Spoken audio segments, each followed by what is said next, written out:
But It's all called it's a doing cat is toy. swinging, and you're It's a cat making it toy. swing correctly. Yeah, That's The only it. way. No, This was all you're done. making.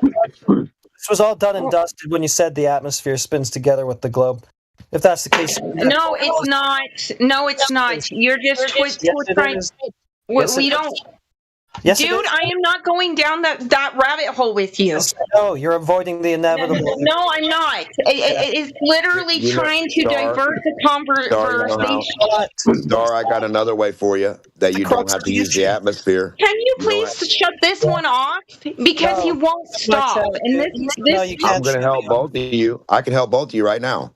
If Thank you you. get a ball and tilt it, right, in a lab and put your Mhm. Cavendish on that ball and do your thing on a ball, however big you got to make that, and have it tilt, and then you do the math afterwards, and we have a camera inside the little thing that you have on that ball where the Cavendish is, and it shows the precession of that ball, then we'll be on your side.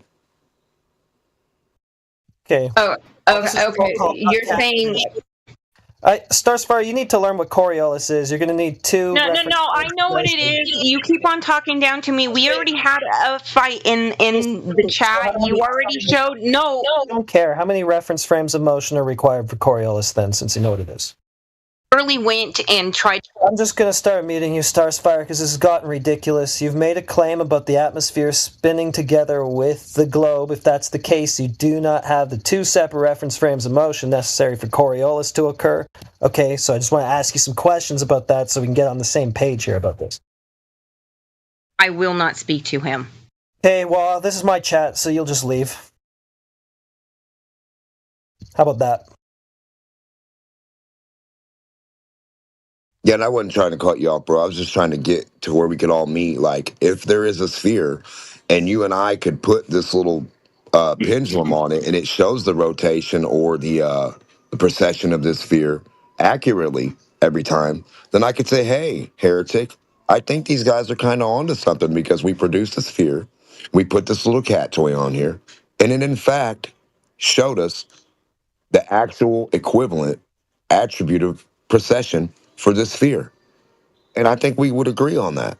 But without a sphere, how are we going to contrive, or how are we going to conflate the two of everything that we're doing on flat Earth that's not moving?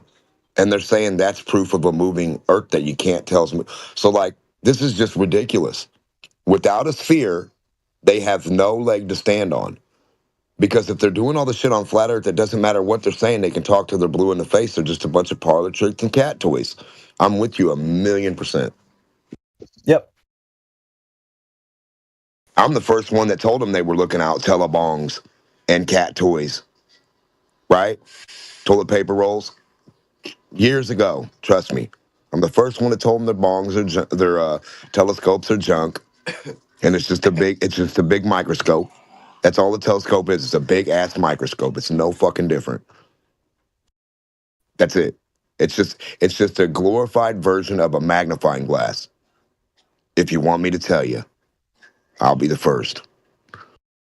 You could like zoom a lot further though, right? Zoom where? Into space. So you think your telescope's going into space? I think we need to call the doctor. Hello, sir, are you in? Yeah, we got one. Yeah, he thinks his telescope's traveling into space. Are you serious, brother? I mean, light can travel pretty far. You think your telescope is traveling into space? Is that what you're telling me? No, I think light was traveling into the lens. So light's traveling to you then. So where is it going? Where are you looking at? Right to your space. lens, right? About an inch in front of your face. So you went an inch to space. So proud of you, honey pie. Honey pie. Sweetie boo boo. So since you went an inch to space through your piece of plastic, right? And your other piece of plastic in a big bong, you forgot to pack it, right? So we could see what you're seeing, because I don't see it. Bro, I need to get your crazy ass DMT, bro. Where does lava come from? What? I'm sure you're not looking up through a telescope at lava, brother. I'm sure. No, I mean, just where does it come from then? That's your question. Like, where if does it's like, hot you know, stuff come from when it's smashed to be hot and mixed with oil and water, and it becomes lava and it molts? oil and water? Yeah, it's like a pimple. You know how your skin has a pimple? Well, that's just like that's just like a volcano on your skin compared to the earth. You understand? The shit underneath Okay. heats up, gets excited. Like when you rush shit through compression, it heats the fuck up. The So outlet is wait, so it's all compressed under there. So then it's gravity, right? How the fuck did you get gravity out of a lava pimple? Well, because, all that compression needs to be under an extreme pressure to get so hot to melt metals. So why is it gravity causing things to melt? Because of an extreme pressure. Okay, so tell us how gravity is creating pressure. Do you have an example of this? I need Electromagnetism. No, that's just a Yes, sit on- atoms when I have a sit on positive and someone, a asking for gravity's atoms lava. have positive and negative charges. Those are just words you're using. Is that Do you have gravity? an actual demonstration of gravity producing pressure of any kind? How about like put your water bottle on your hand? Is that Yeah, that's not gravity. what is it then? Harder to breathe at the bottom of a pool Yeah. How about density? because of the pressure. Because of the pressure. Damn. Yeah. I didn't know I could breathe water, bro. It's harder to hold your It's breath. harder to All right. expand your lungs, Yeah. and Oh, you have an oxygen that's- tank. I see. So you guys don't know what lava is, but now you're explaining what? No, Who where doesn't does know it what come lava from is? then? Like, is the Earth like flat? Like, how thick is it then? However thick it is. I don't know. How thick is your globe that you can only dig 7 miles of and you're missing fucking 12,000 miles down? How thick is your globe that you can only see 7 miles of? Think You know don't the think it's a answer. coincidence that you don't think it's a coincidence that your ocean's 7 miles deep and the deepest hole's 7 miles? Coincidence? I don't know, Glober. So you think you live on a 7 mile deep globe? What a fucking sad globe. What are you going down around? Well, you can't dig too deep. And what? You can't swim through the outside surface of that big ass ocean either, let me guess. Let me guess you guys can't swim in the water no more. Physics don't work on this ball of swimming. Can't I mean, dive it's anymore. perfectly predictable. So you can't dive down to the surface on your globe. That what you're telling me, stupid. I don't Who's know. got your money I on don't diving understand what down you're to the saying. surface? Diving to putting the their You money can't on a dive globe to the curve? bottom of the ocean. Yeah, you're gonna jump off that boat that's going around the curve right before it does. You're gonna dive in that fucking water, the 8 mile deep ocean. It's bigger than you, puny boy. You're gonna swim down past the surface of it diagonally, stupid. Then you're The gonna pop deepest out hole the ever other dig- part. The Do deepest you hole ever dug is understand? deeper than the Do you Mariana understand Trench. what you need to do to prove a globe or not? The A deepest hole diagonal is line 6.5 will miles, prove your not globe. 7.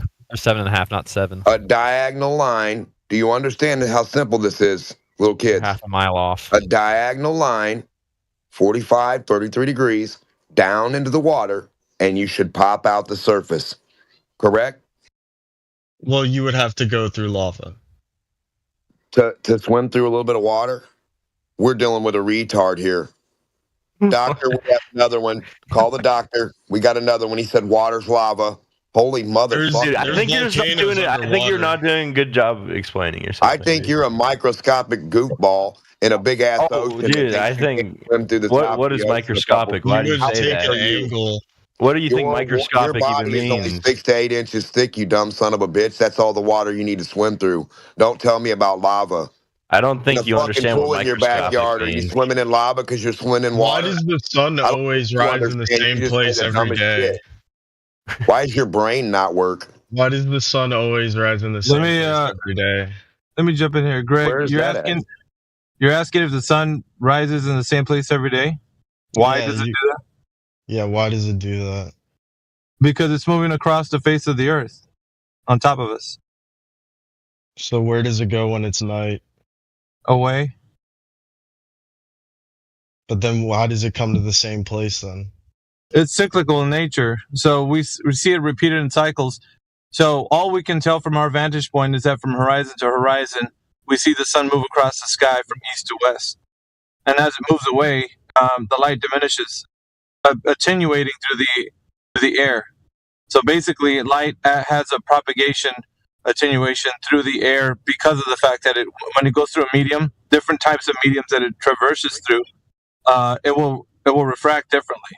So you can tell this is true because, like, on a very sunny day, when you dive into water, right, all the way to the bottom, light will diminish, and it extinguishes at a certain point. So it doesn't matter if it's a bright sunny day. When light passes through water, it's going to diffract to the point where you're not going to be able to see it all the way to the bottom. So just the same as water being a medium, so does air. Air is a medium, and it's the gases that the light attenuates through will not be able to traverse through it completely because it attenuates through that medium. So then why is the moon bright? The moon, why is it bright? Yeah, why Because is it bright? What do you mean, why? It's a light Why in the can sky. I see the moon? The moon is a light? Yeah, of course. You say that also. I mean, So what? Did you have any questions?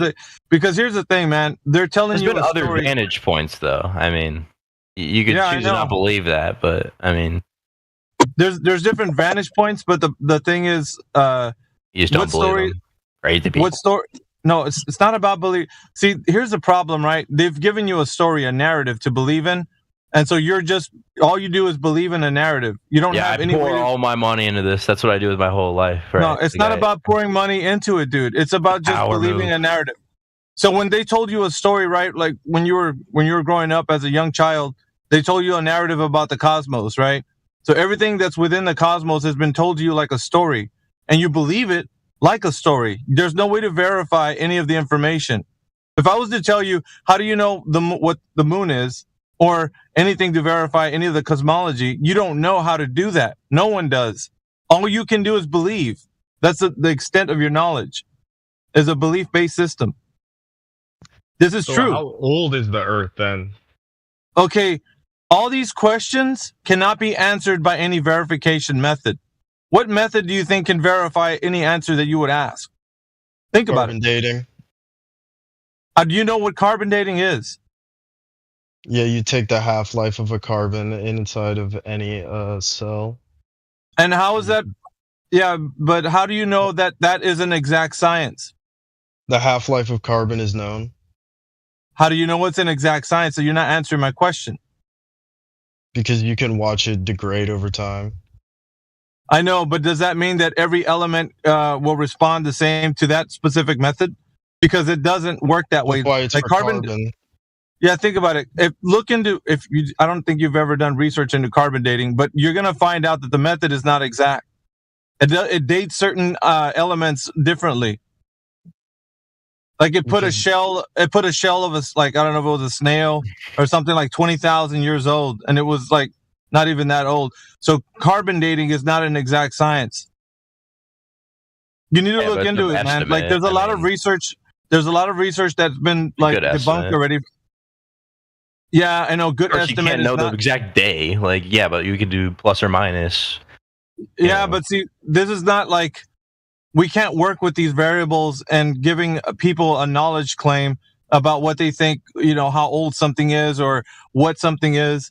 We have to do things where we're being true to like what science is. Do you know how like Discord works really well? Like, do you know What do you like, mean, the do I inner know how workings of like the algorithms and whatnot? Yeah, we're talking about software, and we're not talking about like the Earth. So anymore. Okay, yeah, that's fine. So you understand extremely well exactly how Discord works because it's open source. Well, you can look into it. I'm not very familiar with the code. It's not open source. So how do you know you're not just talking to a bunch of AIs just feeding you propaganda right now at that point, if you're going to have no assumptions about the universe at all? No, this is not what we're saying. The assumptions of the universe have been done because people want an explanation of what they're looking at. That's why. And so people like you will believe other people's ideas. And that's fine. At the end of the day, there's no way you can verify this information. So all you're going to have is a bunch of believers in the globe that believe a narrative. Yeah, I mean, if you want to be that way and just believe, then go ahead. But what we do in here is we we kind of inspect and we understand that the people that have been believing these stories are only doing it based on a system of like educated guesses and such. Well, yeah, because that's all people have. Well, like I said, you don't know how Discord works, so you're saying all these people, these are not real people, is my claim. So you're alone on this. Yeah, you're alone on this one, man. You're pigeonholing me. You're pigeonholing No, none of these people are real. You don't understand how this software works. That's derp, dude. You're derping hardcore. You don't understand. No, dude. Dude, that's that is true. You're it's an AI, illusion. I'm not real. That's hardcore derp. What you're doing right now. No, I never said real that. People, brother. No, I mean that's just a wild assumption. You understing how this software works. So. That's a hard... Alpha. You're not speaking to real people. That's a hardcore derp. I'll just I don't know why I'm talking to fake people. Yeah, you derp. Yeah. See, this is the problem with you guys. If it's not a faith-based belief system, then you can't accept the reality of that. You don't know anything. The reality is there's no verification method to any of the cosmological aspects.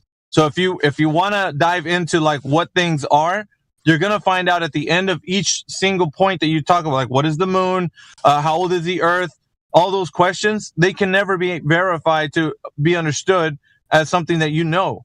It's always going to be some type of assumption that's involved. You're speaking to yourself. Wake up.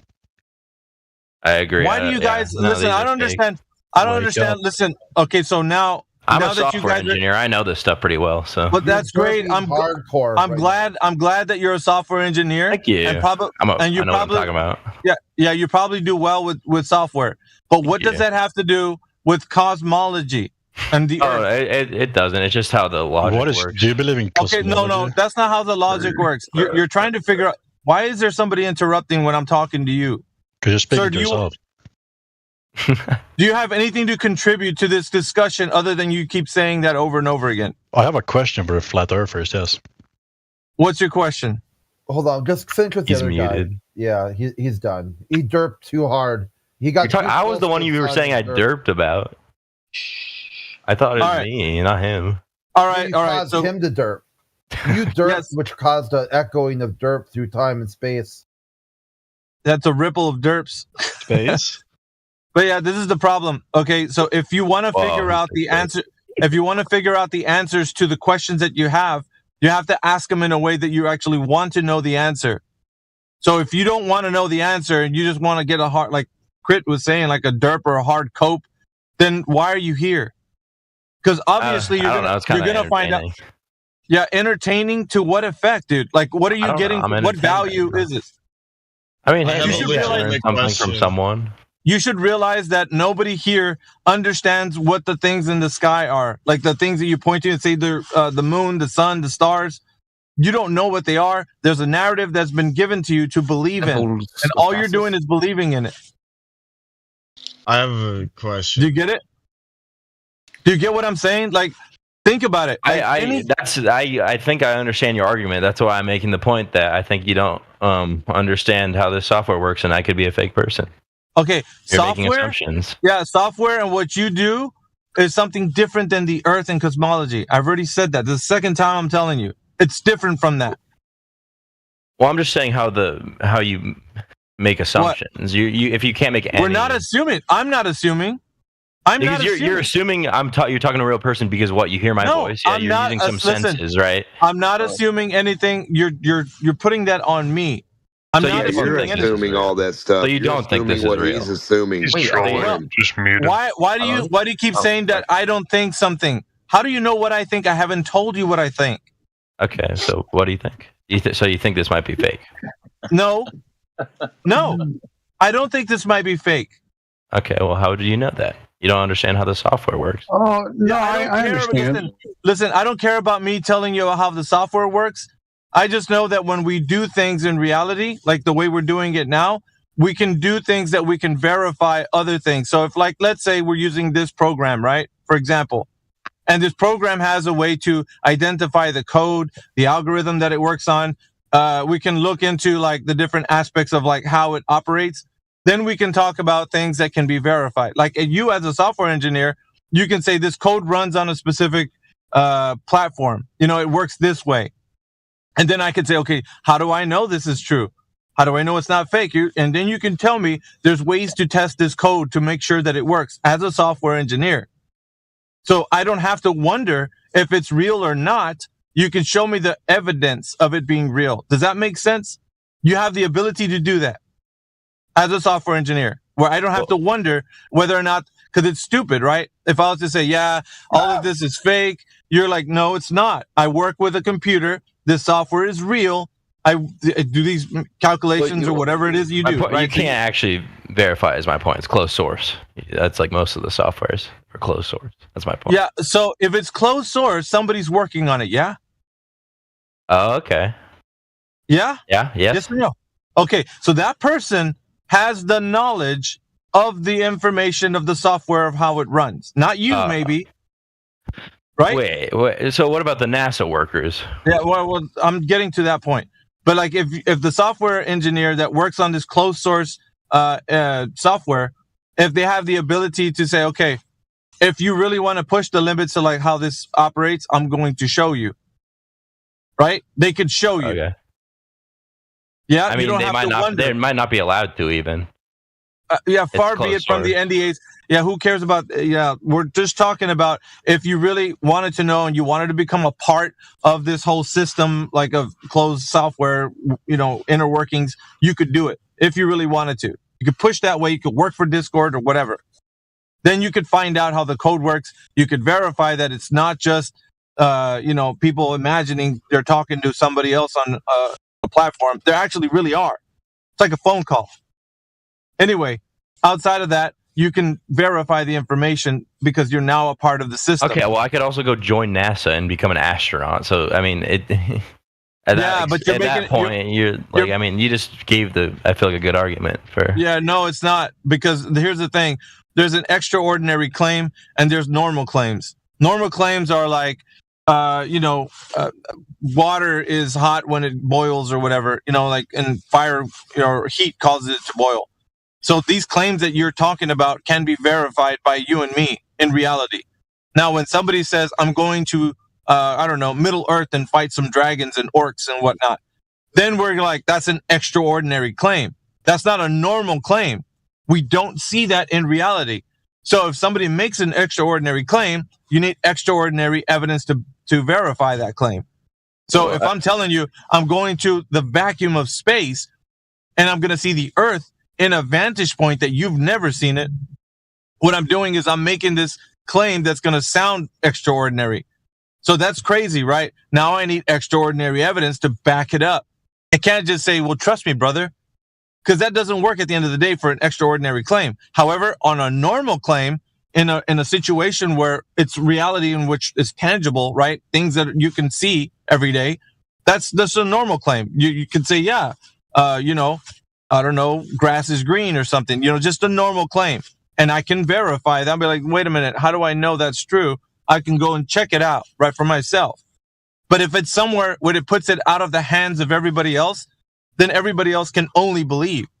So if, let's say for the instance, the astronaut, right? He goes to a place logistically that you can't travel to, neither can millions or billions of people. The billions of people are just believers in the story that the person who's an astronaut said he came back and visualized. We have technology. That's great. But technology is still not verifying something because there's anomalies within the technology. Like but people can lie as well. Yeah, I know that. There's so many different things that can happen. So primary experience usually trumps the fact that verification happens. So if you're saying, okay, the extraordinary claim that a human is traveling outside of the Earth and seeing it something like they've never seen it before, I want to have that primary experience. I don't want to be a believer in this. I want to know. And that's what we're saying is not possible when they're making extraordinary claims. But a regular claim, a normal claim, would be something like, I traveled to, India or something, and I tasted some of the food there, and it's different from America. So that's a normal claim because that's like, okay, you know what food tastes like, so you can identify that Indian food is similar to like the food you've eaten, and you can go to a place logistically that was a normal place that you can travel to, and verify the thing that they're telling you. That's a normal claim. It's not an extraordinary claim. It's not like saying you traveled to Narnia and talked to a lion that talked back to you. That's an extraordinary claim. There's a very different way of looking at life that way instead of I think that's just believing. Ordinary versus extraordinary to some point is subjective. So I think we just might disagree. No, it's not subjective. This is okay. You know why people cope? You know why people? Let me tell you. There's a bit of psychology behind why people cope, because the paradigm in which they've always. Let me just tell you, the paradigm in which they've always believed to be true is getting rocked by actual like people that are talking about reality in a way that they've never heard. Like you've never heard of people saying, "Okay, let's stop pretending. Let's now start realizing what we can know for sure." And that's scary to a lot of minds, because you like to live in a fantasy world where things are possible to happen outside of your normal perspective. Your normal perspective is such that you can see and visualize everything in reality. You can work with things. It's tangible. Things like that. But outside of that perspective, they're telling you the Earth is a globe. You've never seen it that way. The Earth is spinning. You've never felt it in that way. There's a lot of things that people are telling you outside of your perspective. So psychologically, you've been kind of mind warped. Your mind is warped right now, thinking that the reality that you actually perceive is not actual reality. Actual reality is outside of your perception. So you're believing this narrative wholeheartedly, thinking that your perception is warped. You can't trust your senses. So you're living in this fantasy world where you can't trust your senses, because outside of your sensory perception, there's a world that exists that you can't perceive. That's what's going on. And your cope in here, because you're like, well, you don't believe anything is real, is the fact that you don't want that to be true. So your cope is, I can't deal with flat earthers right now. Wait, they're talking about real things. Are you saying the space's vacuum isn't real? Is that what you're saying? Logistically, no, you can't talk. Don't talk for me. Do not talk for me. I don't talk for you. I'm telling you exactly how it is. I'm not talking for you. All right, I can speak for myself. Okay, no, you're done here. You're actually done here. I just said I could be done here. I know. Yeah, the door is that way. See the door? It's over there. Later. Okay, I said I could. The door is over there. Bye. I guess, my bad. Dude, I wasn't trying to be hostile, man. I'm sorry. This isn't hostility, dude. Don't be a snowflake. I'm just speaking real to you. I'm not being a snowflake, man. I'm speaking real to you. You probably never had this conversation with somebody who spoke real to you. I am. I'm not bullshitting. I disagree. Dude. You're making assumptions for me, aren't you? No, these aren't assumptions. I don't make assumptions. You literally just assumed. Yes. You just said you've never had this conversation ever. That's you left out the word. You left out the word. Have you ever spoken to? Have you ever spoken? Listen. Have you ever spoken to somebody like this? Because you sound triggered. Be honest with me. Because of the way you're reacting, I'm assessing the conversation on live. So I'm looking at the way you're reacting. If you've ever had a conversation like this, you would have already known by now that you would have responded to me in a different way, but you haven't. This is all brand new to you. No one's ever spoken to you like this. Have you ever spoken to me before? Have I ever spoken to you before? No. It's brand new, isn't it? How is that an assumption? Dude, you're the one yelling on the microphone, man. Answer my question. How is that an assumption? Do you know what the word assumption means? How is that? Answer my question, Makes dude. an ass how out is that of you and me. How is that? See how you're diverting? It's easy to escape whenever you don't have an answer, right? Have you and I ever had a conversation? No, we have not. So then, how was it an assumption? You said it was. I don't even remember anymore. Because you said. Yeah, of course you don't remember. You said probably something. That's what I thought you were. Oh, he's trying to forget. I mean. Yeah. You want to just remind me, man? But it's okay. Remember, he's a software engineer. Dude, I don't need to spoon feed you everything that our dialogue. I don't need to do that. I think you just don't even fucking know how to talk or. I'll say this. I think you cherry pick you cherry pick places where you're making a lot of assumptions in your life, and really? I think you just chosen the one topic where you like to feel rebellious and have turned it inside you like to feel rebellious and you like to just feel like give me like a free thinker. All right, and you've done it. So all right, I'll let someone else go. Give me an example. Give me an example. Alpha. He went from software engineer to pop psychologist. Exactly. Give me an example of how I cherry pick. Go ahead. I want you to state it right now. How did I cherry pick? Like I said, you don't know how like Discord works and whatnot, and you're assuming all these things about it. Oh, he's dodging. So you literally just asked me for an example. It's not dodging at all. It's a cult. Wait a minute. I'm asking for an example how I cherry pick. Yes. Not how you cherry pick. You're cherry picking how you go about making assumptions in life is what I was saying. What does that even mean? Yeah, I don't know. I mean, just because you can't comprehend it doesn't mean it's a bad argument, man. Like, I heard you say that. No, I asked you what it means. How do you cherry pick assumptions?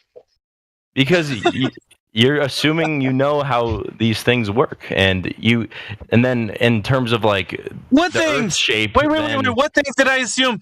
What things did I assume how things work? Discord? Yes. What do you mean? How am I assuming? You're assuming you're talking to a real person right now. I assume. I'm assuming that. But. I told you. Wait. I told you I'm not assuming I'm talking to a fake person. I already told you that. I'm not assuming that. You're making it sound like I'm assuming. Robot or not. You're projecting onto me that I'm assuming that because I don't think that the vacuum of space is a reality. So you're projecting your idea of me assuming that Discord is fake. You're thinking that I'm thinking that right now. I'm not. I told you. I think it's somebody behind it has developed software in such a way that we can communicate. And you trust that? I don't need to trust it, bro. It fucking works. So if it works, well, you and I are. I think it works. What are you're projecting this on me again? What do you know? Yes. I'm saying you think it works, man. No, what do you mean I think it works? I know you're it assuming, does. How do you know? I'm not assuming. Because you wouldn't have been able to forget a minute ago what he said. Oh my God. No? I have never said I've assumed. I'm not even saying that. Do you think I'm a real person? I've never assumed. You keep saying that I'm assuming. I'm not. Real or not, you lost the argument. Okay. So do you think I'm a real person? Yeah, here we go again. Okay, so. You gonna tell us I think the question is, do you think you're a real person? Who knows, man? I don't assume anything, bro. Yeah, bullshit, dude. Right? Bullshit. Yeah. What's the moon? What is the moon? Let's see if you don't assume anything. I have no idea, man. It's just something in the sky. Okay. What's the Earth? What's the Earth? I don't know. As far as I could tell, it's just based off what I could tell. Okay. Let's burn the house. Let's burn the house down because we can't explain anything anymore because I just debunked your entire worldview. So you just became agnostic to everything in reality.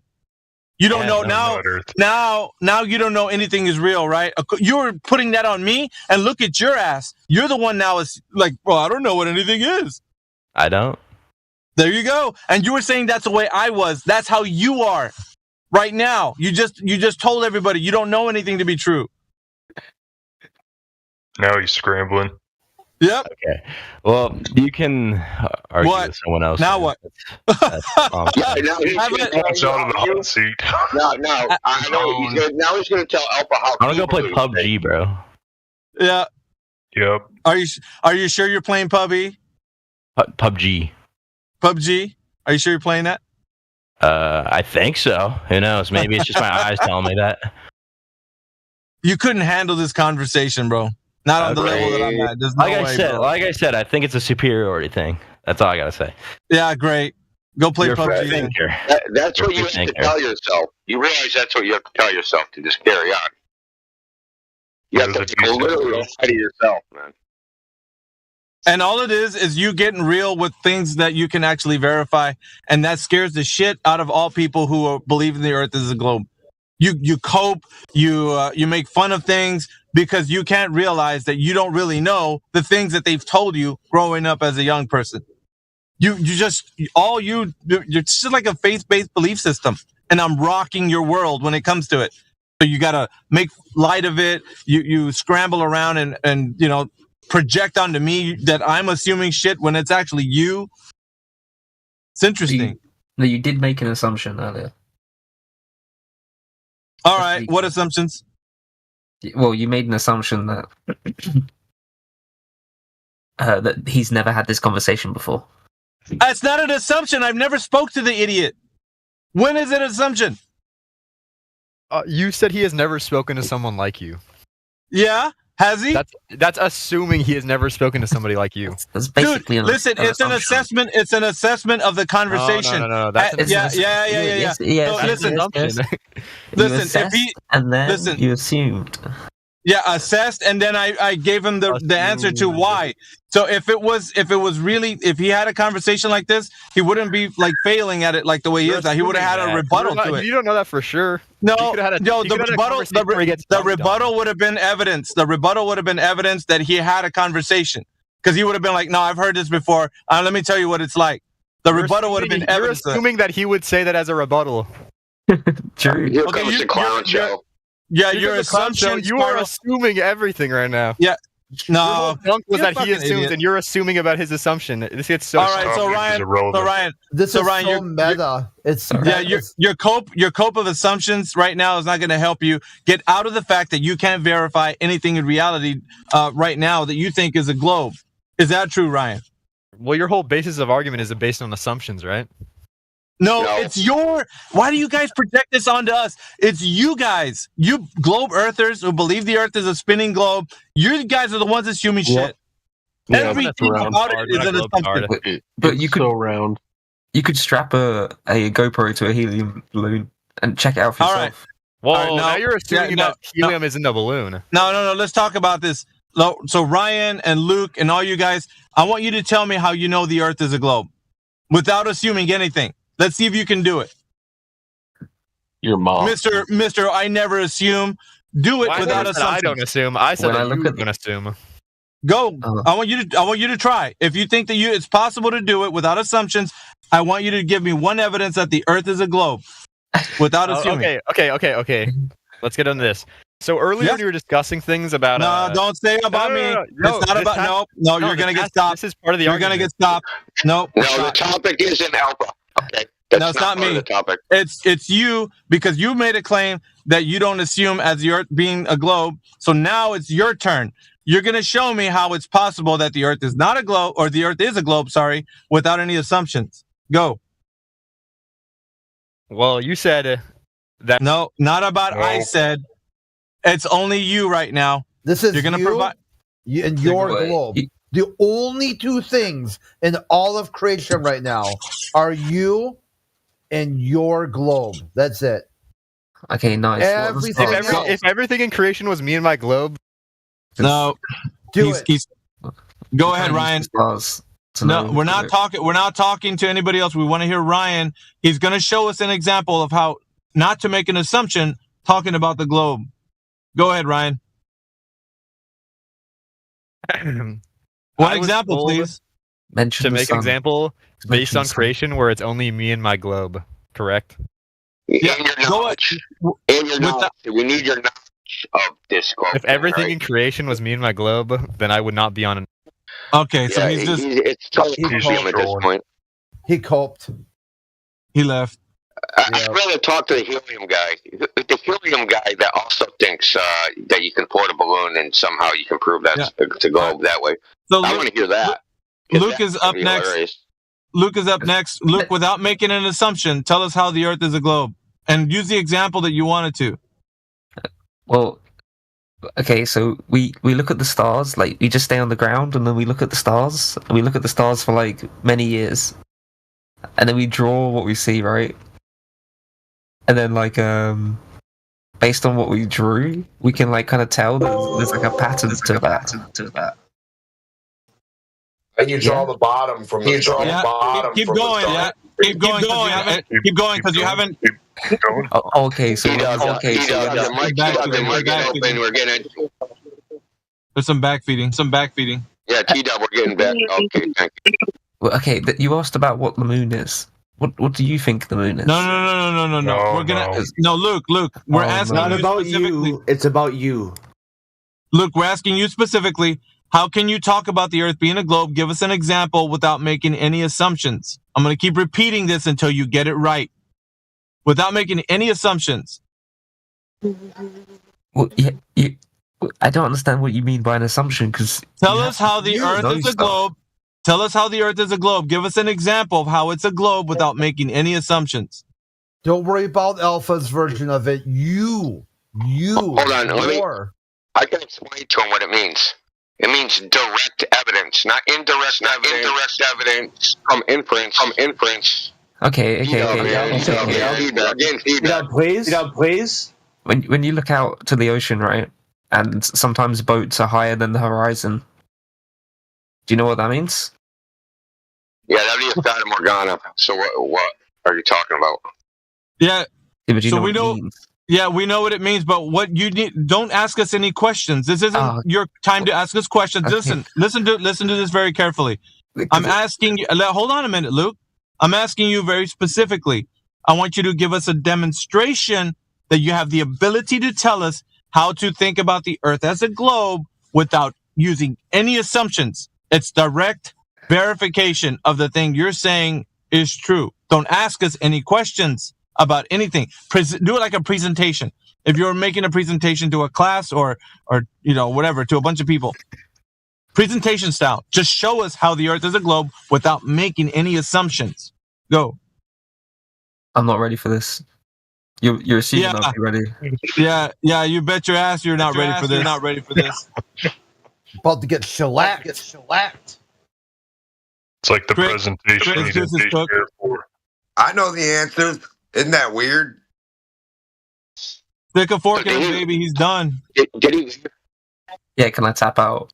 No, so, hey, I want to ask a question. I just want to explain something to you. He doesn't even know his own fucking religion, dude. So just so you know, the difference between direct and indirect, right? So, say you had a feeling of fullness. That's indirect evidence you ate pizza. It's also indirect evidence you ate chicken. It's also indirect evidence you had shark soup, right? So it's indirect evidence of a bunch of things, but it doesn't necessarily mean that you ate any particular thing. You're making an inference that you ate some food from your feeling of fullness. Like someone said they were hungry earlier. Hold on. Now they're not hungry anymore. Looking at the stars is an indirect inference about what you're standing on. It's not direct evidence. That means you have to assume a globe, and that because you assume the globe, you're assuming that the stars have a relationship to the ground, right? Because you assume something. We want it without the assumption. Well, yeah, we went into space because of the stars. Who's we? If the stars, we. Who's we? Who is we? The human species. The human species. No, there's other people other than you that said, hey, I'm going to space. And you assume that they're telling you the truth, right? Oh yeah, animals also have been to space and died. Yeah, but you're assuming that animals have been to space.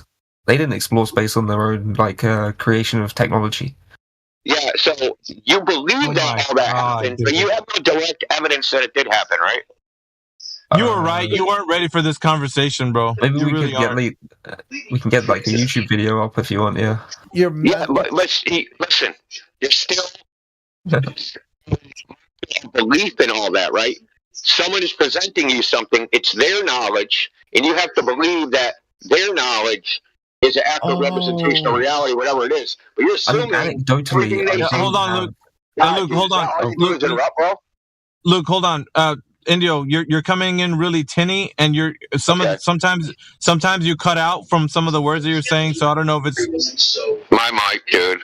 Yeah, it's really T-Dub. Hold on, it's really hold on, guys. It's really bad, Indio. Like some of the words you're saying are it's cutting out. So I'll switch mics.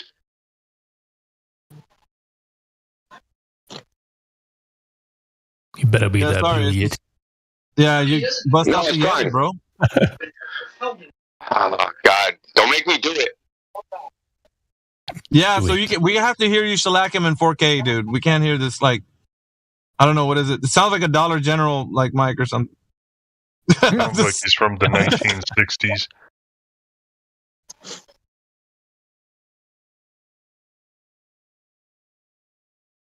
Yeah, it's got like the Fisher-Price walkie-talkie quality, bro. Yeah, okay, I just wanted to apologize. I don't have any anecdotal scientific evidence for the Earth's roundness. No, just wait for India to come back, dude. He'll talk to you about it. Yeah, how's that? Is that better? Hell yeah. 8% better, yeah. Much better. Dude, I don't. Yeah. I paid way too much for a microphone and shit. So, anyway, I don't even remember where I was at. You What was I talking about? You were telling me we can't use the stars. No. I said, well, you can use the stars, but then you have to have an assumption. We want without the assumption. No, but we have telescopes. Are we assuming that glass is lying or something? No. You're looking in the wrong direction. Right? You want to know what's under your feet? What under your feet is not what in the sky is. I've seen Jupiter with my own bare eyes. So what? What does that mean? What does that tell us about the Earth? What does that tell us about the Earth? It tells us whatever you look. It tells us that we're in a solar system with the sun. How does it tell us that? How does that tell us that from looking at it? Because we have orbits. Because we have weather and climate. So you've seen Jupiter take an orbit. We have gravity. You've seen this. God, it's just fucking random fucking shit you're throwing up in the air, dude. This is like hitting a piñata. Well, you're hitting a piñata and like physics words are coming out. Bang, bang, bang. Science, logic, Jupiter, telescopes, fucking black holes. Big Bang, Albert Einstein, Isaac Newton. Because of the stars. It's pretty important. Okay. If the stars didn't exist, we might not exist. Can you tell me what a star is? Who says stars doesn't exist? Wow. You think you're Stardust, dude? Do you think you're like third generation Stardust? Is that what you think? 70%, maybe, yeah. I don't know. Should I talk him out of his religion? Oh no, we're 93%. Are we? Don't worry. So it was God created man out of dust, but nobody created you out of stardust. Wait, you're a believer in the Christian God? You think you were created out of stardust, dude? By nobody. Yeah, I literally do. Yeah. Clip that clipboard. He thinks nothing created him out of stardust, but he thinks that God's absurd because he created him out of dust. But that's crazy because it's not good enough dust. It has to be stardust. Have you ever looked in a microscope? Non-memorying, unintelligent stardust that can't remember and doesn't know anything. That's some cool stuff. Forget the telescope. Let's talk about. You've never. No, I know all about telescopes. Hey, what about? Have you ever zoomed in? You can't reach the conclusion Earth is a globe. You can't reach the conclusion logically that the Earth is a globe from a telescope. Okay. No matter what you do, I can ask do you have? Say that again. Which mobile phone do you have? I have an iPhone. Why? It has GPS on it, right? Well, it uses location services. Yeah, it has GPS on it, probably. I've turned off location services. What does the G in GPS stand for? Oh, that's it. A human. Here's your globe proof. A human being made an acronym for a concept. Therefore, the concept is true. Therefore, the concept is true. No, but what does GPS do? That's brilliant. Oh, okay, wait. Does G stand for GPS? God. It stands for God's positioning system. God's positioning system. Fucking yeah, that's brilliant. So, let me ask you: have you ever observed the full orbit of anything ever? No, your mom's too large. Not in a cartoon, like in nature. Sorry, that was out of order. Yeah, orbit. I'm not in good faith anymore. I'm sorry. I apologize. Yeah, we're well aware of that. That's why you're interrupting and spiraling. Because you can't defend your worldview, and we understand why. Because by assuming shit, right? The thing you complained about. No, I wasn't complaining. I was observing and stating. Orbit. Okay, I wanted you to construct a logical argument for a globe without any assumptions. Are we talking of the geometric globe, yeah? What other kind is there? Well, there could be like a metaphorical, like non-realistic. Metaphorical globe? Yeah, that's what we're talking about. Yeah. Maybe it's a religious concept, like hell or heaven. Look how fast he's running away trying to muddy the water. No, I just mean, like, are we talking about a shape or the place? You know exactly what I'm talking about. The shape, yes. Definitely the shape. Well done. Okay. Like the 3D one. Not a globe. Okay. The globe that we pointed out was Look, sphere. why is it so hard? Sphere. Why is it so hard? Bro, chill. Why is He's it so trying to hard buy for you to time. why is it so hard for you to admit you believe in a globe because other people told you that and you just believe what they say? And that really is the foundation of everything for you.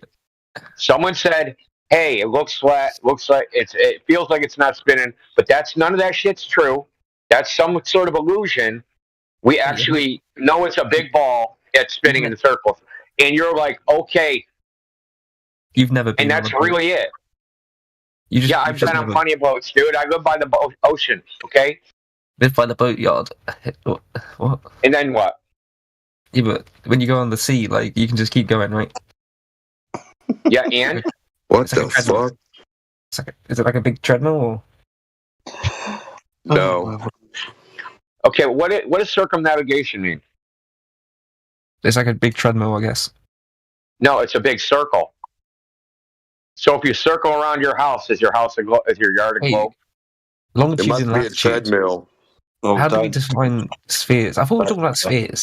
This dude's in a latitude. Why is it so hard for you to admit you have a belief? Why is it so hard? Why do you have to go in full cult mode? Because you can't admit that you believe in men the same way the Christian people believe in the Christian God, and that you have the same foundation, absolute faith. It's hard, isn't it? Imagine being smart enough to think for yourself in 2024, right? To be like, I wonder if this guy is right or wrong. Do I have to just believe every fucking dude in every cartoon book that every teacher talks about? I don't think you do. I hate bringing up religion, but if we're going to go by witnesses, right? The case for the Christian God is stronger than the case for I saw a globe in space. You know why? Because about the same amount of people saw Jesus resurrected. Yeah, the rapture's coming. And the same number saw that's fucking that dude. The rapture is fucking evangelical Christianity, dude. What the fuck are you talking about? So why don't you just let me finish? 600 people claim they saw a globe. They went to space and saw a globe. 500 people said they saw Jesus rise from the dead. The difference is the 500 people, they were put to death and wouldn't recount what they saw.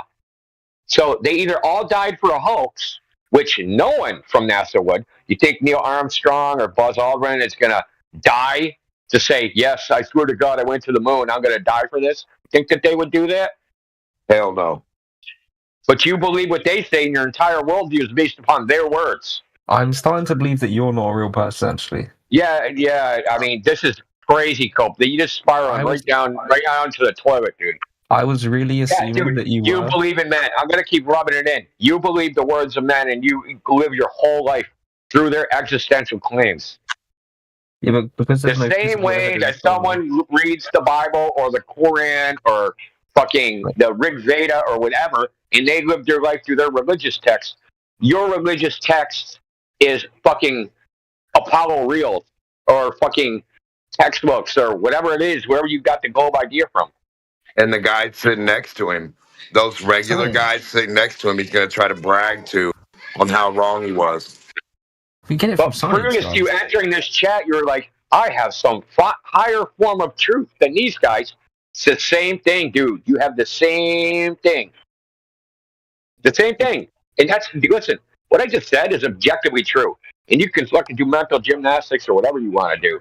It isn't going to change the fact that your entire worldview is based upon your belief in the words of other people.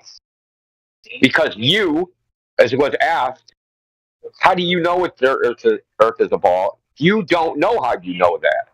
You know that somebody else knows that, or you think you know somebody else knows that, but that's it. You don't know. No, I think it is, though. So what?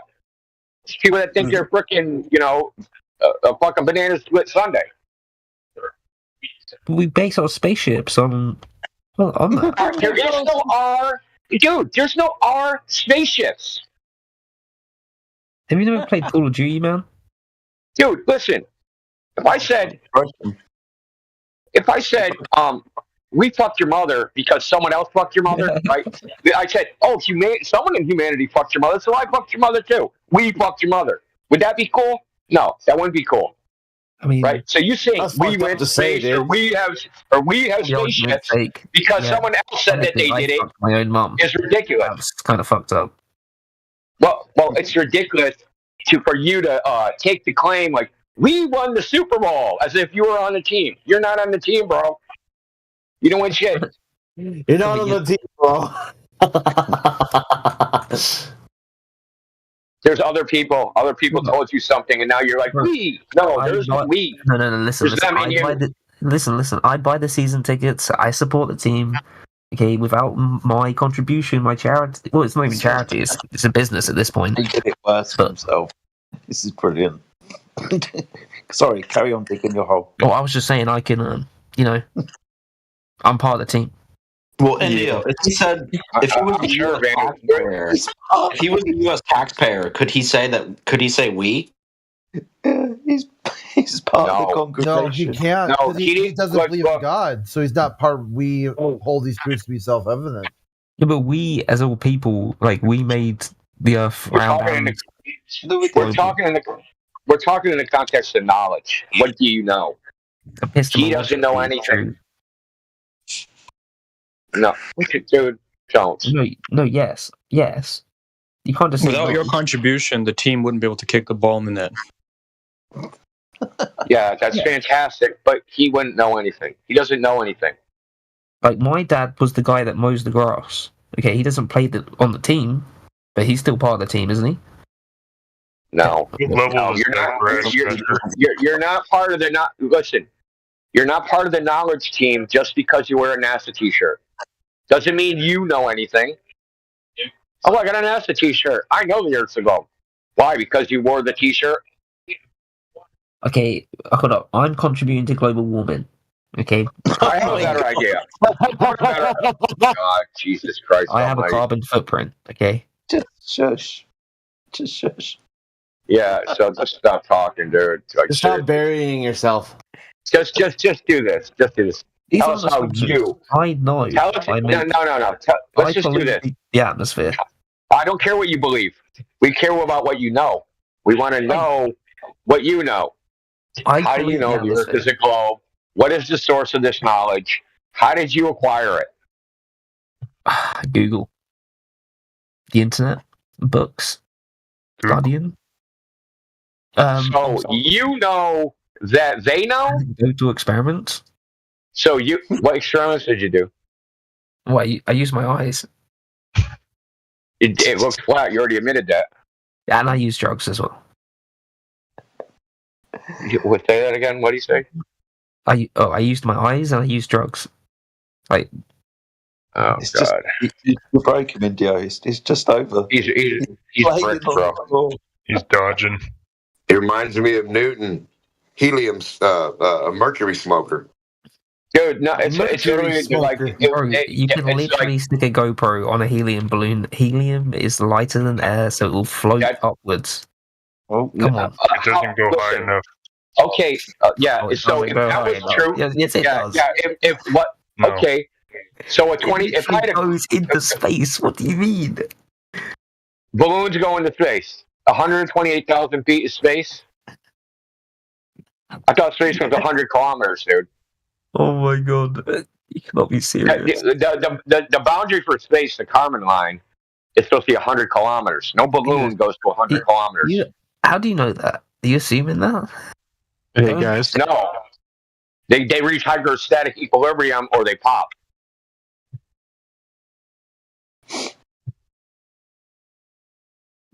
Yeah, dude. So if you had a balloon, right, and it went to 128,000 feet, let's just say that altitude. How big of a ball do you think it is? Do you guys know who Isla is? No, why are you interrupting? You know Isla Vinegar? Why are you interrupting? Are you trying to save this guy? Is this another one of the I'm going to throw my body into gears? No, he's trying to do a troll. He's trying to do a troll. He's trying to get you to say some. He's trying to get you to say the N-word, basically. He's trying to get me to pay attention to him.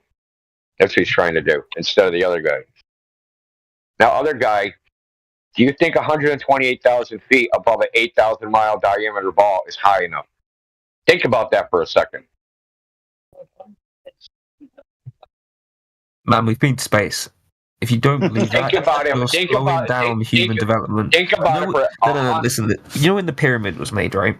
People were probably around the world like, Do I know when the pyramid we was couldn't made? ever imagine I was there, man. I was there. I know exactly what it was. I was there.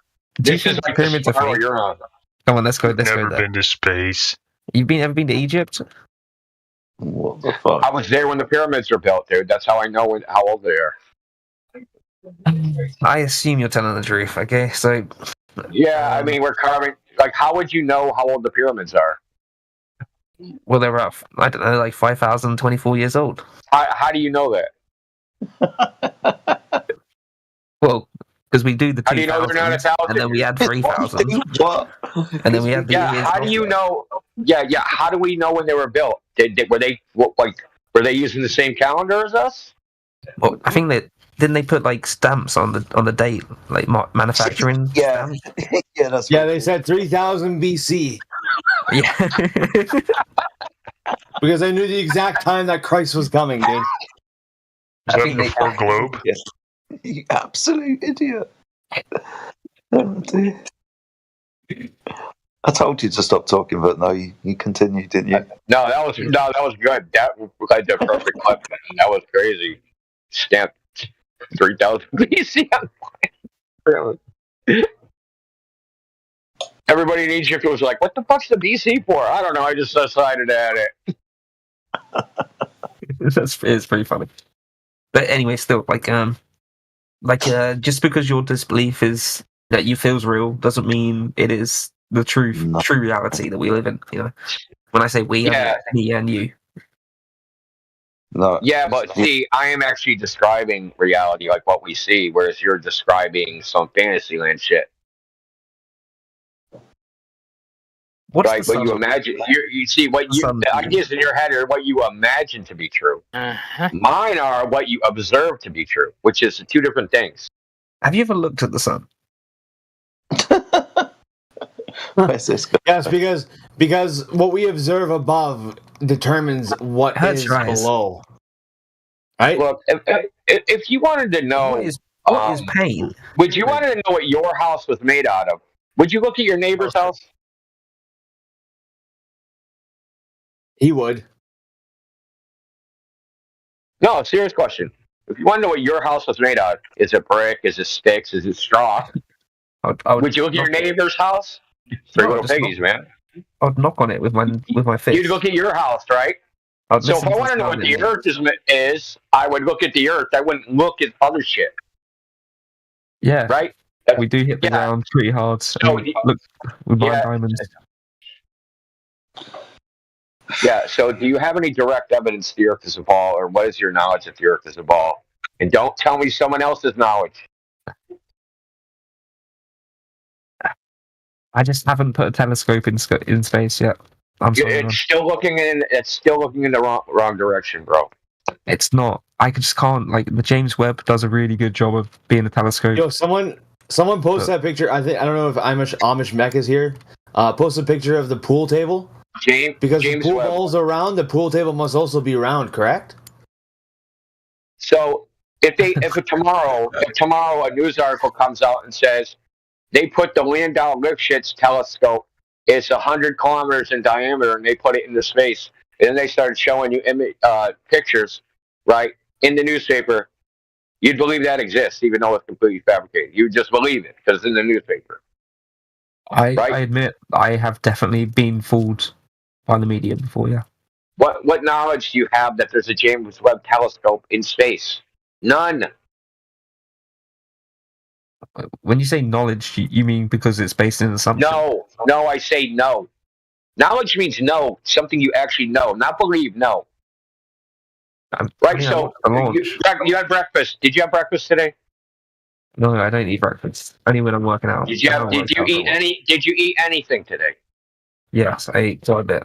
Do you know what you ate, or do you believe what you ate? I ate bacon. Okay, do you know that, or is that a belief? Is that knowledge or belief? I experienced it with my own body. Yeah. So that's knowledge, right? You would hope so, yes. Okay, no, there's no hope involved. My There's no hope involved in it, dude. Okay, do you know what like deception is? Yeah. So you're gonna try to get off this now because you know where it went. You know where it's going, right? So do you have actual knowledge? You say you ate bacon. I want to know, how do you know the Earth's a globe? It could have been something else. The same way you know you ate bacon. The same way you know you ate bacon. Look like I want to know how you know the Earth's a globe. Tastes like bacon. I didn't see the pig though. Oh no, I didn't see the pig. That's what you're going to do everything in your power to avoid answering this question. Because you have to admit you don't actually know.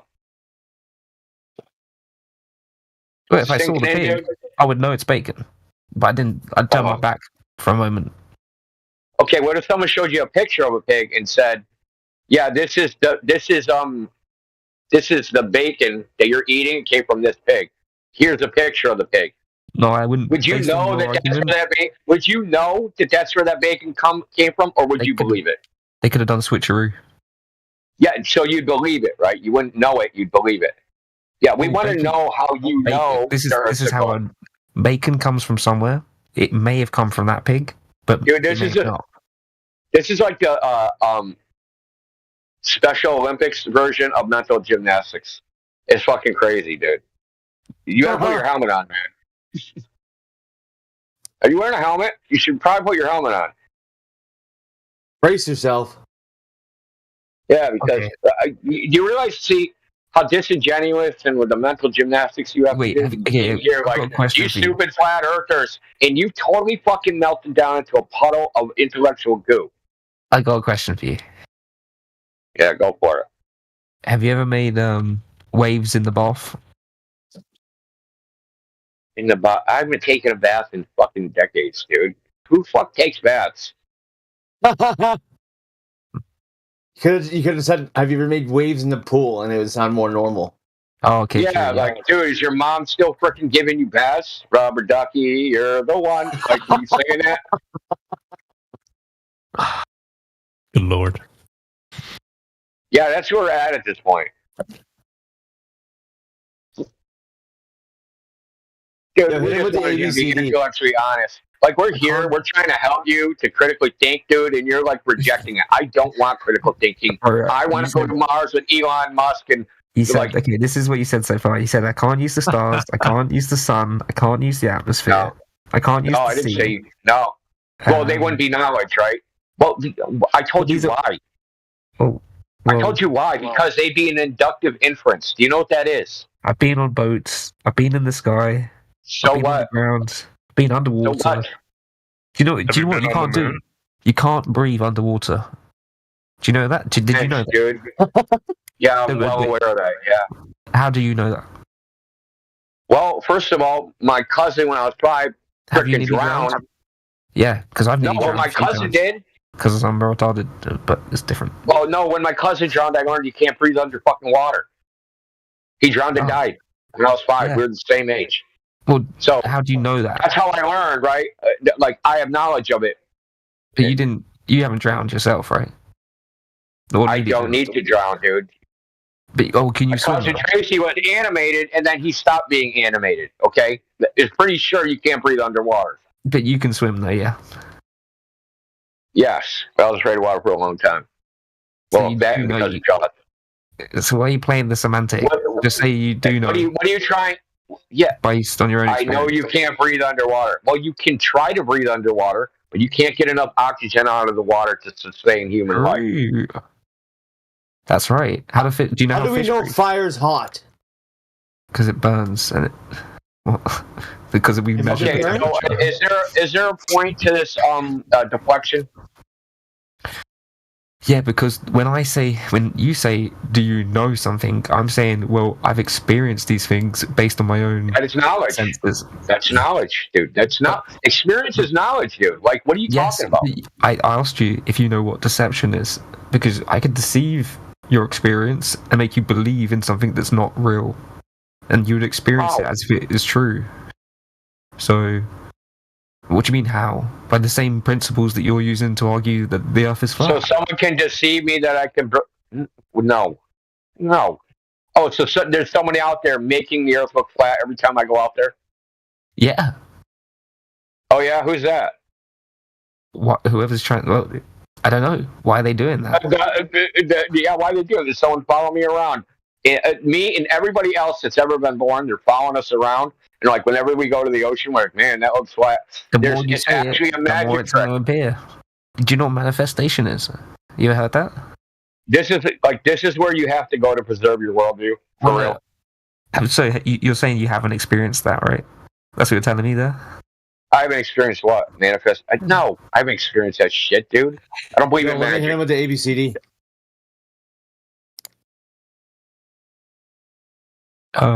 Okay, what about goal setting? You ever set a goal? Have I set a goal? Yeah, I've set lots. Where's this going, dude? You're wasting my time. Oh, my bad. I didn't know time was relevant. Just stop it. Yeah, but we're talking about the physical and natural world. We're not talking about human beings, the human intentions, the human psychology. If you can tell me what time is, I'll concede the argument. What time it is? It's about 9:05. If you can tell me how we measure time, I'll concede. Yeah. Go on and Joe, tell him how we measure time. I mean, yeah. I mean, how we like the standard, the scientific standard for measurement of time. It's oscillations of a cesium atom in a magnetic field or an electromagnetic field. The number of times it oscillates. We standardized it to be a second. So I think it's something like 53 million something oscillations. So you're gonna concede now? Yo, let me hit him with the. You just said like ABCD. small words that didn't really mean much to me. But yeah, sure. Okay, cool. Yeah, that's because you don't. You ask me a question that you don't know the answer to. No, I do know how we measure time. Pretty accurate. No, yeah, we use an atomic clock which uses cesium atoms trapped in an electromagnetic field. But there's no such thing as a second, right? Yeah, it was kind of. Well, I mean, technically, no. Second is just an arbitrary unit. Man-made convention. You see, like you guys it's almost impossible for these guys to separate their mental constructs from actual experiential reality. It's like swirling paint together, right? So you take a bunch of paint, different colors, but their mind is swirled together so that they can't separate the concept from reality anymore. Well, the way we measure the speed of light is we bounce it off a mirror and we see how long it takes to. We again. Here we go. Well, you can test it yourself, but how accurate you get it, you know, you can probably need some technology. Like, do you use a calculator? Wait, actually, when you look at the time, you were about to tell me what time it was, right? Yeah, it was Eastern Standard Time. Yeah, I gave it to you. Okay, nice. All right. Yeah, that's also a convention. That's why it says Eastern Standard Time. The word "standard's" the clue. Luke. Yeah. Yeah. Also, before we even get into this, my name is also Luke. I'm probably the smartest one here. No, I'm just kidding. But I'm going to ask you a question. Can you see the side chat first of all? Yep. All right. So I'm going to post a picture. It's a blue picture. Let me know when you can see it. I can't see it. All right. It says, "Where is the horizon? Is it A, B, C, or D?" Okay. It's going to be. Based on this image, it looks like A. Welcome to Flat Earth. Please enjoy your stay. Isn't it? Ladies and gentlemen, we got him. Isn't that just like a cloud? Isn't it the humidity that we're looking at? No. And the pollution? Nope. You're a Flat Earther now. Welcome to the group. That's why there is a horizon. That's how it is. That's how it is, baby. We got him. We got him. Ladies and gentlemen, we got him. It's that easy.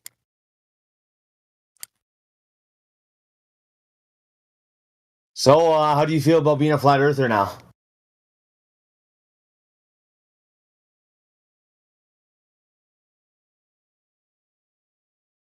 There'll be two Lukes in this group that are Flat Earthers now.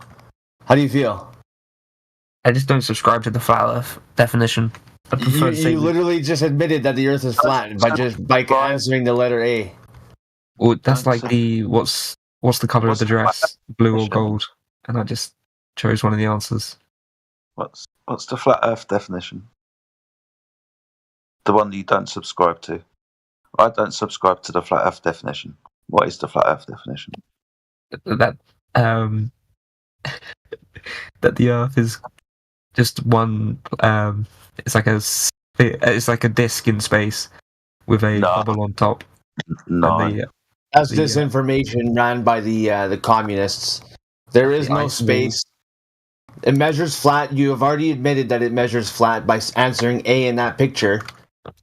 If it curved at a rate of 8 per mile squared with a radius of 39.59 miles, I mean, but you would not be able to see the horizon past that second oil rig. But because you can, only proves one thing.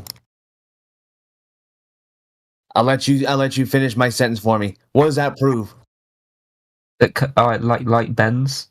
Like it just proves that light doesn't bends. Oh my god! Anything to be not to be a flat earther, eh? Anything. You'll make up fucking anything just to not be a flat earther. Maybe the lens had like a weird.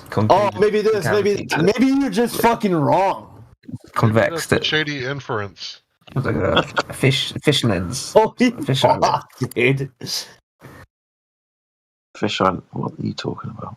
Bro, there's more evidence for mermaids than there are flat Earth. Like, come on. Are you sure about that? You want me to fucking go? You want to go, buddy? Do you know what a nuclear weapon is? My word, what's this got to do with anything? Because nuclear weapons. Let's let him talk on another tangent just to see where he goes. Because the idea of space, right? The space exploration was a backpack off of the warfare. The creation of the V2 missile, right? The first missile, right? Wait, who created the first missiles? Who created the first missiles? What's the idea of space? What's the idea? Who created missile and rocket technology? Why? So, what's the idea of space? I don't know. It was the Americans. I'm pretty sure, with the help of the Germans. He doesn't even know. Well, it's because it's history. Why do I give a fuck about who made the? Dude, you failed. You must have failed like history. 5 stronger nukes now. Okay. Yeah, you failed history because the V2 rocket was. You guys are stuck in Morse code. Come on, like what? Yeah, listen. You're just utterly embarrassing yourself at this point.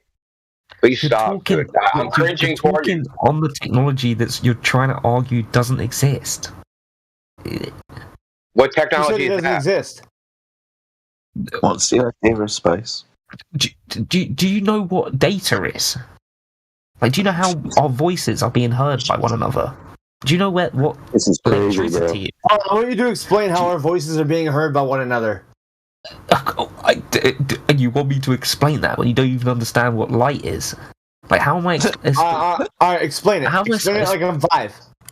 The scope of electrical knowledge you need to have to understand networking. Okay, you don't even understand how a fucking light bulb works, my guy. Luke, are you still trying to prove the Earth's a ball? I don't know what he's trying to do at the moment. Trying to invoke space somehow because of nuclear weapons. Hey, maybe you can manifest space when we have fucking thoughts. There's a chronology, there's a timeline, and a history that you have to respect when it comes to knowledge, right? And when you're talking about 21st and 20th century knowledge, like you're some fucking... You don't even know... A savant, like... Go on? But dude, why are you telling us we gotta respect history when you don't... By you talking and you telling us, you don't even know what the history is. Because you didn't know. You thought the U.S. invented the V2 rocket. You're a moron. It was literally launched from America. Can I mog on him, guys? What? Okay, where? It was the Nazis. I'm gonna mog on him right now. Do you read, Luke?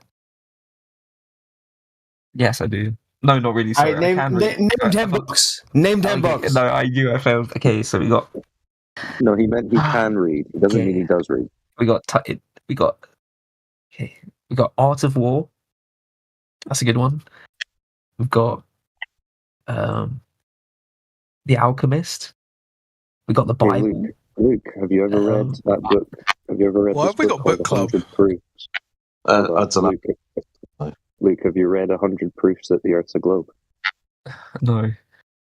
That's because you read 200 proofs that the Earth is flat? No, why would I read that? That's a very interesting book. Have you read the Bible? I've got a couple of books behind me, like Essential Mathematics, like 1 and 2. It's like it's like entry level university math. So like maybe you guys could understand calculus and how to integrate differentiation. Do you understand geometry? Yeah, rather than talking about the number line, right? We start to talk. We are moving past fractions and decimals. We go into like more complicated things like powers and indices.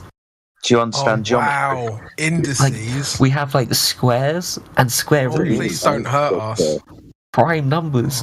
But now we go into cryptography. Wow, you're so clever. You're so clever. We take the prime power of a large prime number. In fact, everyone in here wishes they were as clever as you.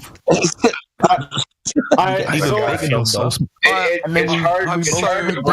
hard to know. I'm just it's hard to read. It's hard to breathe that rarefied air that he's floating in. And I almost passed out. Called recursion. All right. So, Luke, if 100% yes or 100% no, is the Earth a globe? 100% yes. Okay, so then why'd you answer A on that flat Earth test? Oh, dude. You literally like team killing right there, dude. That's 100% belief. It's not 100% knowledge. We established that fact, and we have been doing so right. 45 minutes. He's brainwashed. I forgot. I'm sorry. Unless you can convince me otherwise, I'm going to be a goiber. This is how cult members sound, though. It's like when they anything that goes against what they already believe is like mocked and ridiculed without even a cursory investigation. That's exactly how they act. It's exactly how cults act. Wait, why does fire go up but water goes down? Because gravity. Gravity should make fire go down too. Must be because it's a big spinning ball. Why does helium go up? Because gravity, right?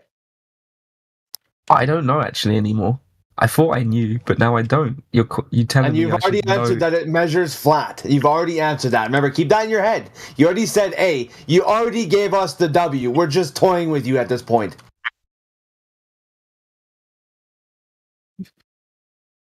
Wait, do you think space doesn't bend, or the light doesn't bend? Which one is it? Show me light bending. Doesn't bend. Show me light bending. Well, okay. Which one? Wait. Okay. Wait. Hold up. Do you know what a black hole is? So space bending. Show me light bending without a fucking cartoon. No, but if you look in a telescope, we've already established this, right? You need to have access to a telescope. But you're saying the lens in the telescope, like it interferes with your experience. In a telescope, you think you're seeing black holes in a telescope? Is that what you're saying? You literally can. They're just like the black holes. That's why they called that. You don't. Why do you have? Listen. I hope someday the day will come where some glober doesn't utter a straw man 50,000. Nobody said a telescope interferes with your experience. That's what you have to say just to cope. We're saying the conclusions you draw from making observations from a telescope are unjustified. They're unjustified conclusions. So you saw a light in the sky, Luke? Yeah, and you can see Mars sometimes too. Oh, well, forgive us. The Earth must be a giant spinning ball then, if you saw a light in the sky. No, but I'm saying I looked at the telescope and saw a black hole. And the black hole was because lens bends, and then because lens light bends, when I look at the horizon, sometimes it looks a little bit higher or lower. Luke. That's fucking genius, bro. Nah, the last comment's trolling, but it's just a logical... He said you could see a black hole through a telescope, too. Did you just catch that? Yeah, a really good telescope. Come on. Do you know what? Really good telescope. Luke, don't do this, guys. Don't do this. Is that real good engineering I've been hearing about? That's right. Yeah. Cyclone, your mic is very, very, very low. That's why nobody can hear you. Okay. My bad. Well, I was going to ask Luke, once you've observed this light in the sky, how do you then get to Earth as a ball?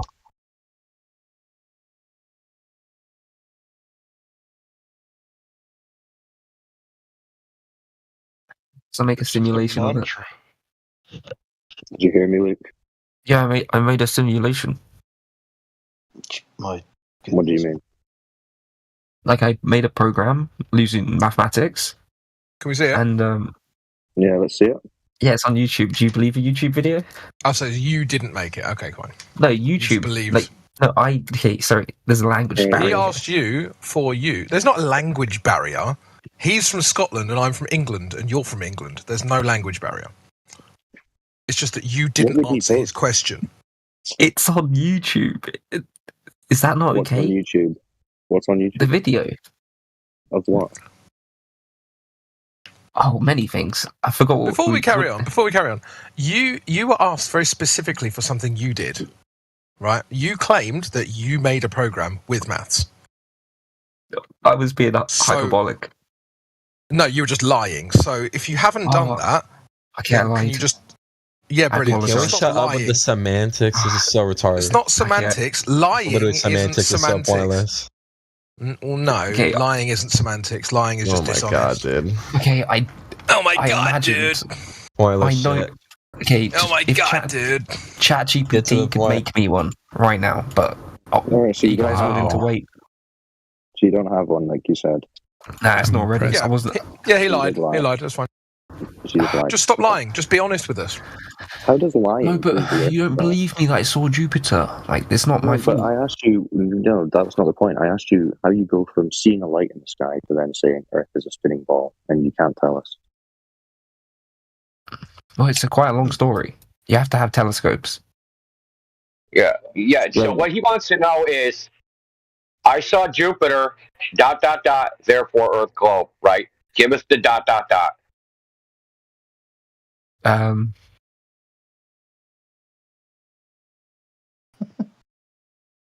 trying to think when it all started.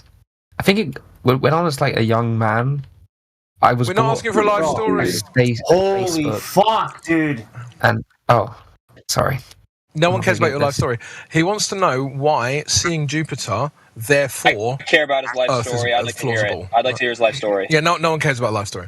Not at the moment. Maybe another time. You know, on a pool table, would think the pool table's round. Yeah, thank you. With a brain like yours. Yeah, thank you. I was talking.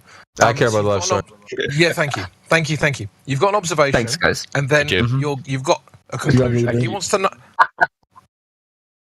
Yeah, you got an observation. Sorry. He wants to know. Interrupt me again, and you're banned.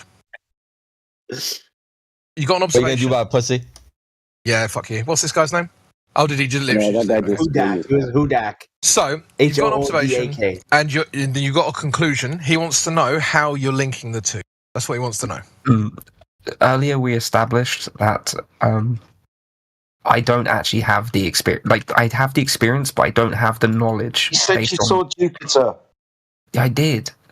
Okay, so you have the experience of seeing Jupiter. I can't, like, just because I saw Jupiter, like, that means it doesn't mean it made me believe that the solar system exists. I don't think that's too far-fetched. So it doesn't tell you the Earth the ball then. Why? Because can you tell us how you saw? How do you know that? How do you know Jupiter's orbiting the sun from your observation?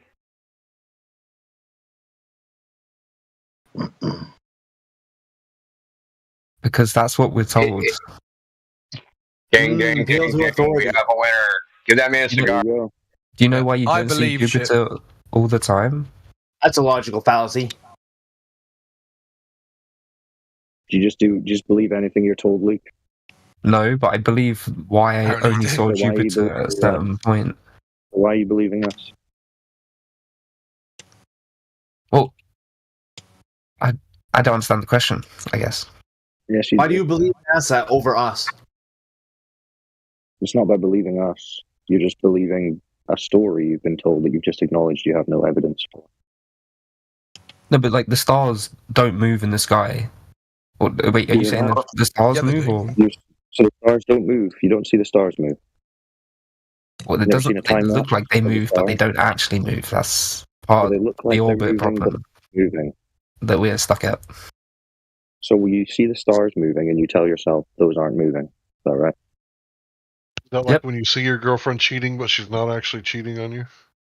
That happened once and only once. So why'd you tell yourself that, Luke? Is that just because they told you so again? Because people lie to you. That deception, it can happen. We established this. So it's just because you were told so. again.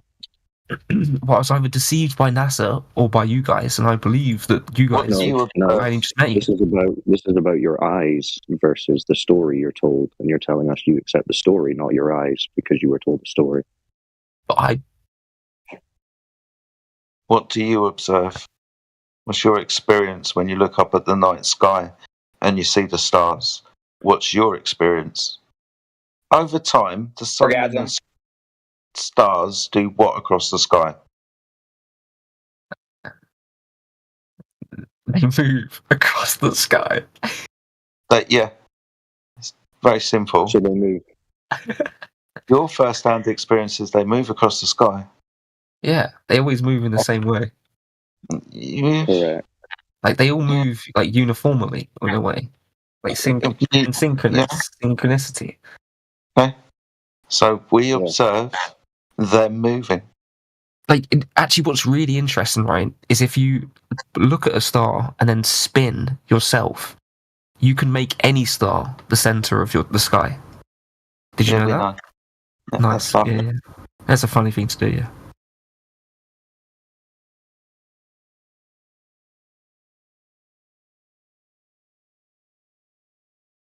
Okay, any other parlor tricks? So, sorry. Let me ask you a question. So, you said Jupiter's in a solar system orbiting the sun. What if I told you there's at least two other models that will describe what we see and make accurate predictions? Would you just keep believing the sun orbiting one? Because there's other ones, right? There's ones that are geocentric, right? And then there's one which is kind of like half heliocentric, half geocentric. And all of these work, right? So if you wanted to predict where Jupiter was in 200 years on May 22nd, you would get the accurate position. So which model is the reality? Which one do we pick? Because you're saying, as a matter of fact, there's a solar system. Okay. Do you actually have any evidence for that? Is what I want to know. Or are you just saying, hey, because you actually brought up the simulation thing, but I can give you a simulation right now from which the planets orbit the sun, but the sun orbits the Earth, right?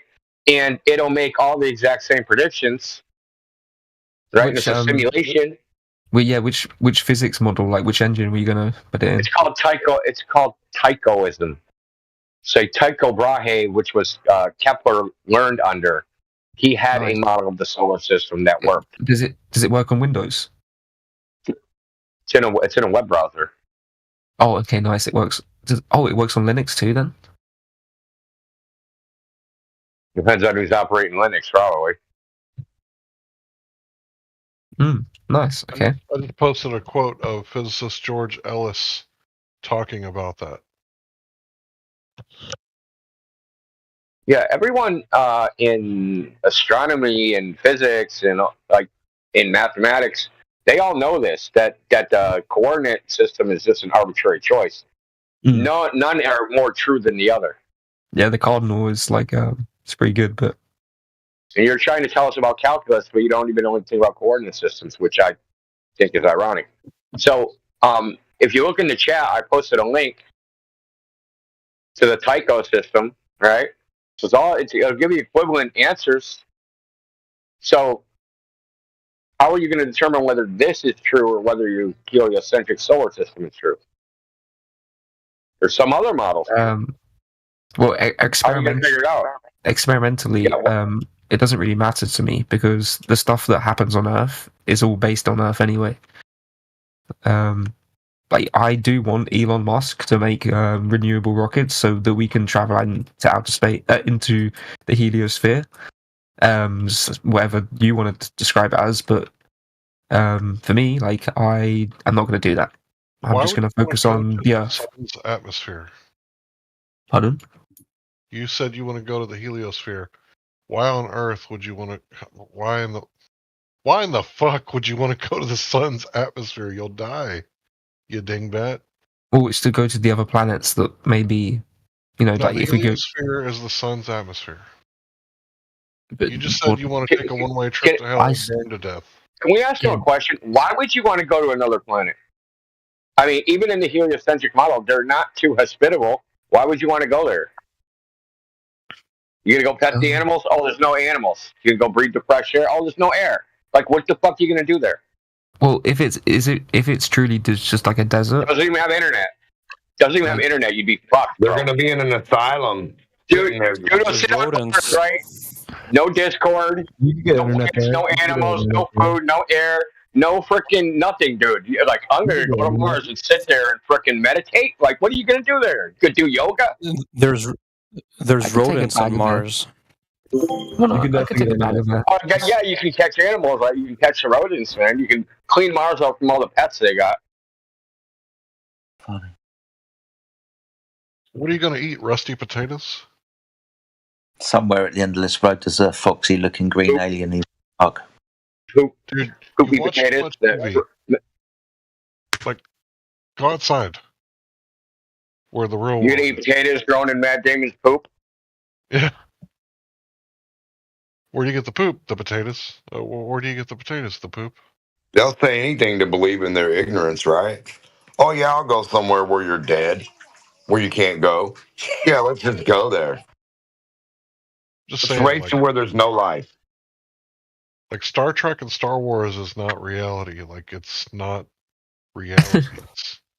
It's not reality. Like How do you outside know? is reality. Because they You already showed need it to only consider- in a movie. What is this?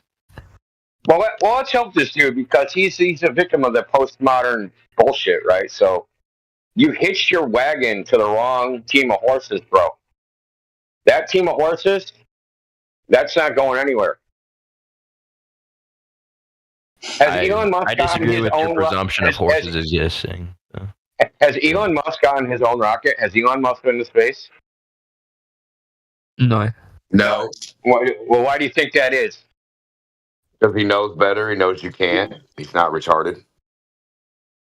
Yeah, it's probably because he wants to be an Earth person. If you went to a restaurant, right, and the cook wouldn't eat the food, would you eat there? The likelihood of you dying at a restaurant's not very high. If you got offered $1 trillion, Listen, it's high in a place where the cook won't eat the food. That's who. is there anything you're not going to do for that money? Like, Yeah, Luke, if the Make it space sick. guy You're is gonna an die. Earth person, what does that tell you? I don't see money as a limit. So like, I would just go and buy a maybe I could just buy a telescope and stream it for you guys. Is that going to help? And look at what. And then what? Maybe, dude, you just like reset back to the same non-argument. Oh wait, Hey, sorry. Look at Jupiter, and then what? And then what? What's after? Listen, we're going to grant you whatever you want about Jupiter, right? And what it looks like. What Then what? The spaceship? Is that going to facilitate? What happens if I make a fucking magic wardrobe and we all go to Narnia? 25 years or something. It's going to be a long We'll time. make it very simple for you. You don't have to do any of this complex space stuff. You can just show us who measured curvature of the Earth. That's all you need to do. But the Earth isn't even really round. It's more like up and down. Like the topology is actually kind of fucked. Sorry, what does Jupiter look like? What does Jupiter look like? Like a ball with a ring around it. Right, so that's what the Earth looks like, according to you. He keeps looking through telescopes and wants us to believe that the Earth is like that. We don't have a ring around us. Just very quickly, this guy's whole premise has been that he saw Jupiter through a telescope, and now he's just said it's the ball with the ring around it. That's Jupiter, yeah. No, There's no ring around Jupiter. Wait, you guys want Saturn? Wait, tell me about Saturn, please. I've never experienced. I don't know what this is. Can you tell me? I don't know what I'm looking at. His globe proof was, I don't know what I'm looking at. You know, that was the same glow proof as Alex Jones. Except for he got drunk. He drank a 12-pack with his dad while he did it. That's the difference between this guy and Alex Jones. It's 12 beers. He's just been saying Jupiter, and he's talking about Saturn. Oh, yeah, you're right. Oh, God. Oh, shit. Alex Jones said he realized the Earth was a globe when he saw Jupiter through a telescope after drinking a 12-pack with his dad. Do you guys know what centrifugal force is? Do you know what Jupiter is? Probably it's the biggest planet in the solar system. Has it got a ring around it? Nah, it's just got lots of clouds. Demonstrate your Yeah. spherical force. Yeah, you're right. Sounds got Demonstrate the your rings. centrifugal force with water. Put it on the ball. Yeah, okay. No, if we're having to teach you If I spin a wine glass in my hand. If we're having to teach you this level of basics, is that not kind of waking you up? Wait, how are you going to acknowledge that Saturn has I've a never ring seen around it it. and then say that doesn't apply to Earth? Why does it have a ring around it? How would that apply to Earth? Why does it have a ring around it? Because it has because it's gravity. Excuse me. So, Greg, could you tell us which ring you see around the Earth? No, I'm just asking you, why is there a ring around Yeah, Saturn? we have a ring. It's a singular ball. So how are you saying? How are you saying that's like Earth? No, you Where's the corrected ring around him Earth? saying that Saturn is the one with the ring around it, so you know, right? That it's circular. So what does that have to do with the Earth? Yeah, he knows because he's seen it. Why is the Earth flat then? Why would a different planet be circular? Why would it be anything else? What would Saturn have to do with it? Because it's also in our solar They don't system. believe in gravity. That's the point. Oh, yeah, no, gravity is not real. You know, you can test your height in the morning and then you're shorter in the afternoon. You know that. Greg, that's gravity, Greg, right? You can do that. Why? What does, You think that's gravity? Oh my god! You guys just literally believe anything you're told, don't you? Like anything. Why does your shadow travel in a circle? Oh wait, this is a good one. Do you know You believe everything you're told? It's amazing. there's only 3 connections in bones, right? Hold on. The Luke, you've just bones had a in your good go. brain, in the skull. Bones in your brain. That is what you've got, Luke. Bones in your brain. Right. So, Greg, you're a new guy. Crypto, if you're here, please speak to Greg. This should be good. Okay, I mean, I'm kind of playing Elden Ring, so I'm only just dipping in and out, but I'm happy to if he doesn't mind. Why does playing your Elden Ring. shadow travel and get longer? What? Why does your shadow travel and get longer? Why does it move in a circle? Dude, okay, so let's just say it's nighttime, right? And someone holds up their phone with a light, and then they drop the phone down, and then they put it up again. Guess what's going to happen to my shadow?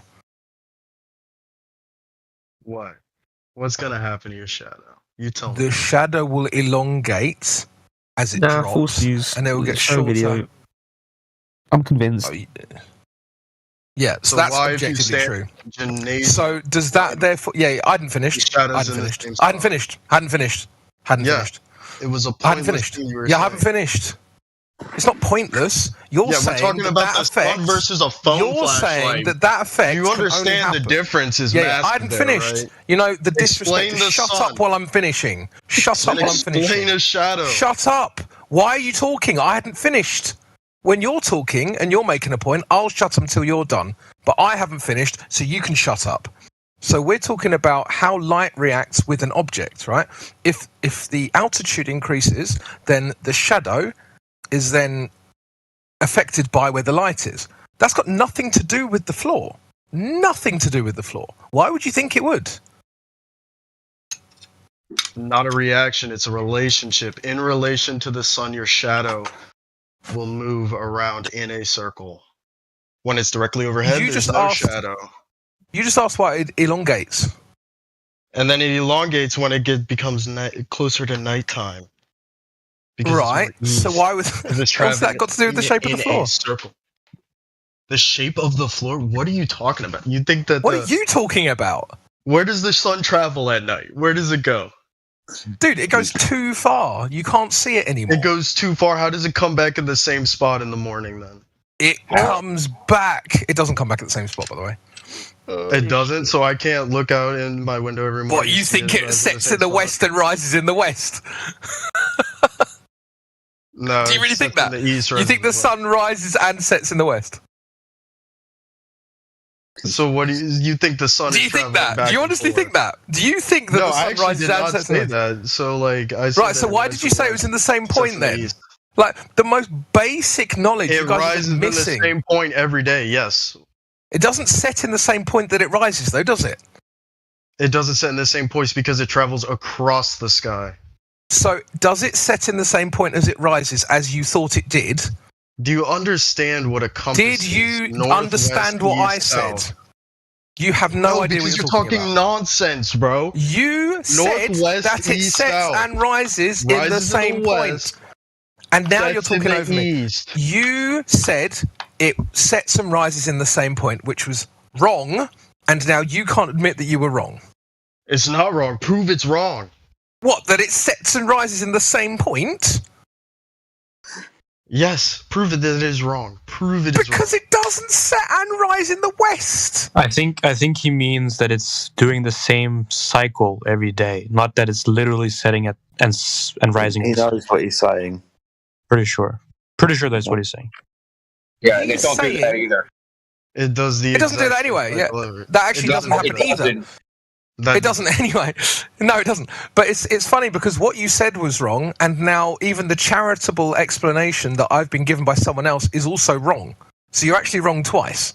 So prove it then. You have nothing. Prove Dude, that you it's can just wrong. look at sun and date. You can just you're the only person. Trust me, bro. Who Yeah, thinks, you sound like a globetard. I'm not gonna trust you. Did I say trust me, bro? Did I say trust me, bro? Yeah, you did. Prove it. No, Prove you something. said that.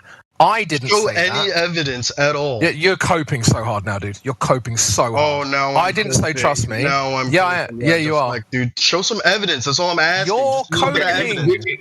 Just a Here's the little evidence. bit, dude. A crumb. The direction, the direction the sun rises tomorrow and the direction the sun rises in 6 months is not going to be the same place. Period. End of story. And everyone knows that, apart from you. Everyone knows that. Everyone knows that, apart from you. Okay, everyone knows the Earth is fucking round, but you don't. No, that's not true, though, is it? Look at your fallacy, dumbass. You get that from the umbilical cord, or what? What kind of info was that? Dumbass. He's just born knowing. Everyone knows that's your. The funny thing is, you're just born. That's not my evidence, dude. The fact is that this is some. so rudimentary. It's like asking. It's sea lining. It's like asking for evidence that grass is green. Even everyone on your side agrees with what we're saying. It's literally only you that doesn't agree with this. I never thought I heard a Glober throw seasons under the bus. Right. It's literally the explanation for seasons is going, nah. But that's your explanation for seasons. On a flat fucking Earth, man? How the fuck I've actually heard that a few times. Lately, I've heard that a few times. A few other Globers have been like, what the fuck are you talking about when you bring up the tropics? And like, you just made that shit up. Right. Explain a cold front, man. Where does it come from? Where does it come from? You didn't even know that sun doesn't set and rise in the west. Like, how can anyone... Like, what? It just does. It sets and rises in the west. It doesn't rise in the fucking west. Then why did you say it does? You said it sets and rises at the same point. No, not at the same point.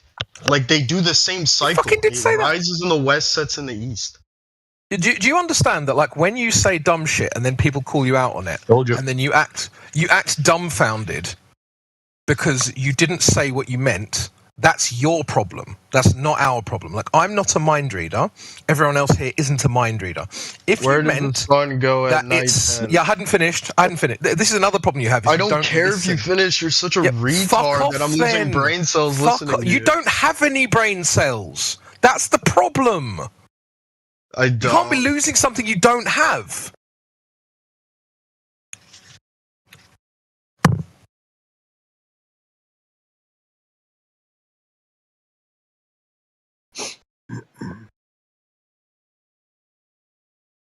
Got him. You just muted me, dumbass. It's not a gotcha. That's silencing me. You're so thick. You're so thick. You're silencing my truth. We did it for your own protection before you keep talking. Yeah, that's what you gotta do. Because everything that comes out of your mouth is stupid. Everything that comes out of your mouth is fucking I'm gonna look out the window, see the sunrise in the same day as it did the yesterday, and then the day before, and the day before. Again, you fucking morons are gonna be like, what the You must fuck have a is big that? fucking window with like 180 field of view, man. I can see the sunrise in the morning. I don't need to be fucking... You don't see it rise in the same direction, though. Does the sun rise in exactly the same place every morning and at exactly the same time? Oh, it changes slightly. Oh. Yeah. Slightly, oh no. Yeah, so how does that explain it going at night and then coming all the way back around to switch in a slightly different position? Why is it's called a circle, bro. So does it go underneath the Earth? No, it goes away, bro. It goes away to where? No, I think it's funny because he's saying, "Oh, does it go underneath the Earth?" mockingly. Like that's literally what you believe. You're mocking what you believe. That's what I believe. Yeah, that is literally what you believe, and you're mocking it. That I believe the sun goes underneath the Earth. Yeah. You think there's people upside down looking That's at quite the sun. assumption you're making. Yeah, that's quite an assumption, dude. The sun. So you don't. Well, where do you think it goes then? Where do you think it goes at night then? I think the sun stays in the same spot every day, and we rotate away from it. So, in terms of relativity, what's the difference between that and what I said? In terms of what you said, you're talking about like a light In terms fixture of hanging overhead that relativity- travels in a circle. In Directed terms by of what and by relativity, who? in terms of relativity, what's the difference between what I said and what you said? Why don't you explain that? It's your point to Yeah, defend. you don't understand, do you? That's the problem. I'm You don't have working a with fucking clue established what you're talking science. about. You're claiming to know better You don't. than most of the You population. don't know what we're talking. You defend your What's point. what's the equivalence principle? Don't know. Educate me, please. Yeah, you have no fucking idea. So what we have here, we're working with a rotating Earth in terms of because I have to dumb this down for you because you're so thick. A rotating Earth would be the equivalent of a moving sun, right? So they're the same to relativity. Well, because relatively, they're relational to each other. You understand that, right? So a rotating Earth, in terms of relativity, is the same as a moving sun. What do you mean by that? A moving sun. The sun moves. Have you never studied relativity? No, I have not studied relativity. I'm a biologist, not a No, cosmologist. you're not. I don't believe you. Not an astrologist. I don't believe that you have any scientific background at all. I am. I'll be honest. Yeah, I don't believe you. Yeah, go on, Jedi. Why does the sun move across the sky? My friend. What are you asking me? Yeah, sorry. Yes, I'm asking you. Why does the sun move across the sky? Because the Earth rotates. That's what Crypto's that's what Crypto's explaining to you. That the phenomena is the same. It's equivalent. The reason why, from your point of view, the sun moves across the sky is because you're rotating. You understand what he's trying to explain to you now? You don't even know what cryptosis. Explain what that is. He's just said the same thing I said, and you didn't understand either of us. No, he didn't explain it. Okay, from your reference frame of standing on the Earth, the sky could be rotating, but from the reference frame of the sky, the Earth would be rotating. You understand now? Oh, so yeah, you're flip-flopping it, making something even more infinitely impossible, somehow reality with absolutely no... Geocentrism is impossible. He doesn't understand. Why do you believe that? Dude, Why do you believe that the sky is moving, but we aren't? Oh my god. Explain that. This is us saying that. Hold on, I'll tell you why. Us saying this. You just saying that it is like it is, and not proving it at all isn't going to convince you. Because okay, I'll prove it right now. Aries failure experiment with a water-filled telescope that proves it. That proves it. It's You're just naming something. Prove it. Okay, so so if an object is in motion, right, and it goes through a refractive medium, the light will be deflected in the direction of the motion. So George Bill Airy, who was the astronomer royal for the Royal Society, took a telescope filled with air, then filled it with water, and looked at the same star. Now, if the Earth was in motion, the star would have been deflected in the telescope, and it wouldn't have been in the center when it was filled with water. When he actually did this experiment, the star was not deflected, which means the Earth is not in motion. But you have no idea about anything the water was. You're saying because the water in his telescope and the light didn't refract, that means that the sky is... No, it's not refraction. It's not refraction. It's a different physical effect. When a refracting medium is in motion, it will deflect in the direction of the motion. So you're saying the star should have been not visible? The star should have been deflected. No, it should not visible in the center of the telescope. Yes. When he had air and he center, it was Draconis, nearly at zenith. He looked through it through air. Then he filled the telescope full of water. Then when he looked at it again, it was in the exact same place. If the Earth was in motion, it would have been in a different place because something called the Foucault effect,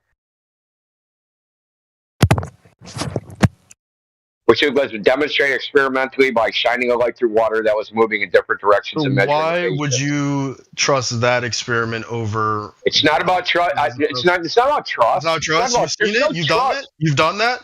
You've done it. I've seen it. I've seen it executed. You've seen it executed. So why is what I've seen executed not valid then? What have you seen executed? I've watched the stars in the sky. You can't see the North Star from Australia. And? You can't see the North Star from Australia. If it was flat, you would see it from Australia. That's wrong. That's incorrect. That's true. You don't have Superman eyes. You can't see forever. Go again. No. First of all, I can see stars in the sky. I can see the North Star. People have been doing that from for Australia? thousands of years. Okay, how about you? You probably watched a video. He's deflecting from his claim that you wouldn't be able to see. You'd be able to see the North Star from Australia. That's bullshit. You have no basis for that. You can't see the North Star from Australia. Yeah. So what? That's to be expected. Why? Why is that to be expected? If the world is flat, you would be able to see all the stars that everyone can see at the same time. No. Perspective, bro. So things that are above your head, you don't know what perspective is? Things in the distance get smaller? So you're saying that how close are the stars then in relation to the Earth then? It's indeterminable. So you don't even know? No, it's but indeterminable. You also are so sure that you wouldn't be able to see it because it's too far away? Look, I didn't say I don't know. Stars are already super far away. No, nobody knows. What makes you think that? How do you know that? Yeah, they're How do you know that? Solar system. Yo, Greg. They're in your imagination of what a solar system Greg, is. I got a question for you. Yo, shoot, man. Yo, I'm gonna post a picture in the side chat. Ready? Go ahead, man. All right, I'm posting it now. It's a blue picture. It says, "Where is the horizon?" Can you do a different one? I saw you do this one on Luke. Okay, so is it A, B, C, or D then? I'm coping. I choose that I'm coping. How about that? Okay. Because I don't want to do your dumbass test. There's a picture. It's all right. We all knew you were coping already. Dude, the thing is, the thing is, dude, have you ever heard of something called the Dunning-Kruger effect? I've heard of it, but explain it again. Okay, so it's when there's like two opposites to it. So it's either where someone who's kind of low ability tends to overestimate their ability relative to their ability, and on the flip side, yeah, well, it's very ironic in this conversation with you, but it also works the other way. There's another irony there as well in that people don't understand that there's two sides to it, where someone who's of like higher ability tends to underestimate relative to their ability, right? So you're coming into this assuming that we're stupid, right? And then you're not understanding anything that's anyone's saying. And I think that there's a combination here of ego and low intelligence on your part. What is a sign of intelligence? Well, pattern recognition and the ability to actually understand information is both critical parts of intelligence. See, this is what I'm talking about. This is exactly what I'm talking about. You don't even want to listen to the information being presented. He's not here to fucking learn anything. He's only here to troll. I'm here to learn about flat Earth. I want to understand your guys' theory. You're not, though. Yeah, I don't know.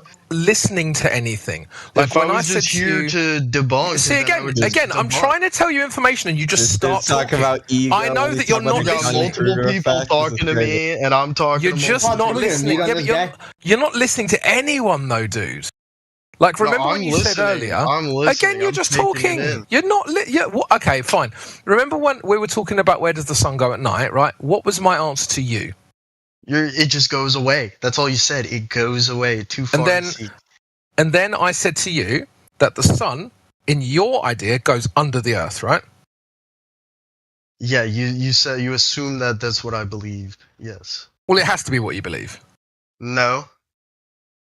I believe the sun is at a fixed point, and we move around it and rotate away from it. Right. So when the Earth is rotating and you're on the night side, where is the sun relative to you? It's behind me. No, it's not behind you, because if it was behind you, it would still be day.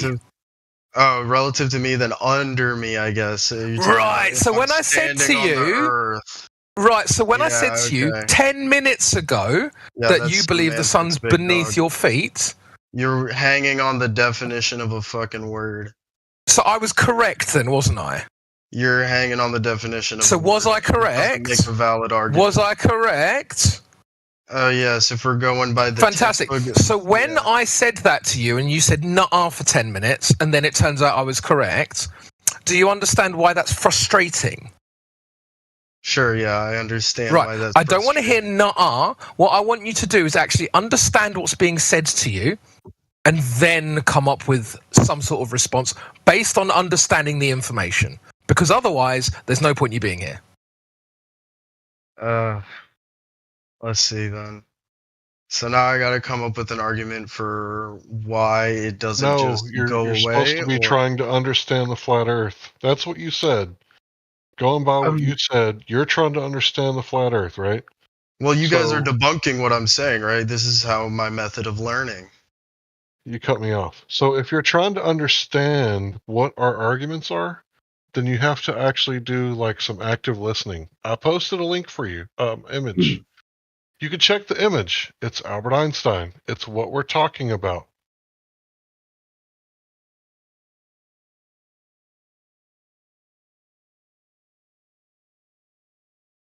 Would you like for me to read it to you? I'm reading it. Okay.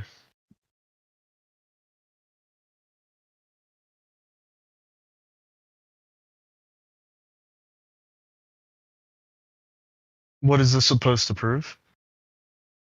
Einstein himself said that he proved that one does not notice anything on the earth that it moves, but that everything takes place on earth as if the earth is in a state of rest. Yeah, that's an observation. Yeah, so that's empirical observations, right? But you believe the opposite of the empirical observation. Isn't he talking about gravity? He's talking about the Earth. Where does he say gravity in here? No, he's talking about gravity. No, he's talking about the Earth. Yeah, and stuff on the Earth doesn't move. Einstein's talking about the perception that you feel. Okay. Like you guys are having some trouble with understanding. I understand. Let me read it again.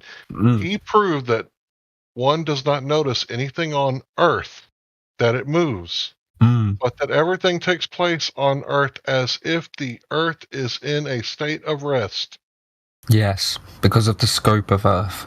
That's not what he said. He didn't say because of the scope of the Earth. No, that's my inference of his power. Yeah, inference is shady. Read it. Oh, what he said.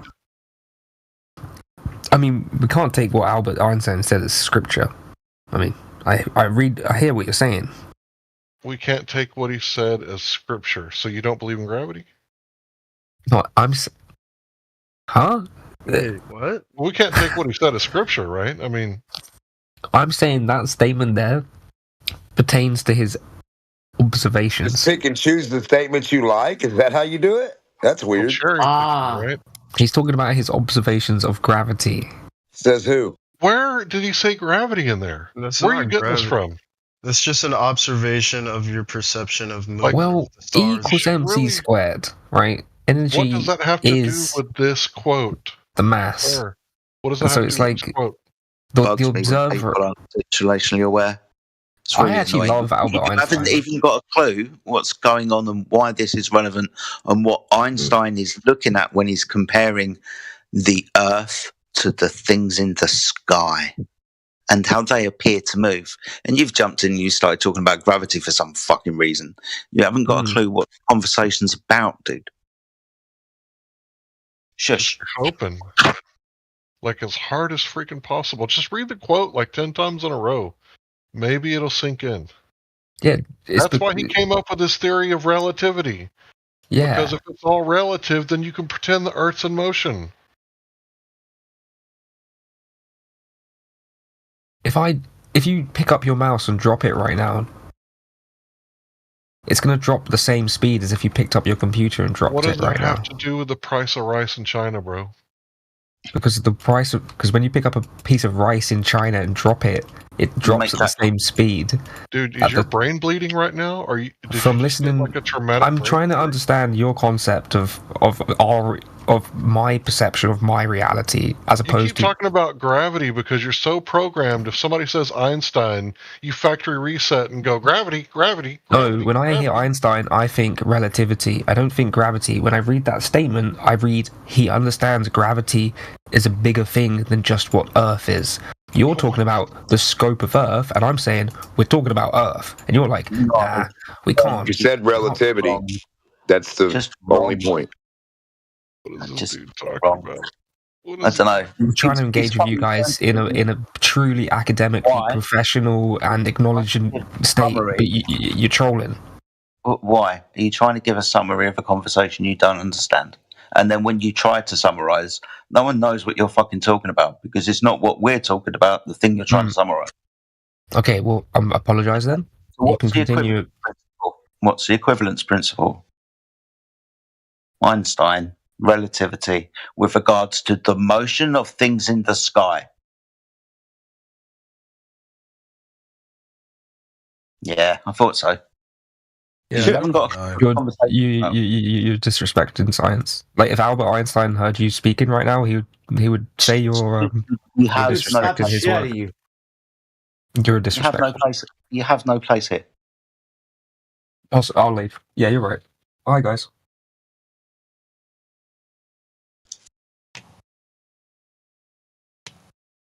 All right, so if we could just get some evidence of curvature or evidence of the Earth moving, that'd be great. So, I guess my other question is, how many people would have to be in on it? Because I'm thinking, well, what the hell has that got to do with the measurement? It's ironic that it's almost Christmas. Of a globe being No, we measure Earth flat, stationary, not rotating, horizontal all the fucking way. A little bit of hills, a little bit of dips, valleys, but it's a horizontal plane of reference, like a fucking heartbeat between two lines. Listen, where is the globe? Where is the globe? You can sail a ship in a. Can you measure the water you're sailing on? Can you touch that water and show me where it's curving? Side view, please.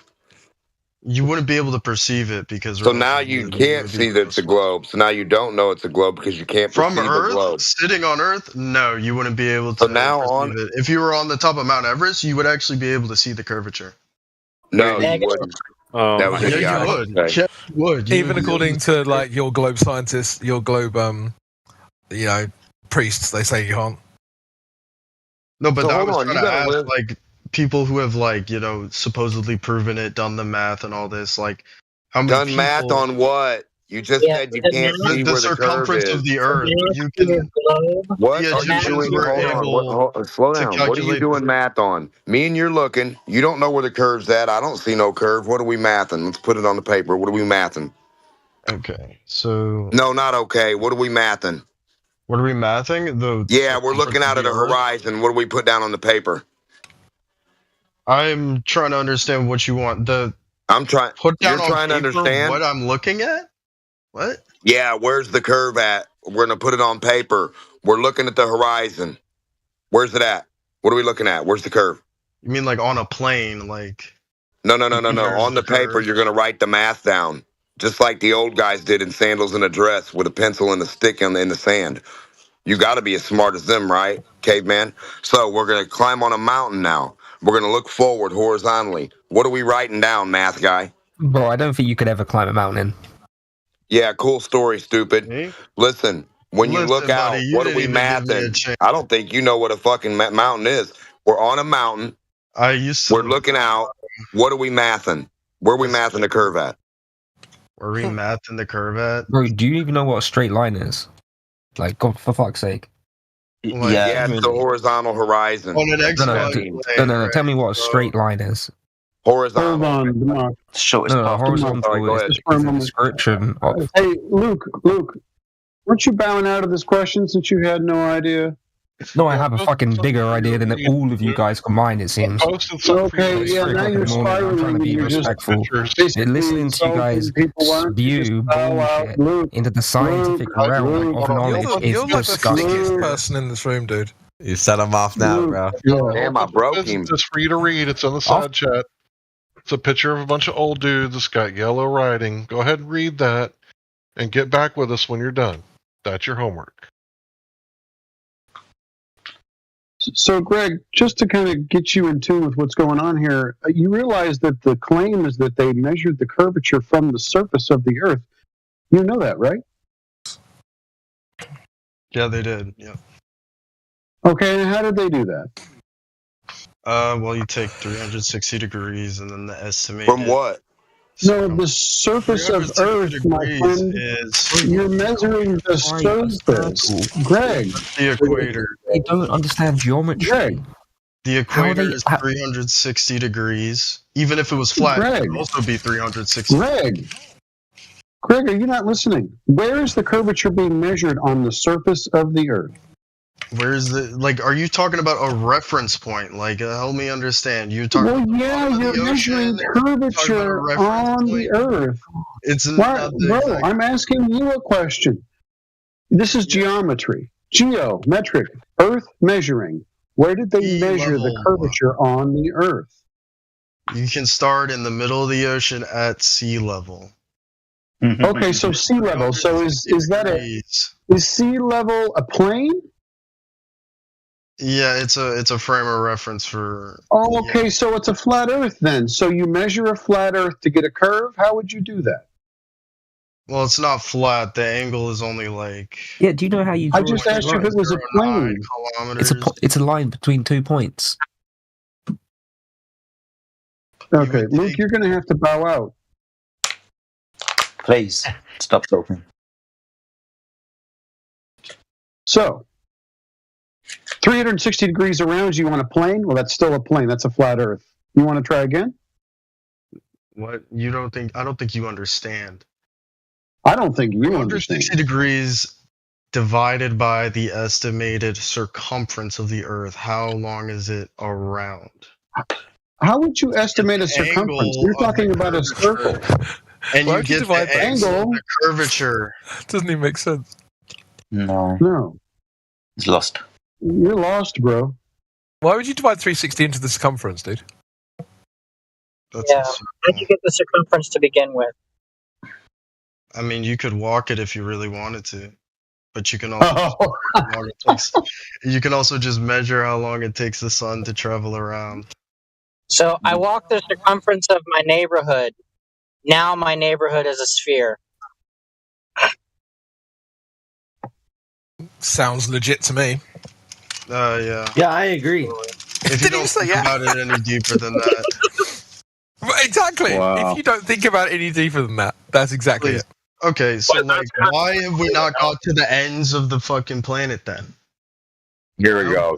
What planet? That's the thing you're trying to prove. The planet. It's not even a planet. What do we call it then? What do we even call it? Earth. Just Earth. Just Earth. It's planet. See. Listen, dude. Planet is a category. It's a category. Why would you put Earth in that category? I'm not a creationist. No. That has nothing to do with it. I think there's more. Planet is a descriptive. Well, I mean, is an asteroid a planet? No. Why not? Because it doesn't have a central gravity. It's so it has different. It has different. Hold on. It has different properties, right? Yeah, I guess so. Not a multi. Yeah, so it's a different category. So how are you putting Earth in the category planet? What are the similar properties that you're observing? An electromagnetic core with things orbiting it, and it orbits a star. You observe an electromagnetic shit in the sky? How do you do that? Meet a certain size, which is why Pluto. Yeah, how are you observing electromagnetic shit in the sky before you start dish galloping down the street? A compass is an electromagnetic. A compass. You measured the electromagnetic field on Mars with a compass on Earth. The electromagnetic field on Earth is probably different on Mars. I'm not sure, but the compass uses the electromagnetic core on Earth to point you in a direction, which is how people traveled for The Earth does not have any kind of electromagnetic. I'm sailing in the South Pacific. I looked out my compass. Yeah, but so doesn't Earth's core? I mean, doesn't magnets lose their magnetic properties when superheated? That's not the real problem. The real problem is magnetic declination and compass don't actually point north and south. He just thinks they do because I don't know why. If you look at a map, like a navigation map, they'll have something called magnetic declination. So the magnetic compass, it's north-south, isn't necessarily north-south. You know that, right? Like on your magnet, are you asking me if it's like true? Compasses align. No, compasses don't point true north. They point to magnetic north. The North Pole, yes, because the pole. No. No. No. You don't know the difference. Dude, what's the difference between magnetic north and true north? I don't know. I just know that the pole, yeah, I know you because of don't an know. electromagnetic field, it comes out. It's not how. That's not how it works. That's how it's working in your mind. That's how it's working in your mind, but that's not how it works in reality. So if you go on Google and type in magnetic declination, you'll get maps, right? And those maps will have field lines, and your compass will align with those field lines. It won't point north-south. That's why we have these maps. That's why we invented them, because we know the needle of the compass doesn't match the so-called celestial spheres north-south. Then how do birds? We've known this for like 2,000 years. I don't know why you don't know this. Or not 2,000. Whenever they invented it. Know to go south. Look, if you go in the South Pacific, you'll look at your compass and say north, and you'll They be have an pointing. organ that feels electromagnetic field, so they can go south. Yeah, an electromagnetic field. That's right. Your compass will align with it. It doesn't point north and south. But birds know the difference between north and south, and they they don't. That's an old wives' tale. They've tested fucking homing pigeons on that shit. That's just bullshit in fucking the press. Pigeons are different. They're domesticated. Homing pigeons, bro. Homing pigeons don't use a globe. They don't use a magnetic field. They don't use any of that shit. They tested this shit. What about swans or even like salmon? Just name a different bird. Indio, if it doesn't work for pigeons, then what about geese? You know, I mean, what about there's a lot of different birds. Ravens. You know, yeah, what about crows? I mean, maybe crows. Maybe crows can detect magnetism. Maybe crows have an internal compass, but ravens don't. Is that how this works? They do have an internal compass. Look, there was a hypothesis that birds detected the magnetic field through superoxides in their eyeballs, right? And that they could actually see magnetic fields, but that was actually debunked. Why do you feel it though? Why do you like? So how do you know that that was debunked? Because of papers. So because they other did people all told sorts you of that. Well, I mean, why would I believe it in the first place? Well, why would I believe it in the first place? That fucking pigeons see magnetic fields. Why would I believe that? That's just a claim. Yeah, you're just so when other people test something, you sometimes take it. You just trust them sometimes, but not no. always. He said he's read. No, it's never about trust. It's always about the data produced, what the test was, what the sources of error were, and what the assumptions were. See, we, unlike you, don't go scientist believe, not scientist don't believe. We go, hey, they're making a claim. What is the substance of the claim? And we look at the substance of the claim on an individual basis. I know that's hard to imagine that you actually do the work. You're making a lot of assumptions about me, man. I like it. You guys understand that you, when you like read a paper, that the data is produced in the paper, right? Any good paper will have the data produced, and so that you can actually read that paper and come to your own conclusions on the same. That you don't have to come to the same conclusion that the person who wrote the paper did. You can actually read the data and interpret it the way that, like, you can interpret it in a different way. You understand that, right? Yes, no? Yeah, there's actually been lots of discoveries this way, where someone looked at the same data and was like, hold on, their interpretation is wrong. This is how it should actually be interpreted. So there's actually lots of conclusions that have been reached this way. So let me ask you, do you think peer review, they actually replicate the experiment in the paper when they peer review it? Yes, I've done that before. Oh no! Come on, You man. literally just made that shit up. No, I mean I have copied experiments and replicated them and gotten the same. Dude, just stop. No, they don't replicate experiments in peer review, dude. Like at CERN, right? When they publish a paper, what do they go build another CERN and do the same thing all over again? Fucking retards, dude. They literally will. Yeah, they build their own CERN in the fucking Siberia. They will. They will. Oh please! No, Stop embarrassing yourself. Is constantly. Peer review is not replication review, dude. That's horseshit. Stop making shit up. Semantics. Indio, do you remember, Indio, when I had this debate about a year ago and Scott Mackey was in here, right? Scott Mackey's a Glober, for those who don't know. Even Scott Mackey was berating the other Glober, saying, you are making us all sound dumb when you say that peer review replicates the experiment. And even like hardcore, like Scott Mackey was calling the other guys thick as pig shit for having the opinion you have. Again, it's one of those things where most of the people you're just making personal attacks right now. Like, this doesn't matter. Even if you're right, I mean, this doesn't say anything about it's a description. If you call me dumb, at this point, to prove something. At this point, where he's just lied over and over, and he's just constantly lying. It's ignorance is not a lie. No, you're just lying. If that was true, you're a liar. So no, you've just said that you did it yourself. Everyone knows you're lying about that. I have replicated experiments. Yes, I have. Not as a part of the peer review process, which is what you claim. I've peer reviewed other people's stuff. Everyone knows that you lied about that, and that's annoying. Stop lying. Okay, buddy. And this is one of the guys. He's the first person to ask, "Why would they lie?" Right? When he's actively lying while he's in here. That actually. Yeah. Yeah, but you think it, dude. So you're just assuming. Yeah, I would rather assume than be a liar that's been caught like 10 times in this chat, making shit up, just lying, dude. I mean, I could just call you a liar, say you're making shit up. Yeah, but you can't. But you can't actually demonstrate it. Whereas you demonstrate you're based off calling me a liar for. So yeah, tell me one lie I said. So what? Tell me a single lie I said. You're lying too. I mean, oh God! See where this is the level. You're right, Crypto. Now it's you who won't even answer my question.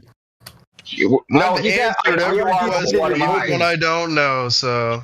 Yeah, India, go ahead. Say that. If you're gonna answer any question, I can post that blue picture in chat again. No, you can answer. No, not that one. Not that one. No, I want to hear what India answered. I want to hear what India answered. No. Big surprise. This is gonna debunk the whole. Yo, everyone, chill. India, what were you saying? I'm saying we're not talking to him anymore, dude. He's devolved to I know you are, but what am I? Like, what's the point? He's turned 10. Yeah. Guy's brain dead. I'll answer every question except for that, guys. Yeah, literally anyone who thinks the replication is part of the peer review process doesn't actually understand anything about science. So how does, I actually don't know, how is, am I muted? No, so when people say A on that, I think that's what they did, and then you're like, oh, that's flat. What is the logic there? Well, with the Earth's being 3959 mile radius, that translates into 8 inches per mile squared on the curvature. If that would be the case, the horizon would not be visible past the 10-mile marker or the 9-mile marker, if that, which is marked by the second by the oil rig, which would be 54 feet below the curve. Why can you see water past that point? Because it's flat. How do we know how far this picture is? I mean, I'm kind of just taking that. I guess that's just assuming that, right? I mean, you could even check it out on Google Images, brother. The oil rigs are marked. Taking by these made up satellites. I don't know. So they're not satellite pictures, bro. They're taken with aerial photogrammetry. We've been taking them since 1940s. Okay, so there's just planes taking that. Okay. Yeah, they're just airplanes. Yeah. Okay. But you wouldn't need airplanes because you have the marine charts that position them, right? Because you don't want people smashing into them in the middle of fog, right? How did they? It's just like this 29-mile laser tag. The straight line, dude. You see that straight line?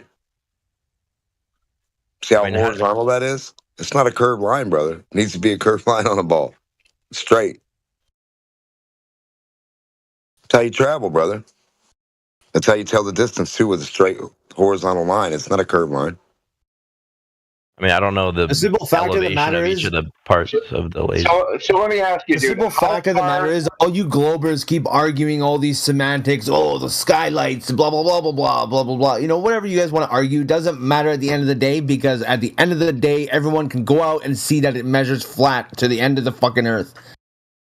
You should unmute Luke, bro. He's like, I don't know why he's muted. I feel like he's the best at debating. We're done with retard. I feel like he's like Yeah. patient Luke and was the smart British about guy. it. I don't know. I feel like Yeah, but he was I don't think so. spiraling, bro. Yeah, So let me he ask trusts other people's drinks and stuff and eats candy off the floor. We're not going to go with that. Yeah, I want to ask this guy. Okay, this camera and that black swan image you were showing, it's 1 foot off the sea level. How far away do you think the horizon should be? I don't know. 1 foot. Are you talking to me? I don't even know if you're talking to me. But Yeah, just take a guess. How far away do you think it should be according to the globe? dude, I don't know. But a couple miles. I have no idea. 1.22 miles. Okay. And you thought I was gonna say much higher, but Well, I mean, you did. Well, you said 2 miles, right? So it's 1.22 miles times the square root of the observer's height in feet. That will give you the horizon distance for any observer elevation. So that horizon is 10 times too far.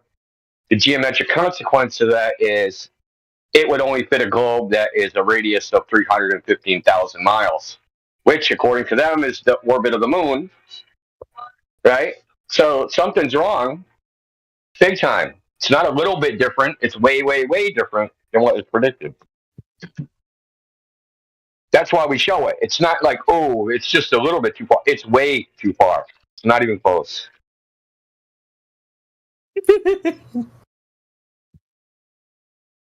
very good. See, the thing about Globers is like they don't understand that we're not using examples that are close. We're using examples that are very, very 2 orders of magnitude different, at least the order of magnitude, but typically 2 orders of magnitude different than the prediction, right? So how do you account for that? So many observations that are orders of magnitude different than the prediction.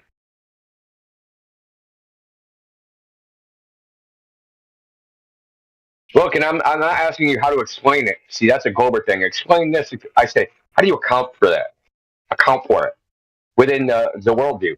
Now, people will say, well, refraction makes it happen, but no one can demonstrate any of that. You can just say some words, but those words actually need evidence to actually back them up, but no one actually gives any evidence that you can make a ball appear freaking 10 times larger than it is because of the light bend. What's the reasoning for, like, this is pretty testable, as far as I understand, for gravity or whatever, the force thing, whatever, being different at different parts of the Earth, like near the top and the bottom. Yeah, it's not different the way you. It's different, but not the way you think it's different.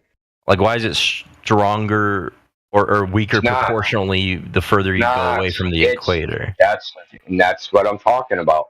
It's not. Gravity, the strength of gravity varies all over the place. Doesn't big chunks of rocks in there, like that's the yeah. They have that's the cool, global but, people have a an explanation for that, right? Yeah, but they won't have a justification for the explanation.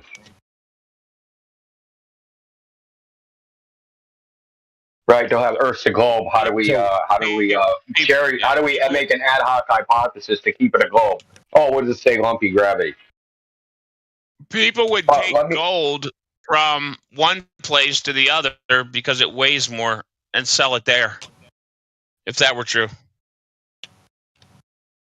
Okay, it's like very small, bro. The difference, right? Actually, I know why they don't do that. And the mass is different. We can test the mass of stuff. Right? They zero the scales with known mass before they weigh any gold. Yeah, I mean, yeah, we've thought about that. Yeah, but that's got nothing to do with the Earth. That's got to do with calibration of the equipment. Yeah, that's why you bring it to like freaking a third world country where they're still using balance scales, and you take advantage of the locals. Unless it goes the wrong way, and then you go, "Oh shit."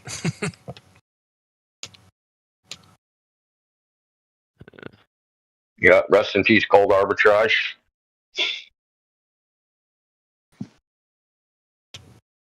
Yo, Imagine that. You were talking arbitraging the weight of gold because of where you measured it. We dug it up here. Like, wouldn't everybody be trying to dig shit up at the equator or something? Dude, don't you think it would be different? Like, it's spinning 1,000 miles per hour at the equator, but it's spinning 0 at the north, whatever. So flow or whatever. You don't think it would change? You don't think it would change? I think it would change drastically if it were true, but it doesn't. Change what? The weight of things. You should literally build a jump higher at the equator. It does. I'll see if I can. I saw a video of a guy actually taking weights and doing that exact experiment. I'll see if I can find it. Seems legit. Get any out because like to spin it like the centripetal force differences or whatever. Couldn't jump higher at the equator. It didn't work. We're gonna get Eddie Hall later, so you can bring the deadlift record. Hey man, it's like, listen man, in professional weightlifting, every half kilogram counts, man. It'd be less than that. It's way less than that. Right. No, dude. Not when you're deadlifting like 1,400 pounds. Yeah, all your world records would be set at the equator, right? No, it'd be at the poles, right?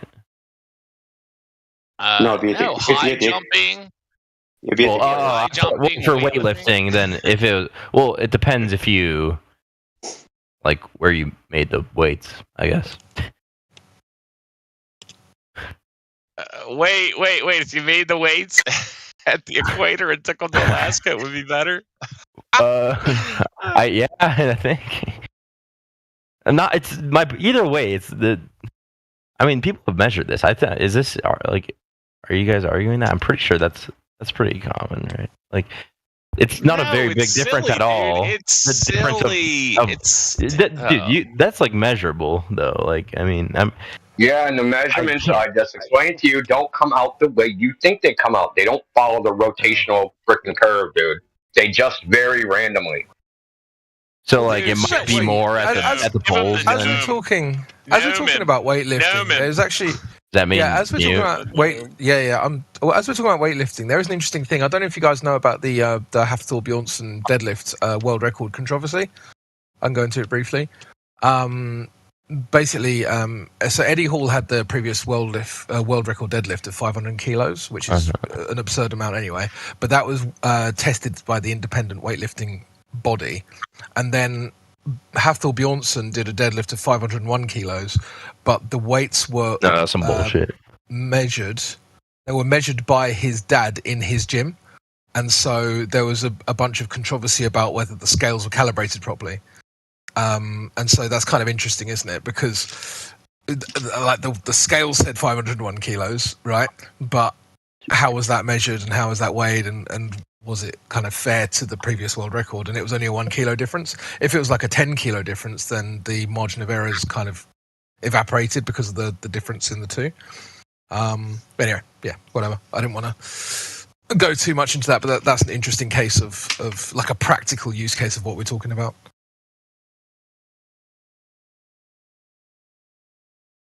Yeah, I mean, like I was saying, I haven't obviously fucking measured this shit myself. Also, I was getting confused. So about, I guess the gravity is more at the poles, or the force from gravity observed, as far as I understand, is 0.5% more at the poles. I guess that makes a bigger difference than my so-called gravity. The difference of like centrifugal force or centripetal makes the bigger difference there, right? But let me ask you. I always gotta. Yeah, so let me ask you a question. Is science empirical or not? Is science based on empirical observation or not?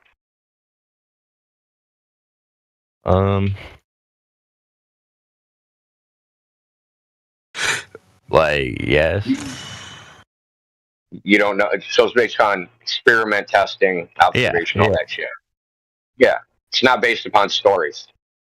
So you just keep repeating the story. I mean, it's the story. We're trying to tell you what the empirical observation shows, and you just throw it away for your story. It's crazy, dude, to me. You want me to give you a specific test? Okay. So Kern is a precision scale company. What? They make precision scales. Kern, it's a company. Okay. It's Kern Precision Scale Company. They make scientific scales.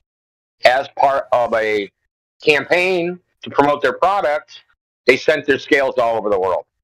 They sent them to CERN. They sent them to Lawrence Livermore Labs. They sent them to Amundsen Station. They sent them all over the world. And the same one, and a garden gnome.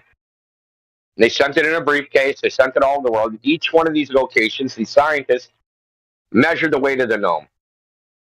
Well, if you graph the results, they don't match the rotational curve of the Earth. The axis is supposed to the measurements that are predicted based upon latitude. They're random. They're all over the place. There's no pattern. So this is what I'm talking about, empirical evidence. The empirical evidence does not match the story. Do you have a link to that? Yeah, I'll post it in the chat right now. Sure. I just posted a video from a guy who did the exact same kind of experiment, driving the different latitudes with the same scales and weighing them. So, Bear Bludgick, you still in here? What are that guy's what does he figure Yeah, I'm still out? here, bro. Yeah, so you said you're an AZ, man. Are you gonna see Rich? You seen him around? I probably will. See him eventually. Wow, what's up? Yeah, so he actually did this weight measurement experiment. He did like in 3 locations. He went around. He flew. Yeah, right. I remember he took it on the. Yeah, unfortunately, his channel got nuked, so that video is gone. But like, I don't know if he still has it. It'd be cool if like you could get the data set. That'd be awesome. I'll see if. I mean, if you can't, then it's no big deal. Yeah, I'll see if he had it on a computer. Cool. Yeah, so this guy that we're talking about, he is a trained meteorologist. He has a master's in science, so he's not a scrub. He's not a moron. And he was in the Navy. Do you do this like based off of like? Do you stay on one line of longitude, or like because I feel like you'd have to go on a bunch of lines of longitude and then like average out the results? I feel like that would make more sense. You have to do it on a bunch of different lines of longitude or latitude. Latitude, obviously, for but I would think you would have to do a bunch of longitude also, so that if you're a glober, then they think that there's a bunch of there's still randomness to the core. There's big chunks of stuff. So if you believe in gravity, then that's going to change still depending on where you are. So you have to do a bunch of different lines of longitude also, so that it evens out that randomness of it, if that makes sense. I think that would make it a better experiment. Yeah, but we're trying to show a correlation between rotation. Not that I already conceded that the acceleration varies, dude. We already know that. That not only does the acceleration vary, the direction varies. Yeah, so in the gold model they have curved plumb lines because the direction of the plumb line doesn't match the celestial sphere. So they say the plumb line's curved, which is absurd on its face. Yeah, they don't. That's not what they say. There's so many. I feel like that is what they say. Who said that's not what they say? Who just said that shit? The plumb line deviates. It deviates due to a gravitational force that is not directly down. Yeah. So why are they publishing geomatic and geodetic articles that say curvature of the plumb line? Why are they putting diagrams? That is. Hold on. Well, they're actually graphing it, dude. They're actually not even, dude. They're saying that the plumb line curves. They're not. Yeah, that's what they used to call it. They do not, I believe they do not call it that anymore. But it's essentially due to density differences in the Earth. Right? It was first observed back in the just after the Mason-Dixon line was drawn, because the Mason-Dixon line actually experienced that when they measured it, when they surveyed it from the Allegheny Mountains. The the vertical has been known about since the 1400s. I don't know what you're talking about, dude. No, I'm saying they started to measure it. They reported to the Mason and Dixon, who did the surveying in America, reported this to the Royal. They were from England. They reported to the Royal Society, Royal Astronomy Society, and they started investigating. They did measurements starting then. After that, to actually measure the amount of deviation near like mountains, for example.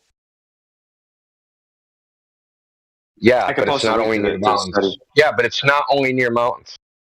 Not only that was the first observed, most obvious version, but there are differences in the plumb line due to differences underneath the ground. Sure, there's that's a cool story. The ground is not homogeneous. That's a cool story, bro. Yeah, that's a cool story, dude. That's literally it's also the truth. It's also the truth. Yeah, it's the truth. Why? That's just Ipsy Dixit. You know what Ipsy Dixit is? It's true because I said so. It's true because there's evidence to support it. Okay, well, it's true. It's more likely true. It's more likely true because there's evidence. How'd you come up with that probability? And that's an appeal to probability fallacy. Do you have actually any rational arguments? Or you just Bayesian fallacies on it. It's called Bayesian reasoning, and I'm not sure you know what a fallacy is. Yeah, I do know what a fallacy is. Appeal to probability fallacy. You can literally Google it. You can go also Google probability fallacy. In the scientific process, that's all it is probabilities. Are you not well aware of this? Yeah, that's scientific claim. Therefore, it is a probability. That's cap, dude. That's not total cap. You have no idea what you're talking about. Then it's all science. No, that's not true, dude. Absolutely, is true. Come on, no, wrong. Yes. Yeah. I mean, I feel like that's a more humble approach, anyways. Yeah, but probability and science aren't the same thing. Science just establishes what's more probable than other things. Doesn't establish truth, for example. Establishes cause and effect relationships. No. Well, likely cause and effect. It does not do that. It does not do that exclusively. It establishes what's more probable in reality.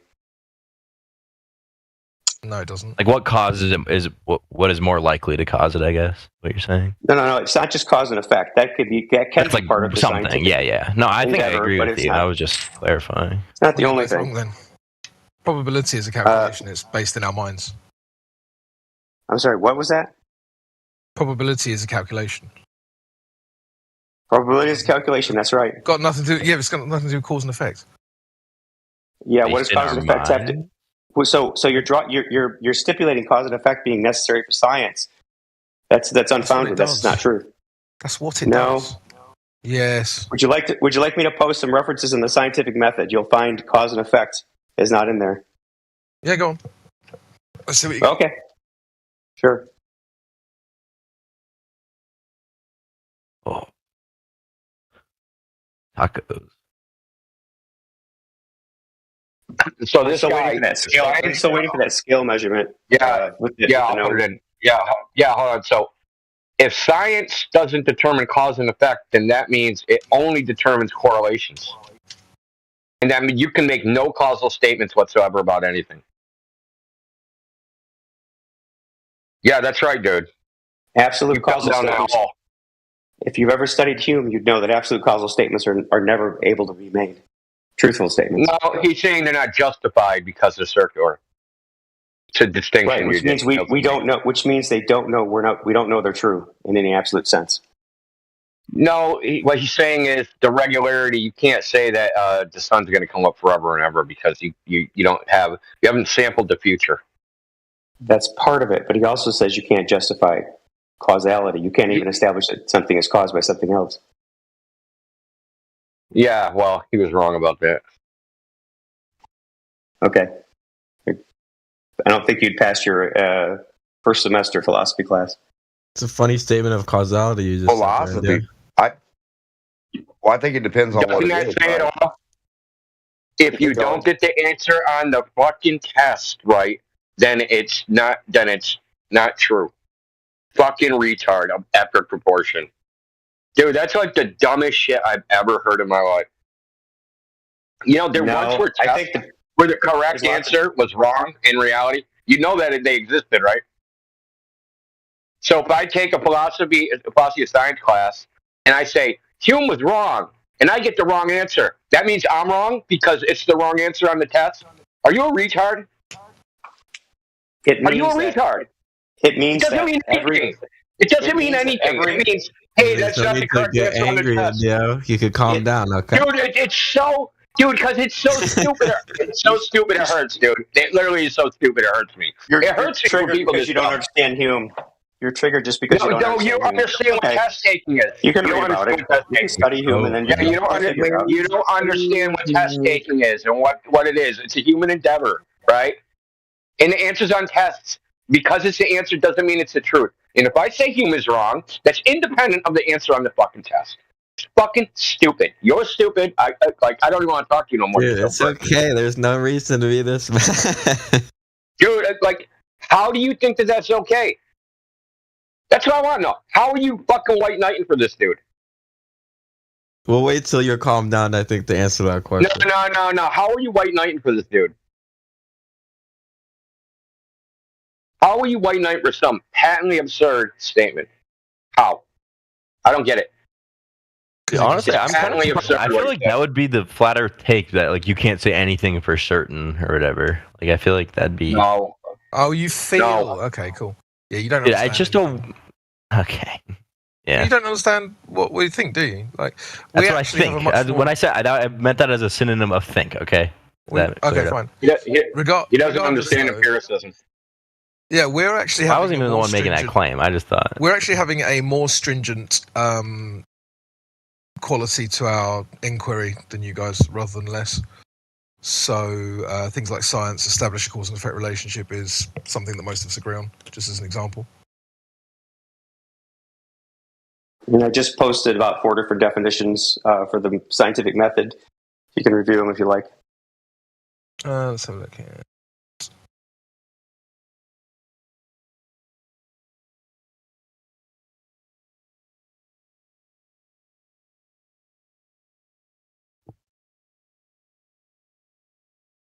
Yeah, so test those predictions by experiments. Okay, so the experiment would be the bit where you establish cause and effect. Are you talking on PlayStation? Why is that next to your name? Yeah, I'm on the PlayStation. That's funny as fuck. Well, why is that funny? Yeah, so all of these establish cause and effect, because as soon as it says test or experiment, that's exactly what you're doing. You're testing a cause and effect relationship. No. You have a computer? No, a test doesn't have to be an experiment. A test can be a prediction which can falsify the hypothesis. That's what a test is. So how are you falsifying it? So if you make a prediction, let's say I predict that tomorrow at noon local time the sun will be directly overhead because of whatever insert physics, and then the sun's not overhead tomorrow. Whatever my prediction, my assertion is, my hypothesis is, would be incorrect. Right, so your presumed cause, which is your independent variable, would then be falsified. No, I'm not making a cause. I just make a prediction based on my hypothesis, whatever my hypothesis is, which is a statement about reality, and it can be a cause and effect relationship, but it could also be something which is just a statement, like the Earth is flat or the Earth is not flat. Right? It's not a cause there, but it's a statement about an observed phenomenon. Dude, you're using like a colloquial definition, dude. We're talking about scientific hypothesis, not your. Yes. All right. I'm going to post several definitions of hypothesis, and you can read those too. But everything you just you didn't listen. We said scientific hypothesis, not just run of the mill hypothesis. Yes, I'm going to educate you guys. Hold on. Yeah. Good luck with that. You'd need to know more first. Good luck with educating you. Yeah, dude, you guys aren't in a position to educate anybody. You literally have to Google what you believe on the fly. True. Oh yeah, They don't even know what they believe, bro. They have to ask the priests, the Google priests. But they don't even know who those priests are. They don't know that either. They don't know what those priests did. Hold on, let them Google it. Let them Google it. So I posted those weight measurement experiments for whoever wants to do this.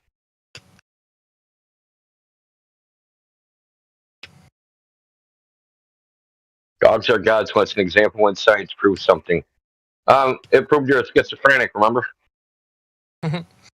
Yeah, I never said the word prove once. I did say establishes cause and effect relationships multiple times, though.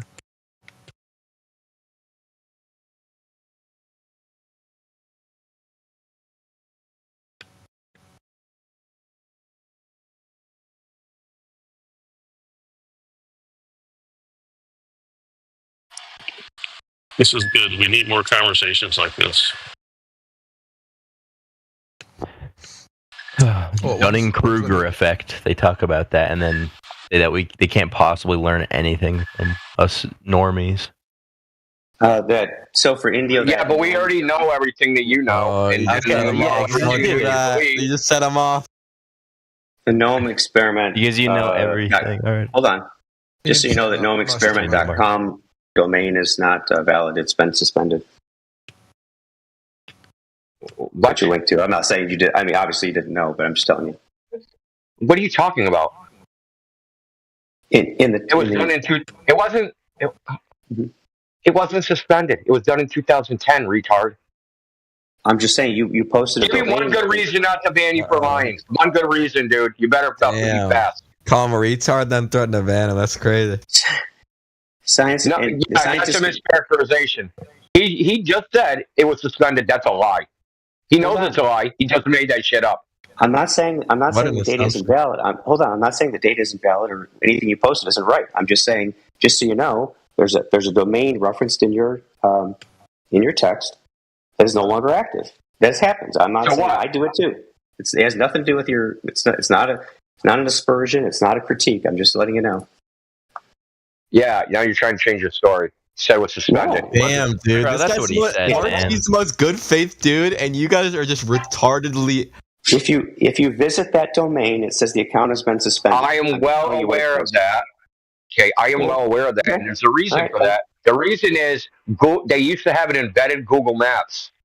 Google deprecated that feature, so it no longer works.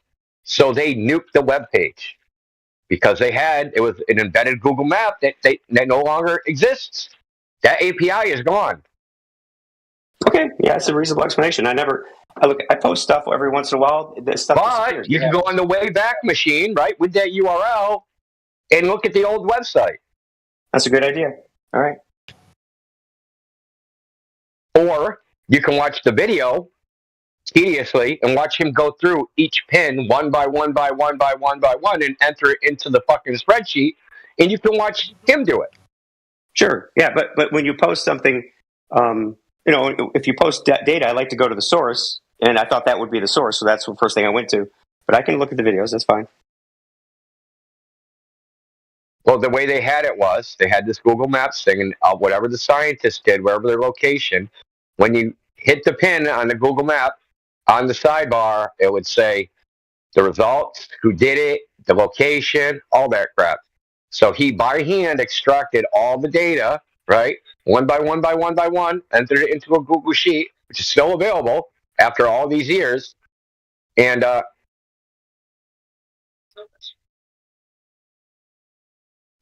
dude, like the shit, like I just got a brain cramp. So I looked in the chat. And I see a Glober say, echo chamber. Echo. How are you talking? Yeah, they don't know what echo chamber means. They think it's just like a slur that they just throw out. Dude, they don't know what do they know what it means, right? It's don't know what science means, don't know what hypothesis means, don't know what logic means, don't know what fucking logical fallacies are, don't know what an echo chamber is, don't know what cherry picking is. They don't know, like, literally. I swear to God, you don't know more things than you do know. Well, I mean, that's probably true for everybody, but it's just crazy.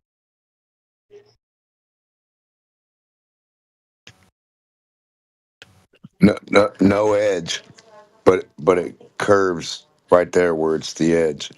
But there's no edge to a ball. But right there on the edge, it's curving. That'd be the horizon, the geometry, the actual physical, tangible. But globes don't have an edge, you guys. They're horizontal. They don't have an edge. I'm pretty sure Hudak is a Mossad agent, anyways. I'm just curious. Maybe you guys can answer this. Yeah. So if the Earth is flat, what does it sit on anything? How is it situated? Sits on dirt. Okay, so which is bigger, the Earth or the dirt that it sits on?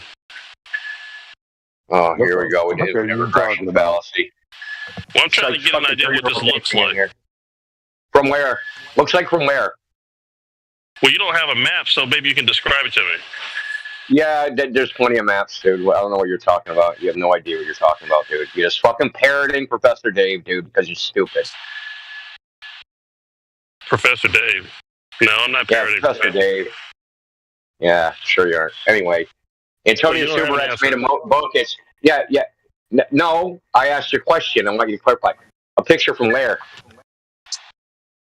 Well, I just asked you a question. Yeah, individual. Like when you take a picture, you have to take it from some viewpoint, right? Picture from what viewpoint? I don't know. You tell me. You say the Earth is flat. You want the picture. Well, I mean, okay, from the beach. You want a picture from the beach? Fine, we'll do that. I don't care what's from. Does it show what the Earth looks like? The entire Earth? Yeah. I don't care where you want to take it from. How would you take a picture of the entire Earth? I don't know. You're the one saying it's flat. You work it out. Yeah, but that's because we measure the surface flat. So because it's measured flat, right? We can say the whole thing is flat. So you measure. So this is like an extrapolation. You measure like 12 inches in front of you, or you measure the whole thing? No. So we have water. So water covers the majority of the surface. Whatever the water is doing, the surface has to be doing. So you measure a section of water, like 25 miles, 30 miles, 300 miles, 800 miles, 10,000 miles. Who told you that water covers the majority of the surface? Well, what do you mean, who told me? Where'd you get that from? You just made that statement. Well, I know it takes you a lot longer to travel across the Atlantic and the Pacific than it does to travel across the continent of the United States. I'm just wondering how you know that about the water. I guess I don't know that. Okay. So you think the Earth is mostly land and less water? I don't know what it is. No, you don't know anything, dude. Well, you made a claim. I'm just wondering how you know it. Tell me how you know the Earth's a globe, then. I don't know it's a globe. It's a belief I have. Yeah, cool. Then why am I talking to you? I don't care if your favorite color is red. Well, I didn't ask to talk to you. I was just asking a question. You telling me you believe it's a globe is like telling me your favorite color is red. It's your opinion, and I don't care. Well, when you say the Earth is flat, it sounds like that's your opinion. Yeah, well, I mean, that's what it looks like, right? So hold on, shut the fuck up. That's what it looks like, and I don't need to inquire farther than that because that's how it's perceived. Okay, I literally don't have to ask any more questions. Oh, okay. Okay, what if berries fly out my ass? We can what if all day. Well, no, you're a human being. You can be wrong. That is a possibility. Yeah, that's cool. Yeah, mentally too. So if I perceive the Earth as flat visually, and then I conceptualize it as a giant ball too big to see, how do I tell which one's wrong? I don't know. That's up to you, I guess. No, it's not up to me. There's a way to do it. Someone will come with evidence. Someone will come with evidence that disproves the initial impression. No, the evidence you don't have. Yeah, the evidence you don't have. No, you think you know you're trying to put me in your boat. You're trying to put me in your boat, the boat where the globe, which has no physical qualities that you can perceive. Yeah.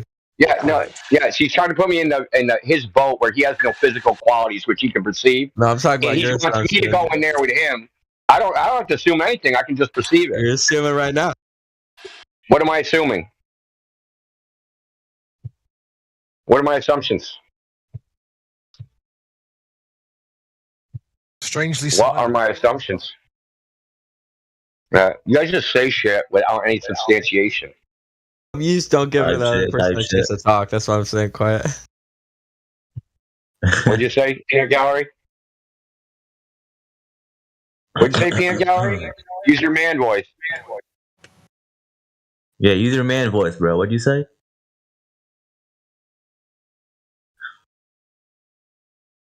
Oh my god, he's a pussy. He's been a pussy right now. Damn. He's afraid to say words on the internet. How pussy. That's crazy, bro. How can you be afraid? That's crazy, bro. It's just Discord. Come on. Just speak, bro. It's not that hard. Trust me. So how many times did that other guy in the car come in here with that same shtick, dude? That's like the 6th time I heard it. Oh my god, man. Just speak. Holy shit. Holy shit, beta. You guys are so immature, dude. Me? Yeah, he giggles. Yeah, you. I can't hear you anymore. I guess I muted you for your opinion.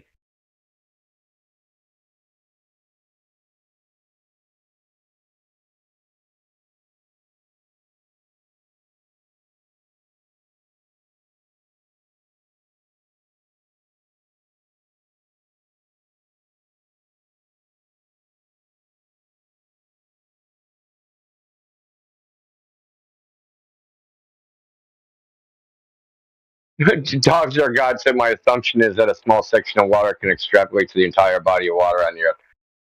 Is that an assumption? I have no evidence to the contrary. There isn't.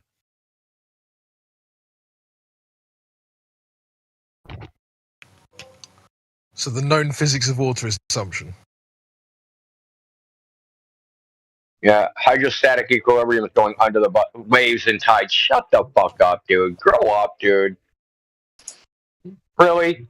You've been around too long to even fucking try that shit. Grow up.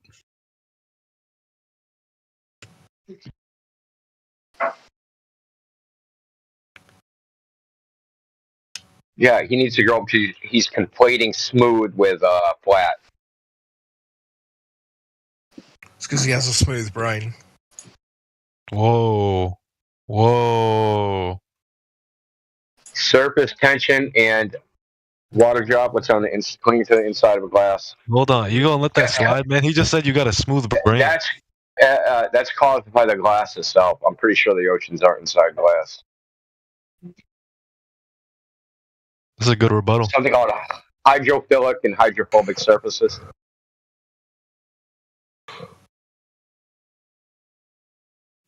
What about homophobic surfaces? Talk about the port of my house.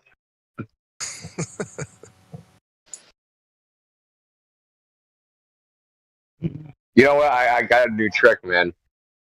Anyone I hear say, "Oh, homophobic, transphobic, whatever," I just call them a phobic.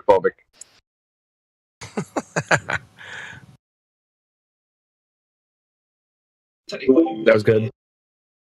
That was fucking hilarious.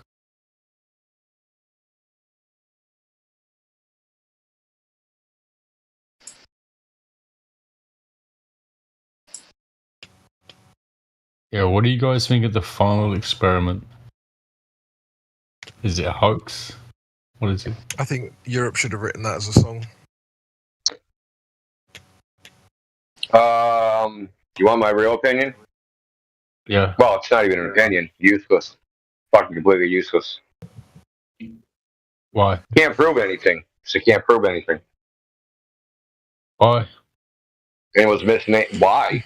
Because I've been asking Volbers to put it in the form of a logical syllogism to prove anything about the Earth, and they can't. And the reason they can't is well known is because anything the sun does, whatever you claim its relation to Earth, is an inductive inference, which can't actually prove anything. Mm-hmm. Yeah, so it was misnamed. Everyone got duped. You guys they didn't actually think about it before they did it, even though they were told, hey, this isn't going to actually prove anything, and it's logically impossible for it to prove anything. I told Duffy myself not by saying, hey, it's not going to disprove flat Earth, I said, hey, if you observe not a 24-hour sun, will it disprove a globe? And the moron said yes, and I said, why? And he says, because the Earth has to be symmetrical. But that's horseshit. No, it doesn't. It's nonsense. It's unsymmetrical everywhere. No, so the Earth doesn't have to be symmetrical. Okay, if they didn't, let me ask before you start. If they didn't see a 24-hour sun, would that disprove a globe? Yes or no?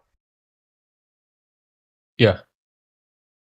Okay, so say a black hole went into the solar system and shot the Earth out of the solar system, there would be no 24-hour sun. Would you still be on a globe?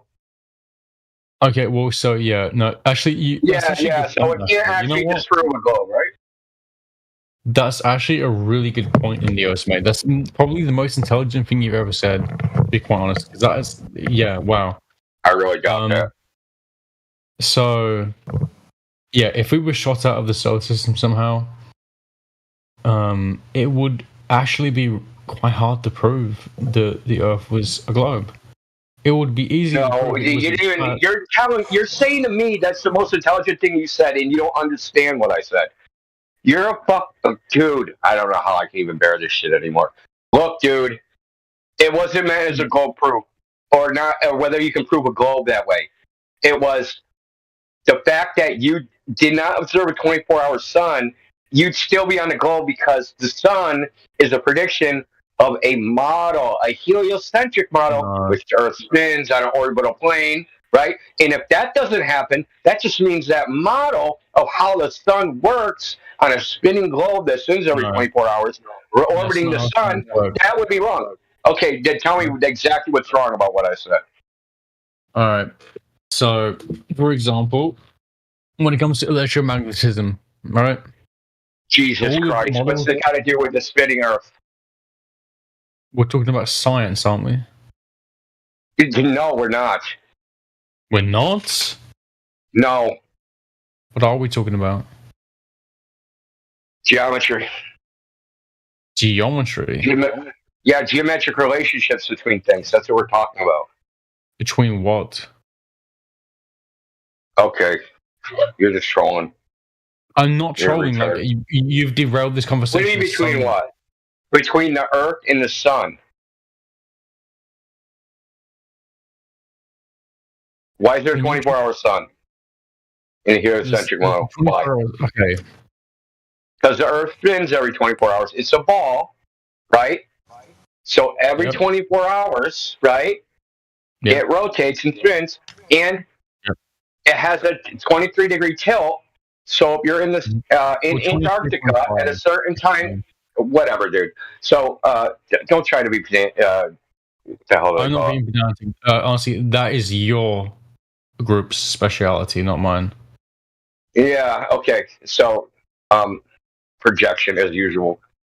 So the geometric relationship is you're tilted relative to the orbital plane, and Earth is spinning every 24 hours. If you don't see a 24-hour sun, that just means that geometric relationship is false. It doesn't mean anything else. You can still be on a ball. Maybe you're not tilted at 23 degrees. Maybe you're tilted at 5 or 52 or 86. Or the Earth stops spinning 24 hours of rotation, or it starts spinning faster or slower, or it's spinning end over end. It only could falsify the heliocentric model. You could be on a ball regardless of what the sun does. You know what? Maybe that is the case, but... Make an actual argument against what I just said.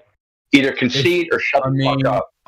I don't need to make an argument against that being the case. Because there ain't one. It's so clearly evident that it is the case. You need to explain how on earth everything that we observe could ever be coherent in something other than a model, where the sun is the most massive object in the solar system and the Earth is orbiting you have no evidence of that. You have no evidence for what you're saying. Orbit is mostly The sun's circular. beauty as hell. It has a very low eccentricity. Tell me you believe what you're told without telling me you believe Okay, you're told. all you're telling me is that you are ignorant to alternative. Like, listen, all you're telling me is that you're ignorant. Really? Nope. Yeah, yeah. I'm very knowledgeable. Okay, tell me the Tycho Brahe model of the solar system and what's wrong with it. The Rahi model? Tycho Brahe. Yeah. So Brahe. Tycho Brahe. Yeah. You're not ignorant, dude. Learn us. Educate us, dude. I mean, tried to save the Educate us on why. Educate us why we shouldn't believe in that model where the sun isn't the largest object in the solar system. Okay, so and the sun and the moon orbit the Earth, right? And the sun and the moon orbit the Earth, and the planet orbits the sun. So why isn't that one correct? You're blasting your mic, and I'm sorry, but yeah, I have to talk loud because you keep interrupting. So, are you done interrupting? Then I'll just talk normal. Is that a yes or no? To be quite honest. Is that a yes or no?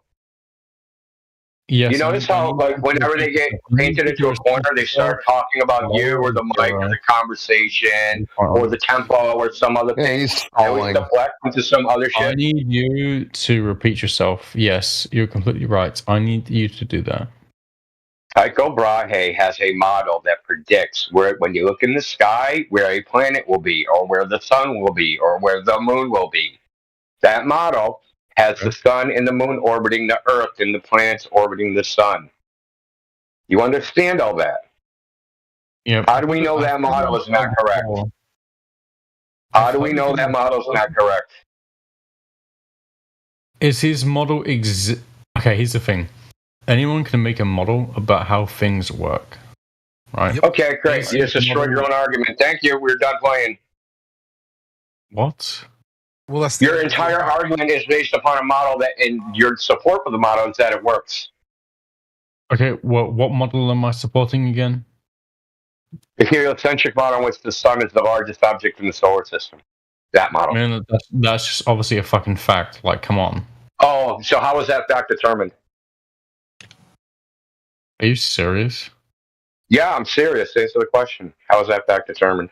Alright, can you give me like 10 minutes to get all the PDFs? Yeah. Yeah, you don't need a bunch of PDFs because it's a simple answer. What's the simple answer? Tell me. The simple answer is for the planets to have the elliptical orbits that were in the model, the sun has to have a certain mass. Otherwise, those elliptical orbits can't work. That's actually not true. It's an inference. Oh, okay. So the planets can have different orbits if the sun has a different mass. So the way the orbits work is based on the starting positions, actually. And not just that, it's also based on the initial orbits are based on starting positions, and the progressive orbits are based on the interactive forces that apply to the forces between the two objects that originally produced Is the sun one of these objects that emit a force? Objects if that force, you're missing. You know what I'm saying, right?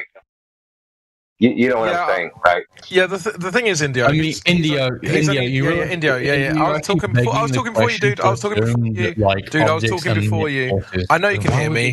Don't be rude. I was talking before you. The difference in what you guys are talking about is India. You're actually talking about dynamics, and he's talking about kinematics, and I don't think he knows what the difference is. Yeah, I know. That's why I noticed that too, Crypto, and I wasn't going to bring it up because I didn't want to go there and spend 3 hours explaining that. Okay. Dude, bastard. Crack on. We're going to be down that freaking rabbit hole for an hour. Whoa. I'm having a hard time getting him to admit that if the sun had more mass, that the orbits wouldn't be the same. But he's like, no, he's just throwing his own shit under the bus. Yeah. I never said that. I never said that the sun was a different mass. I said, how do you know the sun's the most massive object? I asked you, how you know the sun's the most massive object in the solar system? How they got that idea is because of the size of the orbits they say exist. The sun has to have a certain mass for the orbits to be that, right? If you change it, make it bigger or smaller, right? Well, or actually, bigger or no, smaller mass, then the orbit will so- change. There are actually. Well, I guess you different can change the factors. velocities, right? There are. You have to also consider the distances. You have to consider the initial velocities. You have to consider the mass of the orbiting objects. The mass. They don't know the initial velocities.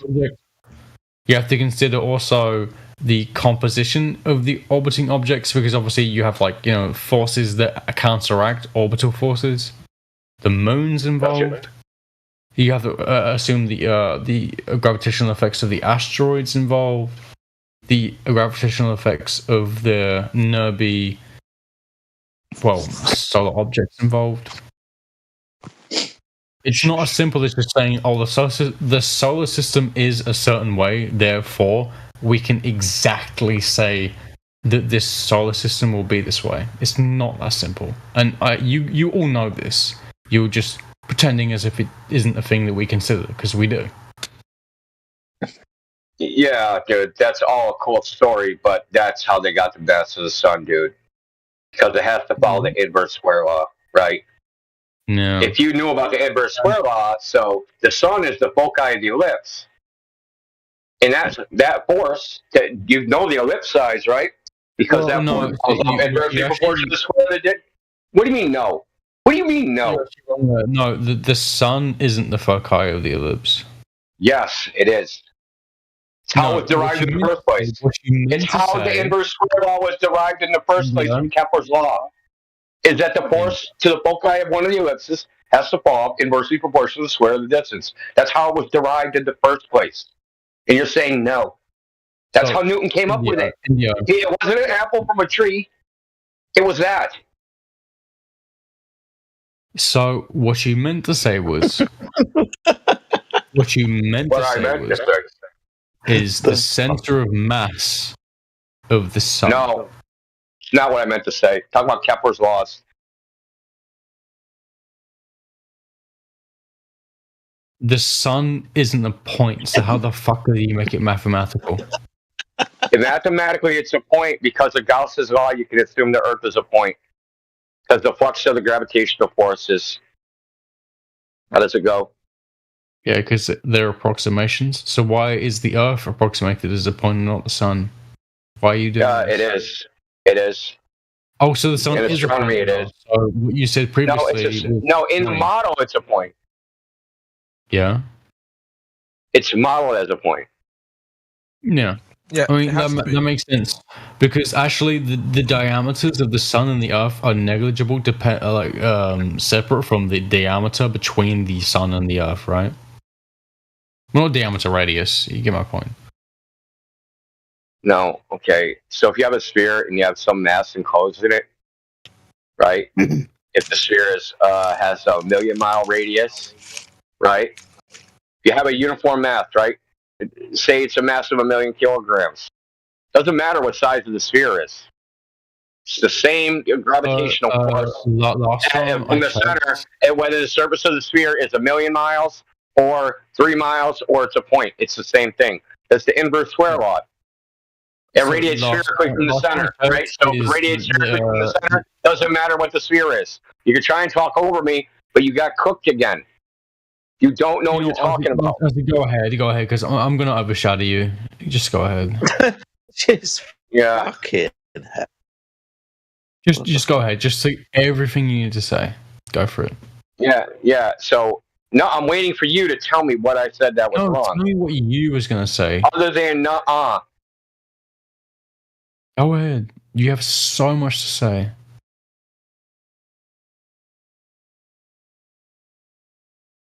I mean, you're like the last bastion of Flat Earth, right? Like, you're like what are you, like the fucking Jade Emperor of Flat Earth? No, ask your mom what I am about Flat Earth. My mother would just say, "Who the fuck is he?" Bye. Well, that's what you think. No, that's what she thinks too, dork. just, I don't know, man.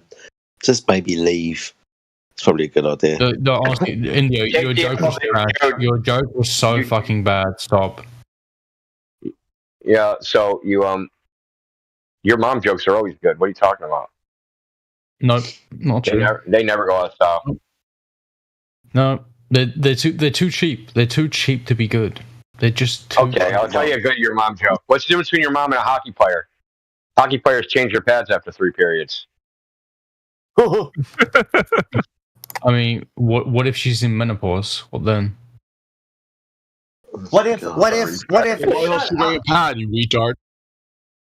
Yeah, your joke doesn't fucking work, dude. Your joke is bad. Stop. You've been out of this. You sound mad for the entire conversation, haven't you? No, like, I don't care about India. It's so unfunny. It's actually insane. You think it's a good idea to try and continue talking? It's just scrambling for breath at the moment. I'm smarter than like all of you, dude. It's actually insane. Just let yourself sink. You guys know what's worse than the conspiracy? The only people tool you have against me is the mute button. That's it. Because I'm just so much smarter than all of you, dude. It's You're getting insane. cooked. Yeah, we can tell. We can tell how smart you are. You didn't even know where. You didn't even know we were talking about Kepler's laws. You didn't know where Newton's gravity even comes from and its relationship to Kepler's laws. You didn't know what elliptical orbits is. You're just saying nonsense. So? How are you the smartest person then if you don't know Hey, anything? India, do you know how to make pho noodles? Pho noodles? I think he meant to say to ask. He wanted you to ask both your moms. Just because you don't know how to do something doesn't mean you don't know the ways in which you can prove something is true. Okay, yeah. How do you prove the globe Earth is true? Let's hear this. Oh, yeah, so many ways. Have you guys heard of the final? Yeah. So, my bad. Oh, everyone's cocked is straight. It's good to do it. We already covered the final experiment. Yeah, let's go back to the final experiment. Tell us how, in a logical syllogism, a deductive logical syllogism, how the observation of a 24-hour sun either proves the globe or disproves the flat Earth. Go. Okay. Is the sun... Logical syllogisms don't start with a question. There's a true premise, conclusion. Okay, well then I just need... well, here's the thing.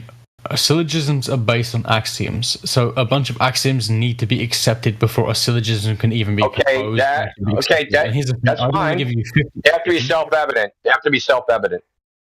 To be a logical axiom, that axiom has to be self-evident. It means it doesn't have to be proven. There are very few things that are self-evident. Okay, but that's your problem. You're the one who's invoking axioms, not me. My problem. You're the one invoking axioms, not me. If there's very few axioms, that's a you problem, not a me problem. Yeah, you're the one that's invoking it. So. Oh my. You guys. You just want a free thing as true, right? You just want a free true premise, which may or may not be true, right? Why don't you just say, "Oh, my axiom is Earth's a globe." There, proven. Why don't you just do that? Okay, all right, fellas. All right, okay, I got you. Dude, you're not clever, man. Like, dude, you get shit. No, India. Here's the thing. India, I am clever. It's hard to deal with pedants. I don't know what that meant. Oh yeah, now it's about my personality again. Yeah, here we go again. Yeah, you just did this shtick. You did it like 5 minutes ago. I mean, it's a lot of color commentary. If somebody listened to the audio we have had between each other, they would be like, color commentary instead of proving out with this 24-hour sun. I mean, what's going on? Yeah, what does it prove, dude? Exactly. Like, there's a 24-hour sun. So here's the thing, fellas. If we assume, if we can accept the axiom that the sun is a singular...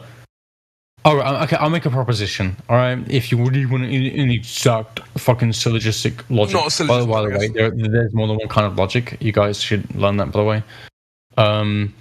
Yeah, we all know that. No, you don't. Yeah, we do. Carry on, bro. Carry on. Go ahead. Dude, you're extremely thick and you're suffering from Dunning-Kruger. I am thick. My ass is fucking huge, dude. Yeah, I know you're really, really stupid. The problem is because you're suffering from Dunning-Kruger. Okay, Crypto, like you're an I'm finished. So because you're so stupid, you assume that we're as stupid as you are, and that's your mistake. No. That's the mistake you're making. You think we're as stupid as you are, and we're not. Well, we actually not. Like, I'm dumb, but I know the Earth is flat. Hold on. Anyway, I just want to point out. You said, "Hey, dude." You said, "Assume," right? With your little logic. Well, if we have to assume, then it's not proven, right? You can't prove things with an assumption, right? That's how logic works. If you didn't know, that you think you can prove things with it. So an assumption is something that's unproven. That's the definition. So how do you prove something with an unproven thing? Logic, India, I'm actually going to teach you something, okay? No, you haven't taught anybody anything other than you don't know what a dictionary is. You don't know what assumption means. Logic proves relations and conclusions of premises. Did you know that? Oh my God! No, I did not know that. Thank you. Yeah, you will. So what can you prove? Yeah, so deflect from the fact that you can't prove things with assumptions. Are you dense? Assumptions is not proven, moron. Okay, so you can make an axiomatic assumption and make a statement like, all men are immortal, Aristotle's a man, therefore Aristotle is immortal. Well, that will be true within that statement, but it's not true in reality. We're dealing with reality. So we want to deal with physical and natural world and what's in it specifically. The 24-hour sun. So make a logical syllogism how an observation in the real world of a 24-hour sun proves the Earth is not flat in the real world. India, you can believe things. And then he's a little runaway. You can dude. Assumptions is literally, dude. Assumptions is literally assuming accepted things to be true without proof. That's literally what it is. Honestly, I need to educate you guys on how logic works, okay? What are you doing? It's not about logic. I need you to listen to this, okay? I could say, let's hypothetically assume that Pokemon exists, okay? And let's hypothetically assume that I'm a Pokemon trainer. And I go catch all these different Pokemons, and these are the perfect team to beat the one of the trainers in Pokemon Black or White, okay? I can give you a lot of syllogism about how these Pokemon are the best. What is this idiot talking about? This trainer. Yeah, like does that make any of what I said any more real? No, that's not how logic works, idiots. You're a moron. You're cringe, man. You're trying to gaslight the entire VC. That's right. The definition of assuming, is accepting things to be true without proof. So you can't say, that's how logic works. You can't. Okay. If you're saying you have an assumption, you basically saying you're accepting something to be true without proving it. Yeah, that's all we saying. And also, what I said was two. Listen, I said a syllogism with two true premises. So that means the two premises have to be true, not assumed. India, honestly, if you're dealing with syllogisms with just two premises, then you need to really reconsider checking out your logic. Look, you can use. Okay, so syllogisms only have two premises. Why are you arguing on dumb semantics? Because it's something called the gods right now. Why are you dodging dogs or gods in chat right now? Yeah, no one's paying attention to dogs or gods. I've cooked him so many times over the last 5 years. Nobody. Look, and you listen to me cooking him so many times. Like it's like the Harlem Globetrotters playing Washington Generals again. No thanks, dude. Keep going, bro. More synonyms. Oh, I see. India is bringing morale back to his troops despite the fact. Man, get back to your proof, sir. Don't try to assume. Look, is okay. So true. Look, you can have more premises to prove that two true premises are true. You can stack a bunch of freaking logical syllogisms. I don't care. But you can't have more than two premises in a syllogism because that's called the fallacy of four terms. So cut the shit. The fallacy of four terms. Can you explain that, please? Oh my God. You know what, guys? You have more than three terms in the syllogism. It is a premise conclusion. It's premise conclusion. So you just talked over me, so I'm going to say it again. Instead of premise conclusion, which is three terms, it's premise conclusion. It's called the fallacy of four terms. The fallacy of four terms? Yeah. Hold on. Take your time to Google it. Take your time to Google it, dude. Let me explain to you why it's a fallacy. Indio's right. It's a fallacy because you're trying to establish a relationship between two entities, and if you introduce a third entity, you can't establish directly between the two unless you carefully construct it and have, like you said, have the one statement supporting one of the premises directly and not actually part of the proof. Right. So he's trying to make an assumption part of the proof, Mark. He haven't been sticking around. So what you're saying is, if A and B and C, then D is not possible. No, if you stick a third term in there, it has to be in support of A or B, not some C, to prove D. Why?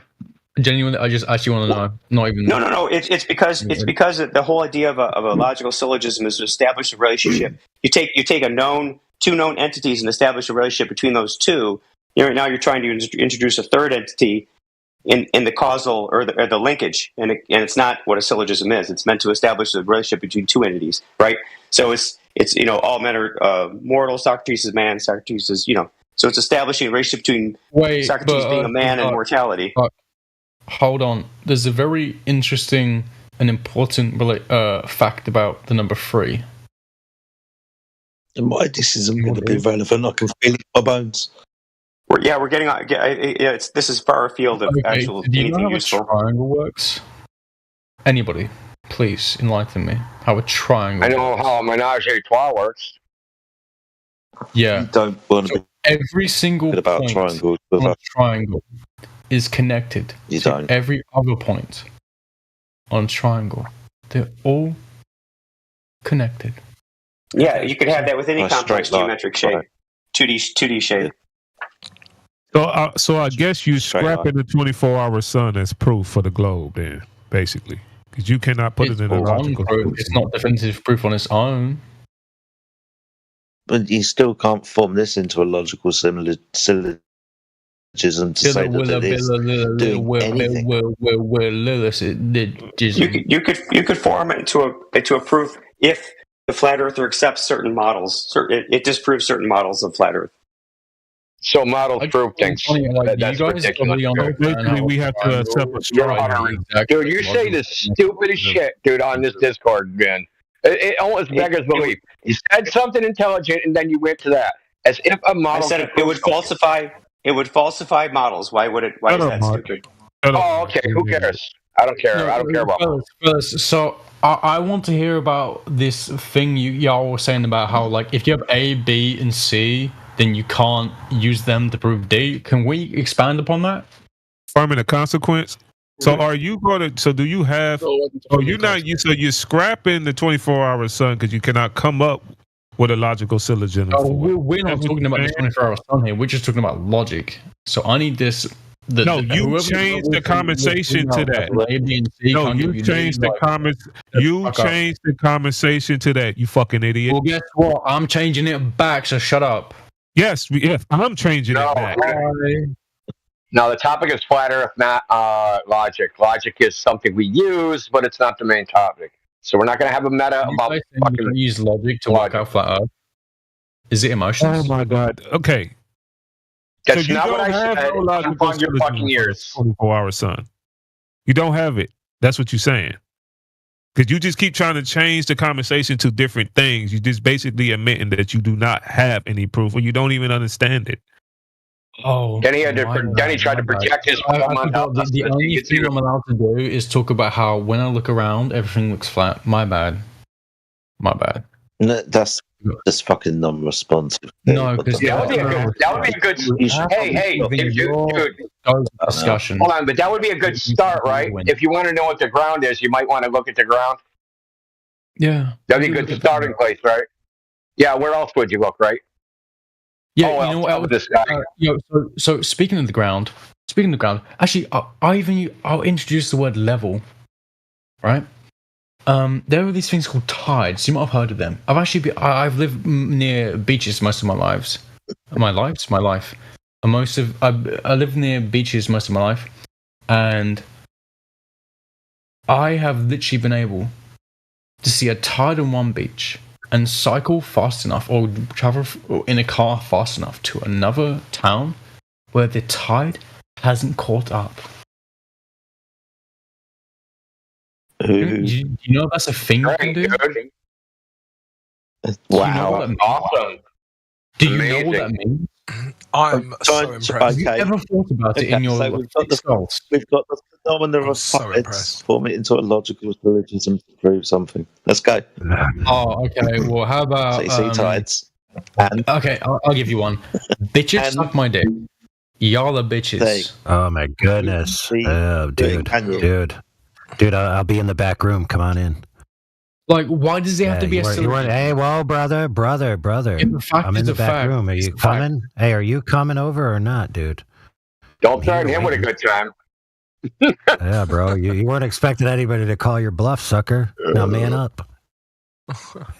Say that again? And speaking of that, hold on, friend, dude. Hold on, all right? Well, go see the fluffer for a second. Then I'll get to you. All right. Who the fuck is the fluffer? The fluffer is the guy that, prepares you for what's about to happen. If you don't know who if you don't know who the fluffer is, you're the fluffer. Exactly. I just wanted to ask. I just wanted to ask Indio if he heard from Alpha yet. It sounds really weird. Y'all are weird. It is. You know what a fluffer is? You're kind of a filthy person. And we're trying to do some business. Yeah, we're trying to do parliamentary procedures. Alpha was in here when I came in initially to talk to him and ask him what he's doing tonight.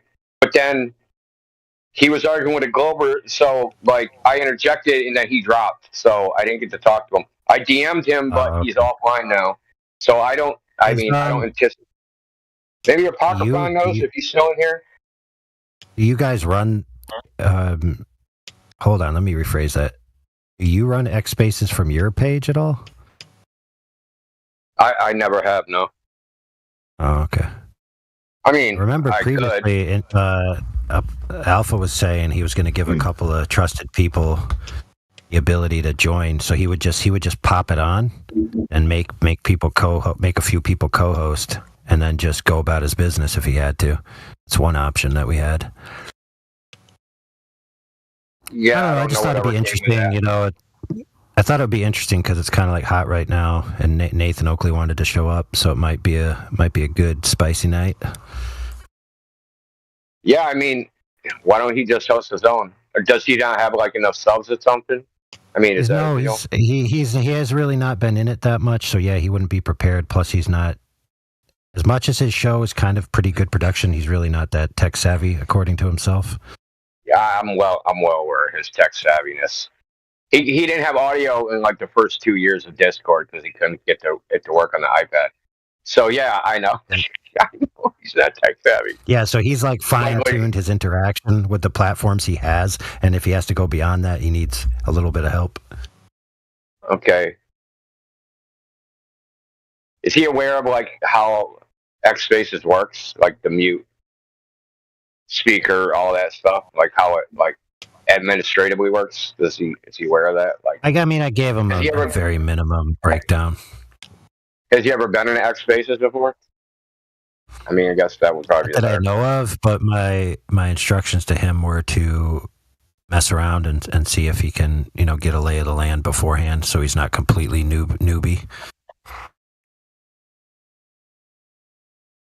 I mean, maybe I'll start one, but that means I have to go in my fridge and get that big ass energy drink. Well, the thing is, so I told him that it usually goes from 12 to 6, so I don't know when he's planning to show up, but I think that exact time for him is so 12 midnight, I think, is 7 a.m. for him. So he might come, I would guess, maybe. I don't know, because he said he'd definitely try, so he didn't really say which time he would be there, though. I mean, I could do it, but I have to unblock a shitload of Glovers, man, because I got shit. I've been on freaking X for a long time, so I have a shitload of crazy Glovers blocked. Shitloads. Yeah. And they can't join if they're blocked, but I would want them to join that.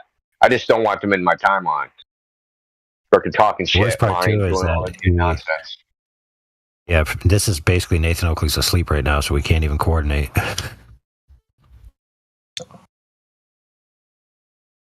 Is he trying to do next on his regular show? Is he trying to do that on his regular deal? Is that what he's trying to work up to? No, it would be before his show, because his show is at like 2 p.m. his time. Okay, I didn't know it was that technically. Dude, I don't freaking know, because what I just said makes no mathematical sense. I'm -5, so it has to be 5 hours. He usually comes on at 9 here. Yeah, because it'd be 7 a.m. for him at midnight. Yeah, he has to be like, fuck, yeah, you're right, 2 o'clock, something like that. Yeah, exactly. So what do you guys think of the final experiment, Twitter, right? You can't do both shows. You can't stream on Twitter while you're streaming on. Of the final experiment, huh? Good lord. We just covered that, dude. Rewind the tape. Come on now. But anyway, so for your benefit, I think you were asking why you can't have 4 points in a categorical syllogism. The answer is because that's called the fallacy of 4 terms. That's why. I actually gave 3 terms that could quite nicely be in a syllogism. I never even mentioned 4 terms of anything. Okay, then it must have been the other guy. Maybe. The therefore / conclusion is one of the terms. You can't have 3 premises and a conclusion. It has to be 2 premises and a conclusion. That's not true. He just says it again, dude. He says it again. Indio, you're wrong, bro. You can have more than 2 premises. Idio, if you understood graph theory at all, you would know it absolutely works. Yeah, graph theory. Yeah, theory, as you guys will call it. Indio, you understand the fallacy of 4 terms wrong, man. You can have more than 2 premises. It's just that in terms of the number of terms, you can only have 1 more term than premises. So if you have 3 premises, you have to have 4 terms. If you have 4 premises, 5 terms. You can't have, more than like two more terms than premises. So for instance, if I had a syllogism that says like premise 1, weapons are dangerous. Premise 2, blades are weapons. Premise 3, knives are blades. Conclusion, knives are dangerous. That checks out. Even though it's 3 premises, just and 4 terms, it checks out. Now if I said knives are, oranges, then that wouldn't make sense, because then you have an extra term that doesn't follow. I get it. I doubt that that's what he was doing, though. Even if since that's true, but I doubt that that's how this is going to go. Well, I don't know about what he was doing. I just like in terms of the Yeah, I agree with you 100%.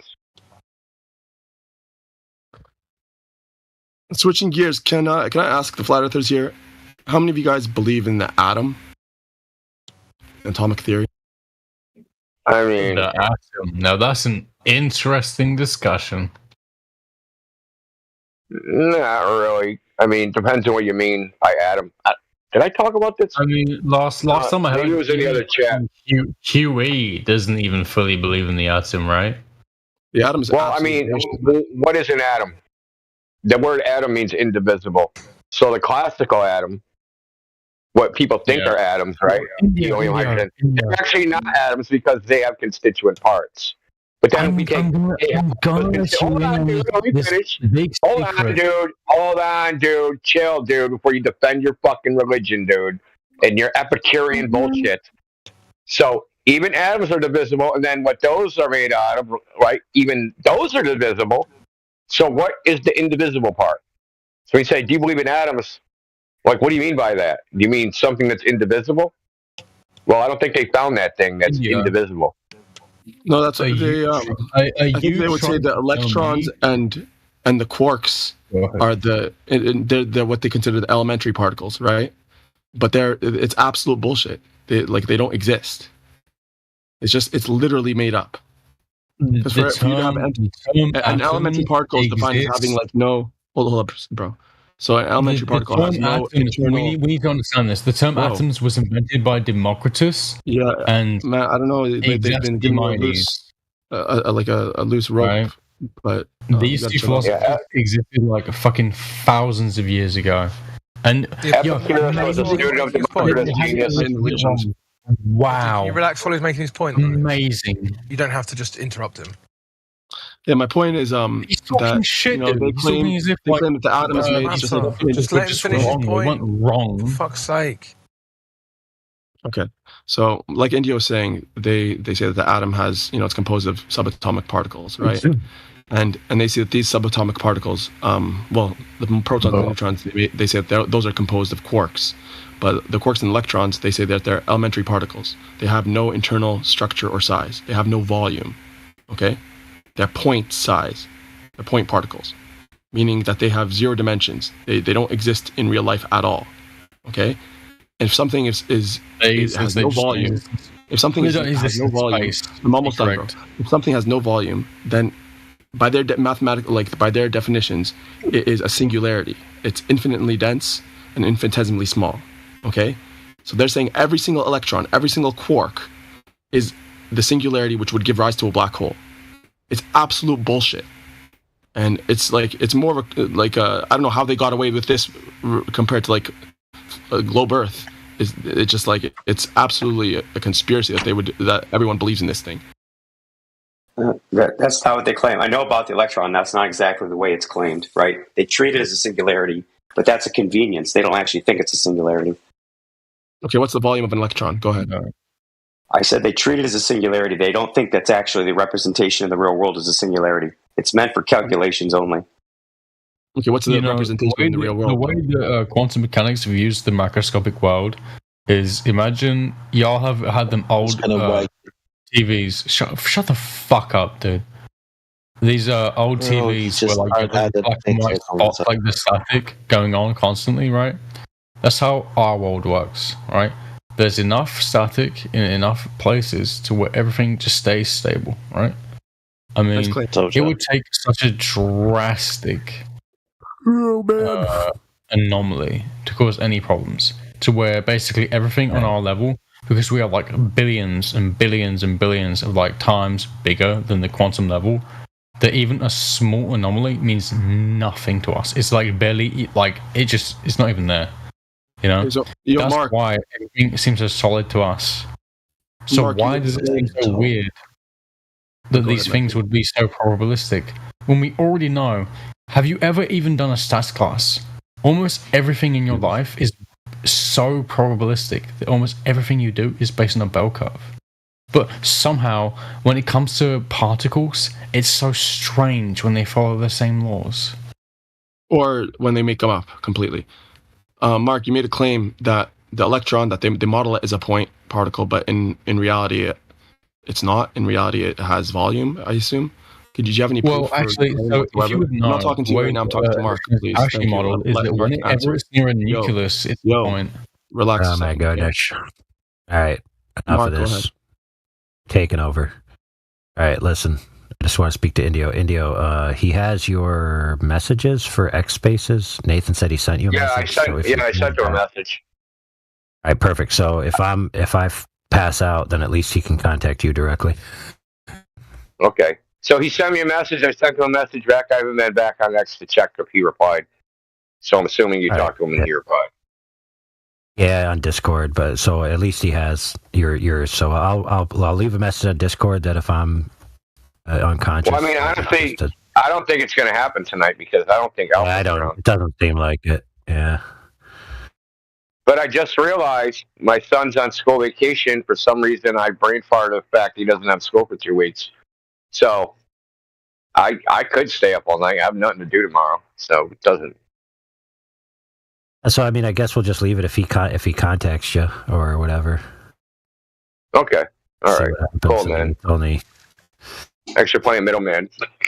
Freaking directing traffic. But I mean, it took Nathan 2 weeks to get back to me on Discord, but to be fair, I also forgot to forward it through Skype. So I was trying to get through him through Discord. He was trying to have me get through him through Skype, and it was 2 weeks. We might as well just send a pigeon across the pond.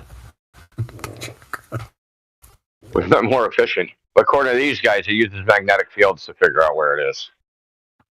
Sweet. Like, because it has to be a globe, dude. Like, the pigeon can never find its way without a globe. All right. All right, I'm going to go back on mute and unmute this other kid.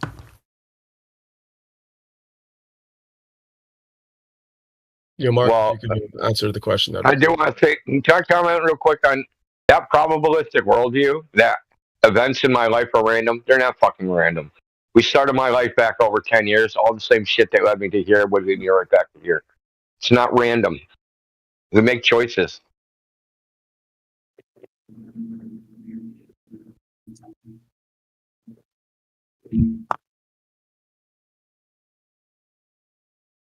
In short, the foundation of reality cannot be randomness, because if it was, there'd be no such thing as the laws of logic. They wouldn't exist. Last time we checked, Actually, radiation. I give it some thought. That's the laws of logic could be an illusion, but the radiation of particles, as far as we know, is completely random. Y'all want Yeah, you have to use the laws of logic to argue against them. So, yeah, keep going. Logic. What are the laws of logic again? The law of identity, the law of non-contradiction, and the law of the non-excluded middle. The law of the excluded middle, sorry. Those aren't the only laws of logic. Continue. Go on. There's more. No, those are the main three laws of logic. No, dude. there's more. Go ahead. There's more. Yeah. Okay. Yeah. What about the So law? here's the law of globalism. Every single flat earther says it's wrong because they're flat earthers. They're not going to just contradict them to be a pedantic Something you didn't mention was the law of transitivity. Oh, and the fact you're alcoholic, I didn't mention that either. Anyway, carry on. Go ahead, percent. Yeah, I was just trying to hold Mark, to his feet to the fire, because he claimed that the electron, it's modeled as a point, but in reality it's more. So I'm asking for evidence for that.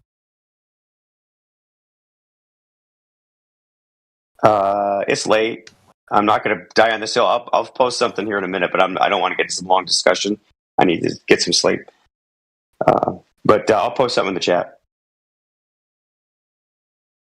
Yeah, okay.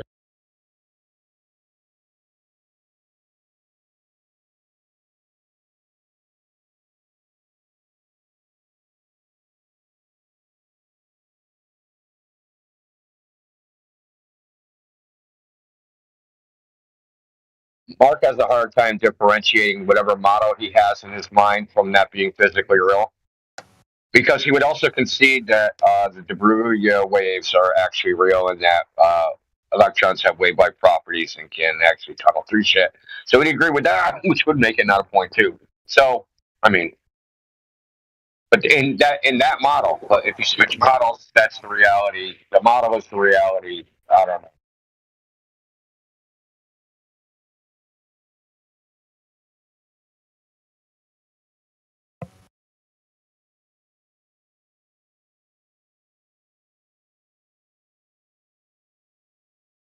Yeah, Mark doesn't like science much. You ever read air so cold that it really stops your breath, man? I just did that, man. It's freaking cold though. Yeah, Mark doesn't like science much. He goes around saying all these stupid things about science that aren't true. Like, science is this, science is that. And I posted many citations to back up everything I said. There's a grudge against science for some reason, scientific method. Oh, I love the scientific method, which is why I try and correct you guys when you use it wrong. That's why I posted everything I said was backed up. Everything I said was backed up by citation. Many citations, actually. Pseudoscientists. You say dumb shit, like a hypothesis isn't a test and things like that, or a test isn't a hypothesis, and you're get it right. If you're going to get it wrong, at least get the lie right. That's you. It's quoting you. You're misquoting me. You're misquoting me, and you're wrong.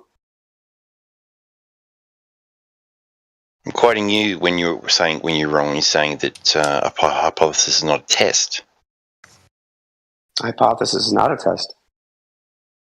Yeah. I posted many definitions of hypotheses. Yeah. Would you go? I can post it again if you like. Yeah, but not scientific hypothesis, dude. No, we don't mean scientific colloquial. I mean, hypothesis Yeah, has so to post be. one that says a scientific hypothesis is blank, blank, blank, blank, with the word scientific hypothesis in it, in the definition. It has to be tested in order for it to be validated. I mean, you could construct a hypothesis, but you have to test it in order to validate a null or alternative. I'm pretty sure your citation says that. First of all, you don't validate hypotheses, right? You falsify them. No, either you going to prove, right? Either you're going to validate a null or an alternative. So either you're going to falsify your prediction that you have with that hypothesis, the educated guess, either you're going to falsify it or you're going to prove it to be true. But you're still valid. Listening, Mark, you're still validating either the null or the alternative. That's it. There's no validation. There's only falsification. No, you're validating either the null or the alternative. No, please go back and learn some philosophy of science. It's okay. Most people don't know. No philosophy. It's a method. Sorry. The scientific method is based on the philosophy of science, most recently by Karl Popper, roughly 100 years ago. Yeah. So what? Still Science a method. proves or disproves, dude. That's what it does. It's as simple as that. You keep trying to change the words. You only can falsify things. You cannot prove them. It was the contribution of Karl Popper. Oh, God. This is where the globers go. Science doesn't prove anything. But in 2015, it was, science proves the globe. Now science doesn't prove anything. Okay. Not with absolute. It does. There's no proof unless you have a closed system, right? That's it. So mathematics, logic, you can prove every variable. Listen, constructing a hypothesis is only going to prove or disprove. That's that. That's why they have a null, and that's why they have the alternative. Or else there will be no reason for them to have these things.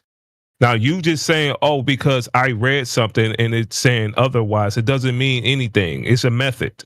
It's either going to falsify, which would be, yes, it's either going to falsify because it's going to falsify the prediction, because that's the only thing that is falsifying the prediction with a null, or it's going to establish an alternative. Then it's going to be retested again because men are fallible. And then once it's retested, every time I talk, and once it's retested, they have a scientific theory. Why do they call it a theory? Because the only thing that is being tested is what's constructed in the hypothesis. Now, just because you probably prove or the scientific experiment actually validated the alternative, it doesn't mean that variable is the only thing, right? That means that doesn't mean that's the only variable that's probably proven either the cause. That's not probably the only alternative. So they say theory, just in case they find something else out, and then they could continue on or construct another hypothesis with a different variable. So you just saying, it doesn't prove, it's only falsified. That's just wrong. Okay, you're very confused about a number of things. I'm not going to bother responding because I don't have time. I'm tired and it's late. No, we can pick this up some other time. You're very confused about all sorts of things. What a theory is, what a hypothesis is, falsification, null hypothesis, all sorts of things. I'm just going to post. I'm going to repost because obviously you guys didn't read it. I'll repost my definitions. Yeah, did you read what I posted? Did you read what I posted? Did you read what I posted? No, I was trying to listen. Sorry. Yeah, I can. Yes, I can read. Austin are confused. So apparently, Colorado State is confused, and Penn State is also confused. So they're confused too, right? I'm going to look at your references. I think they are confused. Yeah, if they contradict what I'm saying. Earth is not flat. Cool story, bro. Explain to me why it's not, please. Explain to you why that's not possible, because it is. How? Like I'm just gonna sit here in the background, but let me ask you a question. So, okay. Let me ask you a question. if you were born and there was no human beings on Earth to tell you anything, would you come to the? There's nobody else. It's just you. But there are. Keep going. Yeah, but there are. Yeah, we know. That answer itself is actually an intelligence test in some philosophy classes. If you can't, if you're unable to entertain a hypothetical, then it's actually a sign of low intelligence. We've been to the moon. Okay. Yes. Let me ask you a question. If you didn't eat breakfast, how would you feel? I don't eat breakfast, so it's like he can't entertain this shit, dude. You're too dumb to be here. Just move on. Oh, okay. It was a hypothetical. If you didn't eat breakfast, how would you feel? You told me whether or not. Yeah. So that's cool. the point. You can't entertain hypotheticals. I still eat more than I still eat more calories than both you guys combined. I'm just saying. I'm a fat ass boy. You do. You fat fuck. Okay, and what's your point? What does it have to do with believing in the fucking Earth is flat? Like, lose some weight, worm. Hypotheticals. Man, why don't you square up with me? How about that? And you can't do that, so there's no point talking to you. I can square up with you. I just have to fly to fucking the UK, and we settle it. No, you can't understand the hypothetical because you're low intelligence. Oh, because I'm American, right? Because I'm American, right? What the fucking kind of brain you have, dude? Go eat your cheeseburger. Yeah. Dude, I love a cheeseburger. Don't tempt me. That's some bacon on that shit. You're disgusting, man. Pig. Yeah, you probably eat fucking greens your whole life. So what? India, that should be the first thing that we ask. You sound like you belong in hell. It's like... That's all I'm saying. If you didn't have breakfast this morning, how would you feel? And if they go, God, as long as I don't get kicked in this shit. Oh my god. Just mute them at that point and they say, oh, I did eat breakfast. Okay, you're dumb. Fuck off. Yeah, let me have like 4. Okay, Wormwood, you just need to shut the fuck up, dude. Oh, I did eat breakfast. Fucking idiot.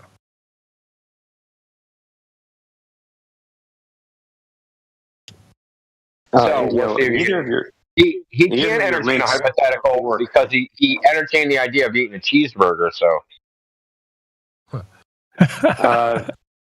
I'm not saying you did this on purpose, Indio, but neither of those links to the sources work for what you posted to support the quotes.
You guys want to hear the entertainment of the night?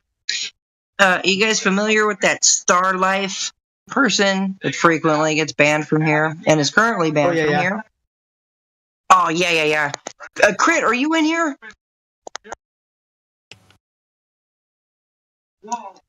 Anyway, no, this is excellent. The dude's in my DMs right now, right?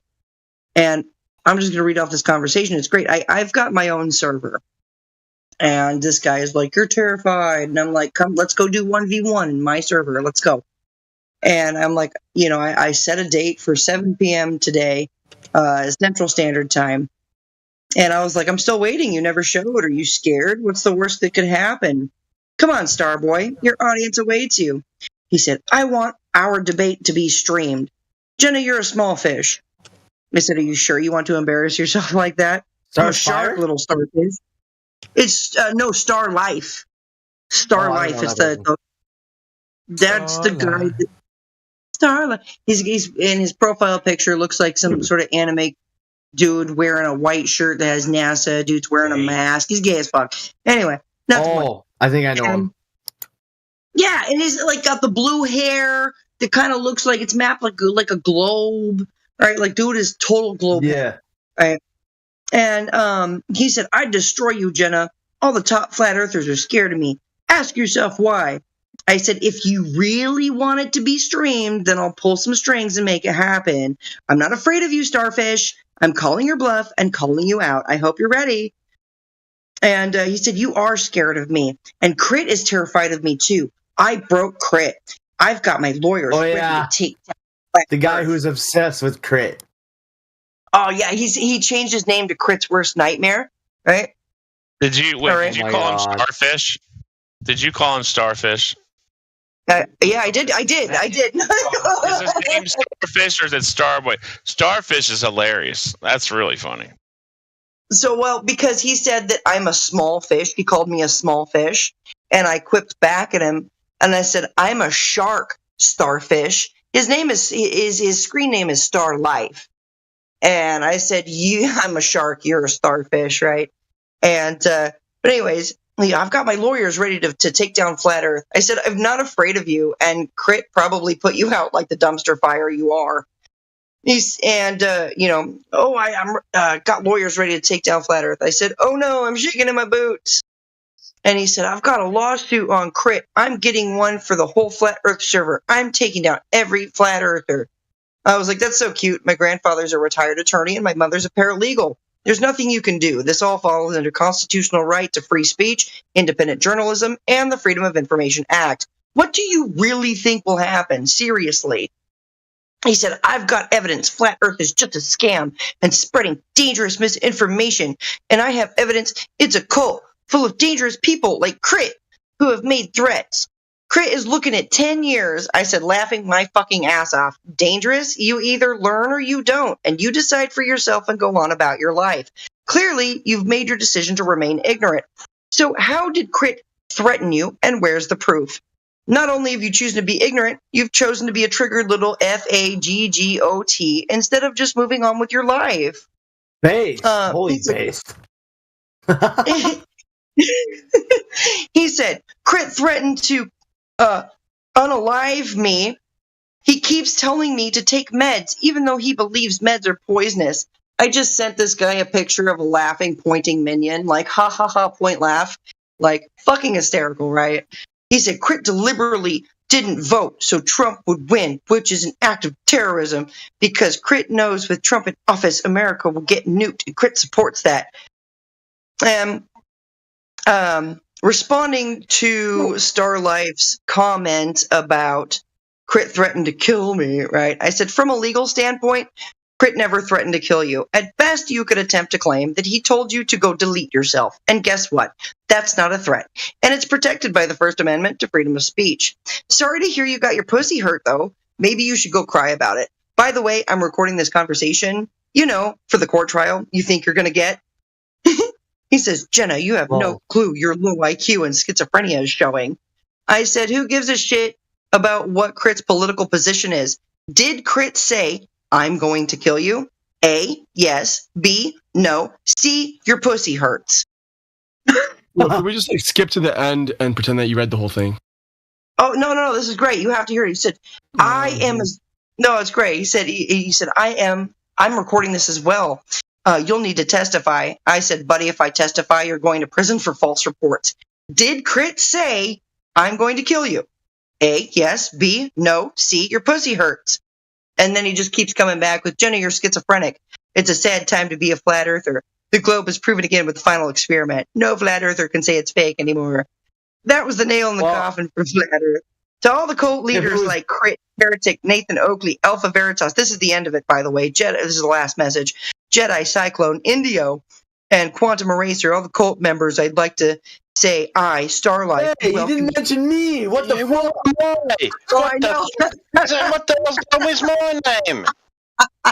What the fuck, dude? I'm sorry. I'm so sorry. I'm so sorry. I've been flat earth for like 9 years, man. For nothing. How Yeah, these guys are all jealous I got a stalker and they don't. Oh, I love this, right? And he said, all these cult members, I'd like to say that I, Starlight, welcome you to the globe. If you are still saying the earth is flat, you are in denial or a grifter. Stop coping, flat earthers. You keep making this case worse. And that's about where that stops. Dude thinks he's gonna take. He thinks he's gonna take Flat Earth Discord to court. He thinks he's gonna take Crit to take your meds, boy. He thinks he's gonna take Crit to court over. Take your meds, boy. Oh my god, that's been the most entertaining thing all night.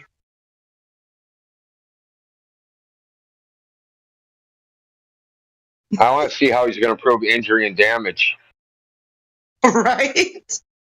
Good luck, dude. Oh, that's so funny. So the answer is C. His pussy hurts. Ow.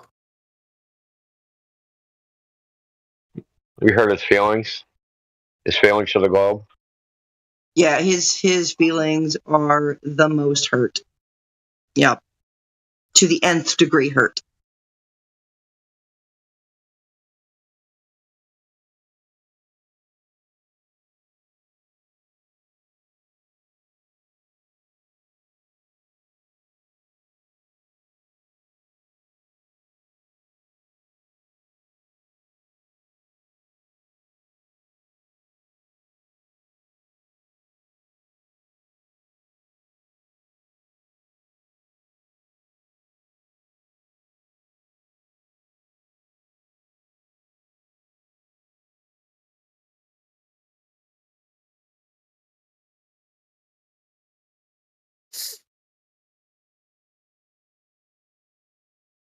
I guess he says he said, I'm listening right now and y'all are going down. Crit has tried to damage my good reputation. I said, it's like you just have hurt feelings.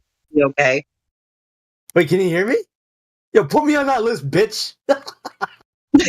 I guess you listening on YouTube, Starlife?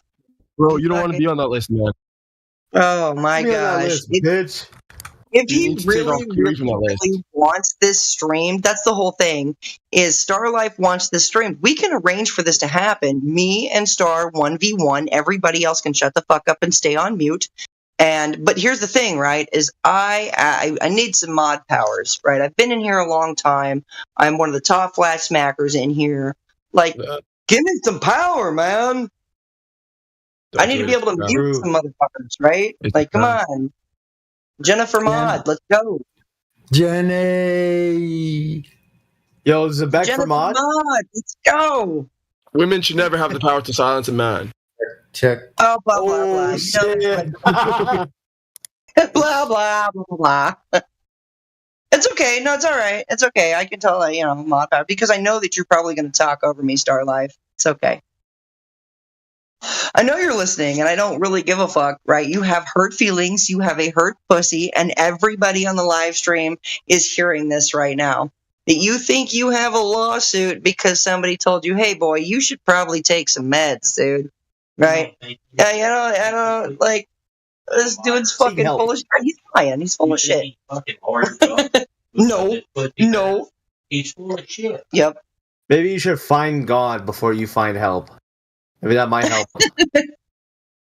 I wish I hadn't missed Starfire spazzing out though. That sounds like it was entertaining.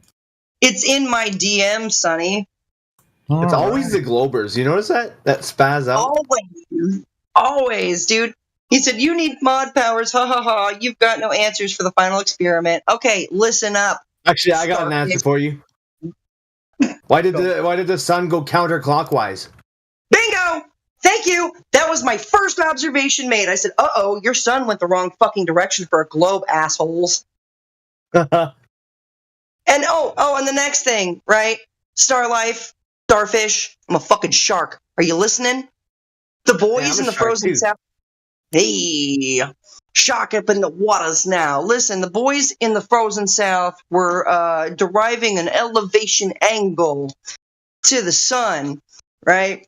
Deriving elevation angles requires, are you listening, Star Life, a GP, right? That is your ground position. That is where you stand on the ground. You cannot derive that from the center of a sphere. It is your ground position.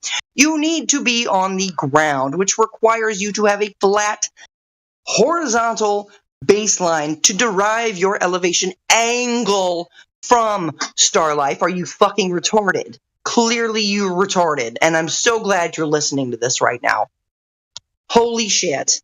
And thirdly, things in the sky are not going to measure or empirically prove that the ground is curving or not. We have 1, 2, and 3 right there, ladies and gentlemen, right there. That's all we need. 3 strikes and you're out. Back to the drawing board, motherfuckers. True. Did you watch the Eric Dubé video?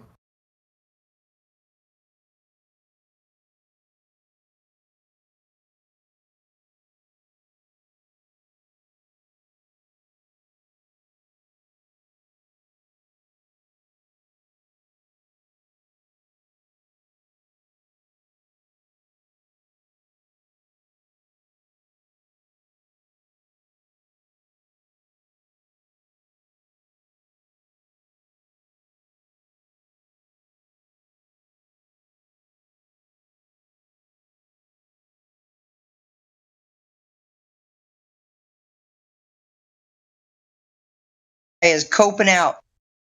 This guy is coping hardcore. In my DM. Copenhagen. Hardcore coping.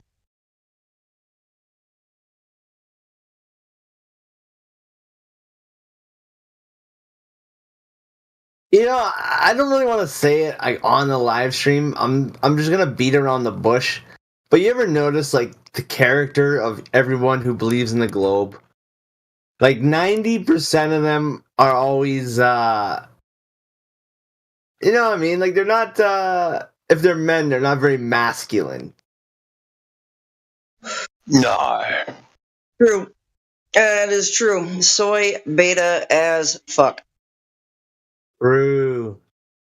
Honestly, they like having other men telling them what to do. Shoot. Starlight, Yeah, the I know you're anti-bloody atheists seem to be very left-wing libtards. True. He says the sun went clockwise. If you're laying down looking at the south celestial pole, the sun moves clockwise. You can literally go rewatch the final experiment and watch the sun go fucking counterclockwise.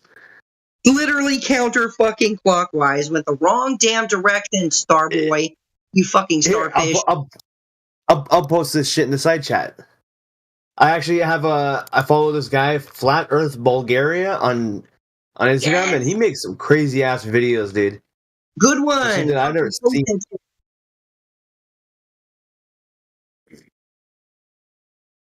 It went counterclockwise, you freaking retard. Berserker.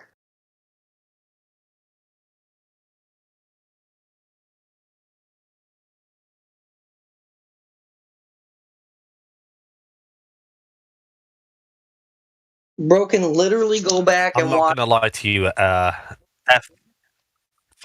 Flat Earth Christ King. The video you posted is showing a 24-hour sun, but the GIF underneath it is showing 24-hour sun in the wrong pole. No. Look at the direction of the sun. Yeah, but that's the secret. That doesn't matter because it's showing.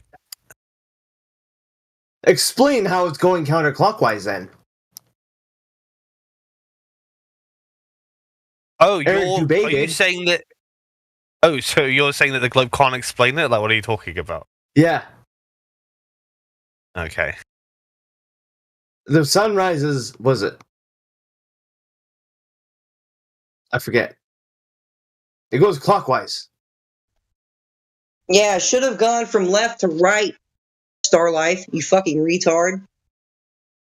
Yeah, so west to east. Rises in the west, sets in the east. That's what it should be if it's antipodes from north. But That's why did it go from the east to the west? Think about that. Oh no, it's almost like the sun moves east to west everywhere on Earth for every observer. Holy No shit. way. How does that fucking happen on a globe? Oh, it doesn't. Eric Dubé's video is crazy. Would recommend the watch. He explained what DJ was trying to explain to me through another guy's video, and I wasn't getting it through this other guy's video. Yeah. I just couldn't understand it, but then Eric Dubé was like, nah, drops the mic. This is how this shit works. I'm like, okay. Makes sense. Boom, boom, boom. Come check this. You ready for this? Oh, not that The weird thing for me is that the sun. If you look at sunset times in Antarctica, for now, the sun does still set there. But when you're talking about 24-hour sun in the north, the 24-hour sun seems to go down south further into Alaska and stuff. So it's completely up. Yeah, it doesn't match. I guess. There's some weird discrepancies with their stream as well. I don't know why, but the shadows were almost as if they were giving off a studio light type effect. And at one point in their live stream, the sun was directly overhead. Yet, and the next day, it was full 360 all the way around. You want to tell me why fucking Goofus McToon or whoever the fuck that was standing there right at Union Glacier at -20 in a fucking t-shirt and a pair of pants, bro? Yeah. I'm wearing full-on sweater and I'm like cozied up and shit. It's 4 degrees Celsius. I'm cold as fuck. I'm Canadian and I'm cold. I don't know what's going on. I don't know why it's so cold this year. I've been in -14 degrees. I've been in -25 degrees, and I tell you what, I was bundled to the teeth. I would have froze my ass off being in just a fucking t-shirt, a long sleeve t-shirt, and a pair of pants. Something is not right here, right? Globetrotter is too blind to notice it. There's just too many discrepancies in their thing. Regardless, all their discrepancies point back to Flat Earth.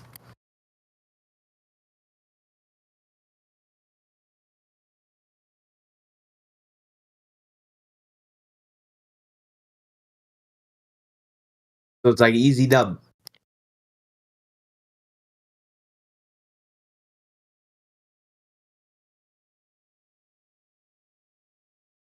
Y'all seen this yet? This is pretty cool. This is oh my god. Kind of why this video right here would kind of explain things like how some people have captured what appears to be, emphasis on appears to be, 2 suns. Perhaps we're not seeing the direct light source of the sun, but more of a projection and reflections thereof, which would give us an apparent sun, which is absolutely possible on a flat Earth. I know it's really hard for a lot of people to wrap their heads around, I've but they don't understand lenses. I've been saying that for a couple of years. Hell yeah, Sonny. I actually have just been really ultimately understanding this and reaching this conclusion over the past couple months about what the sun is, what it does. Is this the direct light source? Is it a projection, a reflection? And I've come to the conclusion, based on the research that I've done, is that when we look at the sun, we're not looking at the direct light source. We're looking at a projection of that light source. Yeah. Did you see in Eric Dubé's video? Someone on Earth had posted the projection and the actual sun. Oh, if you have it, can you post it in the chat? Yeah, I got Eric Dubé's video right there. Yes. Yeah. It's so at. Go ahead. I'll give you a sec. What makes the most sense to me is that it's a focused beam. I got a fucking ad. Like it's actually, we're seeing like the focused beam, the results of a focused beam. So 5 minutes, 40 seconds. Go with 5:35. You'll see the two suns. And it's not like bullshit. Like it's reflecting off the water too.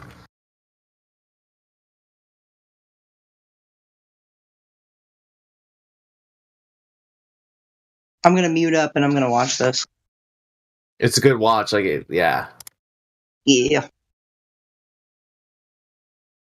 Oh, on the final straw man, that one, Eric Dubase, is that what you're talking about? 5:45? Yeah. Yeah.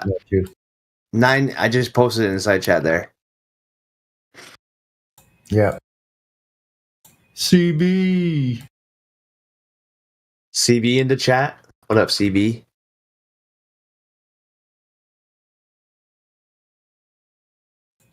He might be working.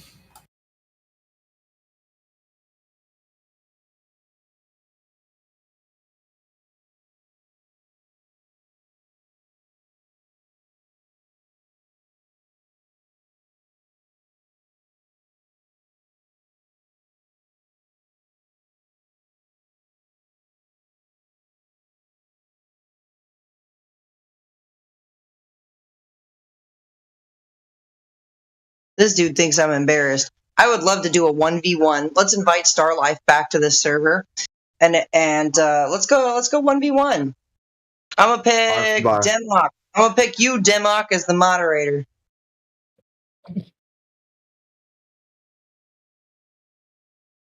You want the whole place to burn down, don't you? Controlled chaos. No, I'm kidding. Demok's is it.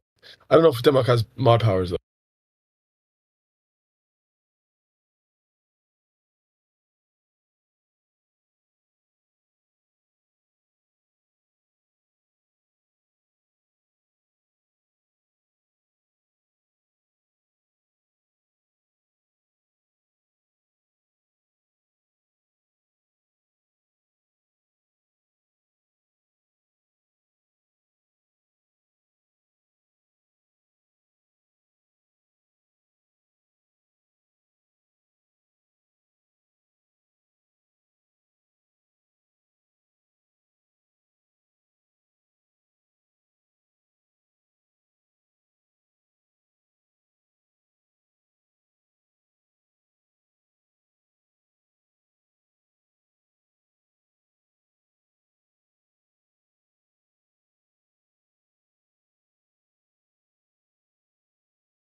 Can't wait to see Santa on Christmas, guys.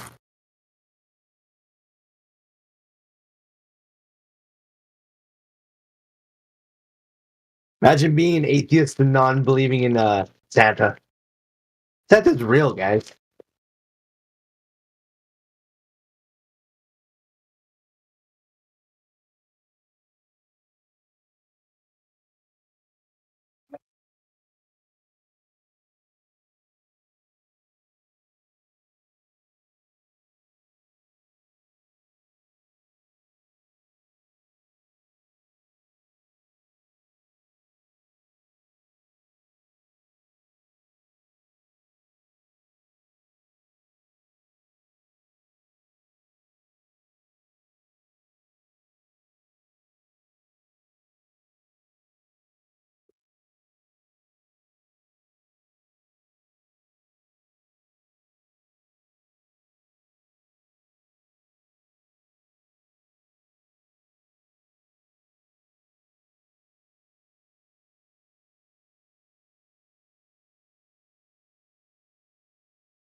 Oh shit.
that Eric Dubé video.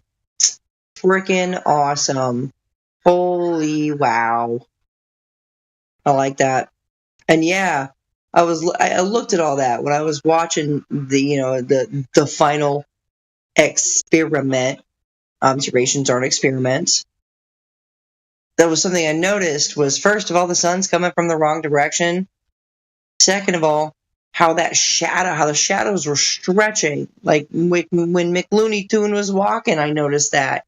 And also, I questioned the type of clothes they're wearing. I'm like, they're in like negative 20-degree weather, and they're not dressed as heavy as they should be for negative 20-degree weather. So there's all of these anomalies. Then we start to put this together, and we start to understand that there's some fakery involved. Some serious fakery. But does it surprise any of you? They went with Will Duffy, who said it's okay to lie. Sounds like coke, Jenna.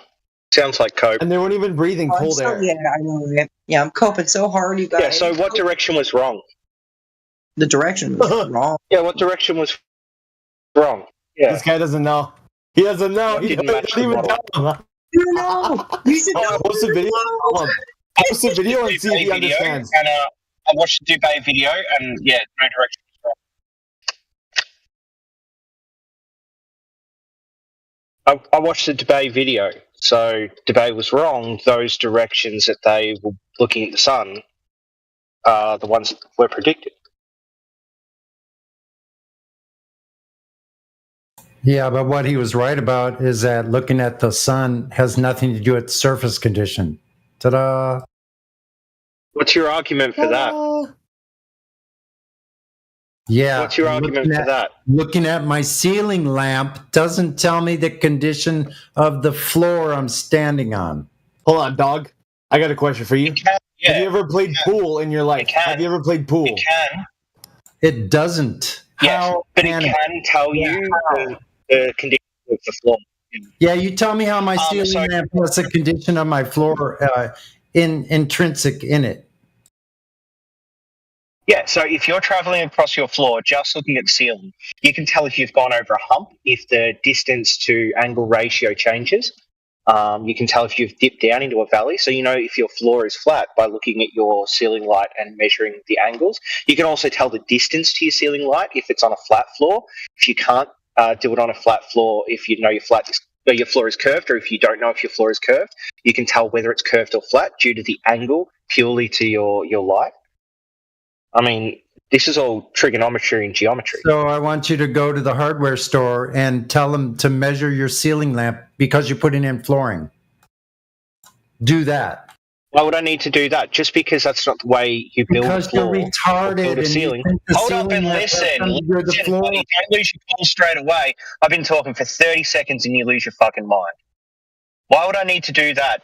Just because it's the way someone builds something doesn't mean it's the only way you can measure something. You're hilarious. Like, you can measure something using a rope with knots in it. Is that the most efficient way to tell if something's, a foot long or 2 foot long with knots in it? Okay, just tell me where, when, and how anybody is actually using the method of measuring the floor that you're stating. I don't know if anyone.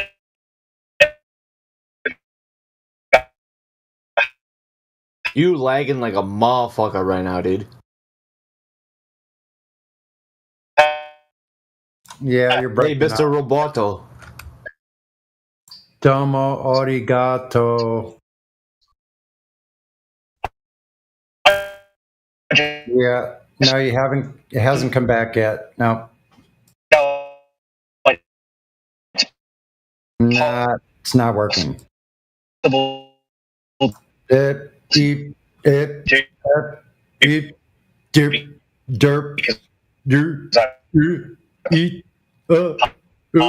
said 24-hour sun was impossible. That's brilliant. To be fair, he does sound more intelligent now. Yeah. Yeah, the fraction of the words that are coming through makes more sense than your previous statement. Thank you. Yeah, great. So wasn't it Dubé who originally said the 24-hour sun was impossible? Same with the horizon doesn't fall below eye level. So those are two things he said were true that were proven to be not true. So why do you guys still listen to Dubé?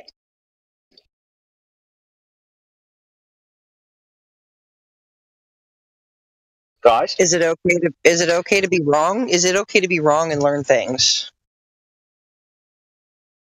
If he admits he was wrong and then he comes up with a reason why he thought that and changes his views, then yeah, that'd be fine. But instead, he just moves on to the next claim that's a lie, like the angles were wrong on the 24-hour final experiment. I don't know. I think as we begin to move through this and uncover a lot of things, we begin to learn more and gain more understanding about how things work, about how the world literally works. That's just my take on it. Yeah, but you don't. You guys are just learning more things that are wrong about what. No, dogs are gods. Yeah, while you're roboting, why don't you just show us an actual direct measurement of Earth curvature, and we'll be done with all of this. Right, that's what we need. It's like, okay, like, but hear me out, right? Where is the curve? You've never provided any evidence, objective reality of an Earth curvature measurement. This guy's still trying to talk. That's what we need. It doesn't matter what the sun does. It doesn't matter what the stars are doing. It doesn't matter what the fuck is going on in the sky. Why in the fuck can we see 10 miles, 15 miles, 20 miles, 275 miles or more beyond the geometric limits of a globe with a 3959 radius? Get the fuck out of here with that shit. Yeah, when you're coming back in, then we'll stop over talking you. Yeah, right now you're roboting like a motherfucker, so we're just gonna, Yeah, so if you're being talked over, that means you're roboting. So there's that. Someone was smart enough to. Someone was smart enough to mute him. Fucking idiot. Yeah. Dumbass doesn't even know he's lagging, dude. Lagging like a motherfucker. So, yeah, no, that's the whole thing about it. It's like, cool, right? The sun did some shit, but like, where's the curve, bro? Where is it? Yeah. That's where is it? Okay, so let me go on my soapbox real quick, Sonny. Is these motherfuckers want to claim that refraction is the reason why you can fucking see something in line of sight from 275 fucking miles away, land to land across water? Hilarious. Refraction is why. You might as well claim that it's a fucking hologram of this thing that's hidden behind an Earth curve. If that were the case, the Navy would literally miss every fucking shot they ever took of anything that was in direct line of sight. You fucking retards. Yep. Practical use is what always gets them. And you know what? 99.99999% of all global knowledge is stargazing. Yep. Look at the sky. Look at this. It's not going to tell you fuck all about the ground you're standing on, idiots. That's why they avoid it. Dude, the pool ball's are round, so therefore the table must be too, right? Yeah. Yep. That's why they avoid the surface at all costs. At all and when costs. It has to do it, and then when it has to do with the surface, they do just like you said, Jenny. That's refraction. It's a freaking hologram. It's not even real. So you tell a sailor that leaves from a harbor, sees an island off at the distance 50 miles away, and sails all the way to it for however many hours it takes, 20 hours or something, and you can see the thing the whole time. They can't tell me where it changed. From hologram or an image that was projected up from a curvature to when it became real and they went on shore and touched it. Like they can't tell where this is. That's the whole thing. Like we've got naval warships and shit that are able to get this target in LOS, line of sight. They're not looking at a hologram. You dumb motherfuckers. Are you serious?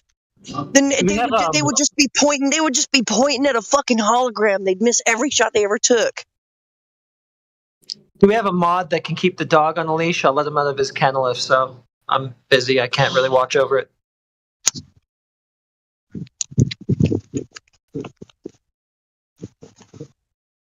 Dog, you're a dumb motherfucker, dude. Okay, we can't talk shit at him while he's sitting there, you know. Okay, can I ask a I question? know.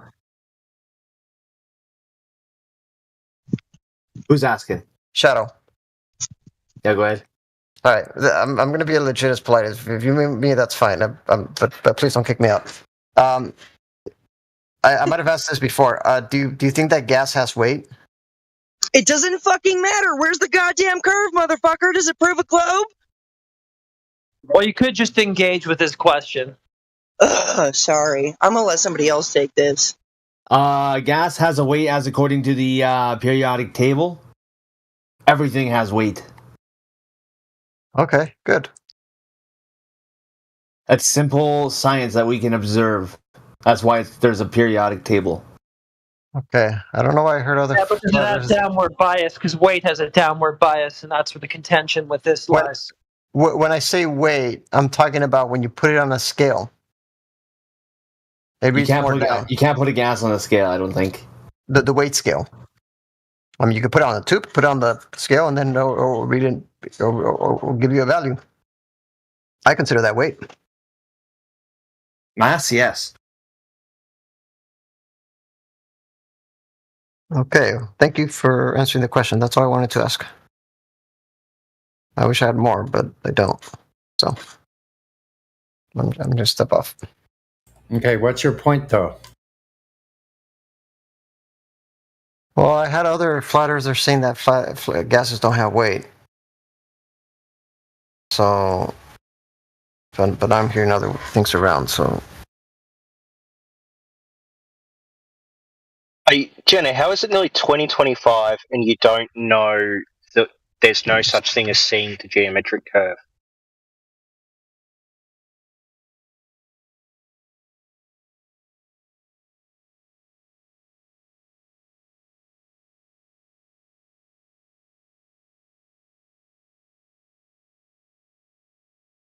Jenna, you remember you called me a dumb motherfucker, but you say that we should be able to see the geometric curve. Are you just ignoring this discussion? No? Alright. I guess flat earthers have run away again. Maybe she went AFK like she said she did? Quick to assume that we ran away. Why don't you go and What about show us this curve? I'm still here and listening, dude. And I ain't running. I don't run from a fucking thing. Okay, well, then why did you call me a dumb motherfucker, but you think we should be able to see? Because you're a dumb motherfucker. You were talking and no Why one do you could hear think we should be able to see the geometric curve? Why do you think you shouldn't? Is the better Because question. apparent is what happens when we see something, so we should only ever see the apparent position of things. Is that not true? Buddy, we're seeing shit that should have disappeared behind a curve, and that's all it takes. So either according to what? Listen, dog. Either the Earth I is listened to flat, your soapbox before. or Earth is a bigger globe that you can't fucking prove. So just how big is your mind ball, bro? How big is it? If you can see the size of the ball doesn't mean that apparent positions or apparent distances of things can't be different to what the size says, because there's more than just a variable of geometry. Are you aware of that, Jenna? It's nearly 2025, champ. So not geometric then, right? It's nearly 2025 and you guys are still confused about this very simple concept. Okay, geometry. Jenna, why are you still confused about this? Don't gaslight me, dogs. What am I gaslighting you about? Dumb motherfucker, like I said you are. What am I gaslighting you about, Jenna? Stop ad hominem. Stop ad hominem. I really don't give a fuck, dude. Like, no, you're literally not addressing the argument. My argument is you only ever see the apparent position of things because seeing is apparent. You never geometrically see something. You apparently see something. But you keep talking about geometrically seeing things. And why do you keep doing that? It's nearly 2025. Are you incapable? Because you have a geometric claim. Pretty sure a globe is a geometric shape, you dumb motherfucker. Yeah, but when you see things, there's a variable of how light moves through the atmosphere to account with, you dumb motherfucker. It's nearly 2025. How do you not fucking-stand this yet? Literally has nothing to do with it. You mean to tell me? How do you not understand this? It's nearly 2025. How do you see something geometric? You see it apparently. You goddamn You see it you don't see it geometrically. You see it apparently. Yeah, that's exactly our point. So how could they have a geometric claim if they can never see it? Because there's multiple different ways of measuring it, and you can account for this refraction, which changes the apparent position, giving you, once you remove that variable, just the geometric. Like closer to you, further away from you. I'm sorry, Jenna. What don't you understand? Hold up. How about this? I'll be quiet. You ask a question, and then I'll answer that question. Go. How about you tell me why in the fuck we can see this fucking lighthouse? It's Guinness Book of World Records, 275 miles, land to land across water. The shit that you're looking at in the distance should be over 9 fucking miles below a curvature. But you mean to tell me refraction is happening? There's 2 reasons. Enough? I'll give you 2 reasons. I'm not done, bro. I'm not done. Well, you stop your sentence and then you started your sentence again. Just finish a fucking sentence and then stop. Well, maybe if you wouldn't interrupt me, I could get that done. Thanks. So it's not interrupting if it's a gap between 2 sentences, and that gap's long enough for me to think it's done. You dumb donut donkey motherfucker. Yeah, keep insulting me. It makes you smart. Yeah, are you done? You want to tell me? No, you're done. So you said that you can see this lighthouse when you don't think we should see the lighthouse. Yeah. That's all you've said. All right, if you're a glober, say aye. Do you have like anything else? Is that it? You can see a lighthouse when you don't personally think you should be able to see it. Is that it? You got any globers around here? This guy sounds like this dumb motherfucker. Jenna, is your only argument you see the lighthouse when you shouldn't? You personally think you shouldn't see the lighthouse? Is that all you've got? Dogs. Is that all you've got? Insults, and then you should see the lighthouse when you personally think you shouldn't. Dogs. Yeah, all you're going to do is insult. You can't actually address anything. You can't speak on a topic. You can't have a conversation. You're a broken individual. Dogs, you shouldn't be able to see it. I'm sorry, dogs. 275 miles away, land to land. Right? Dogs. 275 miles away, land to land across water. Dogs. Personally, according to you, it's your vibe, it's your feeling. 275 miles away, land to land across water. Should be 9.3 miles below. View that this shouldn't be able to be seen. Where's the calculation? Where's the measurement? 9.3 fucking miles. It's in the Guinness Book of World Records, that doesn't matter. Where's your measurement of this? That doesn't matter. Show me all of the variables in like the Walter Bislin. Handwave dismissal. Show me all of. It's not. I'm asking you specifically for the measurements. I'm asking you for the measurements, Jenna.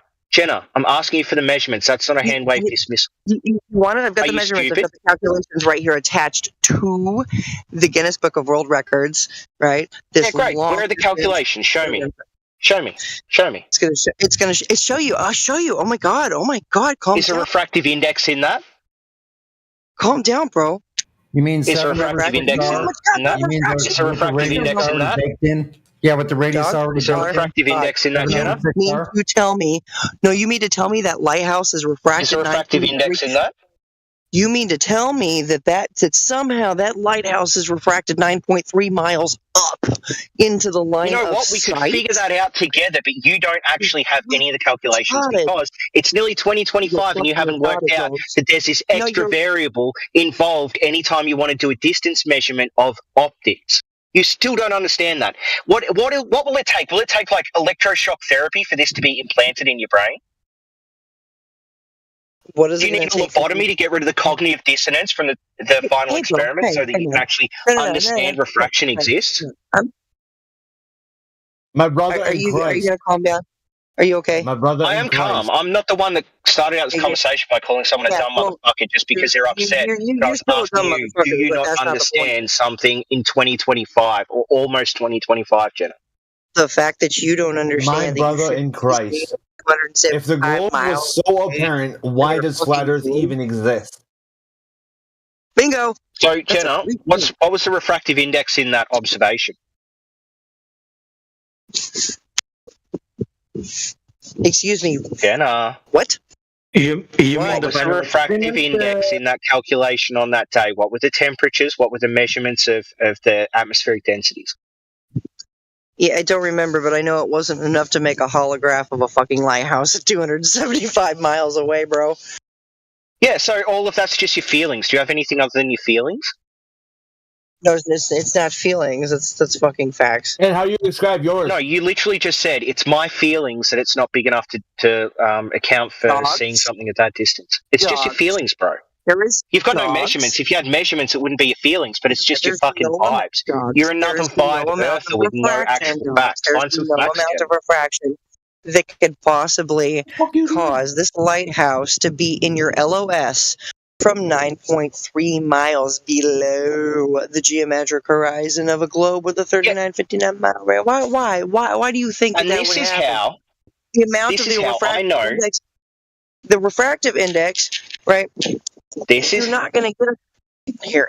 I'm getting it for you. Right, it's got all the information. This is how attached. I know that when you called me a dumb motherfucker, that was just projection from you, because you can have things refracted such that it will be an infinitely flat optical visual path of light over a curved surface.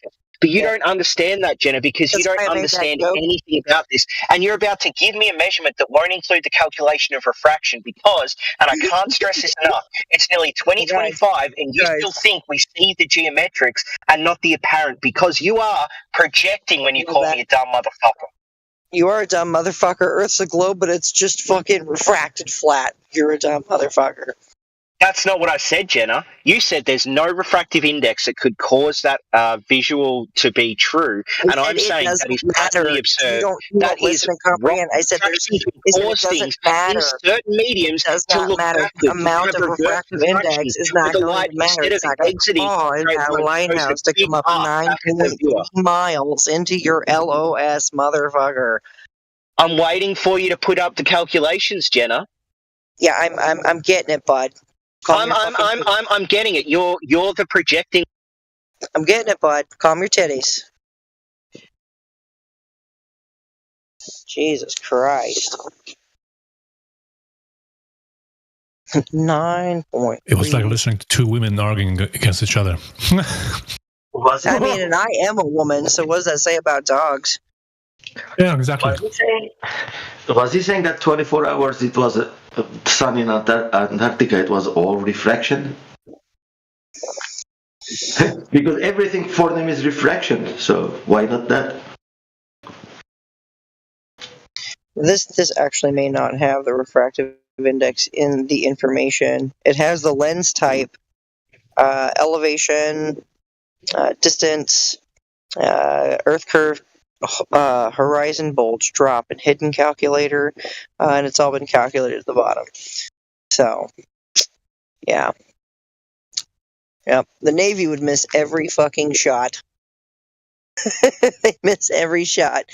We're aiming at holograms, guys. No, you should watch the video I posted.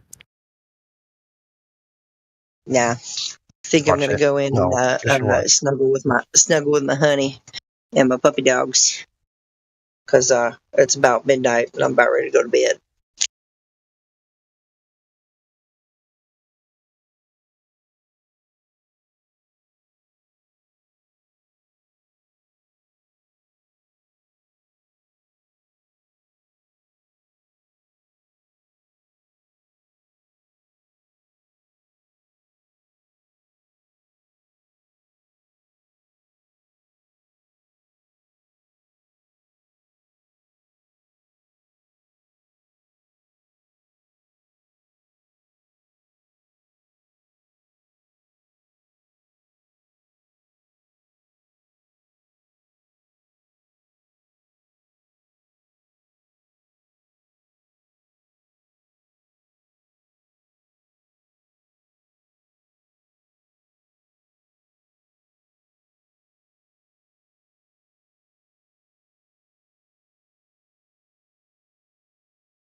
Wait, I'm a little confused. And I just took an edible here, so do boats like disappear bottom up? Okay, can we all agree on that?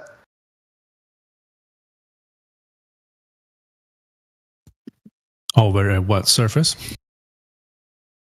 No, as the ship sail over the horizon. Over a what surface?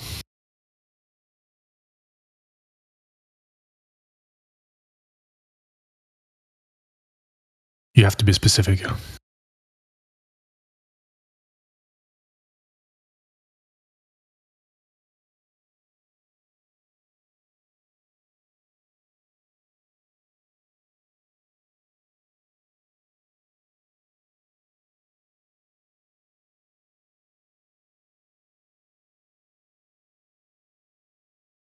Did he say?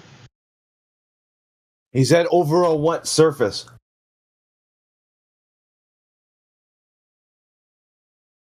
Before that, sorry.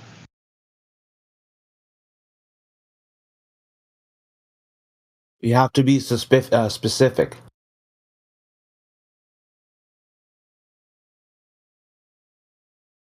Question, I mean, what was the question? I don't know. Well, I posted a clip of a boat disappearing bottom up. I could do the same thing with the coin on the dinner table. What are you trying to prove? I mean, doesn't that give credibility to a globe? Just that clip alone. Look at the video I'm about to post. Look at the video. It's called Angular Resolution. The last video in the chat I just posted.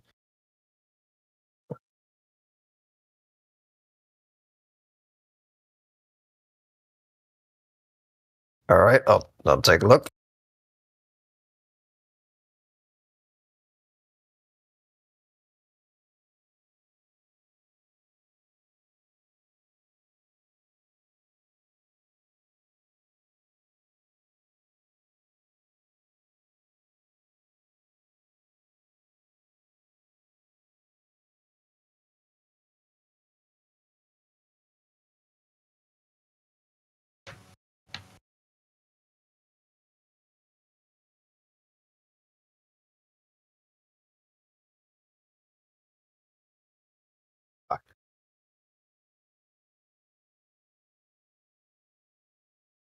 Yeah, the angle you view things across a flat plane is going to disappear bottom up.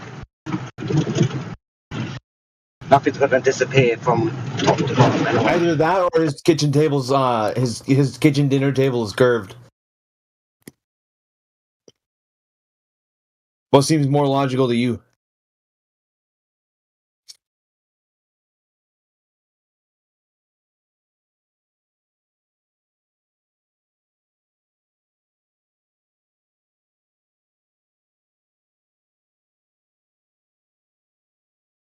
This is like, I'm having a really good time right now. I'm playing WoW with one hand, eating fucking roast beef with the other, and talking to you guys. God bless you guys.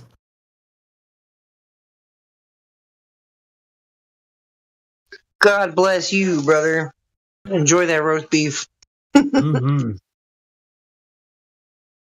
Tearing into this shit.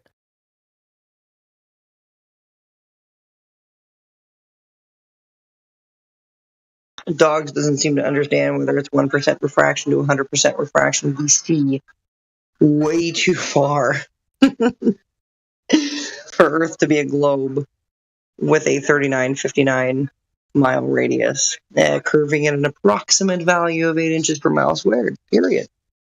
That's where it's at. Falsified right there. Globe dead on arrival. Sorry. Bark at the end of your rope, dog. Seriously.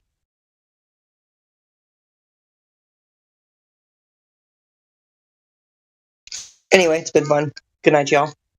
Later. That clip that you sent, I don't know who sent it, but how do you know that the camera's not like tilted at an angle to appear that thing is disappearing bottom up? Do it with the coin on your own table, brother. All right. You probably won't because you guys don't test shit for yourself. That's what Globers they make the claims, but they never do the tests. Oh, you're talking all this smack, Christ. I mean, you did take an Eric Dubé video and accepted it unquestioningly. You know that, right? Well, I've done one experiment, Bedford level, but in my hometown, and I'm going to be doing it again, probably after the snowfall. I'm only doing it again to prove my Glober friends IRL. And this time I'll document it on camera and upload it to you guys, and have another W in your book, in the folder, But now we should settle this whole globe Earth flat Earth thing once and for all. We should come to my local gym, and I will see who benches more, and then whoever benches more. You probably would win. Yeah, I'm not gonna lie to you. What do you bench? I only do. Okay, this is embarrassing. I don't go to the gym, but I've been doing pull-ups. And I lift. That's it. Because basically my gym's really far away from where I live, and I thought I can't be fucked driving all the way over there now. You live in England. How far can it be? Well, I live in a small area, Seems legit. And there's villages in this country still, believe it or not. Yeah, that is true. Makes me think you live I don't know. No, in the Midlands somewhere. Of nowhere. Yeah, in the Midlands. Yeah, that's right. It's either Midlands or Kent. They're the only two places with rural villages.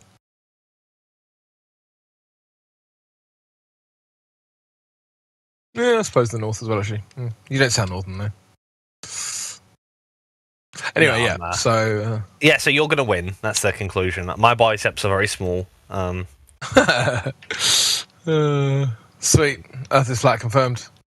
But someone said earlier that I think it's Christ again. He said globers have small or are usually weak and feeble, small, and I was thinking, I mean, I get it if you're talking about again people who come in to debate this, but Arnold Schwarzenegger is also a glober. You're not going to win any competition. Mike Tyson's a flat earther. He's not really a glober though, is he? He's just a normal person. I don't really count them as do you know what I mean? He wouldn't come into these forums and debate people. He goes about being the governor, right? So that's why I think if he's talking about people who come in and debate, then maybe he's onto something, I don't know.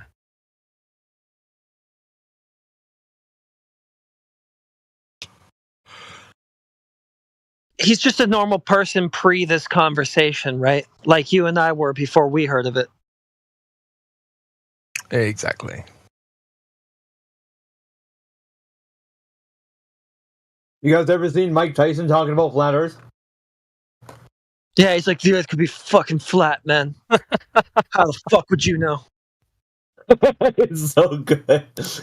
Well, considering the fact that he can even question it, it shows he's leagues above the average person in intelligence. Or he said, yeah, no, the wording's kind of important. He said it could be a fucking flat world. That's what he said. Flat fucking world. I posted it.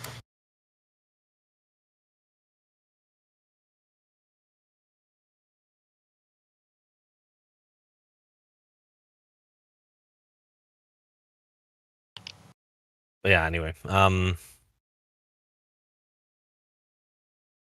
When's the debate happening? I don't know. Start one up. You're pretty much the only Glober who actually attempts to make an argument. That's not fun though. I mean, I was sitting there watching Jenna versus dogs, and I was just having a great time. It was exactly what I wanted. Yeah, no, it's hilarious. Does Dogs sound as retarded to you as he does to us? No, I mean I think he's right, obviously, but I acknowledge that he I always message him in the chat saying, "Bring out your dog's rage," because he's like, Wait, Room, are you a Glober? Yeah, he is. He contradicts himself one sentence to the next, though. I mean, When I have people on the flat side doing stuff like that, I'm like, God, that's cringe. But you guys just cheerlead anybody who's a Glober? Well, yeah. If anyone contradicts himself, I do cringe a little bit, but yeah, like I can't remember what it was. I don't know if you were listening to yesterday, but he kept doing that over and over. He'd say something, and then he'd directly contradict it next sentence, then contradict that the next one. I think I remember, but I don't think I was fully paying attention. So, but I do remember "Dogs Are God's Words" in here yesterday. It's for the best to not fully pay attention.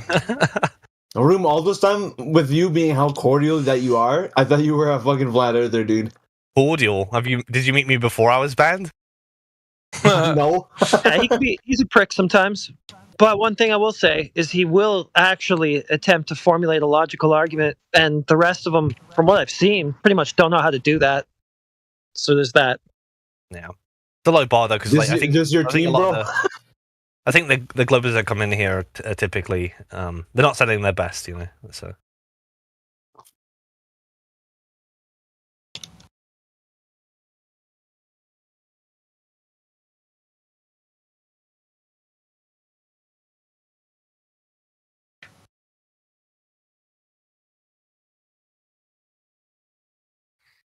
What's up, everybody? What's going on?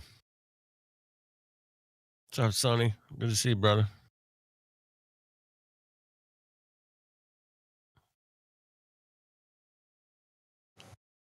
All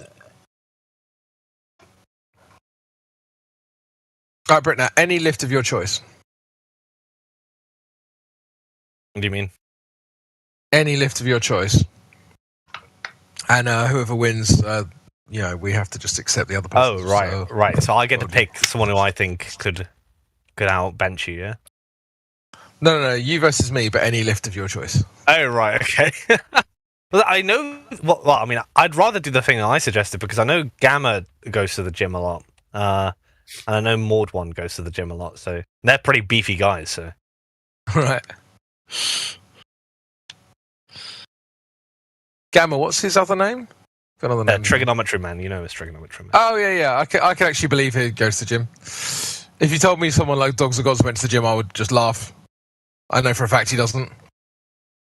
Just by looking at him. What about Starlife? I don't know Starlife. Oh. What about Brenda? That's funny. Don't think Brenda's even heard of a dumbbell, to be honest.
Oh, we got 20 people in here. Nobody's talking, man. It's kind of weird.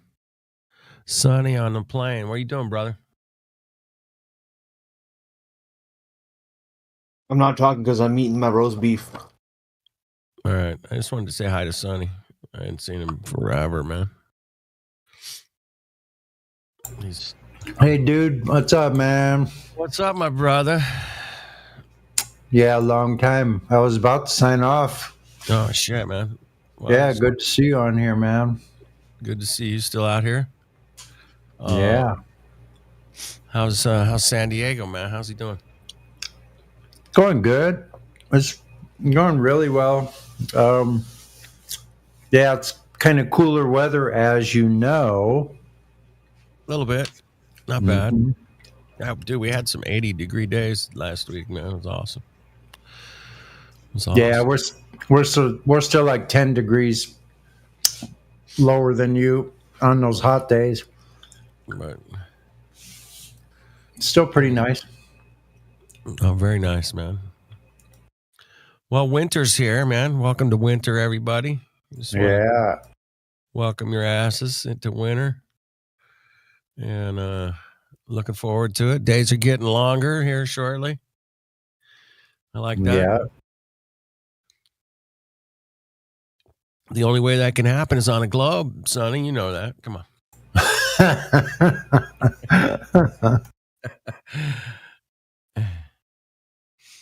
It's because of the tilt, man. The tilt, bro. The tilt. Really? Okay. That's funny. Good stuff, man. Good stuff, that globe. It's hilarious.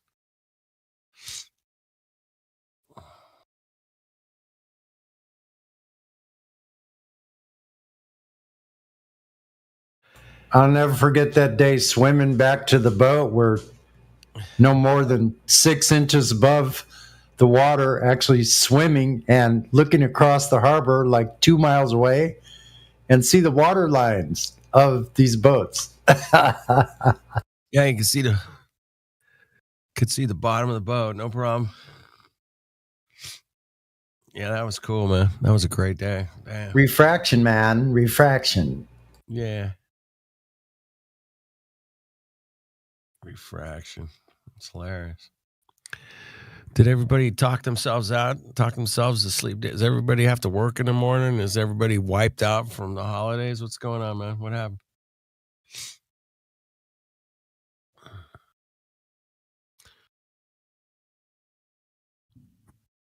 Still a lot in here. Actually, more of just joined. Well, we still doing Speculation Sunday, man. I always like that. It was always a lot of fun, man. Kind of speculate. I saw something today, man, that some company, man, they're gonna make some alcoholic beverages in space, and then bring it back to Earth and sell it for like $2-3 grand a bottle or something. I don't know, something stupid. Oh my gosh. It was like, I was laughing. I'm like, yeah. I remember like 6 years ago, there was a company that was gonna send some coffee to space and then bring it back, and then they were gonna charge you like $100 a pound for it or something. Anyway, another globe scam. Which no, it never happened. All these things never happen, man. They're gonna do all this and go to the moon, and nothing ever happens, dude. Nothing. They're gonna have hotels in space. No, got nothing. It's just a lot of this crazy talk, man. Crazy stuff. If they want a final experiment, why don't they finally measure Earth curvature and shut all these flat earthers up? It's about time, right? I mean, the globe is a slam dunk, right? Everybody knows it's a globe, so they just ought to do the final experiment and measure the Earth. That's funny. Yeah, FPD, as you were talking about the space stuff, the first thing that came to mind was the classic, they're going to go mine asteroids. Oh, yeah. That's a classic. Yeah. Absolute classic. The ones it's hilarious. They're worth like $500 trillion or some shit, Yeah, those are a gold asteroid or something. It's crazy. And they're just going to bring all that back and sell it to you guys, and it's going to be great. I wonder what rockets they're building that can support tons and tons and tons of dirt. You know? Right. They got to get it back down here with a parachute or some kind of glider plane or some shit, right? What the fuck, man? Get out of here. Hello, can you guys hear me? I can hear you. Oh, okay. Test. I have a question. What Earth model do you guys subscribe to? Like, where do you think the sun goes and like the moon goes and that sort of thing?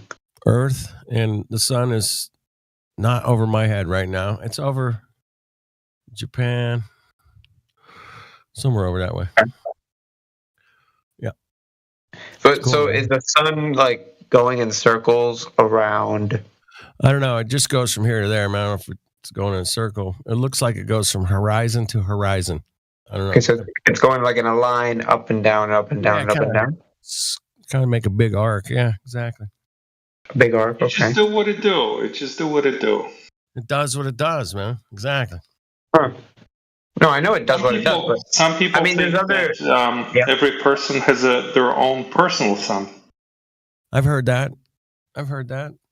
In some ways, that's true because from your perspective, I like that. You are actually at the center of the universe because nobody else can be from your perspective. You follow me? Yeah, of course. So you are That's even agrees with relativity. Special or general? Both. It's all relative. Is everything relative? Is that what you're saying? Well, there's no absolute motion. There's no absolute location. So there's no lab frame. What about like the seasons? What's the sun doing then? I don't know. It's closer. Right now, it's far away. I'm freezing. In the summertime, it's right over my head, man. I can't fucking sweat my ass off. Is there like a shape that it's drawing out, I guess? I don't know. It just seems like it gets closer and gets farther away. I mean, that's my reality. I know, but it always does the same thing every year. It could also be that it's been closer, but it focuses on you more. Well, could be both. I agree. It's like a parent that has multiple children, and you want to focus your love sometimes at a specific child. In the summertime, it lasts 14, 15 hours. Right now. No, but also if you track it, like if you take like a photo of it, it like moves in like a specific pattern. Right. It's called analemma. I don't know what it's called, but you know what I mean. Yeah. Yeah. It makes like a little figure eight. Yeah. Exactly. Yeah. Like what's it's anal what? Why is it doing that? Or what? Analemma. Oh. Yes. Don't be weird, Pete. Come on, man. You were being weird there. I know. Some flat earthers have like a conception of why it's happening. They have like an explanation. Hey, explanations are great, man. Not the guys here. The guys here, they don't make any claims about anything. Well, you're making the not even that the Earth is maybe flat. Well, describing how the sun moves would be making a claim, so they're smart enough not to make that claim. But you guys got all the answers with the globe, man. It works perfect. Everything's great. I gotta change. You have to just change the distance to Polaris every 20, 30 years, and everything works out. Everything works out. We just change the math here and there, and it works out. It's much better not to make any claims in the first place. Then you don't have to update anything. That's fair, but then you don't know anything. I think there's some claims that everybody can agree upon because. But it's good to know. It's good to know very little. Hey man, fire's hot. Yeah. Water's wet. I make those two claims. Those are two claims right there. Yep. The hotter you are, the further you're from the fire. But that's true. That's a fact. I can prove that. What do you guys make of nuclear fusion? I love it, man. I love that stuff. That's good stuff, man. What I want to see is cold fusion, man. I've yet to see it. That would be cool. Yeah, of course. But do you think that the sun is doing nuclear fusion? No way to know for sure. We've never been. Okay. How could they fucking make a claim like that, man? Well, there's discernible differences between a nuclear fire, right? One that arises from plasmas and in nuclear fusion, Yeah, and but one nobody that has gone and actually dipped like a spoon into the sun to see what's in. Yeah, nobody's gone and got a little dipperoonie. No, but like you can see the color of it. You can, yeah. Red shift, blue shift. Yeah, I got it. Here, I got something for you. Show me a nuclear fusion or plasma that can grow a plant. Ooh, that's a good one. I've heard that happens. That people with actually it's cold plasmas that they use to grow plants. I've heard. I saw a video on it recently, actually. Oh, fuck, man, that's cool. Cold fusion. So they have cold fusion. It's here. Can I put one in my car? No, it's a cold plasma, not cold fusion. Oh shit! A plasma is just like ionized. Can I put it in my hand and hold it? You can. Yeah, you can touch it, and it's not hot. It's just like a stream of electrons, basically. What's this? Here, I'll post the video. Sounds like Tesla shit, man. Sounds like Tesla, man. Fucking holding lightning bolts in his hand, man. That's pretty cool. I mean, I don't know about lightning bolts. But that guy was crazy. Well, he invented, what up? He invented the electric motor, and without the electric motor, I don't think we would have any of the shit we have today. Oh my god, he invented so much shit. But the electric motor is number one in my opinion. Really? I mean, he invented a transformer. He invented the concept of alternating currents. We couldn't have electricity from like a power plant to every house if we didn't have alternating currents. But turning machinery with electricity, man, really sent the industrial revolution through the fucking roof, man. What it would have been to live the during alternating current is from the motor. Shit was way more active then. I don't know what happened. I don't know. Something happened, man. We'll figure it out. That's why we're here. Cool. Hey, we're speculating Sunday, man. Speculation Sunday, man. Please speculate. Feel free. I got maybe a couple hours to hang out, and I gotta go to bed. But hey, Flat Earth dude, I think the Earth might be a globe. I've heard that. I've seen a lot of them. I don't think it's a sphere, but it's like pear-shaped. I've heard that too. How pear-shaped? Really pear-shaped or a little pear-shaped? No, just a little bit. Just little chubby, little chubby on the side there. Not Kim Kardashian type of pear-shaped. How little? 17 miles. Like 30 miles or so in the radius. 17 miles? 30 kilometers, maybe? I forget. Yeah, it's a little bit pear-shaped. What do you mean? So the difference in radius is 13 kilometers? 30, I think. 30, I think. A little chubbier in the hip area, man, around the equator. In the hip and a little bit chubbier in the southern hemisphere, I think. That thing sticks out a little bit. It does? Yeah. I've never seen that. Yeah, that's the claim, but I'm just speculating. I know. I appreciate it, Pete. You got a good sense of humor, Pete. You should use it more often. I have one more for you. I think there might be gravity. I mean, call me stupid, but I think gravity may be a thing. Okay, stupid. How do you know that there's gravity? Okay, stupid. Because there's a correlation between the acceleration and the amount of matter below the object. Yeah, but how do you know the amount of matter in the Earth? Well, you can increase it by placing more matter underneath the object, and then you can record the fact that he didn't answer you, experienced more acceleration. Yeah. How do you know the mass of Earth? Oh, I don't know. I think I speculate that it could be calculated. How do you, Maybe it could be calculated. Maybe everything could be calculated. Maybe not everything. Yeah. So how do you know? So you somehow know how strong gravity is, and you just said it depends on the masses of the things, but you don't know the mass of the Earth. That's right. But I speculate that I could measure the strength of the gravitational interaction between two objects of known masses Yeah. And if I could, I'm speculating. If I could measure that, then I would know the proportion between the mass and the strength of gravitational force.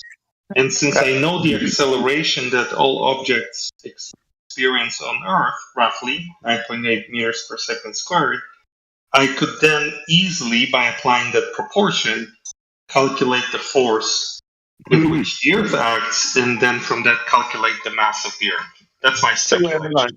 Hold on. You just said it right there. All things fall, no matter their mass. Oh shit. Hold on a second, buddy. I speculate that question is easily answered. Alrighty. Everybody, you got an It's answer. mashed potatoes. Mashed potatoes, baby. Hey, mashed potato, nothing, sucker. Sucker. All right. What's up? Mashed potatoes. Hold on. With AI, get closer to your mic, or something. You being able to talk, maybe for your volume or something. AI. Yeah, probably. I just wanted to ask Alpha if he's doing X Spaces tonight. Yeah, I was gonna come in here to see who's on because I was gonna log in there. But go up, bro. Yeah, is he down? Let's do it. Who is down? I'm not saying he's ready right now because right now I think is like wake up time for him, so he might come in a little bit later. All good. But All good. I gave him the window, and he said he was planning on attending.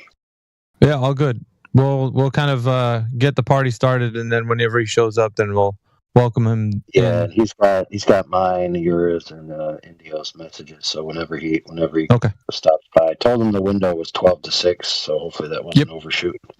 No. I'm in. Actually, you know what? I might. Yeah, I'm not sure if I should invite Flatzoid. Maybe that's too many cooks in the kitchen. Yeah, he might steal Nathan's thunder because we definitely want to talk to Flatzoid. But I don't know. To do it separate. But we still got to do that too. So I don't know. Maybe Nathan today and Flatzoid tomorrow. Flatzoid was scheduled, and he had something else to do. Okay. And I told him, "You're not allowed to have any family, bro." And he was like, "Dang it." Yeah, man. Hey, if you need any backup, just invite Peter, and he will play the flat earther role. He'll be a good flat earther. He'll know everything. I'll be there for sure. He's a great flat earther, man. That Peter. He's gonna be there no matter what. He's just gonna show up there. Well, I'm gonna put a message over in the chat that me and Nathan are talking in. So whenever you do that, buddy. I'm gonna do it. Yeah, do it. Alpha, will speculation be allowed in your Twitter space? We don't do speculation Sunday on that space. However, we always have a platform for it within 24/7. So like in here, it's definitely a go. But like over there, we're gonna go on basically on a topic for the room. I usually have the topic set up as like when you enter, what the space is named. Usually that's gonna be the topic. Yeah, maybe today you could put the Glober's feet to the fire on the final experiment. I mean, we're only asking certain there is something that we're going on about. Indio kind of dubbed it the final proposition, so we're using that. Just a logical statement, really. Any syllogism or that's a slam dunk. That's a slam dunk. There's no Glober response to that one.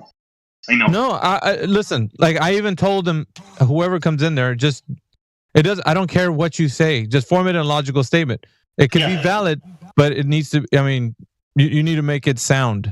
So it doesn't. Right, Yeah, I know, but you're only gonna get two types of Globers, right? The Globers that didn't take course 101 on logic, where they show you the truth table for the inference rule, right? And the Globers that didn't take the course, and they're gonna fall for the trap. They're kind of useless. Well, I'm kind of looking for an elevated conversation because we're used to having just your Tom, Dick, and Harry. There cannot be one. You see, that's the problem. Because I don't know about that. I do. The only Glober that will engage on that proposition is one who doesn't know the truth table for the inference rule. Peter, you can be on the show. You could. So the truth table is as follows: 0, 0. Hold on. You 0, could teach 1, you 0, could teach, 1, 1. No, you could teach ball physics to the ball nuts. For the nut balls. I'm just looking for an elevated conversation, man. We're usually like slumming it when we come with the everyday Glober that comes in here. But if there's somebody that, if P and Q is false when 1 and 0, and that doesn't prove the Q, it just shows that P cannot be true. All right. So the only Glober that's going to bite is the Glober that doesn't know that, and that's not going to be an elevating conversation. Well, I mean, that's the reason why the internet is big.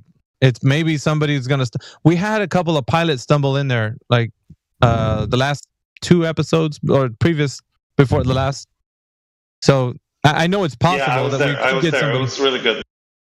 It's possible we could get somebody that knows logic and can formulate, the logical statement. So I'm just saying, man, we're hopeful. They cannot, by definition. By definition, it's impossible.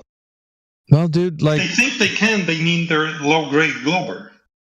Then they need to identify where they stand with the argument. That's all. Exactly. So it's either they identify where they stand with the argument, or they are able to form a logical statement. So... But the reason I'm trying to give props here to India, the reason why the final proposition is so great is that it's impossible to satisfy it, no matter what the argument is. No, that's not true. Yes, yes. That's not true. That's the genius of it. Peter, that's not true. That's the genius of it. And the only Glober you're going to get that engages is one that doesn't understand logic, and then you win. So this is a genius. The final proposition is genius. Yeah, don't poop your diapers, man. Just relax. We'll see what the internet has to offer. So why are you still Glober then? What are you whining for? Fucking hell, man. Twice. There you go. No, hey, little buddy, you misunderstood. It's any topic. If you request a proof using a syllogism for anything in nature, you're going to fail. So you're saying you're the one on the stupid side? Is that what you're saying? No, the only thing you can get in the truth table is the row that says 1, 0, 0. So P is true, Q is false, and then the whole statement is false. Yeah, but you can't speak for all of humanity, dude. Because you can say there could be another reason. He's doing that. He's trying to elevate himself to some position. It's not even that. Jesus Christ. Yeah. Peter loves balls out physics. I think that'd be a good show. I like it. Yeah. We're going to have, there's going to be an episode coming up after maybe a couple more of these parts for the final proposition. We're going to have one called Globe Cafe. And the title is going to be give us your taco lattes or your yappuccinos. Okay. Okay. Yappa latte. Yeah, it's taco latte or a yappuccino. Right. I got you. I just make some of the be goofy. They're both fantastic. Although the problem is that if you say taco latte in a Mexican accent, they might think you're talking about tacos and not latte. Oh shit, dude! We're gonna have to have some English person do it. So either you or Jedi are gonna have to cover that portion of it, man.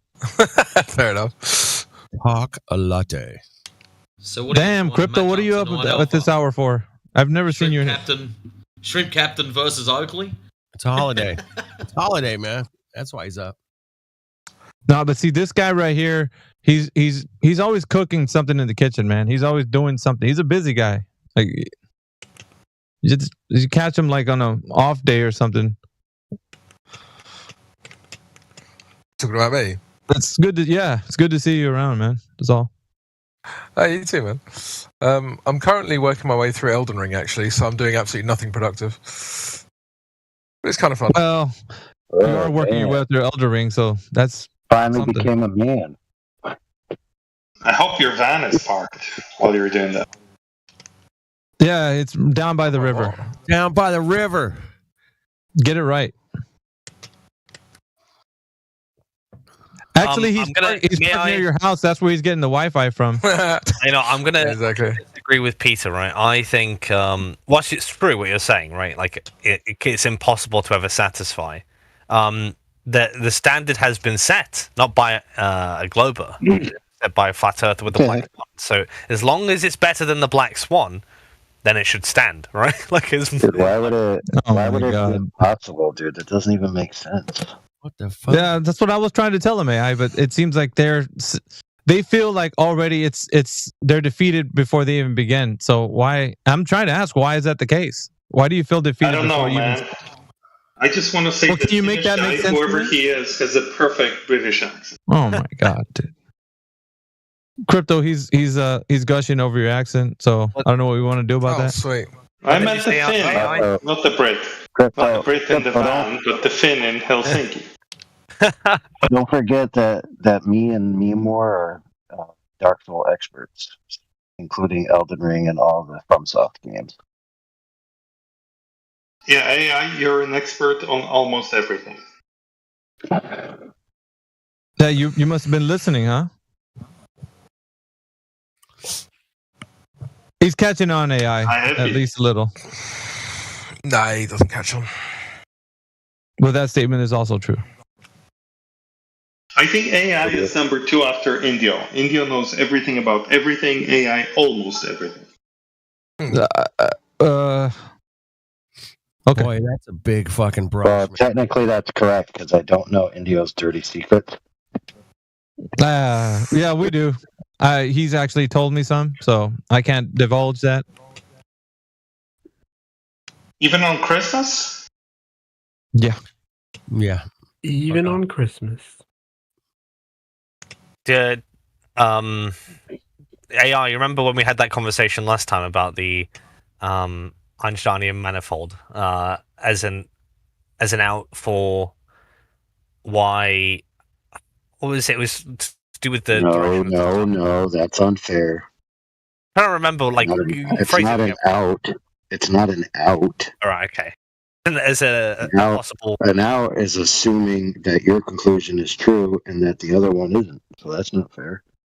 No, like, okay, out is in a way out of having to submit to the conclusion, right? Which, however else you want to phrase it, is in like an objection, whatever, right? I think I don't want to.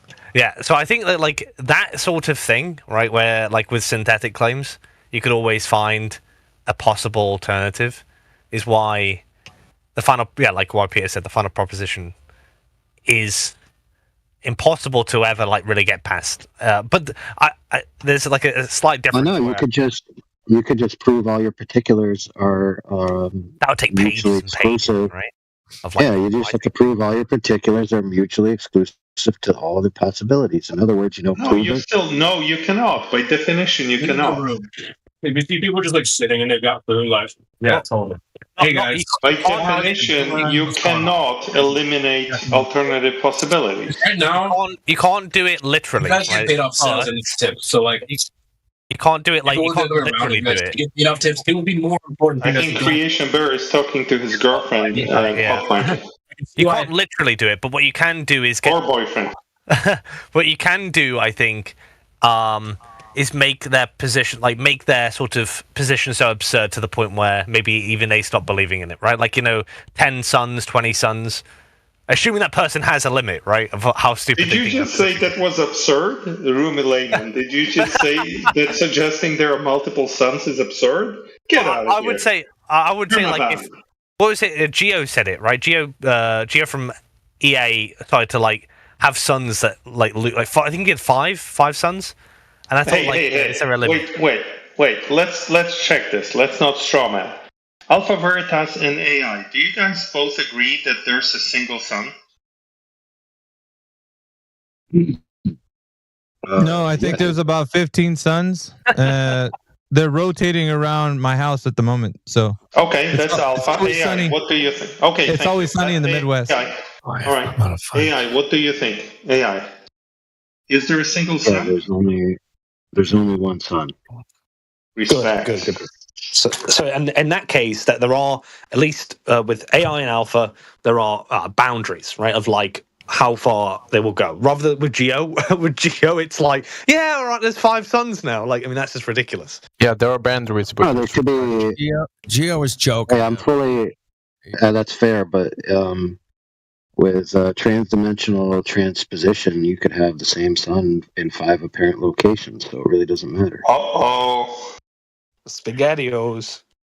Yeah, so my claim was true. 15 suns are around the Midwest. But some of them you can't see. But you can't see them right now. They're invisible. They only show up when the actual sun moves across the sky. They only show up when they are needed, like tactically around Antarctica. Yeah. Just like you, they show up when they're needed, because like we need a Glober to talk to, then there you are, and then we just unmute you, and it's kind of like that. Yeah. So it can be day and night emotional every other second, depending on which Glober wakes up and goes to sleep.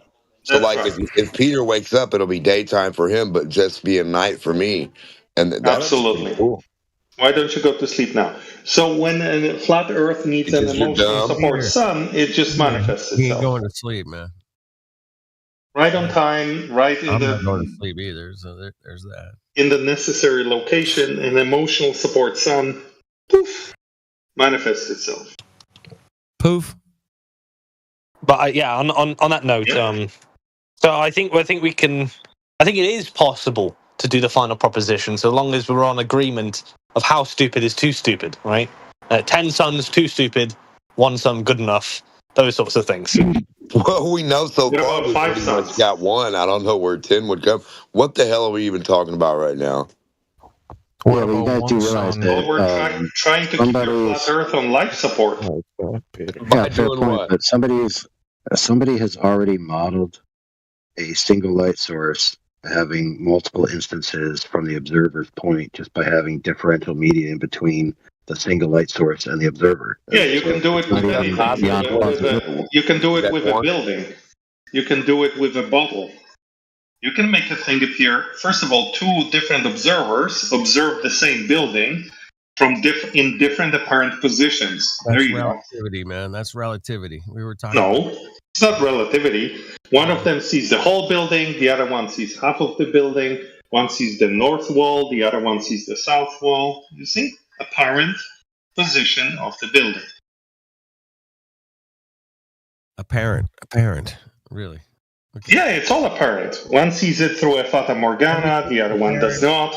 From your perspective, everything's apparent. You do realize when a person observes a Fata Morgana, there's another person standing right next to the object and is not experiencing Fata Morgana. So there you go, apparent position. All right, for anything. For a car, for a garbage truck, for a building, and for the sun. There you go, man. Close the server down, everybody. We're done. Pete, you fucking did it, bro. I'm proud of you. It was not difficult. All right, man. Well, congratulations. Merry Christmas. Thank you, man. What a great gift you gave us. That's my gift to you all. You are just amazing, man. You ever been to Hawaii? Make sure you share it. Yes, I have. Been to Hawaii? Make sure you share it. Have you ever been to Hawaii, Pete? Yes. What a great place, right? Come on. Maui, yes. Maui, fuck yeah. Beautiful, right? Very beautiful. Have you ever been Peter, wouldn't it be the right approach to I mean, you could disagree, you might think I'm a low tier Glober, right? But bring up different observations that a flat earther must or different explanations for phenomena that a flat earther must agree on, and then find contradiction between those explanations and put them into a syllogism. Well, you are from Finland, so I'm going to give you a pass on this one. Yeah. But good flat earthers do not make any claims. So there you go. You just lost. Okay, yeah, fair enough. If no claim is put forward, then I suppose. But dude, that's a big fucking brush, Pete. I wish you'd stop using that one. Thanks, bro. Only low-level in my experience, I'm speculating. Only low-level flat earthers make claims. Oh, fuck off, man. That's bullshit. You know that. I was speculating. I think flat earthers do assert, right? Even here, right? I mean, there must be a container, right? That's an assertion. But with the nature of the 24-hour sun in Antarctica. It's difficult. There are things that I think must be true, like the Earth must radiate outwards for all flat earthers. Unless you're a Pac-Man earther, obviously, or some other type of flat Earth. But in here, I think they would probably agree. I mean, correct me if I'm wrong, guys. Flat earthers in the room. Would you say that the Earth's land masses must radiate outwards, or do you think it could go some other way? What do you mean by radiating outwards? Yeah, Like a central point? There's one point, and all land masses must radiate outwards for there to be any sort of sense of cardinal direction, or be able to go around the Earth and come back to the same point without ever, like, I don't know, going. If you start in Hawaii, you go all the way around the Earth. You don't need to go back into the Americas or anything like that. You can go in one loop. Yeah, but I mean that would be true on any non-global surface, right? No, it wouldn't be true on, like, for instance, if you imagine the Earth like as a Mercator, right, sort of projection, then it wouldn't be true on that one, would it? Oh, I see what you're saying. Right, okay, fine. Yeah, but then on a Mercator, I don't know how north, east, west, and south would work practically. Like, Hey, just real quick, want to interrupt just to tell you that I'm already on X. So if anybody wants to join me over there, I'll be trying to get some more people in. Right on, Miggy. Thanks, brother. Later, guys. Cheers. But yeah, if what Peter says is true and nobody makes a claim, then there's nothing to debunk. Dude, we make. I make claims all the time. I claim that I would beat your ass in a bench press competition. That is a claim, yeah, and it probably is true. Exactly. So, but I need to evidence it. It doesn't help much regarding the nature of the Earth. I could claim that I don't use Coriolis when I golf. I don't use it, bro. I believe you on this one. I think Peter might be onto something when, because I guess claims about the surface of the Earth are one thing, but then claims about what's happening in the sky and its relationship to the Earth. Now there are many variables someone could claim is going on, right? And it's more of a tricky situation to find yourself into, to make like a one syllogism that works for most flat earthers. True. It's also quite funny that the word jism is kind of rude. It is. It is. Right, like, all the isms. Yeah, it is kind of. It's very rude. It's very rude. Because, for instance, you could do. I know everyone wants to chill, but like I'm stuck on this now. I'm in process of thought. Like geometric. You will chill. Or else. Geometric proofs, right? They exist in some sense, and you can test them. But with the final proposition, it is inherently related to the sky, and people have come up with all sorts of ideas, like reflection off the dome and stuff like that.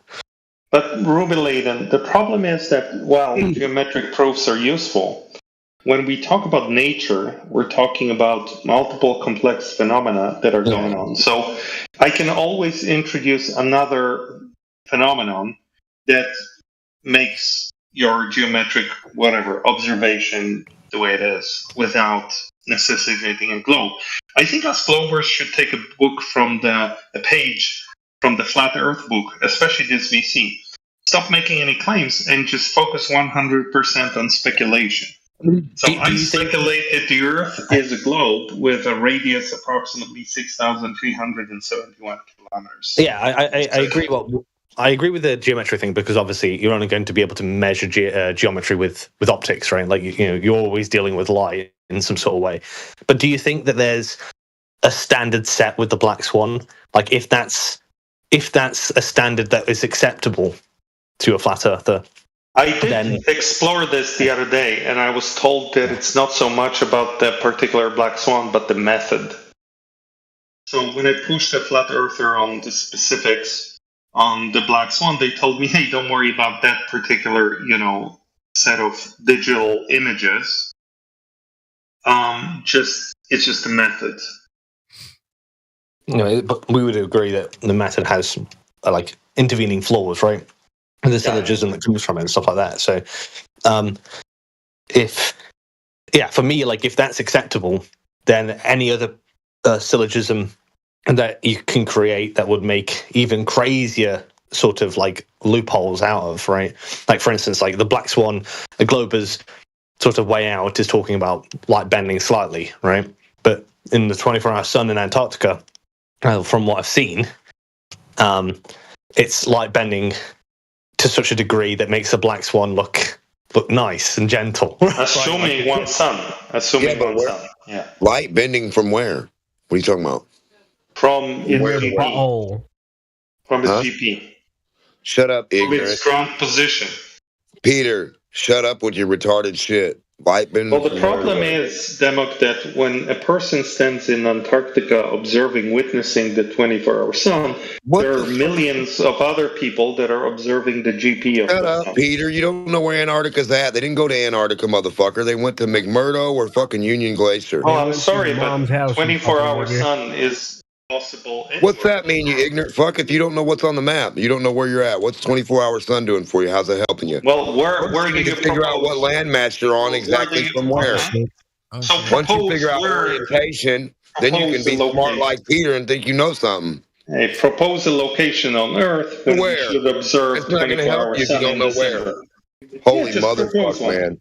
The idea of a map, orientation. Do you have the exact orientation from where No, I to don't. where that you went? But So I if know you where the don't, GP of the stop sun is. saying the word Antarctica, dumbass. You're giving people an idea of the top of a ball that doesn't exist. No, don't worry about it. Don't worry about it, Rumilainen. So, at any given point in time, you can pick up the phone and call a person who's standing directly under the sun in December, somewhere on the Tropic of Capricorn. Directly? Yes, Directly under it? Directly, yes. Directly. Hey Pete, man, take it over to the freaking axe, man, with Miggy, bro. This is perfect. We're speculating here. We're speculating. Speculation Sunday. That's the shit they want. Your final proposition over there, man. Go. No. But we're just speculating here. We don't have a proposition. We're speculating. My final proposition is make a real map that We actually. got shadows. Well, yeah, make some shadows. I'm speculating that at any given point in time, we know exactly where the GP of the sun is over Earth. No, you don't. Exactly, man. I got. Yeah, we don't. I got timeanddate.com. Fuck, man. Everybody. Yeah, you don't know because you cannot draw the sun's path for Antarctica. We've been asking. Yeah, well, it doesn't ever have a GP over Antarctica. That's true. We know that. Holy motherfucker! Holy motherfucker! What? I thought it spins around above Antarctica, so there's no circle. Yeah, but that's our GP. That wouldn't be a whole The sun circle doesn't of in spin, you Antarctica alone the whole time. The Earth spins. The sun doesn't spin. The sun Yes, it stays. does. Speculating. It stays there. All The right. Earth spins. Chris, No, it doesn't. Are we going around the chill sun? out for a second. What the fuck Chill happened, out for a man? second. Did I lose the plot here? Fuck, what the fuck happened? I can't even grasp what's going on right now because there's too many people talking. Can't believe you said grasp. I was trying to work out where we're at. Like, if we're in Antarctica, where the fuck are we at? That's what I was trying to ask. Demo, before you can work out where we are at, you have This to is the work out problem. where I you didn't are finish at. my sentence, and we got this dumb motherfucker just chanting over me the whole time, and then you get another Glober that does the same thing, and here we go. These guys can't even hear the end of your sentence. It would probably break them.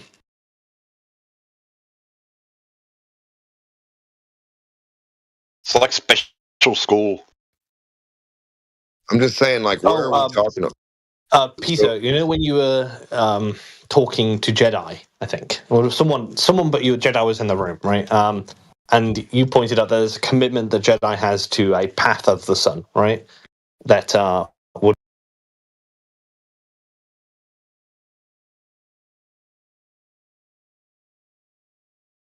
We'd like for you to participate in that and join us in this conversation. Let me see. I got a request. Got CB coming up to the speaker panel. I'd like to give a shout out to everybody who's kind of helped us grow, and your participation is amazing for you to join us, and we're very humbled by that. But we also like to give thanks to everybody who's put in work on formulating the arguments for the way we do things. So it's kind of cool because I think of it like iron sharpens iron, right? You get to know people in the space and how they argue, and then you kind of glean a lot of information off of them, and then it helps you grow because you can form like your own style, your own way. And I think a lot of us benefited from that over the years. We hear like the way people do their arguments, and then we really like that. I mean, everybody's like most of the people on 24/7. We have our ways that we argue, so I think that's kind of cool that we glean the ways that we can argue off of each other, and we can grow and stronger in like our argument style. So, well, welcome everybody. CB, what's up, brother? What's going on, man?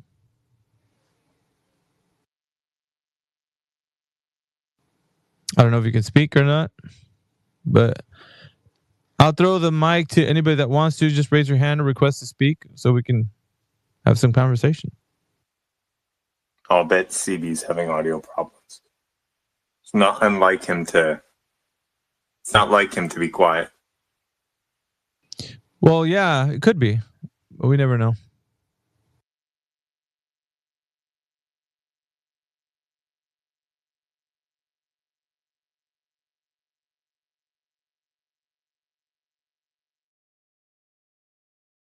It's a little soft, but yeah, it is. It does sound clear. Oh man, Get Vaccinated wants to join the listener panel. Oh man. I don't know, man. Do you think he's gonna come up here with honest conversations? Probably not. Hey, Get Vaccinated. If you promise to be good, I'll let Nathan Oakley yell at you. Yeah, that's an extra special treat.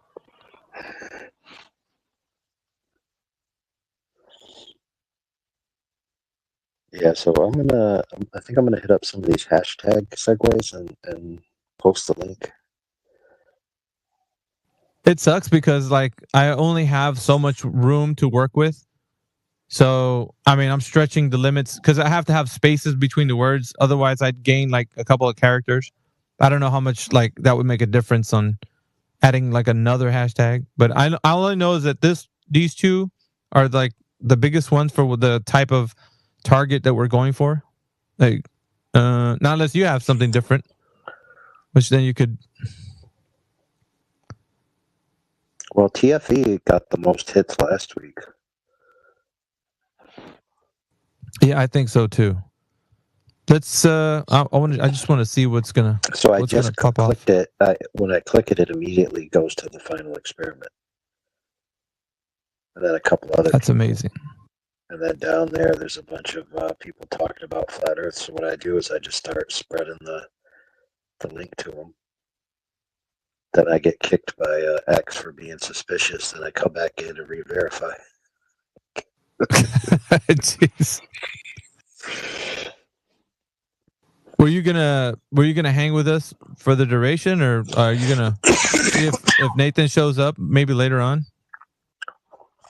I don't know. I'm probably just going to do a little promo at the beginning and then probably pass out. Who knows?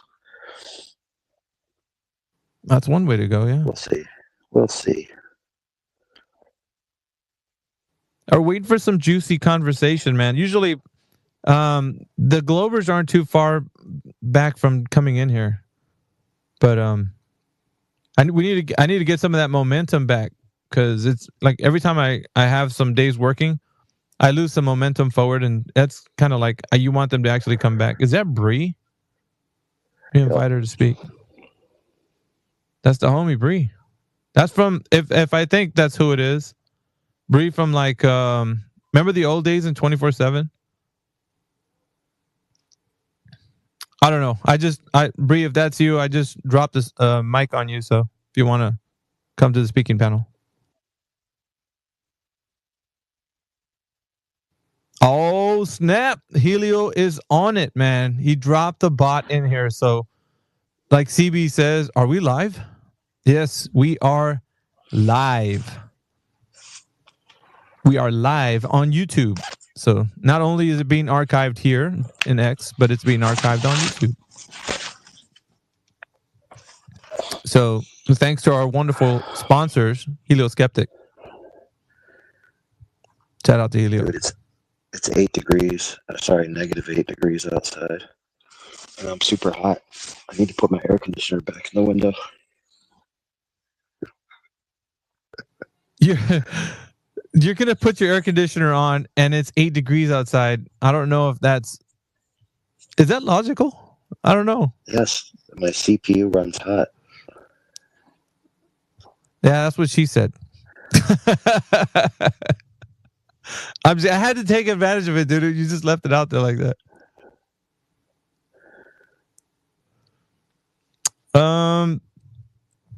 I really do hope somebody comes in here. Oh, you gotta click the mic thing. Oh, is she struggling to come up? Here, let me do it This again. isn't exactly the easiest platform. Yeah, it's something else. The stage, Bree, this is like a stage platform. So if like when you get a mic opportunity, like it usually allows you to come up. I don't know. You might have some. There's a lot of people that have issues with X, dude. Like there's people on PC that can't connect, and then there's people on the phone that are. Depends on what you got, you know. You might have like an old Nokia flip phone or something, and you can't really get up here with that stuff. Just kidding. Just kidding. You know, You the don't have last Go few ahead. times I had issues, by now I would have had issues on other occasions, but I haven't so far. So maybe X patched some shit on this side, if we're lucky. So we got look, man, we got some concavers in full effect right now. We got a twofer right now in the listening panel. We got 2 concave earthers, courtesy of Lord Stephen Christ.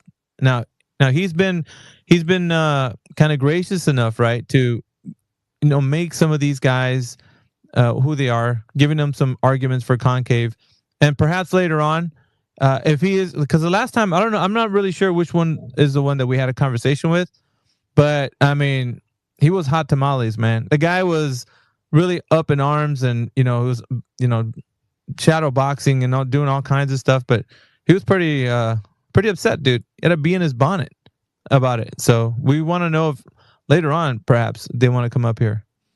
Not currently, because we're waiting to see if somebody will come on in here that wants to talk about the final experiment and possibly the topic of the space, which is the final proposition, part 2. And we're looking forward to that. But if you're joining us on YouTube, guys, welcome to the 24/7 Flat Earth, episode number 28. And this is a continuing series. We're doing many different series types.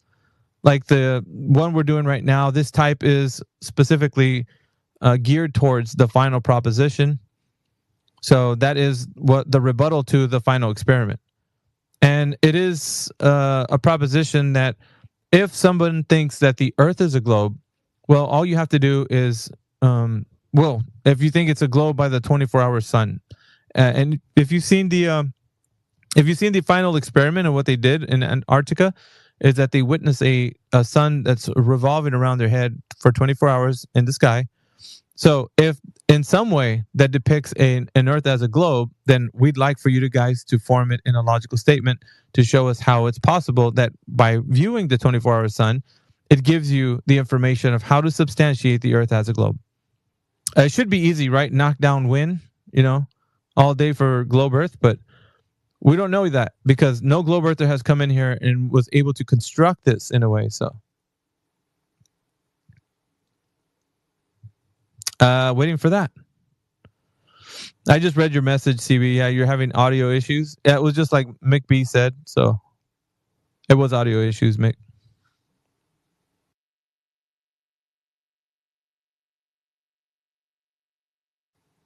Hey, CB, is there any way that... Oh, he left. I was going to tell him maybe he shouldn't use his Nokia flip phone. I kid.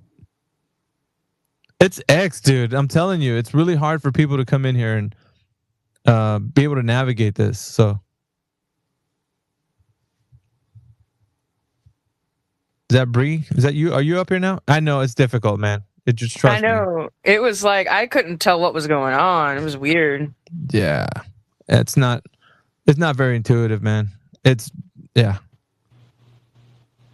But dang, dude. It's been like what? No, seriously, how long you been away? Like I haven't seen you. Maybe you're in other spaces. That's probably what it is. But I haven't seen you around. So No, I took a long break. Yeah, I took a long break, and then in 24/7, I didn't know you guys had moved to the politics server. So yeah, we've been hanging over there, man. It's like we're real popular over there in the politics because we were number one for a long time, and then it was like, you know, we got to branch out even more. So I started to move into X because, you know, Elon Musk and all that was saying that it was free speech and so on and so forth, yada yada. So I'm like, okay, let's test out the waters and see what we can get from that. So from there, it was like, you know, we're just trying to get as popular as we can possible, because I think what the 24/7 group has to offer is a lot better than a lot of the other conversations that are out there from just like the normie flat earthers. I hate to say it that, or the esoteric flat earthers. I call them esoteric for a reason, right? We're not talking about like what the sun's made of or etheric realms. We're talking about this specific reality that you and I are in, and the things that we can understand about it. So it's very practical. It's very reasonable to have a conversation about something like that. So it's not outside of the like, well, what do you think's beyond Antarctica? Well, I don't know. Like, yeah, we can get into all that stuff. Is just what people want to talk about because they don't know those things. So yeah, we don't dive into that kind of stuff. so you got like a real platform, if you know what I mean. Like you're talking about the good stuff. Yeah, this is the no spin zone right here. We're not going to give you the stuff that makes you think about things that aren't real. We want to talk about what you can prove with the things that are already here. And that means including physics and science and all the things that we can actually use at our disposal to have a better understanding of the world around us. I think it's the better way, man. Like, because we could talk about the things that can be, but that's really not like when you're trying to help somebody that's really kind of confused about what reality is, because we find a lot of the times that's what it is. People are really confused about what reality is. And then they're trying to have a conversation with somebody from Flat Earth that are talking about, you know, etheric topics, you know, like, you know, the luminiferous ether, and, you know, they're all in a kind of a mindset to have a conversation about something that's maybe true. Like, what else can it be? You know, kind of a thing, like a question proof. And we're not talking about those things because we're not going to have somebody who's already confused of reality try to decipher whether or not they can understand some conceptual, you know, model or idea of something they can't even provide evidence of. You know, so it has to be based on things that are getting people grounded in truth. If that makes any sense. Heck yeah, man! I'm gonna share. I'm gonna share your space then here because I have a lot of friends who are interested, but they keep asking the wrong questions, and I keep trying to bring it back to look. Let's just start with the surface first. So I'm gonna go on and send them some links to your page, man, so they can, you know, at least listen, and that way they'll get a better understanding.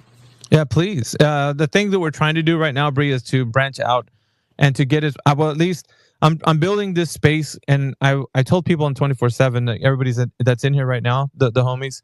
I'm like, once we get more popular and it actually starts to become where people are looking at us now, like, you know, they want to have conversations, you know, and podcasts and all kinds of things. What I want to do is after that happens, everybody who's in here can have a piece of that. Like, they'll know Indio, they'll know AI, they'll know CB, they'll know, you know, all of us will have like something that we can, you know, have discussions about. But individually, right? Because like each and every one of us have a part to contribute and what we've put in. So I think that's essential for all of us to have that conversation, like for people to know who we are, right? Because it's not 24/7 is not just me. It's every one of us who's made it what it is. Like the I don't know, for lack of better words, the elders that made it what it is. You know what I'm saying? Like that. I want people to get to know all of the minds that put the arguments together, and like the reason why we are still winning. Because we are, right? We're winning. We're dominating. We're not just winning, we're dominating the arena. Yeah, I hear you, man. It looks like, I think on X, can there only be 4 speakers at one time? Or 3 speakers and a host? No, there's 2 co-hosts, me as a host, and then I think 12 speakers in total. Don't quote me on that. It could be a little bit more than that, but let me see. Indio, I shot you the co-host, but it seems like it won't. Let me just try to invite you as a speaker. See if that works. Yeah. I don't know why Indio, but co-host doesn't work on you for some reason. What? I tried to give you co-host, but you weren't able to get it for some reason. I don't know. Try again. All right, I'll try again. Give me a second. How about now? Yeah, I see it. And having you as co-host too wards off evil demons, so we don't have to deal with those demons that you've already dealt with. Yeah, that's true, man. Like, So you're like I don't block people for no reason. I'll block people if they debate. I block people for just like outright lying and wasting my time. Right? If they do the NPC reset too many times, I think you get like 5 resets with me. Right. Shout out to Beardman. Beardman, I met up with you last space that we were on, and good to see you in here again, man. You were in here talking with some other guy. What's his face? That always comes in here. He's always, for some reason, he's always schnoggered, man, when he comes in here. Like, he's always had a few too many schooners, mate. What's his face? You know what I'm talking about, Beardman. Dude, I just put a shot across the bow over at hashtag TFE, the Final Experiment official page. Tell them to get their butts over here and try to prove something. Yeah, we're open for business, man. So we want to know. I'm gonna do, yeah, bro. I'm gonna do a couple more. I'll be back after I do some. So he's, AI is busy getting all the people in the back chats kind of like riled up so that they can come in here like furious. And then when they come in here, we're gonna get to hear them actually being able to state, hopefully, my hope is a proposition for the Earth being a globe via the 24-hour sun. Who knows? It could be the thing. We have our hopes up. Yeah, it's tough times out there for that proposition, man. It's tough, man. Like, someone almost came close. Almost. They almost came close to actually forming a logical proposition, but they messed it up with just at the end. I do want to say that I know I got the word maybe incorrect because I'm kind of saying it like the Aussies do. Let's go have a couple of schooners, mate. Schooner, like they say like a mug of beer. They call them schooners, or is it scooters? Am I getting it wrong? I don't know. You might want to come up here and correct me. I have no idea, man. I'm out of that loop. Honeybee might want to come up here. Maybe let me know if I'm saying that incorrect. I thought it was schooner, but it might not be. Beardman, you could tell me, man. You're from over there. Am I getting that wrong? Go on, man. Lay it on me. That's all right, man. I'm a Yankee. I don't have ferret income. As Professor Phil would say, I want to speak with those people that have ferret income. The last time he was in there with his shaky voice, Professor Phil. Professor Phil, man. Beardman's coming up.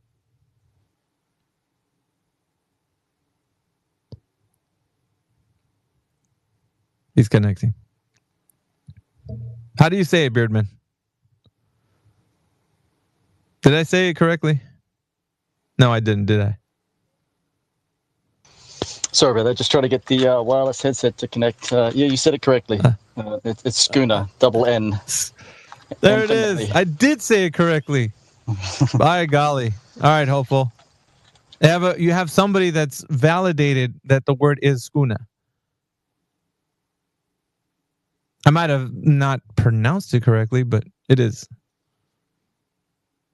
Anyways, the other guy that was in here, what's his name? The one you were arguing with that was saying that he said something in another space, and gosh darn it, what's his name? Yeah, that was Macedon. Macadon, dude. Yeah, that guy shows up at the weirdest times, man. Like, he just comes in here like a, like a bull in a china cabinet. Just knocking I don't things really over. know him that well, bro. I don't really know him that well. I mean, I spoke to, I heard him speak in regards to another guy that we have here in Australia. Well, he's sort of moved and lives in an Asian country now, I think. But his name's Luke Mackey. He's apparently friends with him, and we're talking Scott about Mackey. Oh hell no. No, Luke. Luke Mackey. His name is Luke. Oh, Luke. Okay, no. Yeah, he's a different fella. But Yeah, they're he's probably sort of just- related though. maybe. I hope not, man. I don't want to deal with him tonight. You don't want to deal with keep Luke, all either, this. No, Scott. Is he the same? Are they both? Is he a staunch glober and anti-flat earther? Is he? What is he, man? Yeah. Luke's much the same as that. Luke seems to think that flat Earth is a psyop that's been created by a pedophile Freemason. That's his narrative. Dude. Absolute nonsense, but The amount of coke. What are we getting hundreds from Kingsley Braps? Kingsley's always supporting me out there in the text channel. He's like, dude, are you going on tonight? Dude, like, yeah, I'm on, man. So we're open for business. The sign has been flipped over from closed to open. So hopefully So we check get somebody. this out. AI Overlord told me that we talked earlier. I don't know if you saw the message in home base. Nathan wants to do something in here. I'm not sure what. Or I'm not. I don't even think he knows how Spaces actually works. Like as far as like the administrative part. But he wants to do something. So I'm not sure what the details are. I did send him a message that we're live. So he might pop in. Maybe not. I don't know. Just give me a heads up. I left one co-host spot open for him, so that way I can just give it to him. That way he can, still talk when people are muted. Because that's the only way. If we have him as a co-host, then he'll be able to do that. Because I do want him to be in here and possibly see what. Because the conversation in here is going to get really interesting. So I think anybody who's part of this is going to see how this is going to, like this particular channel will start exploding with content and with like more new individuals that come in here via like everybody else. So here's what I want everybody to do if you can for now. And this might be a big ask from me to you, but can you repost or retweet this space? Repost, retweet the space. That's how we're going to get a lot of people in here. Because people, like, let's say you have 1,000 followers, right, or whatever, or 500, or it doesn't matter. But they're going to see your retweet, your repost on your space and, on your page, your profile page, and then they'll click it and come in here. So we're going to try to get the maximum amount of people in here today. So it's a big ask. So if you've never done it, I know Hopeful, thank you for doing that. Just saw that. Just repost, retweet it, and then we'll get some more people in here. Because we're going to get lit tonight. So the final proposition, part 2. Part 1 was really cool because we had to make 1 or 2 people come in there and do that. But part 2 I think is going to be even better because now we might have Nathan Oakley dropping by later on, which is going to be kind of awesome. So if you've never heard who Nathan Oakley is, you can go look him up right now. He's on YouTube. He's everywhere.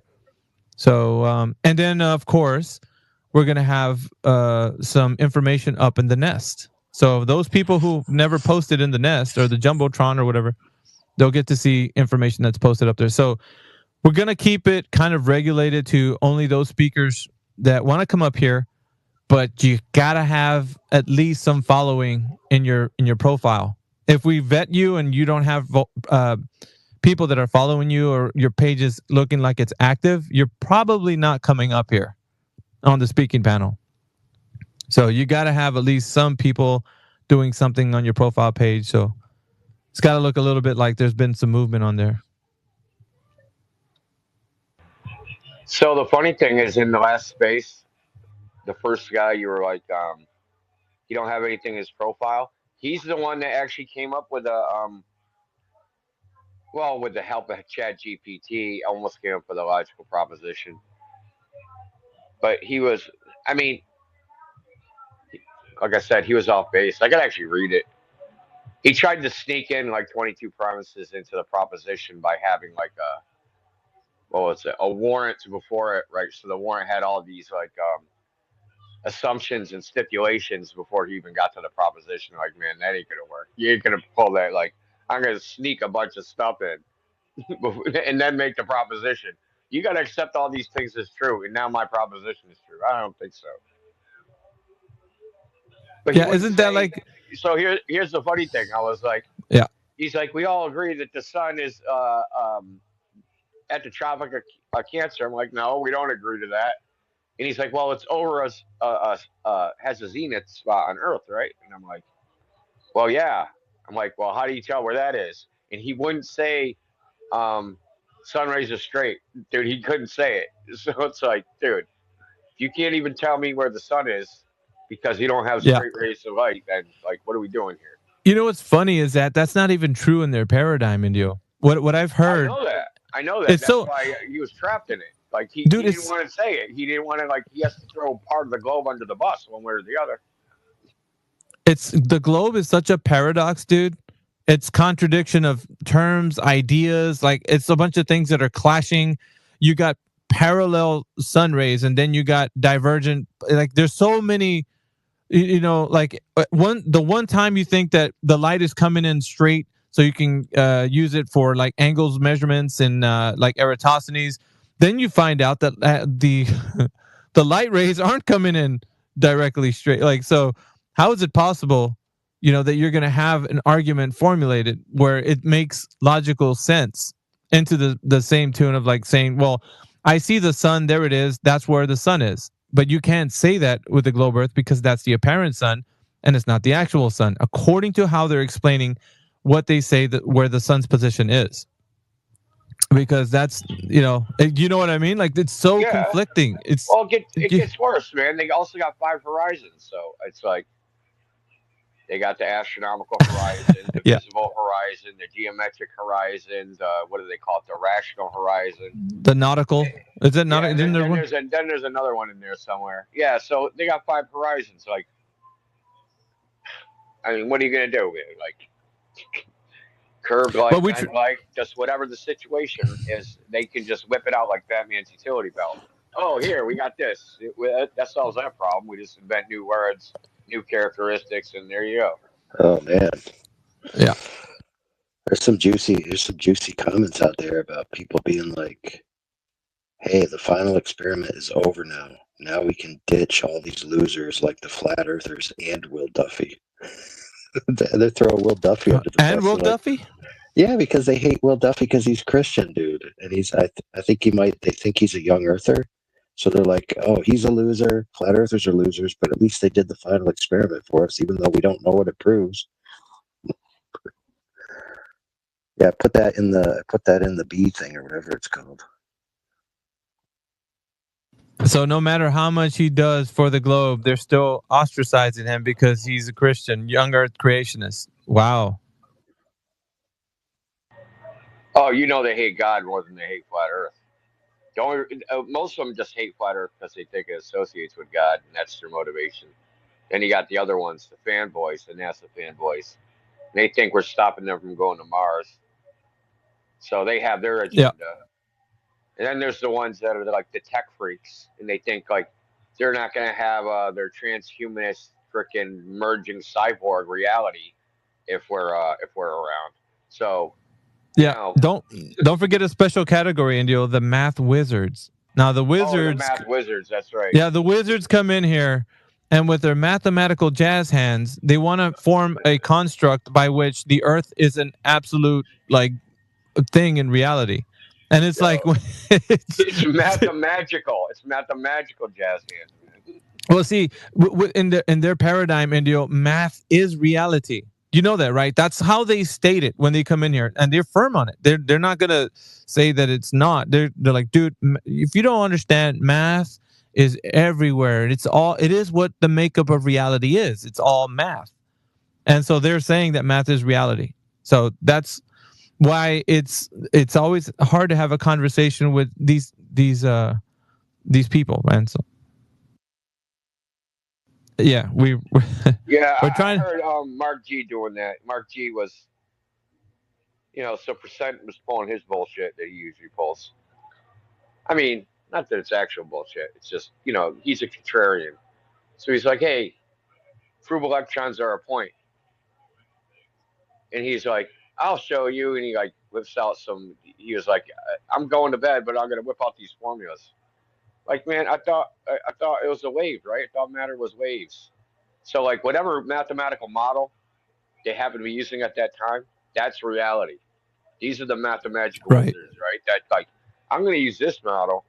And if this model represents reality as some abstract mathematical concept, that's what reality is. But then we'll have this other one, right?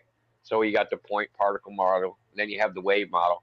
If he has to talk about the wave model, now particles and light are waves because I'm using that model, and that's reality. It's just so silly, man. It really is. Like, Well, Flat Earther, you didn't give me your model. Where's your model? And that question always comes up a lot with those guys. Where's your model to reify? Because whenever you ask them for whatever model they're thinking they have, they're like, "Well, everybody knows that model." Like they start getting a little dodgy with the evidence, right? Like they're not willing to present, and it's frustrating for us because you're like, dude, you think that we need to give you a model, and you don't have one yourself. Now, if you did have one, you'd be able to present it, and we'd be able to see it. Now, a scientific model is one that can give predictions, but if you're going to say that it's one like that, then go ahead and show which one that is. Let's see who we got coming up.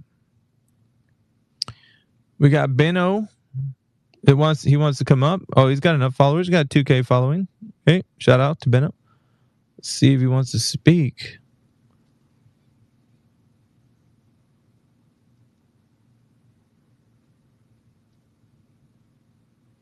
Hello, Benno. Welcome to the speaking panel.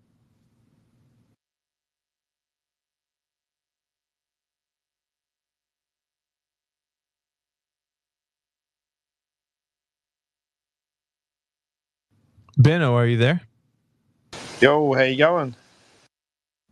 Pretty good, man. What brings you by to the speaking panel of this wonderful group? I've been in a couple of your spaces, and I do admit I enjoy listening to your spaces. They're always well thought through, and I'm in two minds about Flat Earth. I wouldn't call myself a Flat Earther, but I absolutely don't buy what it is they're selling us. I'll probably consider myself. Look, I think that the evidence, as far as when it comes to the Flat Earth debate, the evidence for me is the fact of what they're not showing you. And I think that being in the year 2024, about to sail into 2025, given the amount of technology and satellites and everything we have around this planet, there's the elephant in the room to me is this. There's not one video, uninterrupted, unedited, of Earth in its entirety, right?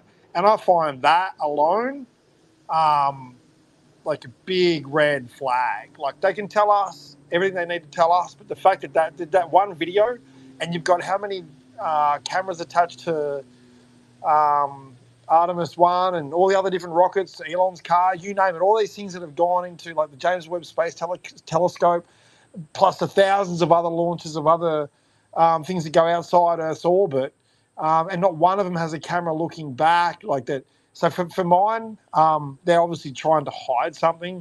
I've pondered this question for many years. I don't mean to diatribe too much straight off the bat, but look, I don't necessarily believe you have to be one or the other. You have to be it's a pancake or it's a ball, right?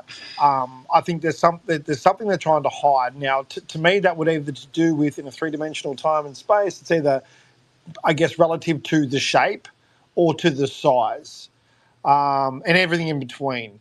I guess I probably would consider myself, if I was to be honest with myself, I think that this planet is a lot bigger than they are telling us. I think just the sheer size of it would be enough to I think the flat Earth debate is almost inspired also by the CIA and deep state, and they want. I'm not saying they want people to think that, but I guess it's. I would probably almost go as far as saying it's like misinformation. And I'm not saying that a globe is correct either. I'll probably buy into a hollow Earth before I would a complete ball. But yeah, nice to meet you, and thanks for having me on the panel. Hey, welcome to the panel, Benno. What we would like to say is just keep listening, and perhaps ask some questions later. I like having conversations with people who are kind of just still gathering information, because everybody's on a different journey, right? So I don't know where you're at with it, but just kind of hear what's going on in here and hear how the people who think that the Earth is a globe respond to us. And then perhaps you can start asking better questions for yourself and probably to us. And then, but what I would like to ask you, if you would like to kind of retweet or repost this space, we're trying to get as many people as we can into this discussion today, because we have a special guest that would be coming on today, possibly if he has some time. We got Nathan Oakley. I don't know if you've ever heard of who he is, but he's coming on here later on. So he'll be joining us, and then, he's going to go into it because he has his own show. So he'll be bringing a lot of his entourage over here. So we'll have him come in here. But we've known Nathan, for years now. So it's kind of a cool thing. He's a cool friend. So his style is very different than most. So he's very upfront and matter of fact. So that's a good thing, right? We want people to be able to have a baseline for reality and not be able to just like think whatever they want, So he's just talking about the basic things, what we all understand right now, but some people deny, which is the fact that there is no measurable curvature on the surface of the Earth. So with that, just so to tide you over, we'll have some conversations with other people in here that want to come up. So if you're in here and you're curious about the topic today, and for probably a few episodes, it's going to be the final proposition part, whatever. Right now it's part 2. You should check out the rest of the episodes that we've done already. We're on episode number 28 of a continuing series on X. So X is the new platform that we're kind of colonizing, if you will. And we're going to be here for the long term. So long as we're not taking off the platform, we'll still be here. But there's a number of us in here. So a shout out to everybody. Just want to say all the people from 24/7 that made 24/7 be what it is, with the arguments, with the people, with the curation of the content for YouTube and Discord, Twitter. You got all kinds of stuff, right? So I'll just say myself, Alpha Veritas, as the host. Indio, who's a co-host, he's also the head guy over there on Discord, 24/7 Flat Earth Discord. You got AI Overlord, who's another elder within our group. I'm saying elder just so you give you guys like a understanding of who's been in here, like with the curation of the 24/7 team and stuff. So AI Overlord. We got, let's see who else is in there. Helioskeptic. He's got on the listening panel. There's a user right now named 24/7 Flat Earth Discord.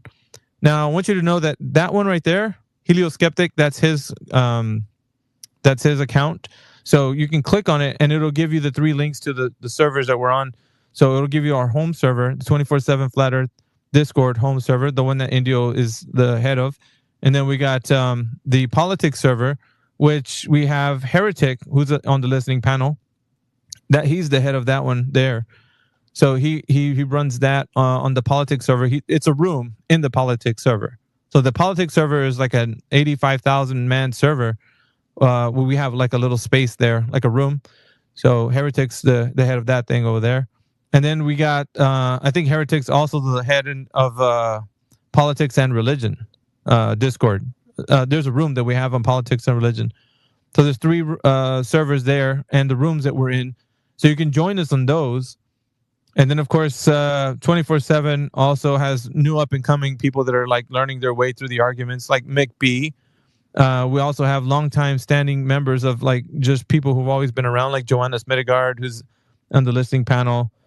Yeah. And so that's it for now. We have a lot more people, but I'm only announcing the ones that are in here right now. But I appreciate everybody who's here. Once again, we're awaiting conversations from people who think that the Earth is a globe, and those who have seen what's recently happened within the context of the argument for flat Earth. some individuals went to Antarctica and they witnessed a 24-hour sun, which, according to an AE map, wouldn't be able to be possible. Now, that was the idea behind the excursion or the trip over there, was to that they can disprove the fact that that specific map projection is true, and whereby they would say they're debunking flat Earth. Of course, they didn't do that, but they're only saying that within the context of that reified map. So with that map being out of the way, what they wanted to do, the people who are proponents of the conversation for globe, is do away with the conversation of flat Earth altogether. Let's just stop talking about flat Earth. We don't want to mention it anymore. We don't want to talk about it. Let's put it behind us. Let's all get together and realize the Earth's a globe and no worries, right? So that's what they wanted, but didn't happen. That's not what happened. They've only inflamed the discussion, and they're only what they're gonna do. Hopefully, my hope is if Will Duffy gets his way, he might get this thing on Netflix, which will in turn probably get this conversation to even be more popularized, wherein we can have more discussions with more people and talk to more hearts and minds. So they're doing the promotional side for us, which is a good thing, because even if they think it's gonna put us in a bad way, it's not really, because they didn't disprove flat Earth at all. They just were showing how that map is inconsistent with the idea that the 24-hour sun is happening. So Did they even really show that? I mean, to be honest, no, I didn't. Yeah, that's what they wanted to do. I don't know if they did show it. Let's think about it. Let's say at a Mercator projection or even a physical globe.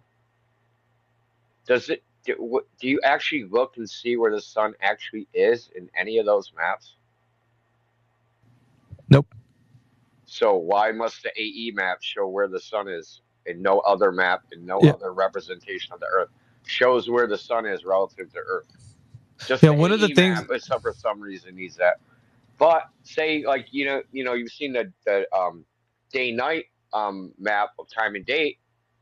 You could represent that like darkness and light on the AE map. It would probably look something like even with a 24-hour sun, would look something like a bell curve with a ring, kind of, right? And it would kind of oscillate or something, like if you ran it through time.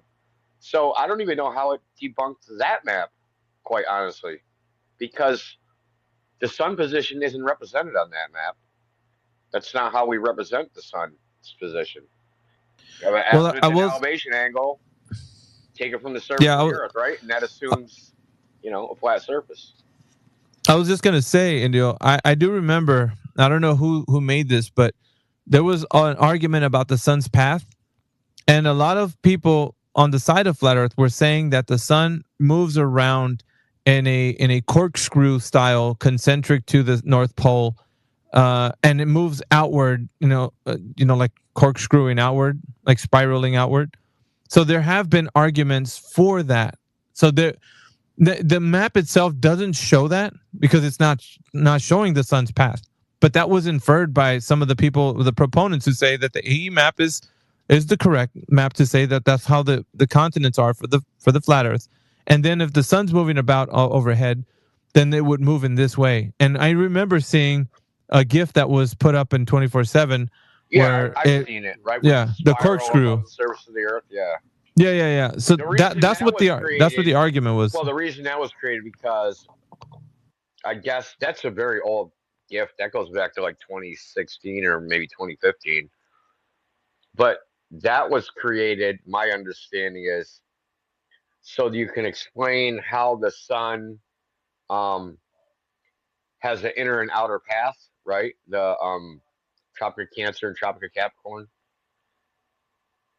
Right? So they're basically trying to shoehorn flat Earth into a globe paradigm, right? So you take the assumption that all the globe claims are true, and then you try to shoehorn a flat Earth into it. Is what people tried to do back in 2015, 2016. But as time went on, we realized a lot of the stuff they said, right? The globe claims, if you go out in reality, it's not actually out there. You know what I mean? So like, I don't think I ever today that showed in Nome, Alaska on the December 23rd sunrise and sunset. So In Alaska? in Nome, You said? Alaska, which is way the hell up there. No, I That's looked on that's time and really da- yeah, I looked on time and date, and it said that's there should be interesting. a sunrise. But then I looked, and then I looked at the dates, so the solstice should be the shortest day of the year, and then I looked on time and date, and shortest day of the year wasn't on the 23rd; it was on the 20th. So I'm like, okay, like a lot of these things, this model, none of this stuff is That's actually verified. Like actually that's an verified anomaly. yeah, that's what I mean. There's another anomaly, right? So it's like none of these things, these quote unquote models, a lot of them have not been verified against reality, like sunrise, sunset, What? and nowhere. Yeah, in the what government, parallel? And nowhere in the government actually records this stuff. India, what parallel is Nome, Alaska at? What is it at? 63 or 60 something. Is it well beyond the boundary of seeing the sun in any way? Like if it were on the globe, like putting it on the globe. Time and date said you should see the sun. Time and date said If you it- should see the sun. It should be something like 4 hours of daylight. But Can I ask? I come from the UFO community, right? And I've been entrenched in that, I guess, community for quite a while. But my question to you guys is: do you guys hope for some sort of disclosure, as opposed to like it being thrust upon us, just the pleb layman of planet Earth, to try and work these things out? And what I have noticed lately, also, is since that guy you referred to went to Antarctica, who was touted as a flat earther, and then he admitted, et cetera, it's almost like that's another tactic like the deep state used to try and promote, it's like it's a gaslighting type style of psyop. And I see that, but there has been a notable uptick on my feed of that particular gentleman who went down to Antarctica to basically prove that. I've noticed the increase in the social media side of things. So, but my question is, do you guys hope for some sort of disclosure? Because I know a lot of people in the UFO community are waiting for and hoping for some form of disclosure. Do you believe that will encompass that? I guess. Yeah, I don't think so. I don't know. India. I can tell you why we're not waiting for disclosure. It's not hidden, right? That's correct. That's correct. That's why you can just go outside. It's not hidden. No one's hiding it. In most disclosure. A disclosure would be an unveiling, right? Well, let me bring up one more point, Big. Most people don't know anything, right? Only 27 people claim to have seen the globe, like a whole globe, Earth. The Apollo astronauts, right, from outer space. So the people that went to the ISS, they're barely above the surface of the Earth. So what do they know? They can only see 3% of the Earth from where they say they are. So who's going to disclose what? Nobody knows anything. There's a bunch of people that believe shit, but they don't know anything. Whereas with the UFO thing, they say that they've got spaceships and bodies and all this shit, right? It's a totally different thing. Yeah, I agree with Indio. And what I was going to say is it's an unveiling. So a disclosure is an unveiling of something. But when you're dealing with the Earth, it's already apparent. There's no need to unveil anything. It's already there. Like you can't talk about something that needs to be unveiled when it's practically there. Like and when you travel over the surface, when you do anything dealing with the surface, like you don't have to wait for an unveiling of if it is or is not curved. You can already see that it's not. So there doesn't need to be any disclosure because what you probably, maybe it's a little malformed. I think what you mean is them to actually state the truth of the nature of reality versus them tell you a narrative of what they've been saying so far. I think that's probably where you were going with that versus it being a disclosure. I know what you mean. I guess everybody understands what you mean, if that makes any sense. All I mean is they teach us lies. Like we've been indoctrinated with what was not truth. And I think the hardest part is unlearning all of that. And I think that with this disclosure, there is exactly what you just said, is exactly what I meant. And that is essentially, and I do believe that again, for me, the elephant in the room is there's no video of Earth in its entirety. And given the amount of satellites, et cetera, we should have that. That would end this debate in a heartbeat. Yet, for some weird reason, I don't see anyone asking for that or anyone pushing for that or You know, that to me is just very odd as well. Yeah, there's a I don't know. Andrew, do you want to answer that? Because it sounds like I want to bring up something which is related. Have you ever have you ever looked into like what NASA says about whether you can see stars from outer space in outer space? Have you ever looked that up? And you get like 100 answers. Nobody can get their story straight. And like, how can you not get your story that like, oh, I went to space, I didn't look at the stars. Like, who the hell is gonna believe? I don't believe that. Like, why wouldn't you look at the stars?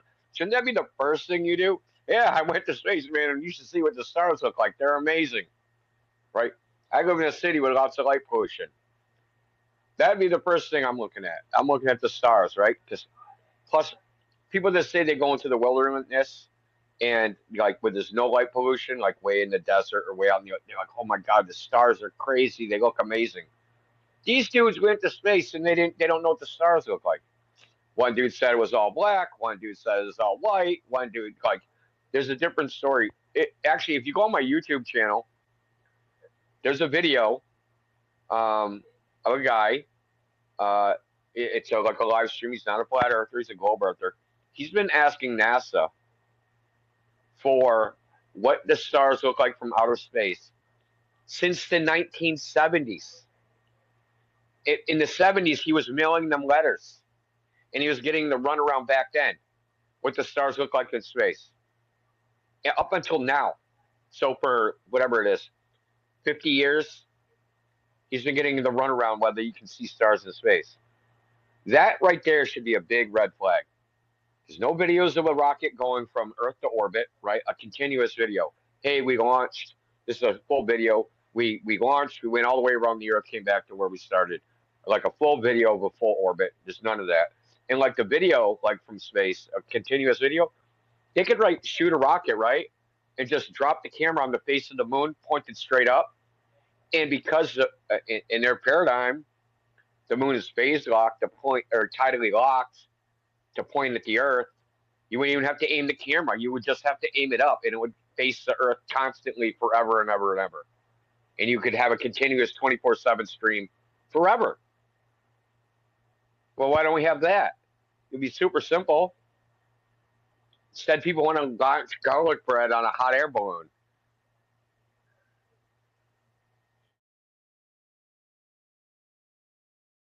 You have anything to say about that, Benno?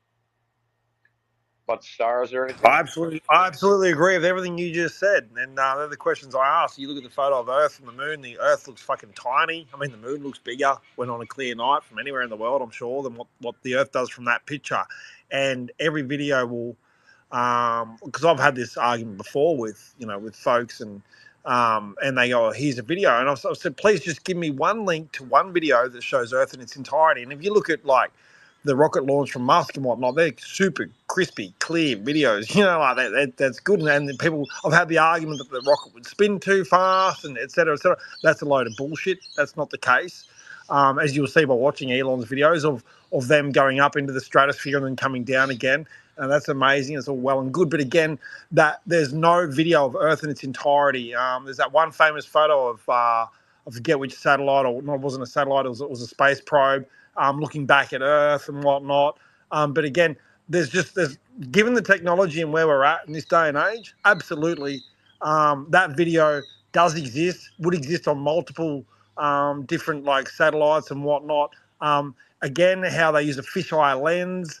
Like there's the evidence that like people say there's no evidence for one way or the other, right? And I kind of agree with that. But the fact they go out of their way to hide it and not give it to us, that in itself is like the biggest red flag. That's the thing that makes you stop and think, well, hang on, there's something more here than what they're telling us. But yeah, and then again, like when I've had the debate with other people, like they've said, oh, here's a video, and the only link I've ever been sent is basically photographs of Earth that are stitched together to make a video, right? Like a flicking 100 pages like, with a stick man at the bottom. Yeah, there's always an edit. There's always an edit. I want like a continuous shot with no edits, right? You launch the rocket, you film it, you don't cut away, you don't cut to a graphic, you don't cut to some other shit. rocket launch continuous to a full orbit. Okay, what's so hard about that? Like seriously. They won't do that. They won't give us that. And Antarctica is the other spot. Is that thing is being like blurred out on Google Maps? Like again, I think why would they do that? And for me, a logical answer would be, well, you can picture the Earth being like a again, I believe in a hollow Earth, right? I believe there's a big hole in the bottom of the Earth. I've got reasons why I believe that, but essentially, you look at the Earth like a soccer ball. You know, the soccer ball, like we're all like in our pen, and I think the Earth is a lot bigger than what they tell us, and perhaps there's like an ice wall that surrounds like our little patch before we move on to the next patch. And if you look at the older maps, and I've looked at some, flat Earth theory and whatnot, and it kind of it aligns with what I'm saying now. There's other lands on this planet. We share this planet probably with other beings. Probably goes very deep. I think they're all interrelated somehow. They seem to. It makes sense that they're interrelated, but I think we're just a little patch on a soccer ball, and there's a bunch of other patches. And that would make sense that they're trying to hide that or keep that from us. Well, I mean, you can consider the like Hindu cosmology where they thought like reality was a bunch of stacked planes, but they weren't separated by like, I'm sure you've heard of it, the astral plane, right? So things are separated by. This is speculation. I'm not saying I believe any of this. I'm just saying that there's alternate views of what reality is other than globe and flat Earth. It's more complex than that. And here's something you should look at though: the Falcon Heavy launch, where remember how they launched the car into space. Remember that? The Tesla. So that launch originally in the live stream, it had a split screen with cameras on each of the boosters, and the camera feed was showing the same video. They fucked up or something, and they were showing the same video as if it was. YouTube let them go back and edit that video, re-upload it, and it still shows it as if it was a live stream, even though they cut shit out, composited video into it, and they kept all the likes, they kept all the comments, they kept all the views, they kept everything. Now, YouTube don't let you do that. It's not possible on YouTube. If you live stream, that's it. You don't get to edit the video. For some reason, SpaceX got to edit the video, ex post facto, and keep everything. So that right there is suspicious on its face. Never mind the fact they put a car in space, which Musk said was just an ordinary car. Just an ordinary car. It's got air in the tires. It's got foam seats. It's got foam polyester. The fucking car would have exploded from all the dissolved gases in the components of the car. So, like when you create ultra high vacuum on Earth, you have to use special components. You can't just like build a ultra high vacuum and put it together and be like, yeah, cool. It's not how it works. You have outgassing. You have cold welding of surfaces. They didn't do anything to compensate for any of these. They just like, oh, we just put a car on a rocket and launched into space. Yay. That's not how it works, according to them, right? So this is how this so-called space war works, right? They just update it, change the story. All the stuff from like 5 years ago, they said, oh, you got to do this to go to space. They just roll that stuff back and act like they never said that in the first place.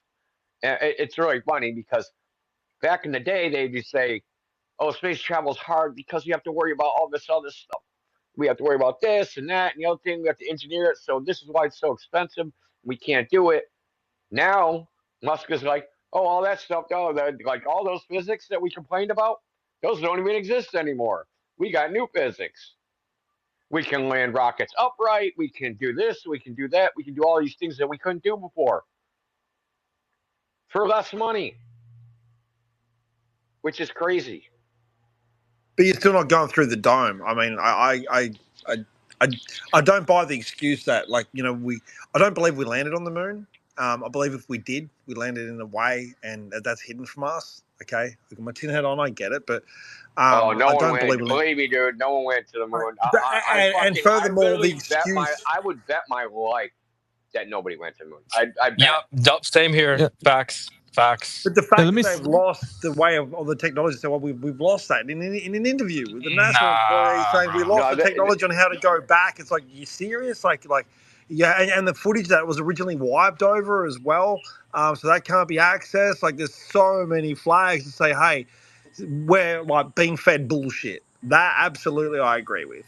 Look, you ever seen the photo where there's so it's Neil Armstrong. It's one astronaut taking a photo of another astronaut, right?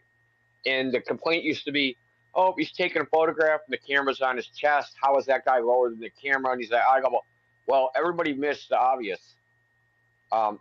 His reflection is in the visor. So if you look in the visor, his reflection in the visor, you can see the shadow of one of the LEM's legs on his body. It don't go on his body. That's the problem. It goes between his legs and out the other. Now, you got to think, this is a shadow. It goes between his legs and out the other side, but the shadow doesn't touch his body. Like he was pasted into the image. And the shadows have different angles as well. So one on the the other one goes laterally. But the different angles can be perspective, right? Yes, some of them have impossible angles. But we know it is impossible to have a shadow go between your legs and out the other side without touching your body. Right? So it goes between your legs. So you see the shadow running up between your legs into your crotch. Someone's taking a picture from the other side of you pause. And sees the shadow over your head, right? Extend past your head on the ground, but none of the shadow touches your body at all. That's fucking impossible. You can't. That's cap, bro. It can't happen.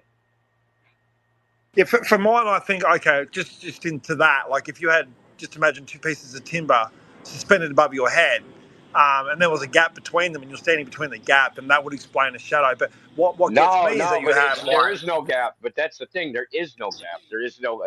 It's the leg, and then the leg is connected through like a little armature, and that leg shadow is going between his legs, and you can see behind his head part of the shadow connected to the freaking LEM. Right? So you basically, it looks like, dude, you just have to look at it yourself. So it's the photo of one astronaut taking a photograph of another astronaut, zoom in on the visor, and look at the freaking image. I'll let you figure it out yourself, man. I'll check it. I'll check it out, Indy. For sure. Yeah, I'll actually post it because I actually made a post on this a long time ago. So I'll post a link to that in the purple pill, and you can check it out, dude. Hey, Mickey, let me get co-host, bro. Yeah, we're gonna, and I'll give you co-host, but we're gonna as soon as Nathan comes on, we'll pass the buck off to him. All right, sure. That's fine, bro. That's fine. Let's cook, man. Indio's in here. Holy smokes, dude. Yeah, I want to see if I can get Benno to think about the topic of the space. It's important, Benno. Let's see if we can challenge you right now on thinking about this. So you heard about the final experiment. I don't know if you may or may not. I think we talked about it. We talked about it when you first joined. Can you recap it just quickly? So a couple of individuals on both sides of the camp, so you globe Earth and flat earthers, went to Antarctica to go see if there was a 24-hour sun over there, the midnight sun. It just recently happened. They went to Antarctica like not even but a couple of days ago. Yeah, I do know. Sorry. Yeah, okay, now that you mentioned that same guy. Yeah, okay. Okay. They've used one dude to try and prove to the world the Earth is like round. All right.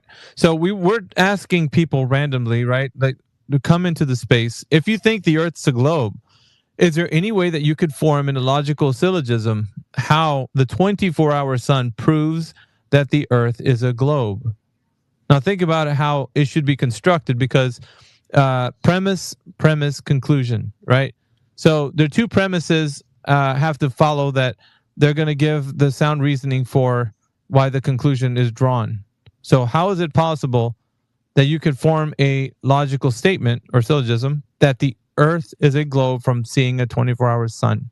Now just think about it and see if you can do it within a premise style conclusion. So I don't know if you want me to just go into a little bit what that means, or Do you want me to give you one to kind of Please, start? yeah. I Okay. get their model, right? I get the heliocentric model where it says basically Antarctica, its orbit of the sun would reflect a 24-hour sun because essentially for 6 months of the year. But I mean, again, sorry. Go for it. It's basically a conclusion that logically follows, kind of like a premise using a modus ponens. So structure is if P then Q. P is true, so Q is true. Thus, the syllogism is valid. So if we're trying to draw a valid syllogism, right? So let me just give you an example. How about that? So the example would be like premise 1, if the Earth is a globe, the axial tilt causes a 24-hour daylight in polar regions during the summer, right? Antarctic and the Arctic. Premise 2 would be 24-hour daylight is observed in Antarctica and the Arctic during the summer. Conclusion, therefore, the observation is consistent with the Earth being a globe. Premise, conclusion. You only have to fudge the premise of X and Y, to get the same outcome of the conclusion, right? Yeah. Did you hear the way the structure was for premise, conclusion? So I'll say it again, for everybody who's listening. So I'm going to parse them out. Premise 1, if the Earth is a globe, the axial tilt causes 24-hour daylight in polar regions during summer, right? So now premise 1 is if the Earth is a globe, the axial tilt causes 24-hour daylight in polar regions during summer. Premise 2, 24-hour daylight is observed in Antarctica and the Arctic in their summer times. Conclusion, therefore, this observation is consistent with the Earth being a globe. That's premise, conclusion. Now, that was an example, and we can dive into that mere example and kind of go through it. But I think now that I've given you kind of an example, this is what we're asking the people who think that the Earth is a globe to actually do, with the idea that you can use what I've said. If you think what I've said was something valid, it also needs to be sound. So having something valid and sound it needs to follow. So a syllogism that's sound if it is valid and the premises are true. So you know what I'm saying? So the soundness of the premise needs to follow. It's not just it being valid. This making sense, Benno? Absolutely. Just a question on that. Like, what do you guys ever discuss what their motivation is? I mean, like, why? Like, because I go straight to the 5 whys. Like, what purpose does it serve, or like, and I guess my follow-up question to that would be, what do you think actually the Earth looks like, and why would they? Yeah. Why those whys based. Yeah, it's great. I don't want to detract from what I'm doing right now, and because this is going out not just to you, me showing you how to do this, but it's going out to a listening audience, because we're on YouTube right now and we're in Spaces. So everybody who's listening should be able to think about what I've just said, because both premises that they need to be true if the reasoning is valid. Both premises, once again, need to be true if the reasoning is valid. Then the argument is sound. So if it's possible, because the title of the space is called The Final Proposition, Part 2, because we already did Part 1. But I'm going in depth a little more as to why this needs to happen. We got Slave Squatch that wants to come up here. Let's see if we can do some vetting on him. But if we have the soundness of the syllogism, then it follows that the validity of it is also going to be able to be extracted, because we know that the premises are true and valid. That makes it sound. I think there's more than one premise, though. Also, I think it's not just. I would argue that it would be like shape, angle of rotation, distance from star. Like, I mean, how many premises can you doctor, so to speak? I think there are multiple equations that sort of come into the equation. Yeah, it's following a modus ponens structure. So if it's just a logical statement to say that how they've extracted the 24-hour sun, giving any indication that the Earth is a globe. Not that it's not flat, that it's a globe. So this is what the 5 whys, we can dive into that a little bit later, Benno, but right now we're really wanting the crowd to actually get engaged with a logical statement for the final proposition. It's good to have banter. Not saying it's not, but it's even more so better to stay on topic. We really want those globers out there to think about, because they think right now they're patting each other on the back. They're doing victory laps. They're gyrating their hands back and forth and saying that we won, and all kinds of crazy things are happening right now. They're saying game over, flat earthers. They think that something has happened, that they've won something, but we're trying to ask them, what is it that you proved? So is it the globe Earth that you proved? And this is the reason for the final proposition. It's a rebuttal to the final experiment. I'd also like to, I want to bring something up. I mean, we can ask, like, why would they lie? What the motive is, all these things. But ultimately, there's going to be very little as far as conclusions we can draw from that because of speculation. If we knew why they lied, we'd be them, right? We'd be with them. We'd be on their side if we knew. And ultimately, it's just speculating about what human beings would or wouldn't do. We can't possibly know. All we know is they are. Because we can go out and say, hey, they said this. Let's check reality against what they said. Oh, reality don't match. Why would they say that? Now we can speculate about why they would say that. Most of the time it's they heard it from somebody else. All right, I'm gonna pass it off to Slav Squatch in just a second. I will tell everybody here, welcome to 24/7 Flat Earth. I'm going to plug the space. I'm going to do this numerous times throughout the space so that get everybody acclimated with what we do here. 24/7 Flat Earth, episode number 28, titled The Final Proposition, Part 2. Shout out to Indio 007, the co-host of the space right now, and also Creation Bear. What's up? We're giving him a shout out because he came up with the final proposition, which we're now actually starting to use in this space, and we're going to be doing a little bit more content with that. But we want to stay on topic, fellas that are in here, and ladies.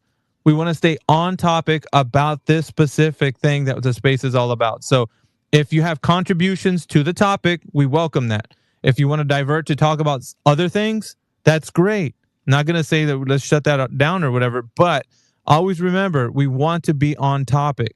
Because if the people who think the Earth's a globe think they're victorious, we want to hear how they're victorious. So now we're going to be holding them to their claim that the 24-hour sun has proved the Earth as a globe, or that it's disproved the flat Earth. Either one is fine with me, so long as the logical structure follows and is sound.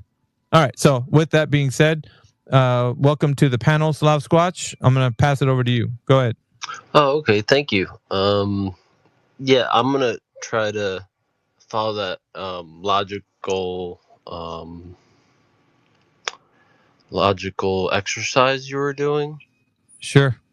Go ahead. Okay, so the sun shines light, or the sun travels and shines on a portion of this world, and then that's observable for a portion of the day. So the sun shines on a portion of this world for a portion of the day, and that's observed. Okay, is that premise 1? Yeah. Okay, what's premise 2? The sun shines on a portion of this world all day, or 24/7, like all the time. And that's observed. But they're two different portions. I got to do like portion A and then portion B then. Okay, so you got 2 premise, and you're going to do your conclusion? Yeah. So therefore there is a part of this world that the sun shines 24/7, and there's a part of this world where it shines during the day only. And that does not matter upon its shape. I'm sorry, did you say that does not matter about its shape? Okay. So is this conclusion wrapping it up to tell us that the Earth is not flat or that it's a globe? Which one of those? No, this conclusion shows that it is flat, or that that it's not a globe. Okay. Okay. Well, what side of the argument are you with right now? Are you on the side of the Earth being a globe, or that the Earth is indeed flat and stationary? As far as it's observable, I believe it's flat. Oh, okay. Okay. So you're basically just reaffirming the fact that what we state, that it is observed, it's navigated, and it's measured that way. So that's fine with us. I mean, we're not disagreeing with that. Yeah, but I don't think they proved anything with the Antarctica thing. Yeah, you know what? You know what's important? I think most people who think the Earth's a globe that have been doing this argument for a while would also say that. They're like, because I asked a couple of them. I think Peter's in here right now. I'll let him speak for Our himself. simp, yeah, he's our simp. Yeah. But they would state that they didn't prove anything when they went there. Okay, and I'll give you the reason why, because I'm gonna try to steelman them, but they were saying like because they're just telling you what you already know about the globe. Like they're not proving anything more. They're just affirming it. Yeah. Like duh, it's a globe. Duh. Yeah. So that's what they're saying. So they're both sides were saying they're not doing anything that's relevant to groundbreaking or awe-inspiring or anything that's like, oh, they went and saw the 24-hour sun. Like if people have been in the argument for a while on both sides, they would say they really didn't do anything that's like extraordinary or special. Nothing like that. Yeah. So I mean, our model of the sun, our sun might not travel 24 hours everywhere on this place, like just like their model. It doesn't mean that we have the exact model where they do.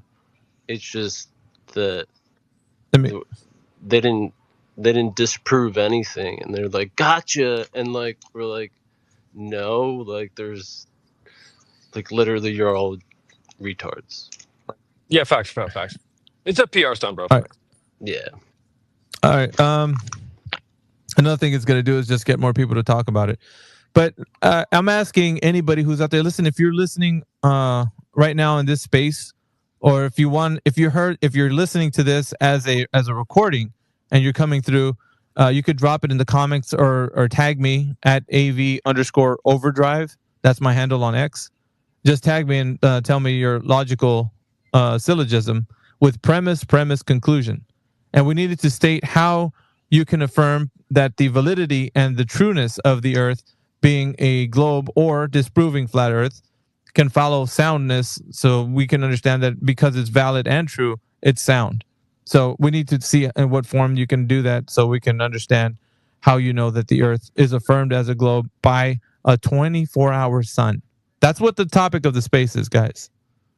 So, I don't know. Did you want me to bring Peter up, guys? I don't know. Hell no. Talking to the co-host. So Bro's roasted, bro. We're good. No, you don't. Bro. You don't have to listen. It's just I'm asking you guys. I don't care either way, man. Like I'm just here for the popcorn. Nah, man. man. I want We're to see not the that sparks bored. fly. We're not that bored. Just keep cooking, Biggie.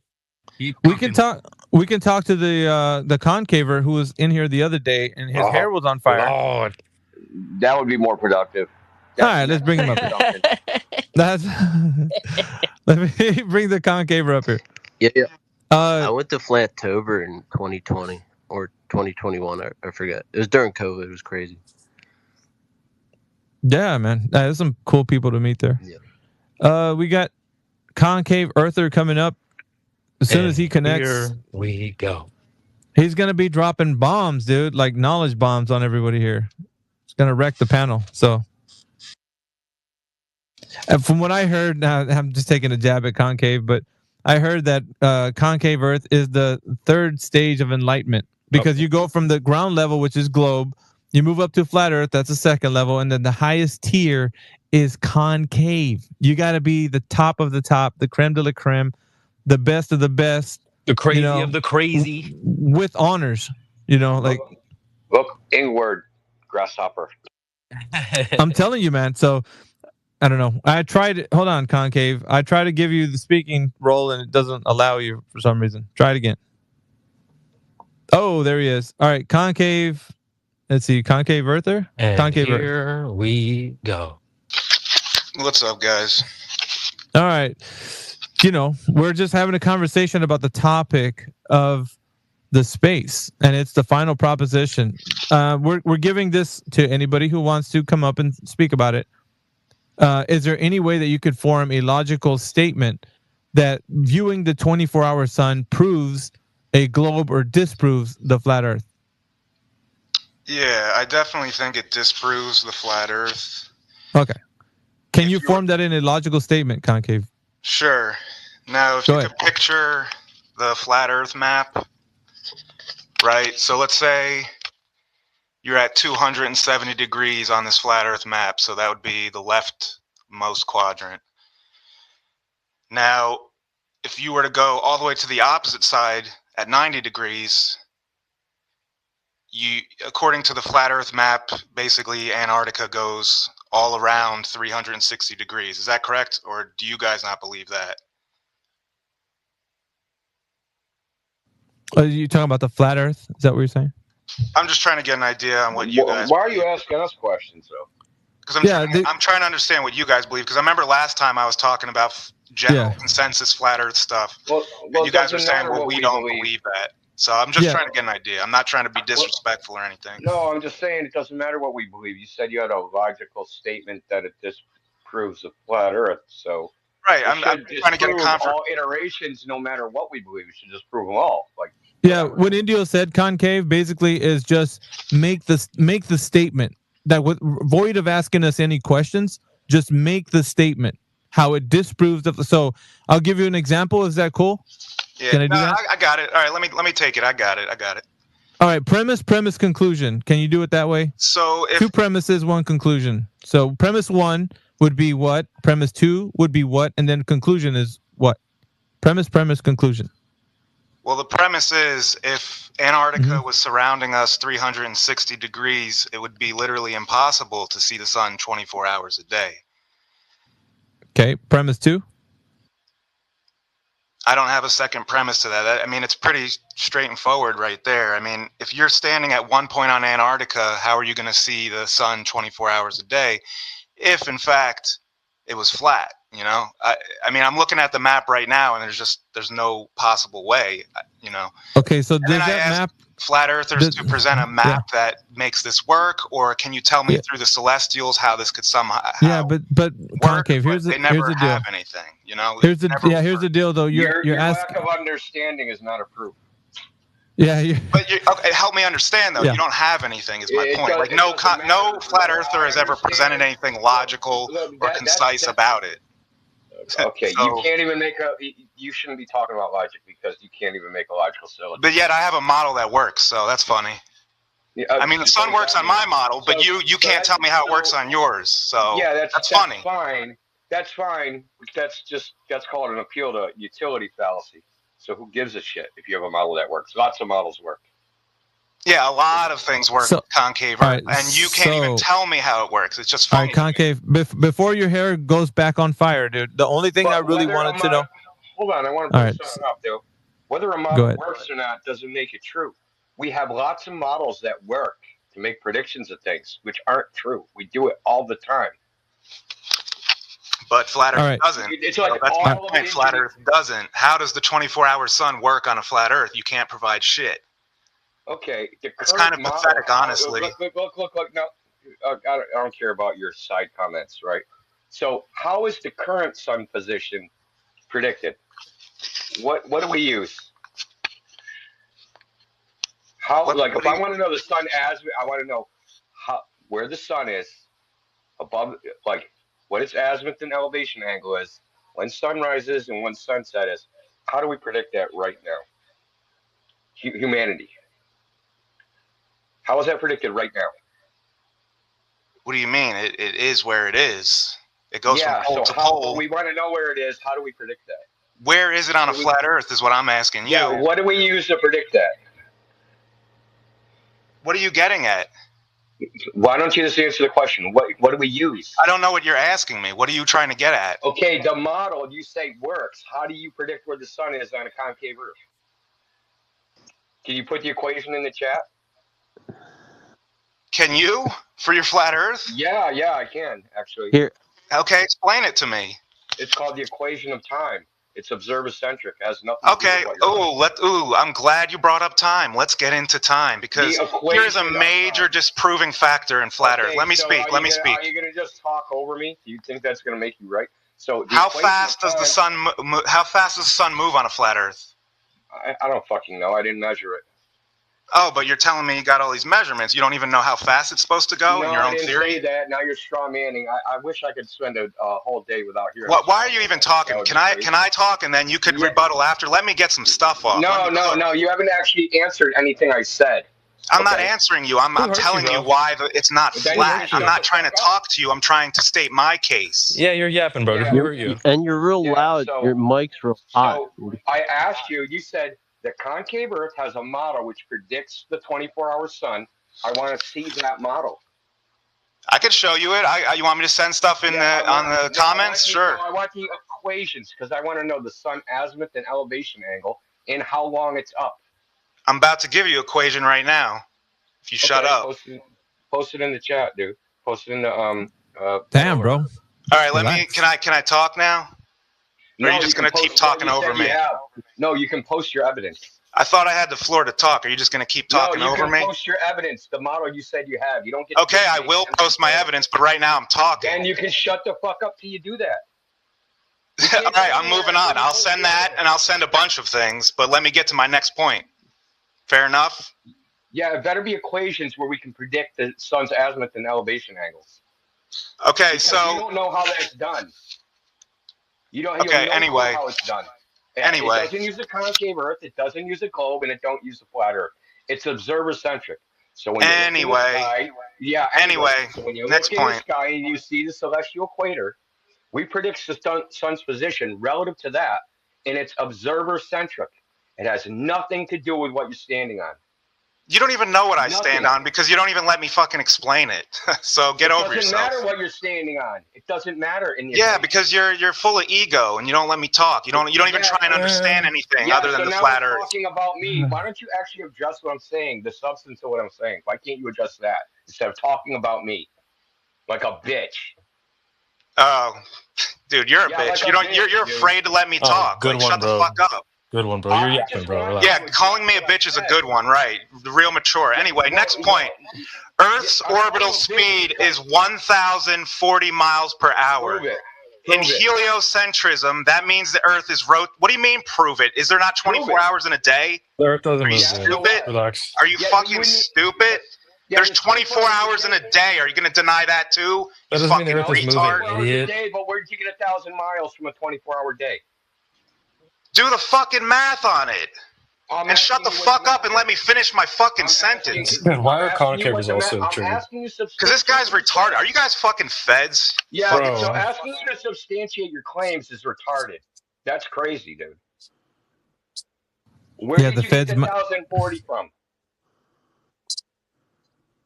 How did you calculate that? How did you measure that? The only feds ask if they're feds. Yeah, the feds got him tapped or something. I think he's paranoid. He's a bit paranoid. He dropped down in the listener. I don't know if you guys dropped. Loser. So No, I think he left on his own. So you would need a radius for that. And where'd you get your radius? Especially on a concave Earth.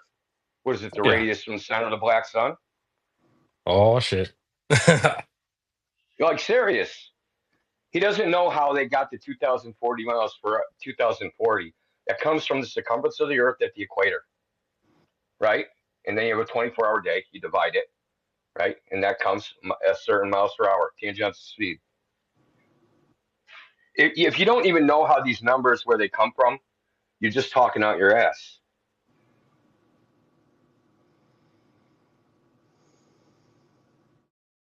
Dude, why are concavers all so bricked like this? They're all crazy, bro. Miggy said they're the third tier. Yeah, third tier crazy, dude. Holy smokes, bro. No, they're all just Glovers trolling and trying to like legitimize fucking like it's like I'm gonna prove flat Earth is ridiculous by being even more ridiculous. Yeah, it's. Oh, I'm man. just I trying don't to know if get that the. would require some acting skills that I don't know if they have, but I don't know. Maybe you're right. I'm just trying to get them to actually get a logical statement for the 24-hour Holy sun. smokes. All right, Why well, can't it even get that, man? Apparently, a logical statement is just saying it's impossible, and just saying it's enough. But you're not letting me speak. I just need to speak. If I could speak. And like, dude, you failed at giving a logical syllogism. You failed miserably. You didn't do it. So why are we gonna let you speak? It's like, no, we're not. AI's here. Well, he said he had a working model. I want to see it. I don't want to see diagrams and pretty pictures and cartoons.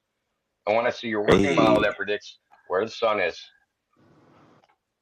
I've got a joke about a working model in a nautical horizon. Talking about mermaids again? Oh man, come on. I've been working on this joke for a week.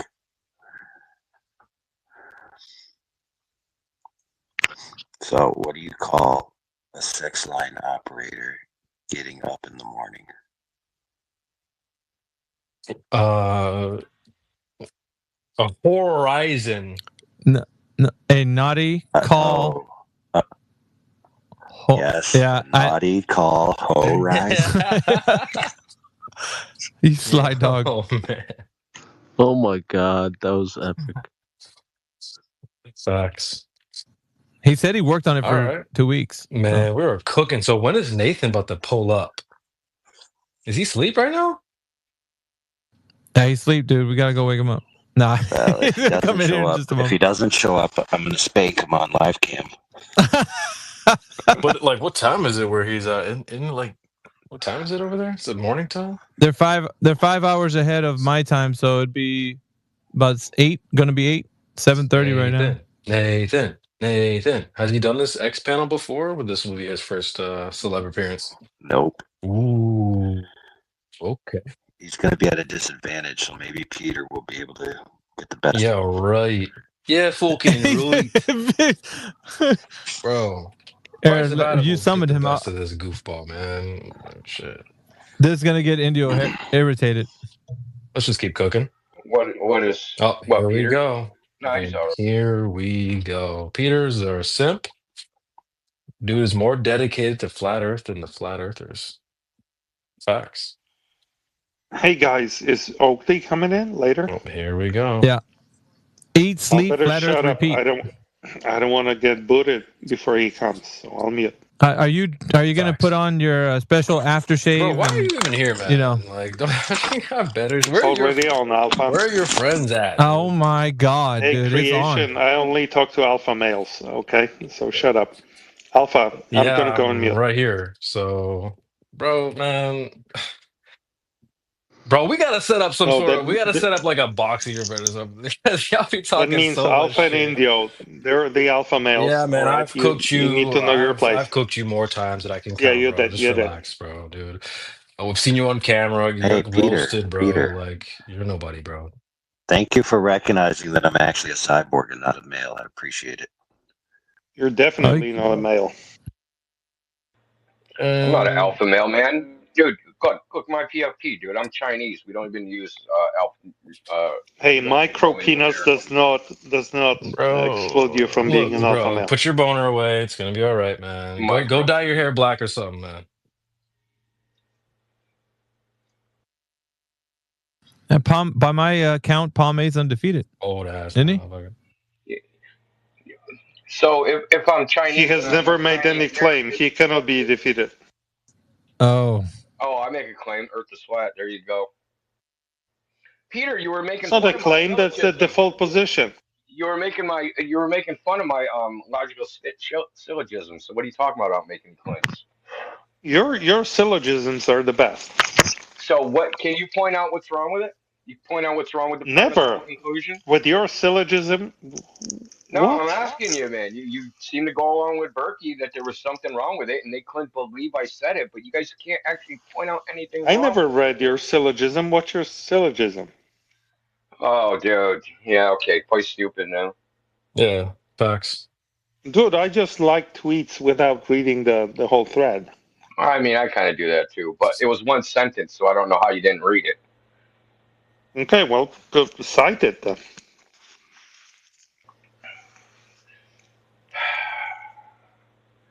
You don't remember like 3 days ago? Come on, bro. Replying to Berkey's comment. No, I'm a Glober. I have goldfish memory. Yeah, facts. Okay, then. So why even say anything to you? Because you just forget what I said in 5 minutes. Dude, you're just asking me questions. I'm trying to engage, and now you're asking me about my goldfish memory. We all have problems. I forgot Mine is what goldfish that memory. Just cite your syllogism. It's work. Don't flex your syllogism without willing to cite it. Jesus. It wasn't. Well, I go outside, the earth looks flat, therefore it is flat. What's wrong with that syllogism? Tell me what. Okay, repeat it slowly without the beta male interrupting. Is true, and Yeah. can I reach? Repeat it slowly. Flashscotch like that. Can I reach the Bro, I couldn't hear it. I Can couldn't reach the hear it because conclusions? Can I reach the conclusion stated from the premises? Okay, can you repeat it slowly without your beta male interrupting? I go outside, the earth looks flat, therefore it is flat. Amazing, you win. Earth is flat. Okay. Yeah, so, well, is that a valid conclusion from the premises, yes or no? Absolutely. Are they both true premises, yes or no? Absolutely. Okay, That's then. a win. Game over. The Earth is flat. Clip it, boys. Clip it. And bro, slap squatch. Don't let him talk to you like that, man. You can slap this guy around. He's just a child. He's not gonna hurt anybody. Yeah, I'm a little bit, by his accent, I'm a little bit intimidated.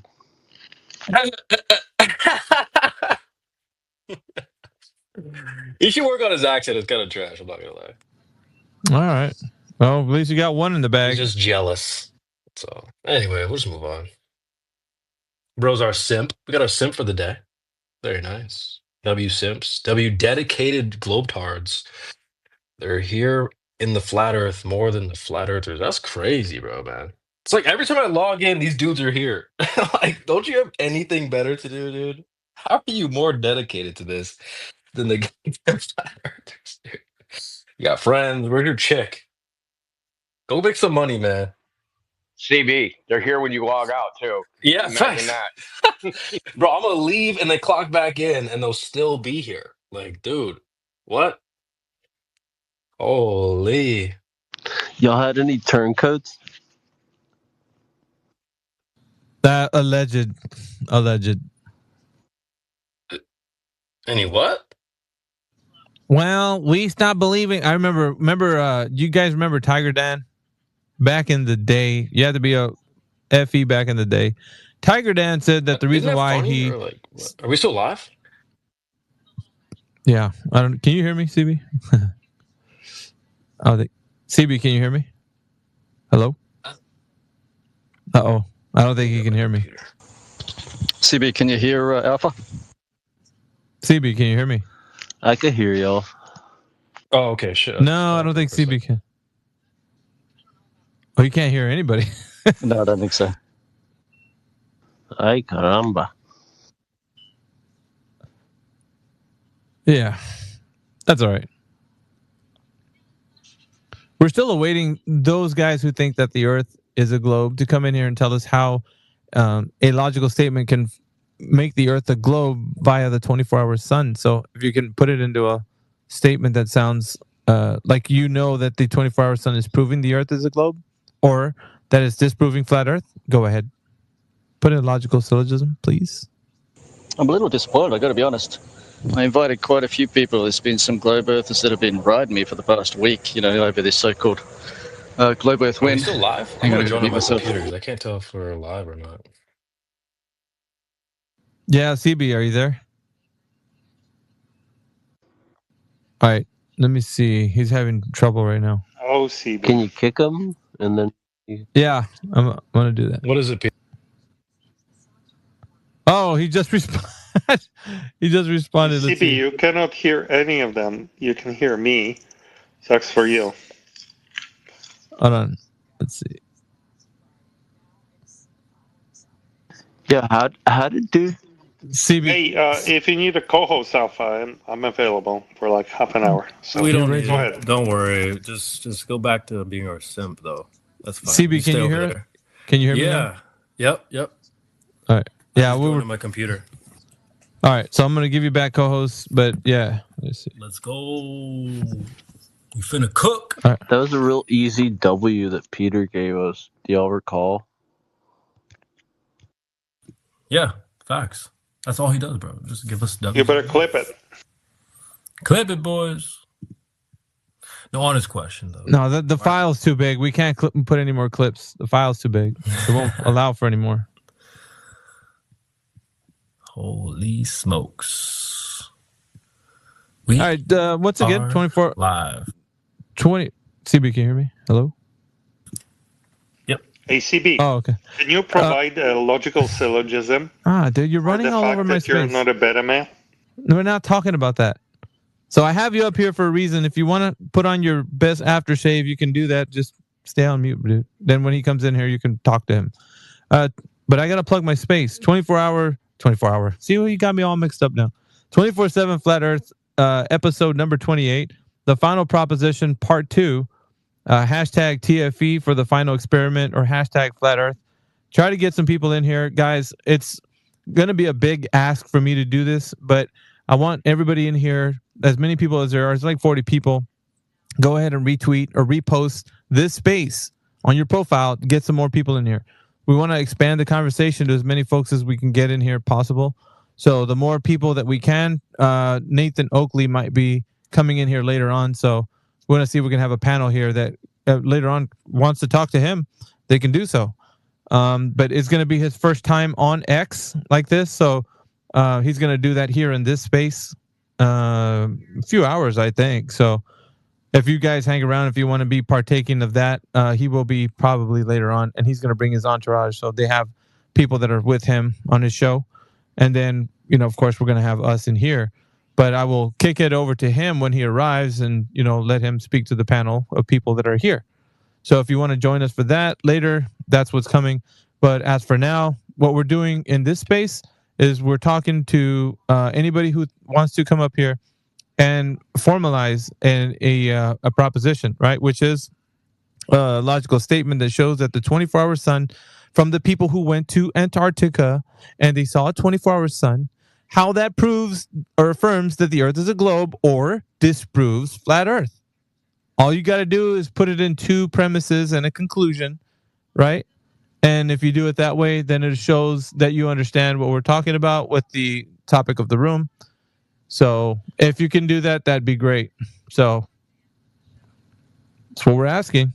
Yeah, it's possible. We're trying to salvage Will Duffy's claim that this is the final experiment. We're trying to maintain his reputation because, otherwise it would be just like a false claim and false advertising that he sucked everybody into. So we're trying to salvage it for him, because I'm surely some Glober can come up and prove that it actually was the final experiment.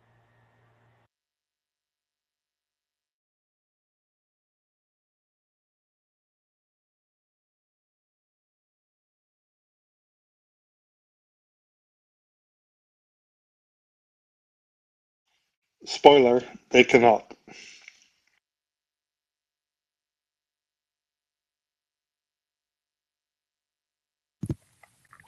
And we are live.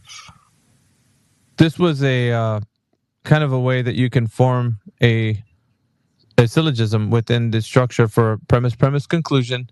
If the Earth is a globe, in the sense of saying, like, if you're going to make a statement, and I'll give you guys an example of that. Premise 1, if the Earth is a globe and tilted on its axis, the Antarctic region will experience 24 hours daylight during its summer solstice. Premise 2, during the Antarctic summer, 24-hour daylight is observed in the Antarctica. Conclusion, therefore, the Earth is a globe and tilted on its axis. So, giving you guys an example, I'm kind of showing you it's what you, when you come in here, it's what we're asking for. No, you're not. You don't understand the truth table for that rule. Okay, so the would you only like to way be a that listener? this statement is I think you do. false is Yeah. He thinks he can just start speaking at any time. That's not how we do things, bud. So, if anybody is able to do that, you're welcome to come up here and go ahead and state the premise 1, premise 2, and the conclusion of how, like the example that I just gave you, and make that statement and see if it's valid and it's true. Has to be valid and true, which makes it sound. Valid, true, equals sound. So, if it's valid but not true, then it's not sound. Does that make sense? That's what we're asking for. Facts, bro. Facts. I heard earlier someone say that it can't be done. Pretty sure Peter, like right when I logged in, he was here, before me, simp. And then he was saying directly that it can't be done. Did anyone else hear that? This was over in politics.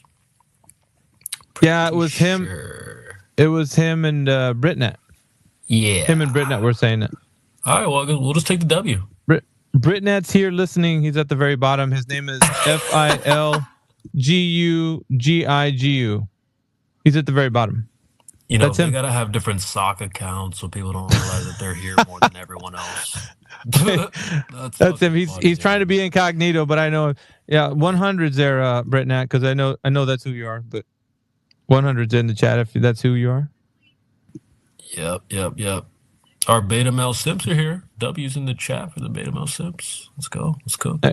We do have, if you want to come up here and go ahead, because like we've been asking this because everybody's running around, jumping up and down, saying it's game over, flat earthers, and they're telling everybody they got the W and all kinds of stuff. So they're feeling very happy, very proud that the 24-hour sun was shown. So I'm just saying, like, now is the time for you to come in here and go ahead and prove your worth for the argument. If you think that's a win, show us how it's a win. They can't. But here's the real question. But where are the guns, Nathan? Oh my God. What's that question? Dude, you haven't seen that video, Alpha? Nuh-uh. Oh my goodness, dude. You haven't... McToon called Nathan and started screaming into it from, Antarctica. Started screaming into the phone. Where are the guns, Nathan? You're a freaking liar, pacing around, the ice, screaming like a maniac into his phone. Where are the guns? Over and over again. Dude, it's pretty cringe and, frankly, just mentally ill. He looks not that well, dude. There was a video I think they were showing of him down there. He doesn't look well, man. Like, he looks disturbed. A disturbed person, like, yeah, he doesn't look like he's doing all right. Like, somebody would just, like, that's a friend of his, would be like, hey, man, just kind of like pulling you over to the side and be like, is everything okay? Like, I mean, it's really doing okay. Like, I know you might got some money, but that doesn't make you looks like he's going through something, man. I don't know. Yeah, what it like is, but 24 hours he's of sunlight is the most sunlight he's had in like 20 years. Indio, you come in with those like, oh man, dude, this is like. Well, that's what lying and stress will do to someone. Make your hair turn gray. You end up looking like Peter, smelling like cigarettes and booze. But it's still not the thing that we're asking. Like if you're stressing out, if you got trouble, your feet need to touch grass, not snow, bro. That's not gonna help. you're touching snow, bro. You need to get on some grass. That's grounding. You got to ground yourself. Not grounding on ice, bro. Yeah, you got snow blind. You short brown liquor or clear liquor? Yeah, he listen, dude. He drinks Japanese lagers. Oh, That's what he. Last time he came in, he's like, I'm shit. having me some Japanese lagers, and he knows that I'm saying what I'm saying is true because he said it. So basically trash. Yeah, got it. He's drinking big silver cans of Sapporo. Is that it? If you're that's broke, say that, man. That's what beer drinkers drink when they're not drinking beer. You know what I'm saying? Like that's the. Remember that old trash commercial, Indio? Oh yeah. What beer drinkers drink when they're not drinking beer? Yeah, he's dude. What do you think, man? I think they're in pain, dude. Every time we're having these conversations, they come in here like, something's bothering them. You're like, dudes, like, why don't you just like go outside and have a barbecue, man? Do something like. You'll feel better afterwards. Family, friends. Something, man. You're all stressed out. Your hair's a mess. I mean, you got your bread stanking like hot garbage, bro. You gotta go do something, man, with your life, bro. Like seriously. Like, we got Nathan. He's on the panel. Let's bring him up. Let's go. Hey, I'm gonna jump on a co-host, and Nathan can come up. No, you can stay, or I can drop if you want to keep it. No, Indio. dude, I don't know how long I can. It's like 4 a.m., so I don't know how I can chill. You're in. Indio's kind of. Indio's stretching it out. Yeah, I'm gonna. I mean, I'll make it as long as I can. That's all I can promise. All right, I just want to welcome on the panel Nathan Oakley. We're talking about him coming onto the panel. So, everybody, if you know who Nathan Oakley is, he's arrived. So. Nathan, welcome to the panel. If you're there. Hello. Yeah, thanks for joining. There might be a little audio issues when you're starting to get used to X, but hopefully everything goes well, getting acclimated with it. So. Oh, good. Thank you for having me. Yeah, X Spaces is kind of like a platform that we're trying to get to now that it seems to be a little bit more open for us to have like a conversation about the topics that we speak of in here. So we've been here kind of doing a couple of episodes, and it's been going fairly well, except for like I think the major problems that we've been having are like the audio issues with people connecting because of it being like a stage platform. There's only 12 speakers at any given time, and then you have the rest of the listening panel could be any number. We could just exceed like a grand number of people in the listening panel. But I think the maximum number is 12 speakers at any time, one host and two co-hosts. So, and then that would mean, anybody else that comes along is just going to be able to come in if somebody else drops out after those 12 people are the limit of speakers are reached. I see. And so in order for you to have like a bit of like control in the discussion, I can give you a co-host kind of rank, and then you could like if I was, because the way you do it here is like if you mute the panel as a host or a co-host, then everyone else in the speaking panel is muted except for the two co-hosts and the host. So if you have one of those roles, then you don't get muted. So it's like a mute all button. It's kind of weird because you can't individually mute somebody. X is kind of strange that way. Fair enough. So I'm going to toss you the co-host role, and that way, in case with the co-host role, you can actually give the ability for somebody on the listening panel to come up here and join us on the speaking panel, and or remove somebody. Like if somebody's being belligerent or doing something that you just want to remove them, all you can do is click on their avatar and then just remove them, and it puts them down to the listening panel, and so they're not in the speaking panel. So right now, I'm just gonna toss you co-host and see if you can receive that. Let's freaking go. Done. Thank you very much. Okay. Yep. We have a number of listeners in here at the moment. Let me see. Currently 40 listeners, and we're also live on YouTube. So, and then of course, if you have your panel and you know how many people you have, you know, listening on your show and such. No, but just me. It's just oh, me it's on just it. you. Okay. Yeah, and if like you just want to maybe do anything you want, you know, get your style going, or I mean, I don't know what you have planned, or you just want to be a guest, or it's whatever, man. We can utilize this anyway. I've not been long awake, so I'll hang around till someone says my name, and then if there's someone wants to ask me something or you want to drag me into a conversation, I'm more than happy to do so. Oakley. Awesome. Oakley. Oakley. Yeah. We're just actually putting the question for the Globers who have been in and out of the chat. There's been a lot of epic failures, of course, with them actually coming forth and being able to form in a logical statement what they've been able to produce as evidence for them actually viewing a 24-hour sun in Antarctica. So it's been one of those kind of listening to them like fumble around with like logical statements. It's kind of what we always expected them to do when they come in here. So I just wanted to extend that to the listening audience right now that we have Nathan Oakley on the speaking panel. If you guys want to come up and maybe have a discussion with Nathan, gonna go ahead and open up the panel for that. If you're listening right now and this is your first time coming in here, this is 24/7 Flat Earth, episode number 28. And we've dubbed it the final proposition. It's a rebuttal to the final experiment because for some odd reason, people think that they went down to Antarctica and proved something. So we're asking anybody who actually believe that's the case to come up here and formalize it in a logical statement that it's possible that they proved or disproved the flat Earth or affirmed that the Earth is a globe.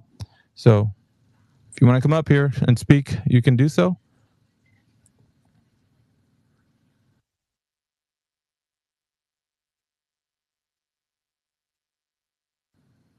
Yeah, they've been, it sounds like, you know, every time we get these guys that come in here, they have a lot of trouble with this. So I like for them to actually have the ability to come up here and see if they have any or what it takes when they think that they're able to prove something. So it's kind of, for me, it's just an observation of just seeing how many times they fail when they are trying to say that it affirms anything for globes. So I've always been saying it's just a fantasy that they think that they're going to be able to put it in a logical form. So they're not, they have never even come close to it. So yeah, facts, bro. Yeah, so for the benefit of the slow globers in the back, what that means is that supposedly Mr. Duffy orchestrated the coup de grace to the idea that the Earth is flat by supposedly conducting an event that will settle the matter once and for all. Now that it's settled once and for all, supposedly, you guys are supposed to come and gloat that the Earth can't possibly be flat by telling us how whatever happened in the TFE event proves the Earth is a globe or that the Earth can't be flat. Yeah, you guys don't seem to understand how to do that. I guess Will Duffy forgot to give you all the manual.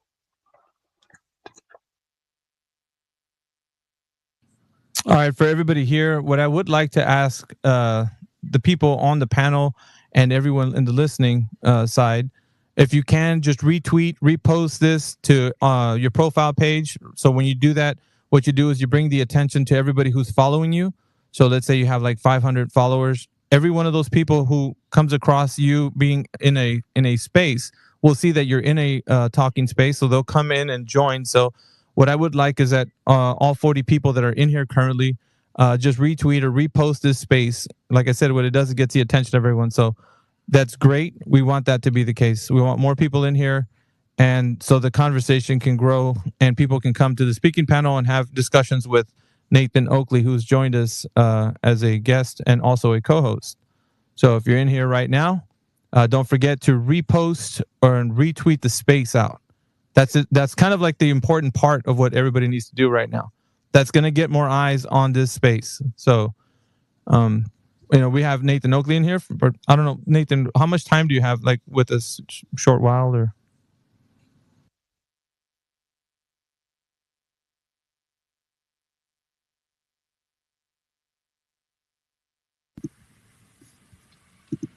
Might be busy. Hey, we got time today, man. We got time today.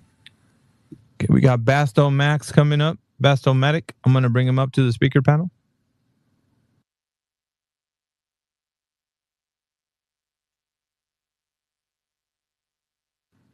Basto Medic, welcome back. Hey, you remember me, huh? Of course, of course. Yeah. In like episode, what was it, like episode 5 or 6, something like that? That you were on. You would know more than I, but yes. Yeah, you were on one of the earlier episodes, but you were an early episode. I think you were conflicted at the time. You were still thinking that the Earth maybe could be a globe, and you were wrestling with that fact. How has it been going so far with that? Like, I did discover something that was kind of interesting. I saw a YouTube where they were talking about how the guy used his fist as the Earth and the sun. I guess he used two hands, but so it kind of goes like this, right? So if we're supposedly rotating around the sun, right, and you've got the side of the Earth that's pointed towards the sun, right? So let's say that the sun is on the left, and the Earth is on the right. So we're looking into the sun. What would be, I guess, we'll call it west, right? You could pick anything, but it'll make sense if north is 12 and 6 is south and like that, right? So the dark side of the Earth, we get to see space. You following? Does that make sense? what I mean, the way you're proposing it, like, I understand the globe, the way they talk about it, but you're saying that somebody had shown you some example of how they were trying to describe it with their hand? Well, it was just a way to do an example. You could use anything, with the guy who was using his hands just to sort of illustrate it, because then you're looking like west. So the dark side of the Earth, you're looking west, for example. So kind of the deal is, if you're going around and you reverse that, so the sun would be in the middle now, or we'll call it the middle, because we're going to put the Earth, instead of at 3 o'clock, we're going to put it at 9. You're looking in an opposite direction. So how does the North Star occur every night? And that's sort of one of the things that I thought was pretty entertaining to try and figure out. And I've never had that proposed as, like, because you always see the Big Dipper from the Northern Hemisphere. Yeah, they're showing you things that are cause you to think about how is it possible that the Earth is a globe, and we still see the stars in a particular region of the sky. As it being a globe, it wouldn't work. Kind of an idea, right? But it's the only thing that I would say is, like, you don't have to talk about how it's not a globe. Just all you got to do is affirm that it is flat. Just the affirmation of it being flat could just easily, they can't get away from that, right? Well, actually, what I took away from you is that Go they ahead. can't prove that it is a globe. Of course, the because fact that like it's flat yeah, go ahead. or some other shape, that is totally up for debate. But the globe thing, you and I can't do it, right? Because, like, we need scientific equipment. We need a vantage point that is not Earth, pretty much. Got to go up, or we got to be somewhere else to really view this thing and understand it. We don't have that ability. So a lot of what they've decreed as fact has been debunked on a myriad of different things throughout the ages, right? So this is quite likely something else that could be debunked. I have yet to really, I mean, there's a whole bunch of different ideas. There's something kind of like a snowman or whatever, like multiple, like, it's not just a globe.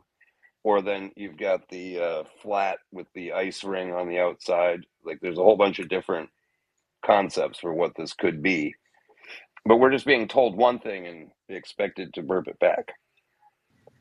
Yeah, we don't that's the problem with the idea that people have these concepts of what the Earth is they fall into a trap of reifying those concepts. And So that was whether very it be interesting last time, Yeah. because there were a couple people after me that clung to some idea, and you had a very valid like course of reasoning, and they just clung to something, and they weren't even making sense. Like they had to realize that they weren't really making sense, but it challenged their core belief, and they weren't even willing to entertain that something could be different, to just even have a thought experiment. Just like, life is going to exist. You're still, everything's the way it is. You'll do whatever you do tomorrow. You can go to sleep, wake up, life will be normal. But just for the sake of argument, can you do this exercise? The answer was no with a couple people. That was pretty interesting. Yeah, it just mode. So I think you need to re-ping him the host access. Yeah. He shows his co-host up here for me, what I'm seeing. Is he as a listener? Is he a listener right now? Does he look that way to you? Yeah, it's a listener. brother, but yeah. It's showing listener for me, yeah. Okay.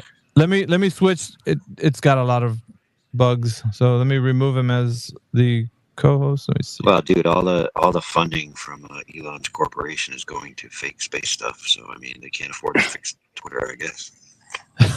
Yeah, dude. It's got like a lot of bugs. Here, let me try it again. I'll drop him as a speaker. See if that works. Yeah, I was telling him when he came up here, there's a lot of audio issues. Let's see. I have heard Twitter is full of technical debt, and at the point when Elon purchased it, basically the engineers were afraid to touch the code. You touch one thing and it causes a bug somewhere else, and Yeah, Basto, just excuse me for a moment. I want to see if Nathan's back on. Nathan, Sure. are you there? Yeah, sorry, I was fiddling around and I think I left and rejoined. Sorry, my bad. All right, I'm gonna drop co-host on you again. See if that works over. Thank you. I'll try not to press anything. No, you're fine. You're fine. It's I don't know. I don't never really liked the whole situation here with the audio and the way it works. It's working though, isn't it? We are actually able to talk to each other and it's functional. So I get it. It's glitchy. It seems that way, but it works. It seems to work. You're having a conversation. I'm talking back to you. This is good. Okay. Yeah. Let's see what else. So Basto, you've come up here and you've had it's been a number of weeks since you've been here, since you last been here. Is that right? Yeah, it's like maybe 5 weeks or something. Well, you're on episode 28. Okay. Mm-hmm. Yeah, I thought I was in a low number one. Definitely. Yeah, you must have been like 4 or 5, something like that. And we've had many people come on since then. We had 2 pilots that Jedi had spoke to that were struggling. Actually, they spiraled out of one of them was acting like a big baby, and he was just over talking him. And like after he found out that he was proving that the fact that planes don't have to negotiate over any specific amount of curvature while in flight. I mean, he himself being a pilot admitted to that, and it was such one of the most amazing spirals out of because when he admitted it was just amazing. And so he just hard reset and try to save face, and because he started over talking Jedi, so we kind of put him back down as a listener, and then after that he left. But the second pilot, everybody has trouble when they come in here thinking that they're of a specific profession going to prove that the Earth is a globe. Well, that's the thing. They really come in trying to refute you instead of just saying, maybe since we perceive everything upside down and backwards, maybe just perhaps I've got some belief that isn't correct. Or maybe like the educational system really doesn't matter what they teach, but the purpose is to provoke and embed a response to authority?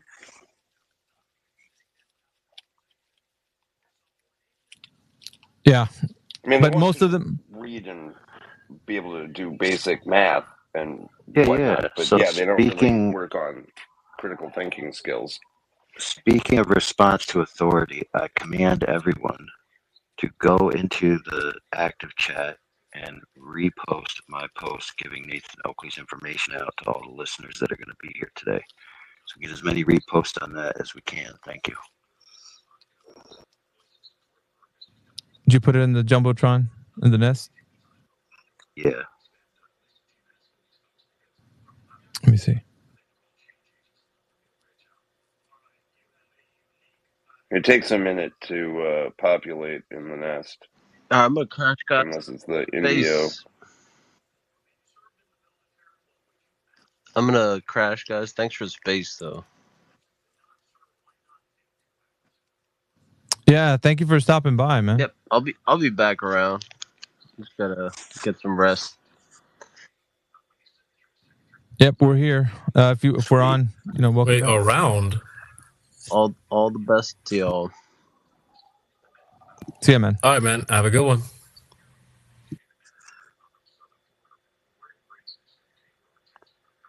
And Yeah, pilots really don't like the fact that they think they're experts on the shape of the Earth, but actually what they do disproves their claims. Like, for example, we've had a butthurt pilot for years in the flat Earth community called Woofy6020, who claimed way back in the day that when he gets the black box data, he's going to prove that the Earth is round because the plane flies in an arced path to maintain the same altitude. Fast forward to now, and there's still no data that shows that, but yet we have data that shows that the plane just flies level. And of course, Nathan Oakley's panel over there talks about that all the time, so he might actually have something to say about that. Well, with pitch data. Oh, yeah. The guy who gave us that pitch data was in my live stream chat yesterday, Buck Sodbuster, and he scraped all of my history from YouTube and started telling me stuff about ex-girlfriends from 30 years ago. I'm like, are you trying to scare me? Really? Man, you need a lot of cope at the moment, don't you, Globe Believers? You think going back through 30 years of my history on Facebook's going to somehow change that Earth is measured flat, or that we've got pitch data in his case that he's given us? Wait, so he was a Glober that was trying to give it to you to do what exactly? I don't know. Started asking me about jobs from 20 years ago, and I'm like, did you work for this job? Yeah, I did, yeah. About this girl, Gemma. I'm like, what? A girl that I nearly married 30 years ago? Wow, you've dug deep. Hey, we get girls, man. Yeah, facts. Damn, he went all the way back in your history just to look for something to find some dirt on you or something. What's wrong with these guys? Yeah, exactly. That's exactly what I said. Oh, looking for dirt, are you? I was like, there's a reason my name's public. I use my real name. You can find anything you like out about me. This isn't going to be some effective tool that you're going to utilize. What that's called is a hate boner. Yeah, if you guys didn't catch that, though, he's the one I suspect that gave the data, and then he's coping about the data he gave. Is that what's going on? Yeah. So he's frequenting our chats more often than typically had. And he's just some sock. He's probably someone else that's more well known than his sock suggests. Just some coward that doesn't want his real name to come. It's like, well, if you are an actual individual out here making videos potentially, then fine. Use your real name. Level your accusations, but they don't want to be caught out and be wrong on their own account. Can't risk their reputation. Me, I've got a totally different attitude to the internet. Like, if I get it wrong, I'll own my mistake. No worries. That's why I use my real name. I've always took that attitude from the day I started using the internet. But some people don't. They're like, I can find dirt on you. Why? Because you've got loads of dirt on you, and you need to use a sock account to approach me. No. You might find things that you think are dirt, but they're perfectly open and public and discussed at nausea. People who don't know that think they find dirt on me when they go through my Facebook profile. It's like, hello, we're measuring Earth flat. You've given us pitch data, and now you're asking me about a girlfriend from 30 years ago. Sad. Creepy and sad. It is kind of a trend, though. That is kind of a trend. Like we've experienced it 200 times, 24/7, in heated debates. The Glober will go to grab a citation, bring it back. They never even read the whole thing. We just read like the next 3 sentences, and it completely debunks what they were trying to do.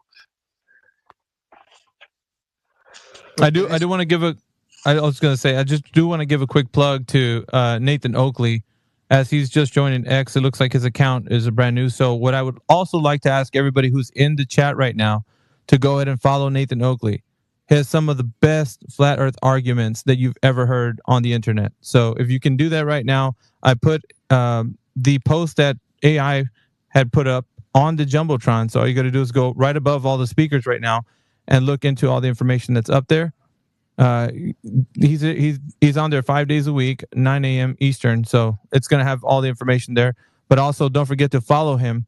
We're starting up with the following. So I just followed Nathan Oakley. So everybody, if I can have you, just follow Nathan Oakley. Click on his avatar, go to his profile page, and click follow. And that way we can start getting some more accounts to actually start following Nathan Oakley. Appreciate everything Nathan Oakley has done for the arguments putting forward, and hopefully that helps a lot of people out understanding just basic reasoning. So W's in the chat for Nathan. Audience. Sorry. Thank you very much. But for context for your audience, the guy we were just talking about, I'm just not talking about some random sock account that's come to my channel. In this instance, it's specifically referencing what AI asked me, which is about flight data. So that particular individual, the reason I've gone into his scope is because he provided us with the NTSB pitch data originally. So when it comes to your pilot that you were talking about earlier, conceding that he's flying over a plane, well, he's flying over a plane, that's how it's measured, and we've got the data to back it. It was given to us by this random SOC account who gave it to Brian. So that's how we've got it. So after the fact, he's then presumably looked at this data and gone, I don't know what this proves. Given it to us to look at, we've said, well, it proves Earth's flat and measured so. Then he's, like I said, started digging through my Facebook account because I point that out to him whenever I see him. Thank you for the pitch data. Oh, so he felt slighted because you're now using it for flat earth evidence, and now he just he hates to be the guy that actually put that information out. So now he's just trying to throw some shade on you because of that. He feels slighted from. That's funny. Basically, yeah. But he put it out. It was his information. He gave that to you. It's like not like you twisted his arm for it or anything. It's like... Exactly. There's a very fancy name for that. It's called hoist on your own petard.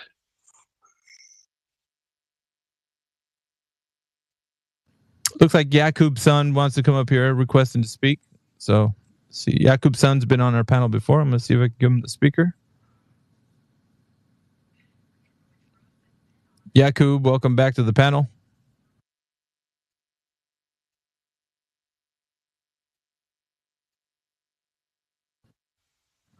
Not too much, man. How about you? What you been doing? No, just working.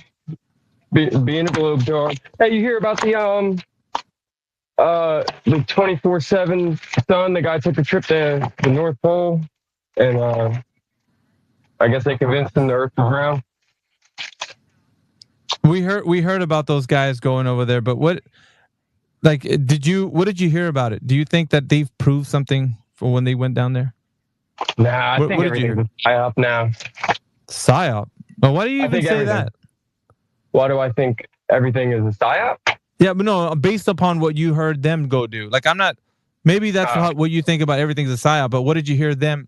Like, what did they say that they? What impression did you get? Like, what did they do? They prove something? So, I'm not an expert on it, but from my understanding, this guy was a pretty avid flat earther, and he thought maybe the videos were fake of the North Pole and the sun, and he didn't believe him, so they sent him out there. Some guy paid for a trip for him to go, and then I guess he got to see it for himself. But then I also seen a video of how it could still do that, and we still live in kind of a dome type situation. It's just, it's from perspective. So I don't know, dude. I'm not at a point to talk yet. I'm just a listener, But Question sounds like Duffy spent that $500,000 wisely. Doesn't seem to have had much effect on anything. God, that's a lot of money for a guy to do that. Like that's so. God. What do you guys think, though? What do you think that did for? Did it prove or not prove anything? Or W promo. Prove there's a 24-hour sun in Antarctica at this time of year. Yeah.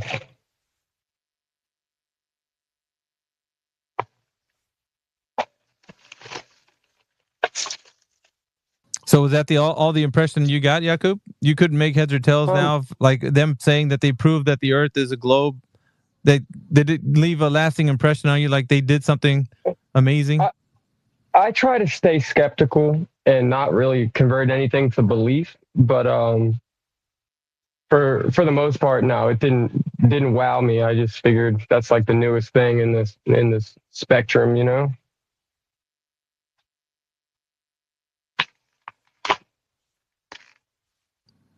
But what do you guys think? Did it do any? Did you guys talk about that yet, or? Yeah, it's exactly what Nathan said. It just proved a 24-hour sun. That's it. They just went up there. It's a bit underwhelming actually to spend $500,000 to go see a sun up in the sky for 24 hours. And then what do you do with the rest of the time? Have a snowball fight? Like, I mean, what? Yeah, I was gonna say, where's the proof of the snow angels? That's what I want to see. Did you guys see something about the the shadows? I seen like some pictures of shadows, like how the shadows weren't like they altered something or like faked something or. Dude, I've been getting a feed, like people have been tagging me and saying that there's one side that the people are saying that it was all fake, it's propaganda, and that they're CGI with that there was an image showing. I don't know if you guys on the panel have seen this image that shows like where they're standing and in like some other thing that's in there in the shot, and then the angle of the shadows are like divergent, all like in the same image, showing that it couldn't be possible that they were all standing underneath like a sun that's shining, and like the shadows were all in the same direction. Have you seen that image? Maybe we can. It's in the feed somewhere. I gotta look for it and post it for you guys. I think that's exactly what I saw. It's from McToon pacing around in circles, screaming my name at the snow and at Dave McKeegan. Oh my God. No, Nathan, when they told me that, dude, I was like, what the hell is his problem? It's almost like his feet never touch grass at any point in time in his life. Like, what?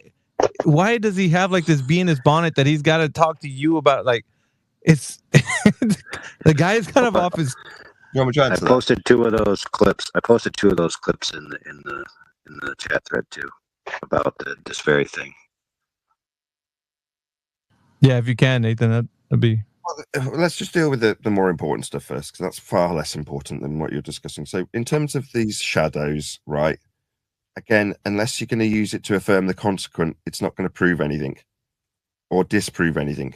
Because if you're trying to debunk their claimed observation, you haven't done it, but I'm prepared to take it as read or not take it as read. In other words, if it's fake, okay. If it's not fake, okay. Doesn't prove anything. You're on the right lines when you're asking people who come here, okay, form a logical syllogism. Tell me how it proves something. And if they don't come to the conclusion that it proves there's a 24-hour sun at this time of year in Antarctica, then they're an idiot. If they come to another conclusion, then you have to take it apart based on its fallacious reasoning. But it doesn't really offer much. Now, when my panel have started analysing the data, I've told them to stop. So wait till the dust settles. There's going to be a huge purge of flat earthers that run away. There's already been commenters telling me, I was really for AE, now I'm going to give it up. Oh, okay. You didn't know it was flat then. You just believed it. So good for you. But when the dust settles, maybe we'll, or at least my panel, start actually putting out their analysis on this stuff. But I've said to them for the time being, let's not do it on air. It's just not worth it. We don't know who we're appealing to because they're all up in the air. Once the dust settles, we'll know who we're appealing to. But while the dust is settling, the people who have been around for a long time and are seemingly going to stay are going to make their responses to it to justify it if they think it's an issue. And we can critique them. So we've already started. We've started critiquing people like Mark Sargent, Patricia Steer, who had a guy on with a model trying to explain it. Like, why are you trying to explain it? If you don't know what their claim is and how they say it proves something, what have you got to find a need to debunk? Why are you looking at shadows? Have they proved something for you to need to debunk it? No. Same would have applied. I'm far happier doing it this way around. I didn't know I'd be this happy doing it this way around. I thought the flatties might come back, having not shown the 24-hour sun, and I'd have to explain this exact same fallacy, but to flatties, and say, well, how does it prove it's a flat plane? Do you want to take me through the logic? And have them go, doesn't matter, we won, we're flatties, hooray! All flat earth numpty believers, aren't we? Well, you're right. I mean, you're right. But it's also right to let the dust settle and find out where everything stands, and so we can point to the right people instead of just making these wild accusations as to, like, we got some kind of weird image that shows something that we don't know who to appeal to at this moment. So there's a lot of analysis that's going to have to go through after once it's all put out to the information. So for the time being, the way it's been presented is this is thanks to us largely. They haven't actually presented the bad logic, the fallacy, because we've kept presenting the logical fallacy that would have to be used before they'd had a chance to even use it. So very rarely will you actually hear someone like Duffy or anybody from that expedition detailing how it proves the globe. They're too scared to. So the way this actually breaks down is it's an affirming the consequent fallacy.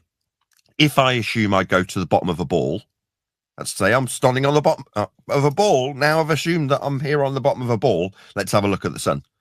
Check it out. The sun did, doesn't matter what. Sun did that. Okay? That's what you've got thus far. I assume I go to the bottom of a ball. I look at the sun. I looked at the sun, and therefore I'm on the bottom of a ball. That's how the fallacy breaks down. If antipodal positioning, 24-hour sun in Antarctica, 24-hour sun in Antarctica, therefore antipodal positioning. No, it's a formal logical fallacy known as affirming the consequent. We pointed out from the moment it was suggested they'd be going down there. That's where it all begins. Down? No. South. With respect to a plane. South's a flat plane direction. You don't have south on a ball. It's nonsense. It's a two-dimensional system. They've superimposed on a three-dimensional ball after measuring Earth flat to create the ball. There's no south. What are you talking about? South's out there towards the horizon, flat on a map. Don't tell me that's the bottom of a ball by assumption. I'll point out your formal logical fallacy that you're about to employ by saying we're going down to Antarctica. No, you're not. You're going out southwards on a flat plane with pitch data proving you're on a flat plane, with maps that were made with flat plane angle measurements to stars, with a system that was taken from those measurements to create a celestial sphere, and then impose a globe within. Nothing about what you're doing, measuring, flying upon, sailing upon, has got anything to do with the globe, but for the fact that you say, I assume I'm on the bottom of it when I look at the sun, there is no globe proof here.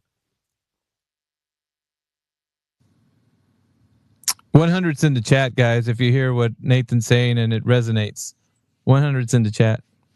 So I totally agree. I mean, it's I think they grew up with the colloquial way of saying down, like, so I think that stuck with people, and they're saying it now. Sometimes even flat earthers are just saying it, and I know what they mean, but it's just like when they say it, they're not being cognitive of like why they're mentioning down. So, but QE even says down. He does. No, but Nathan's correct, right? So it's when it's said, they're not taking mind to like what they're saying, because they're affirming the consequent. So, well, just for Flatsy, you need to tell him off. Yeah, 100%. Tell him off, Flatsy. I will. Do you want me to? I'm not saying it's a serious tone to what I'm suggesting to you, Flatsy, right? In the same way, QE, do you know how QE calls me on using the word model out of context? And he says, it drives me nuts, and he tells me off every time I do it. You've got to do that.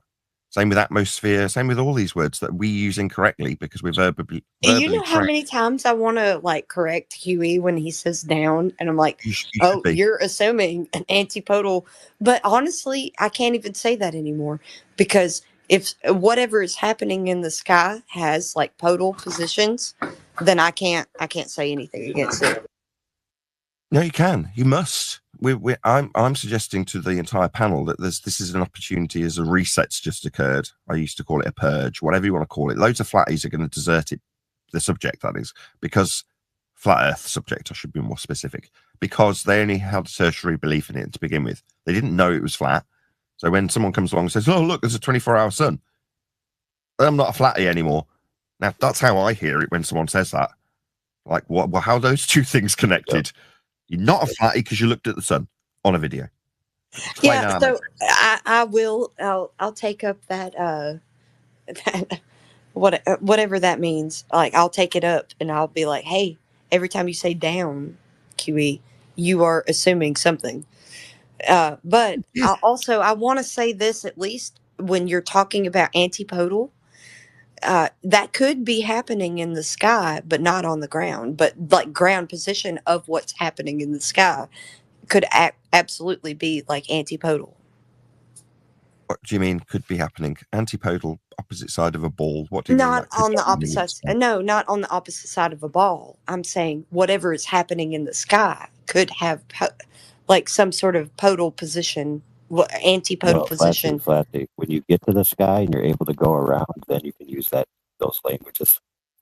I'm saying could. I'm saying a lot of like terms that are not definitive. They're suggestive. You get what I'm saying? So I'm not giving you something that you should take as 100% fact. I'm saying that this could be the case in the sky, but not on the ground. No, what it means is diametrically opposed to. So on the opposite side of a ball, I correct people when they say upside down. So that I'm upside down in Australia. No, you're not. You're antipodal. You're diametrically opposed to the position I'm standing here in the UK. Just means on the opposite side of a ball. It's used like a synonym for Earth specifically. Yeah. As well. In the definition. Okay, so I guess I was saying that like antipodal could be something that could happen in the sky, but not on the ground. That's the only thing that I'm saying. Okay. Either way, when QE says down, which he does, he's inferring antipodal positioning, and you're absolutely correct to want him to not do it. And from this point, I'm not saying you need my permission, but take it as a permission to do so. Don't think, oh, it's QE. He shouldn't be saying down, but who am I to say? Well, you're in your rights to absolutely tell him. But don't tell him because it's like, oh, I want to point like how smart I am. It's like, no, he shouldn't be doing that. Like, I shouldn't be saying model when I'm talking about a map. When I'm getting it wrong, QE will pull me on it. And rightly so, we're hypercritical internally. If you spot him saying down or atmosphere, or me saying model or atmosphere or down, which I do it too, you absolutely pull that person on it immediately. Yeah, but he doesn't do it on anything other than that. He only ever says like down. Like he says that a lot, doesn't he? Yeah, he says going down there, doesn't he? He says going down. He says that a lot, doesn't he? Okay, we have Andrea that's coming up to the speaking panel and raising her hand. So before we go on to that, I just want to make a slight nuance. The idea of a reset really isn't fair. It's more like New Game Plus. Yeah, next game. Yeah, exactly. Fair enough. Yeah, but we already got our armor and our rank and all of that and all the experience. Yeah. Yeah, and I just got here, so you guys can just kick me out if you want to. I have a quarter. I have 50 cents. You're broke. I have 2 questions. What's the question, Andrea? I have 2 questions. One is, why are our rockets shaped like spherically, like dicks, kind of cylindrically? And the other question was, if Earth is flat, are all of the other planets flat, and the sun and the moon, are they not spherical as well? Yeah, Which this one? also explains why nobody understood your first question. Your second question gave you away. No, I mean, So, like, why do we have yeah. to orbit like that? If Yeah, it's flat, why I'm don't? telling you Oh, that oh. yeah, I'm telling you that your second question gave you away because you said something that's just completely nonsense and false on either side of whoever is claiming anything on either side that you're listening to. You Either should side. probably, yeah. So you should probably know who is representing a certain side before you go in and say that they represent something that you don't actually know about. You get what I'm saying? No, You because I would, was asking it. yeah, but you were wrong in a loaded question. So you Okay. had a loaded question for one side, I right? had 2 questions. Can I Yeah, break them both but down? Can I answer her? yeah, go Okay. ahead. The lights are flat. You can only get a 2D view of the lights in the sky. You asked if they could be flat, but you don't get 3D vision to the sky. You don't get binocular vision of the stars. You only get a monocular vision. It's like a 2-dimensional plane that you'd look through it through a telescope. Do you understand that? You're not getting 3D view of the sky. You said, would the stars be flat? They are. That's how we view them. Did you not know that? No, I'm asking if Earth is flat, are all of the other planets flat as well? And the moon and the sun. And my answer to you, I've just said, I know the sun is a star. I'll repeat it. That means I'll say it again because you haven't comprehended it. No. The view you have of the stars is flat. And you're asking, would they be? Like, hypothetically, could they be? No, they are 2D only view, not binocular. You don't get a 3D view of them. You can infer certain 3D aspects when you look at what are labeled. But I'm not things looking like, at them through and binoculars. you can use suppositions like orbits. Orbits being the description of an asymptotically flat plane derived from flat plane angle measurements to Polaris to give you a radius value for a ball Earth, for Kepler to put in orbital motion on a 2D flat plane. That's what orbits are. You use that word too. You also said if the planets, as in this is hypothetical. I pointed out, no, you have got a 2D view of them. That's what you look at them as through a telescope. You're not getting a binocular vision. Third time I've told you. As for if I Earth actually is flat, have seen NASA's I'm answering vision. her questions. She's just talking through me. You asked 2-part question. That means it's not going to be a really slow process, a really quick process. Right, sorry, go ahead, to bro. answer your Sorry. 2 questions. You've got to shut up while I'm talking to you. I'm answering you, aren't I? Would they be 3D? Would they be flat? They are flat. That's the first part dealt with. Orbit, you say. Orbit's made by Kepler on a 2D asymptotically flat plane. You have no idea what I just said to you, madam. I know from the tone of your voice that you're not very bright, so I'm trying to speak slowly for you. That doesn't invite you to talk while I'm talking. It invites you to shut up and listen. She keeps talking through me. I'm telling her. She's asked. I'm telling her. It seems that I can't not I mean, talk. shut up. I cannot talk while you're. Shut up. I'm still talking. You don't like my. You don't like No, my answer. Why? Okay, I don't get to answer you then, do I, dum dum? No, of course you can. You just don't like mine. You didn't I've heard let your him question. answer you I've heard your completely question. first. I'm answering you, you dumbass. Can you shut? I'm done. Why am I even getting? Got my kids in the next room. I don't need to raise my voice to you. I was trying to answer your dumb question. You didn't want to hear it. You started talking while I was answering your 2-part question. Now you can go I'll away. ask Don't one wanna at talk a to her time. anymore. So Don't wanna why talk are to her anymore. rockets? Why Even when do? I'm telling Why her are- I don't want to talk to her anymore, she's yammering through the top of me. How rude. Shut up, bitch! You're a triggered glurf. That means globe-believing numpty. Somebody who can't tolerate me answering your stupid questions. And in the middle of those stupid questions, they trigger you. It's oh so painful to hear me, a flat earther, correcting your dumb question and answering it. That's what I'm doing. I was trying to get to the end bit, the most important bit, the first bit you asked. No, actually, that's about stupidity about rockets and aerodynamics. We're not talking about rockets.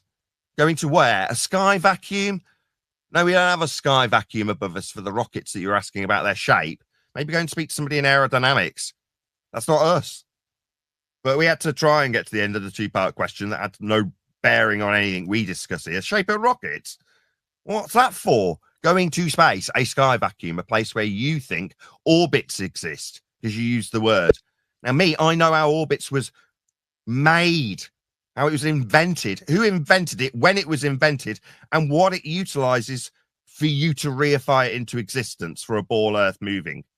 I know all those things. You're asking about the 3D representation of the lights that we look through telescopes at. Okay? You've got absolutely no right to be talking through me, madam. 100's in the chat, guys. We got Nathan Oakley in the panel right now. Apocryphon, Creation Bear, Flatsy Klein, Overlord, Beardman's in the panel, Yakub's son. Guys, if you want to have a discussion with the panel, go ahead and request to speak. We'll bring you up to the speaking panel. You guys can maybe ask Nathan Oakley some questions if you know who he is. If not, there's something in the top in the nest. Click on that. That's going to give you some information of his channels. Also, please do this. Follow him on X. That way he can get some people that maybe he can have some text conversations with. So go ahead and do that as well. Follow him on X. Let's go. Let's cook. Don DeMarco. We had some other guy that was coming up here, but he just wanted to interrupt. I usually bring people up here thinking that they're going to be cordial and be able to wait till someone stops talking, but he started to yammer on between you and that other person. So I put him back down on as a listener. But also, don't forget that Alpha Veritas loves it when these guys come in hot and heavy, and he's ready to put them in their place. So you got to at least... I don't know. Alpha has his own style.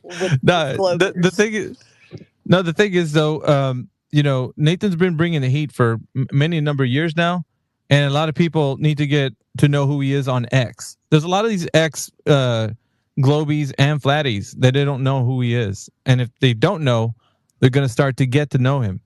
So hopefully this space will kind of record, his interactions here with the people so that they can get to know him. Because he's pretty famous. Everybody should get to know everyone that's prominent in this topic. And Nathan Oakley is one of the top prominent folks in this topic that you can go to and get good information, by the way. No, I was just going to say. Are we glazing right now? Facts. Yeah, no, listen. I'm going to glaze over everybody if I'm allowed to. Yeah, Flatsy, hold on. I was going to say that I think I had mentioned, Joe Rogan even mentioned Nathan at one time. There was I don't know what show it was, but they were like, did you hear about this flat earther guy? And Joe was speaking about Nathan having a conversation with somebody because they had like a little snippet of him talking to someone. I don't know, Nathan, if you knew anything about that, or maybe you do. Do you mean Joe? I hope so. Joe, do you mean Eddie Bravo? Was it Eddie Bravo that brought it to Joe's attention? But I know that there was someone that mentioned a clip on his show about you, and you were just, I guess, talking to somebody. Really? Recently? No. This was back in, I guess, in Eddie Bravo when he used to frequent Joe's show.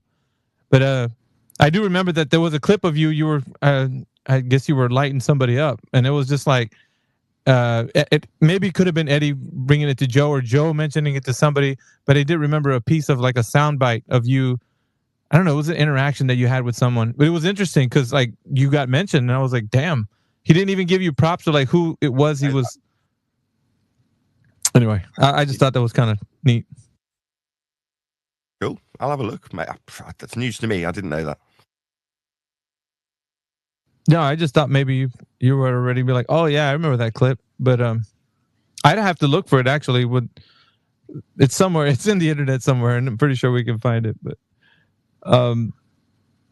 yeah, if anybody wants to come up here and have a conversation, if you think that the Earth is a globe, what we're doing right now with this space is the continuing series that we have here on Twitter, on X.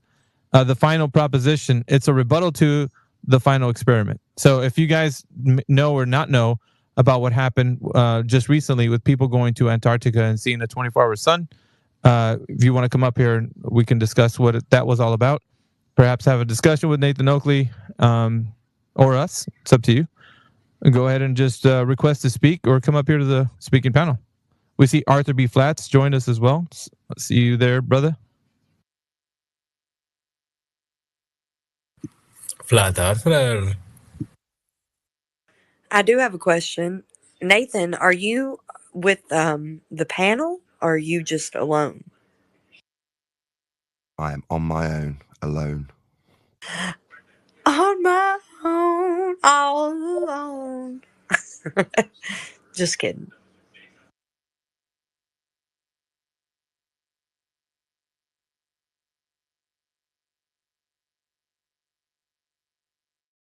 Are you doing the Where show are the today, guns, Nathan? Nathan? Where are they? Where are the guns?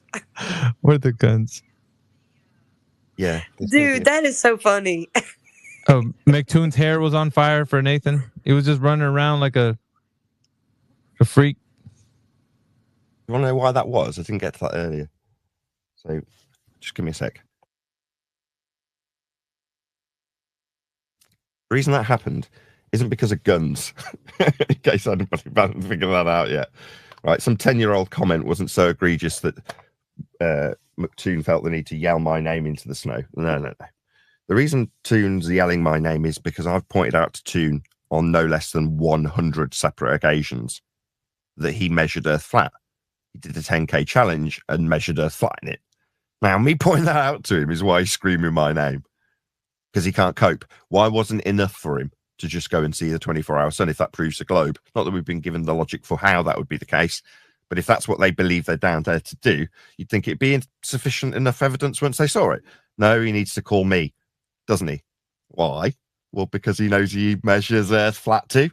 And I pointed that out to him 100 times. That's what I said to him when he called me, although you can't hear me on the other end of that call on his video. I'm saying, what about those flat Earth measurements you made there too?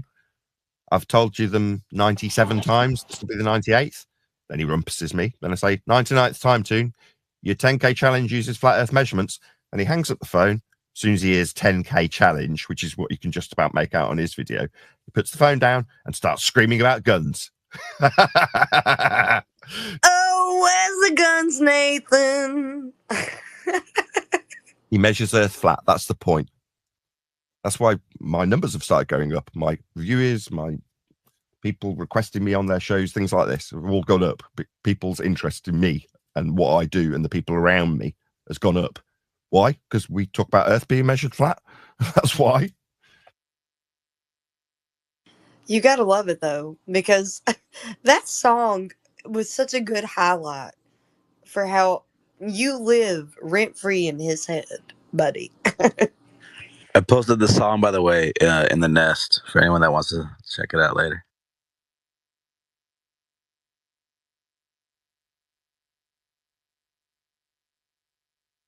Yeah, it will never be enough for a globe believer. I'll always be living rent-free so long as I'm talking about Earth's measurements and how they measure Earth flat. Everyone on this panel, if they were to measure Earth, would measure it flat. It's been measured flat for as long as it's been measured, and it will always be measured flat in the future. So anybody that comes up with Earth measurements will be presenting flat Earth measurements. Yeah, but it's only not flat because I saw the 24-hour sun in Antarctica, Nathan. So where's the guns, Nathan? Where are they? And Nathan, by the way, I just want to make this point real quick. Let's say you get to a new job site and you have the elevation. The second that you establish your vertical, and then you do a benchmark of your height from that position that you've been given by the blueprints of where you're going to start, and you create a new horizontal that's now parallel to your position, and now you're continuing to measure the Earth flat. And you can build as far away as you need to from that position, but in all directions of that, you are parallel to a baseline that's been transferred inland, probably miles at this point. But it's just, you are continuing the measured Earth that is, to be a planar position, if you will. So precisely. Yeah, exactly. Hey, real quick, chat. Miggy, I just had someone join 24/7 the panel. I told them to come over here. So keep an eye out for a new speaker. Should be joining us shortly. Cool. You know who I was having a conversation with the other day, APOC, was Duncan Darth. You know, that moron. Yeah. Now he was on about, like, he just because when I pop into 24/7 and I listen in for a little bit, usually there's a Glober in there saying some stupid shit. So he was saying that when he goes to his job, that he uses his theodolites to measure the Earth as a globe. And that was like, when I was listening, I was like, what an idiot, dude. Like, you're going to, like, in my head, I was like, okay, I'm going to listen in for a little bit more because this sounds interesting. So just listening to him saying that, well, you guys don't know that geodetic surveying is a thing, and we're measuring curve as we go along. And I was like, remembering the conversations that you had when you were talking to your that other friend that was measuring with John F. Kennedy. Is that right? The name of the place at John Wayne Airport. Yeah. John Wayne. I keep on mixing that up. John Wayne Airport. Yeah. But and how you told him about like how he did his measuring of transferring the line with rise over run, and then listening to him explain Duncan Darth, and just hearing him talk about like him using the transferring the line using geodetic surveying and saying that you have to use curvature. And I'm like, oh my God, I had to pop in, dude. It was like I couldn't hold back anymore. I told him, I was like, so at what point do you account for curvature using the theodolite? I need you to tell me right now. I was pretty furious at that time because he's just a damn liar. He doesn't do that. Period. He never has. Yep. 100% He's a liar. Yep. So, and he's like, of course we do. I was like, dude, and I was at the point, I was like, dude, I'm going to ban you. Like and every time I see your name or hear your voice, I'm going to keep banning you. I'm not going to stop. I'm going to make it a mission of mine to always ban you when I hear you or if I see you. Yeah. Like, so you need to be honest with everybody right now and tell everybody that you don't account for the Earth's curvature when you're using your theodolite. Now I was like, I was on his ass, dude. Like I didn't let go. Hey, pause. Yeah, so he came to the point where he was like, well, if you're doing a 1 mile survey and you don't account for it, you don't need to. And I was like, you fucking liar. Like, you see how you see he actually admitted it, dude, because he knew he had to. Yeah. Because somebody that works with that type of equipment can't say that. There's no way. You cannot say that you're accounting for its curvature. Exactly. You'll never. A theodolite doesn't know curve. It knows the shot that you're looking at because through its crosshairs, and that's giving you an angle to it, and that's a straight line. That the theodolite doesn't know shit. You're the person. You're using. It's a tool, right? But now I'll say this: if you have a total station, and you have a shot, and you press the little button for atmospheric refraction / Earth curvature correction, then it has an algorithm in it, and it will literally give you a position and say, oh, well, then I know where I am at according to this curve that we didn't measure physically, but I'm calculating it to. And that's when they go in, they write in their book, oh, this is where I'm at. And then they match it up with the NGS disk in the ground. And then they go, oh, yeah, cool. I'm right on point. I calculated it correctly. But that's why the importance of the John Wayne Airport, he transferred that line physically, not calculated it, not fucking guessed or predicted. No, he physically transferred it, and it didn't comport. It wasn't the same because the Earth isn't fucking dropping. Simple as that. So you're saying that plane surveying is measuring the Earth as flat, right? Exactly. That's exactly what it's doing. No, that's why it's important that you tell these knuckleheads that say, oh yeah, we do it, from miles away. Okay, now do yourself a favor and now transfer that line in increments, okay? And don't account for refraction, don't account for curvature, just transfer it. And look at, by the time you get to the end of like 4,000 or 5,000 feet away, you're going to realize that your number, your measurement, it's not going to add up to the NGS disk that's in the ground. I guarantee you, 1,000%. It's not going to fucking add up because they're including a drop that doesn't exist and you transferring it benchmark to benchmark, leapfrogging it. You're going to realize, oh shit, the Earth didn't fucking drop down as I got further away from my position. That's why I laugh at these idiot surveyors that are fucking coming in Discords acting like they know something. Yeah, we got Liberty Conservative coming up to the speaking panel. Yep. I don't know if anybody else wants to put some input. Hold on, Liberty Conservative. We'll get to you in just a moment.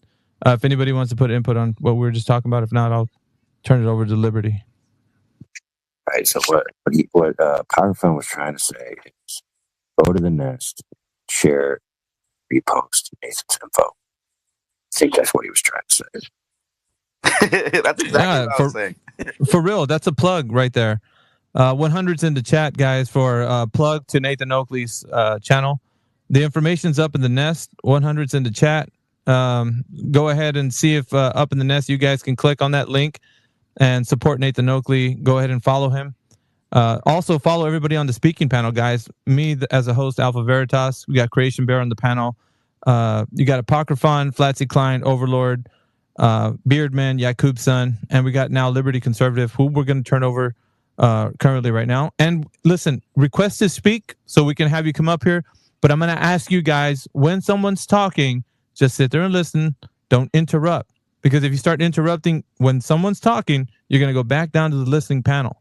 So just request to speak and then raise your hand. There's an emoji that you can click on that shows a hand sign, and that stays on your avatar. So it shows that somebody who wants to speak will get the next turn. So just raise your hand. We'll go in order of people that raise their hands after the person who's speaking. So remember, guys, just be courteous and don't interrupt conversations when you come up to the speaking panel.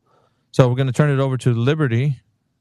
Oh, Liberally. Sorry. Said that incorrectly. Liberally, I'm turning it over to you. Go ahead.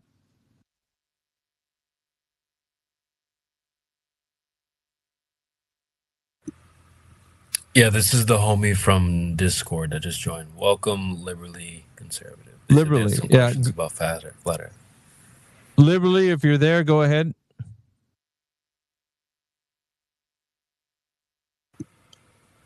Might just have to iron out the kinks, but go ahead when you're ready, friend.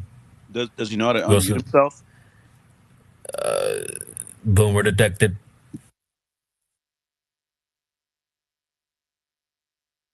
We also have two others that are requesting to speak as well. Mickey, if you want to check in. Just kind of vet them a little bit. Go through their profile. If they have more than 10 followers or something, and I would say just be cautious when you bring somebody up, because we got the porn bombers and whatnot. So always be quick to remove them as speakers if they're starting to.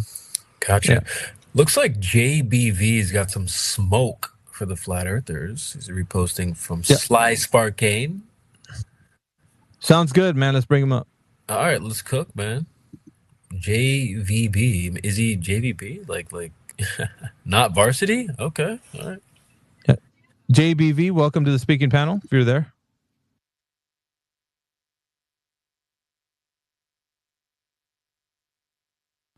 I don't know. Test 1, 2. Can you guys hear me? Yeah. Hello? Yeah, you're clear, bro. All right. So my question is that the typically accepted flat Earth model was a disk with a sun that orbited a central point, the North Pole. Now, I appreciate that not everybody has the same model. That being said, the final experiment showed a 24 hours of sunlight south of Chile. How is that currently being explained by the flat Earth? Okay. Hold on. Hold on. I would like to be a bit courteous to our guests. So, Nathan, if you would want to engage with this individual, it's up to you. So which part of the question do you want me to answer? The bit about a reified flat Earth pancake flying around the sun, or the bit about how we would explain it when I haven't made a claim about it? Which bit do you want me to tackle? Either one, honestly. You are loaded with both. But to the guy that was just speaking, so you've already kind of alluded to the idea that you recognise that you're offering us a straw man. So unless you've heard somebody here claiming that azimuthal, equidistant, North Pole-centric globe projection you say was debunked, then it's unreasonable to put it to anybody here. But it seems like you already understood that, because you're like, I understand other people might not be making that claim. I think you're misunderstanding. What I was saying is that the typically accepted flat Earth model I was in the middle had of a sun in the middle of the same sentence. in a circle. Did I invite you to talk, sir? That is a question. Did I invite you to talk?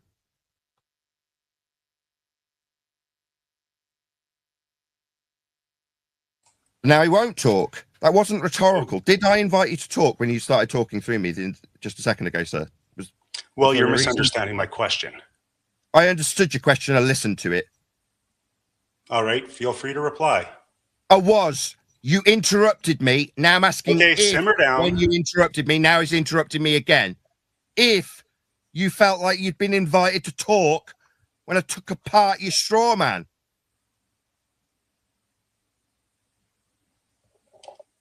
It wasn't a straw man. So you felt compelled to debate me in the middle of me putting to you that I haven't got that claim, I haven't made that claim. If you can tell me when I have made that claim, you can defend the fact that it isn't a straw man. When did I make that claim? Are you done ranting?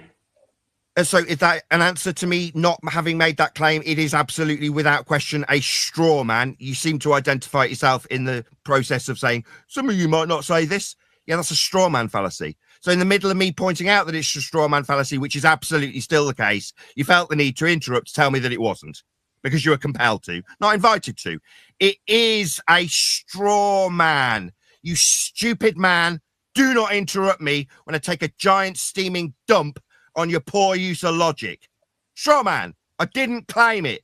Otherwise, if I had, you'd have told me where I claimed it in that long protracted silence when invited to offer it as my claim you'd be rebutting if it was not a straw man, Jay.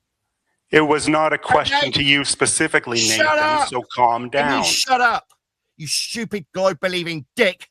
Nobody invited you to talk. I'm addressing Actually, yes, I your was side. invited. Nobody invited you to talk, you stupid man. They've had to be muted by the operators of the server. I'm still in the middle of answering you. You felt the need to tell me, not a straw man, through the top of me, pointing out the absolute use of a straw man you used. No, stupid dick.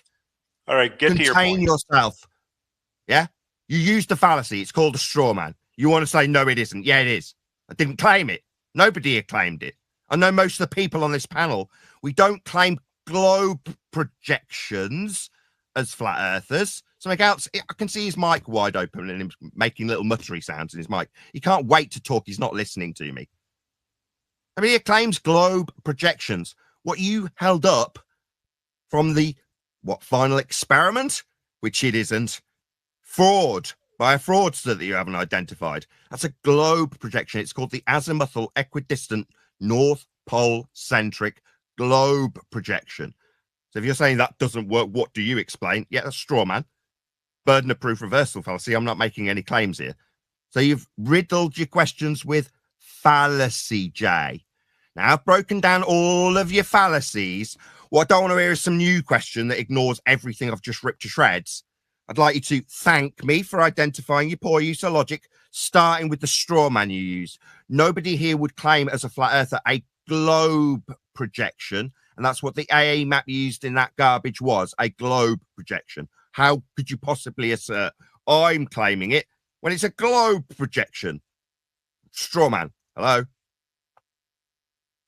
Are you done ranting? Can you get rid of him, please? I don't want to talk to this.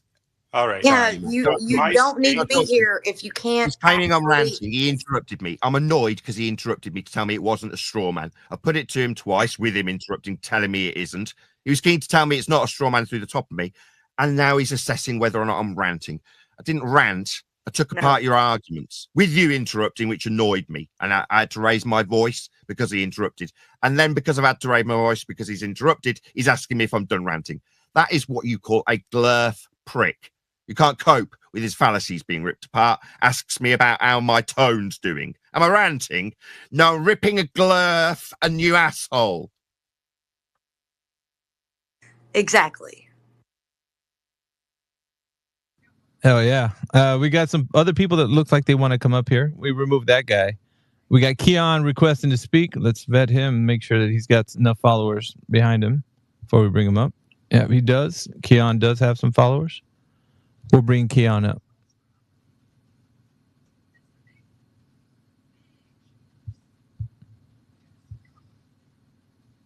Remember, guys, if you do want to speak in here, you have to have more than one follower if you're going to be a part of the panel. So it looks like the other guy, Flat Earthy, is not coming up here. So, see, is Keon up here now? Yeah, I'm up here. Thank you so much for the mic. Yeah, Go ahead, Keon. Just a quick question. I thought Flat Earth was dead. How you guys still going?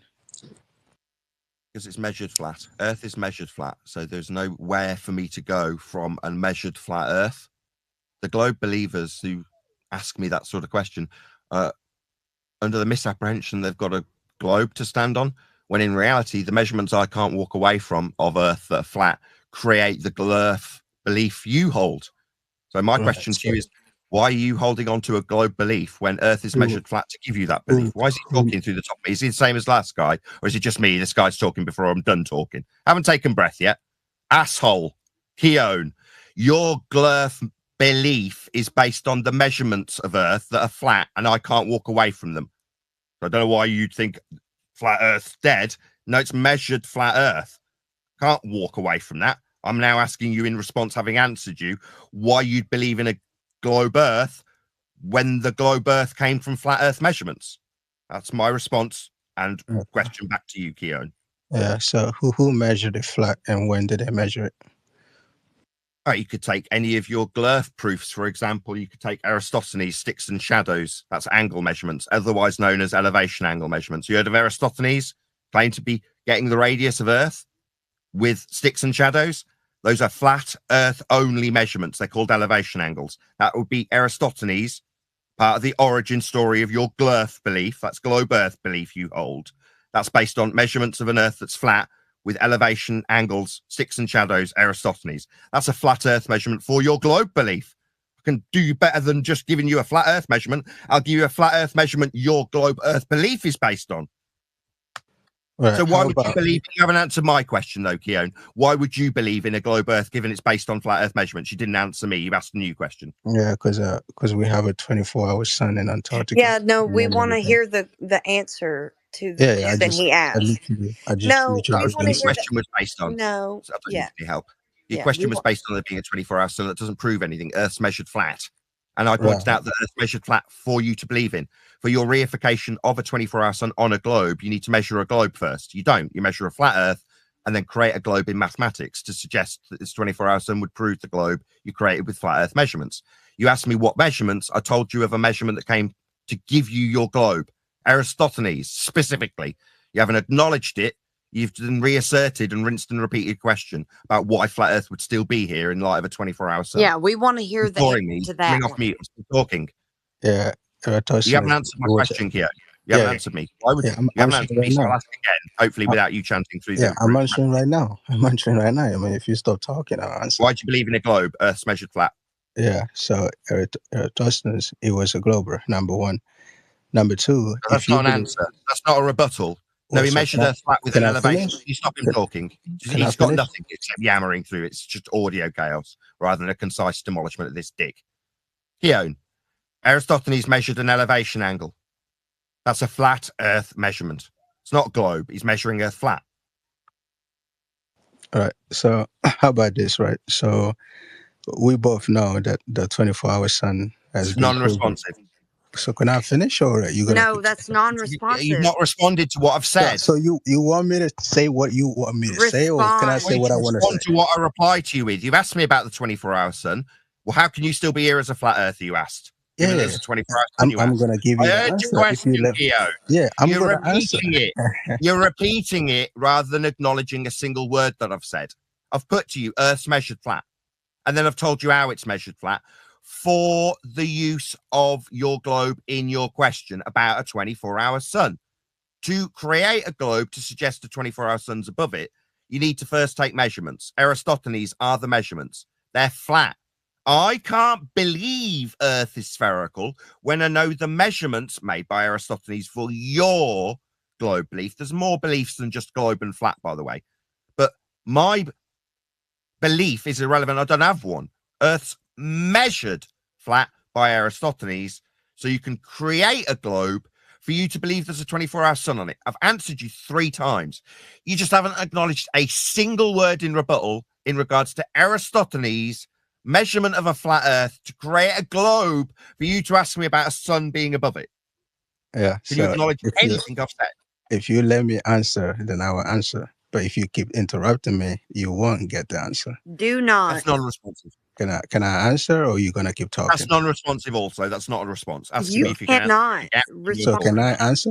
You're not helping. Can I That's answer? non-responsive. That's non-responsive again. Can I answer? I'm answering you by telling you your answer. Asking me if you can answer is non-responsive. Yeah, I'm gonna give you the response. So, the guy you're talking about, he did the experiment. How long ago? No, 2,000 years ago? Not an experiment. That's incorrect. Yeah, how long ago? Who? When did he do it? When did he do the experiment? Aristophanes. I'm answering you. Aristophanes did not do an experiment. He measured Earth flat with elevation. How long ago? How long ago? Who cares? It's what you're basing the question on. You're saying Earth's a sphere and there's a 24-hour sun over it. How long ago? I'm talking. You literally interrupted me talking, first. dude. No, you say 24-hour sun because it's above a globe. I say, no, the globe comes from flat Earth measurements. That's where we're at. You're saying, how long ago? Sorry, historic fallacy. It makes no difference. It's your religion, not mine. Your religion has led you to ask me about why the sun's circling. Okay, the sun's circling. Who gives a crap? Oh, above a globe? Well, let's look at where the globe came from. Aristophanes' flat Earth measurement is where it came from. Your religion's based on it. Why are you asking me about when he did it? It's your religion that you based your question on. Yeah, so I'm just gonna get to the point. So if you're saying that the Earth is flat and is measured flat, what you need to do is you need to organize an observation. Why is he telling me what I need to do? I've He never doesn't need to be telling you. Can I talk? Can I How talk? rude. How rude. If Can I I do talk? this, I must do that. So Go can and I paint my talk? house. Can I If talk? you believe the Earth's a globe, you go paint my house because I say so. No, don't tell me what to do. Who the hell do you think you are? I know Earth's measured flat. Aristophanes measured it that way for your globe belief. Are we done? I know you don't wanna hear me. No, you don't want to You hear don't me. really want to hear what I have to No, say. He's done. it's before the you other keep way around. interrupting. Repeating back what he said. I've heard him telling me I don't want to hear what you've said. No, I heard you. Yeah, you didn't hear him. The problem is not the other way around, buddy. I'm not even talking to you. I'm talking to Nathan. Yeah, but I can hear what's going on. You Okay, didn't so hear can him. I finish my You- answer? Oh, your answer to Okay, his why question? your answer? There's only one question on the table. I answered you. Yeah. I'm going to answer Okay, your question my because question you is, why do you kept believe in a interrupting. globe Earth when Earth is measured flat? Yeah, you haven't I'm gonna- answered that. So can you give me 30 seconds to answer? I didn't get it through clearly. You're Can not I- can listening. you- You're talking while I'm answering. You're talking. I asked a question. It hasn't got an answer. Yours did. You think you've got the right to keep talking? Demand what I go and do now? It's rude. No. Answer my question. Why do you believe in a globe that Aristophanes created by measuring Earth flat for you to ask me about 24-hour suns above a measured flat Earth that Aristophanes created a globe with? Can you answer that? I've asked it 5 times. Yeah, if you give me 30 seconds, I will answer. Like 30 seconds without you jumping in. Can I go? Non-responsive. Can I go? Can I go with my answer? Asking me permission isn't answering why Earth is Just measured flat to answer. your globe to ask me about suns being over. When I get to the end of my question, you keep asking for permission to talk. When I stop talking, I expect a response, not a question about whether or not you can answer me. Why do you believe Earth is a globe when that globe belief comes from Aristophanes in this example? Because I've been asked when I've answered you. From Aristophanes' flat Earth elevation angle measurement, sticks and shadows. Why would you believe in a globe Earth when you've got flat Earth measurements to back them? Those beliefs in a globe Earth. Go. Right. So the guy you're talking about, he did whatever he did over 2,000 years ago. Unfortunately, we are in 2024 now, right?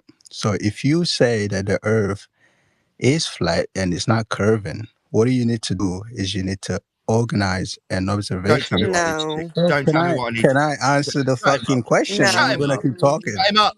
Shut him up. I don't want to be told by you, some faceless dickhead, what I'm going to be doing.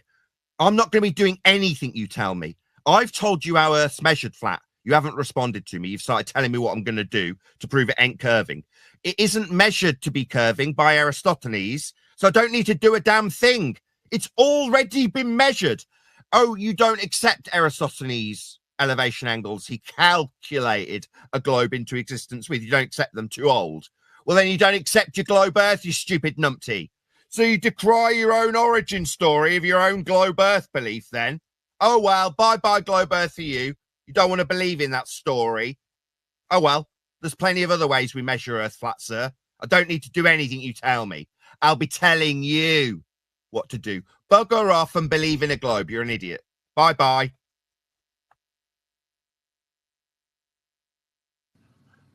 All right. Yeah, he didn't have anything to offer. It was apparent. It was so funny though, because I'm over here like, just answer the question. All right, we got Jay Duh coming up as a speaker. Welcome to the panel, Jay Duh. Jay Duh, are you there?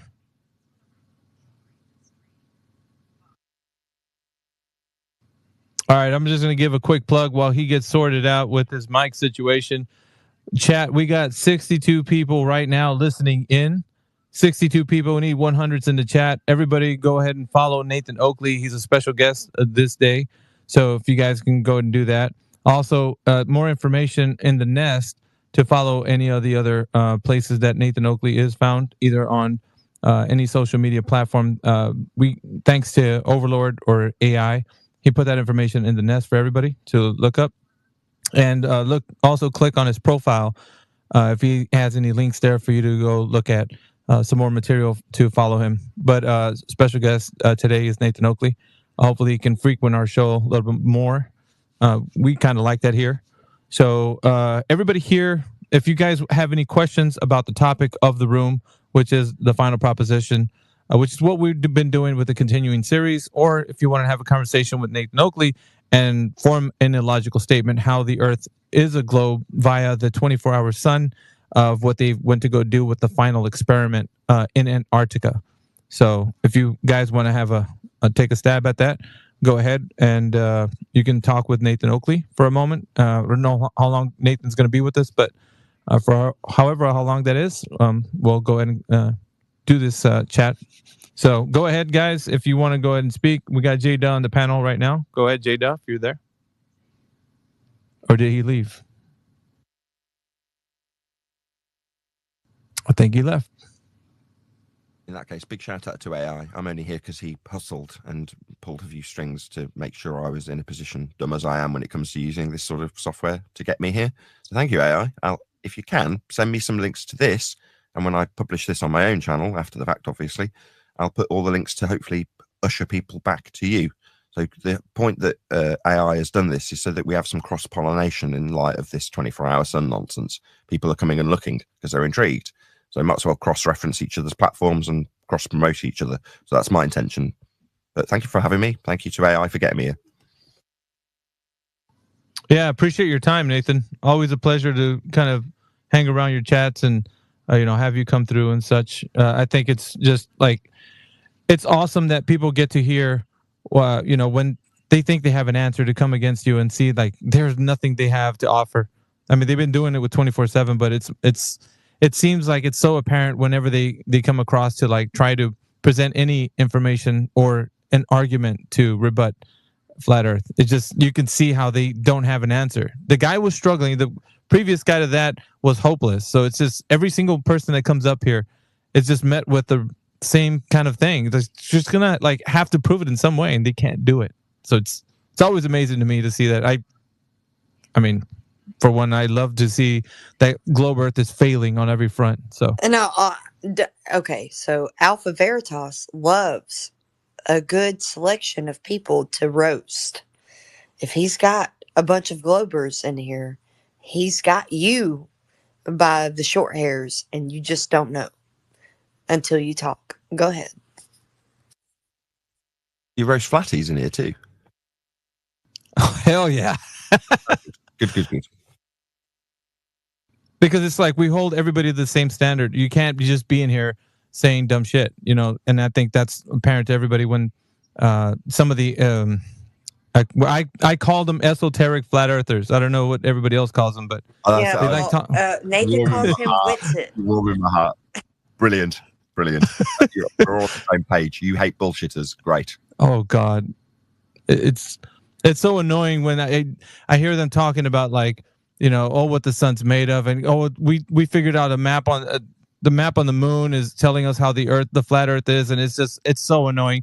Some of the the Twitter flat earthers, they dislike me. They call me a believer in what's it called?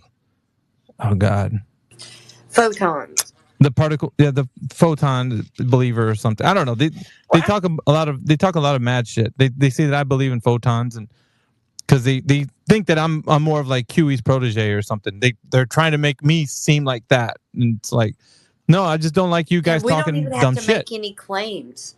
They just go ahead and label it. We don't even make those claims. QE makes more claims than we do, is what we're saying. And we don't even have to make those claims. They already make all of their claims for us without us saying anything. And that's Yeah, a their problem spaces grow on to their part. their spaces grow to be 200 people in their chats, and they're talking utter nonsense. And it's, to me, it's like nails on a chalkboard. we I'm don't have to listening to a say bunch of anything. people talking dumb shit. So some of them, when I first came on X, they were, coming in saying things, and now it's like it's a bit opposite. Now they're against, well, those guys over there, those flat earthers are, they don't believe in anything. It's like, so you're gonna prove something with a question, like a question proof? Yeah, but Oh, it can't be. It's got to be something. It can't be nothing. Really? How does that prove anything, man? Like you're not saying this anything, is the and it's yeah, annoying. this is the problem because we don't get anywhere. They don't have anything. So we don't actually get anywhere. If they come in here, there's nothing to be had. They don't have anything. It always ends at what they believe. They believe something. Okay. Yeah, Flatsy, it's got to be something. It Yeah, can't be exactly. nothing. It's always some sort of question proof. Exactly. So we don't have to look further past that because if you can't give us some extraordinary evidence for your extraordinary claim, we don't have to accept it at all. Yeah, flat Earth believers, a lot of them, they come in here and they're standing proud on the fact that they just believe flat Earth is, what it is. There's no evidence. It's like, it's obviously true. Like you don't have Yeah, to but say you where believe in something that's but where true. is Like, there a equipotential increase of voltage in the air? What is that measured from? Somebody give me the measurement of that. Can somebody do that? No. all right, we got D369 coming up to the speaker panel. 100's in the chat, guys. If you like the conversation right now, and our special guest Nathan Nelkley. So, guys, we got D369. 100's in the chat. Emojis. If you guys thumbs up, if you like what's going on. Appreciate you guys joining in. Don't forget to follow everybody on the panel. A shout out to everybody that made it in today to today's episode, the final proposition, part 2. Yeah. It's a lot of spiraling going on. So D369, you're on the speaker panel. Go ahead. Yeah. If you're gonna give me the answer to the question I asked, that'd be great. I'll let Flatsy get her answer first, and then I can go. Well, I don't think anybody on our panel was rebutting that. She's just asking that to the room, I suppose. Oh, okay. Yeah. Yeah. Not you specifically. If you want to answer the question, go ahead. But the equipotential increase of voltage in the air is what we were talking about before you came up. So I was wondering if that's the reason why you even popped up. But if you don't want to pop up for that, fine. That's great. Yeah, no, I just logged back into here and put my hand up. I wasn't really in the conversation. I just had a question for Nathan. When it comes to plane surveying, and we're talking about using plane surveys over large distances, when you're doing the plane surveys and you go from, say, one city and you survey out, and then you go to another city and you survey out, is there a way we can verify these connections are actually level in the data? Like, is there a particular way we can do that? Way to do that. They are level in the data. That's what the data is. You are measuring Earth flat when you survey Earth. Right. I agree. I'm just saying, so, because what I would like to see is somebody maybe who's listening, who is good with these data apps and things like that, kind of go in and find the data that you're talking about. I use the same thing, and just put it out in like a nice. Is there a way we could just put it out in a nice way that everybody can, We do. Okay. Yeah. What every measurement when you survey Earth is a flat Earth measurement. It is measuring Earth flat ipso facto. You're talking about elevation angles with respect to horizontal, depression angles with respect to horizontal, rise over run. Everything about the process of the measurement is measuring Earth flat. There's no, well, how do I show somebody that when we measure Earth flat, we're measuring Earth flat, is what you're asking me.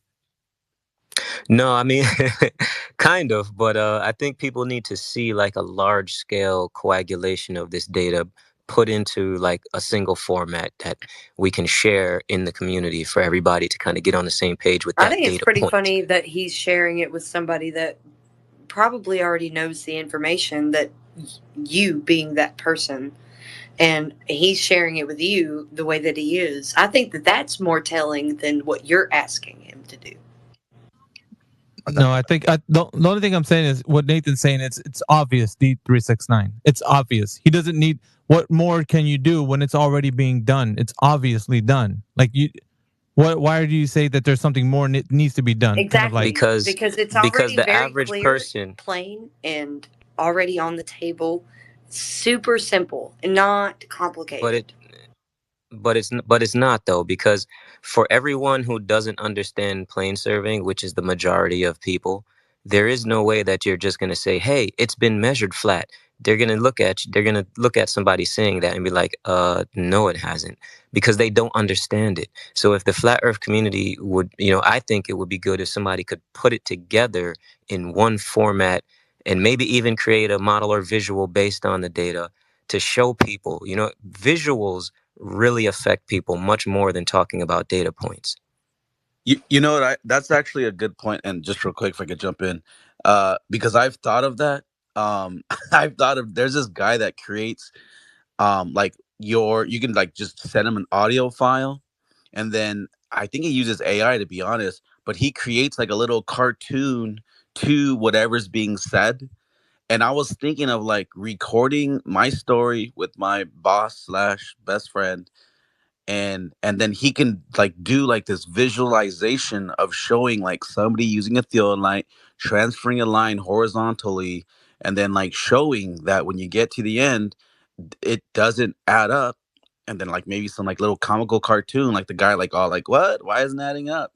And then showing that what it's supposed to be doing is dropping down according to the No. Stop. I do apologize to interrupt. Just rise over run. Rather than telling people what it should do on a globe, I hate to interrupt the host, but by the same token, if you had a cartoon of what is rise over run, how is rise over run measured, something like that, you'd see how that would unfold for you, so you could present it to others. Right. But that's what we're talking about. That measurement is a flat Earth measurement, though. I can see what you're saying. You're saying if you just go, well, that's how Earth's measured. It's measured flat. They'll look at you like you're strange. Yeah, they might, but that's just a fact. They don't have to like it. Right. That's what I was saying. That's what I was telling these guys too. Like APOC, like you don't like D369 he's trying to make a point. Like something needs to be done. It's all why? I agree. Mean, so it's already. Why? I think because it would help the community. I agree to that. If we had a certain but wait. Show people. No. What I'm saying is like it's already done. That's the practical way of how they're measuring the Earth. The raw data is collected by doing it that way.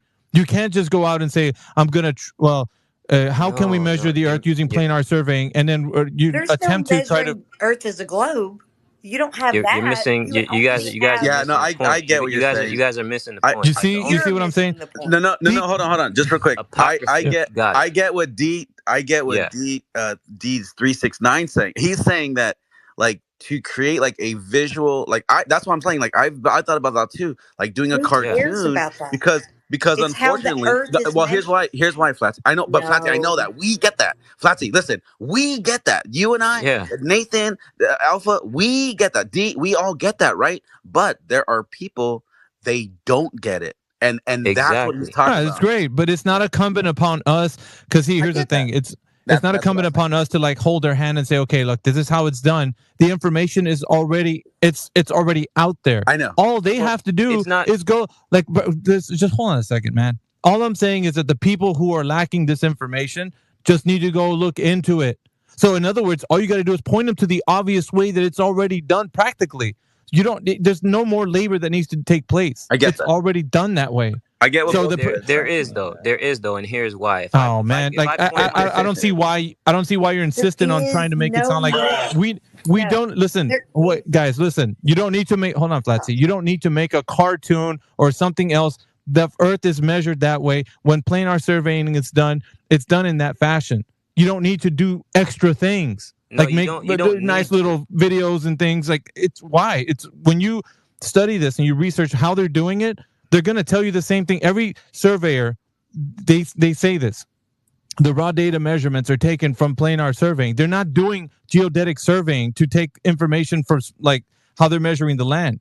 It's not done in that way. So why do we need to do any more work to make it like, oh, let's kind of put it together in a package for these globers? Why? Okay. I don't get the why for that. Okay, like it's already out there. I'll try to explain to you the why, but I would like it if I don't get interrupted, right? Nathan doesn't like being interrupted. I also don't like being interrupted. Can we just let me get 30 seconds and then I will stop, okay? So 28, the reason 29. The reason why the reason why is if I go to my sister and I'm trying to explain to her, she's not going to get it. I can tell her, hey, go look at this data. She's not going to get that data. She doesn't understand this stuff. I've researched it. I agree with you. From my perspective, I don't need anything else. We don't need to do it. But I think for the community, I think it would be good for us to do it. That's all. That's it. Normal people don't understand it. Okay. We understand it. They don't. Okay, That's it. I would like to propose this to you instead. Okay. I want to say this instead. I want you to be able to educate people in another way. Another way, meaning like you teach them how to process information instead of telling them what information out there is bunk and what isn't. You don't need to tell them what is and what isn't. You need to tell them how to differentiate what is and what isn't on their own, right? So you don't need to teach them about all of the aspects of Narnia. You could, and they probably will learn it along the way anyways, because they're going to want to learn how to probably argue their point of view, right? So the main thing that they need to learn are the fundamentals. It's not about how much they can learn about something that isn't necessarily provable.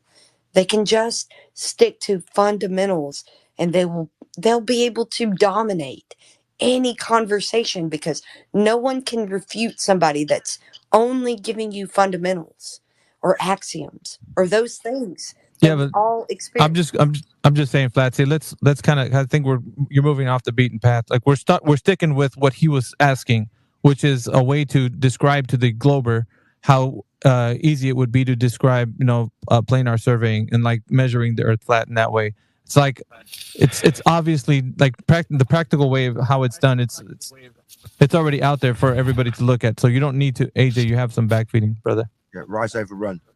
Oh, sorry, man. Look at, if there's a specific measurement, if it's for us, I don't focus on this. I think it's too small. They'll answer locally measured flat or some garbage. But aside from my preferences on what I like, if you want to use surveying and you want to explain to somebody, just go and look up how it's actually done. What is being used in terms of a horizontal coordinate system, and rise over run is what's being done when they're acquiring their measurements Exactly. and applying them to Earth. So if you understand rise over run, maybe you can bosh up a video and pass it on to your sister. Now, don't get me wrong, the way of phrasing is useful if there was this available for me to provide to my sister when I want to tell her Earth's measured flat. And she's like, well, how? Well, here's a video explaining how rise over run works. That's what you're asking for. And yes, I appreciate why you're asking.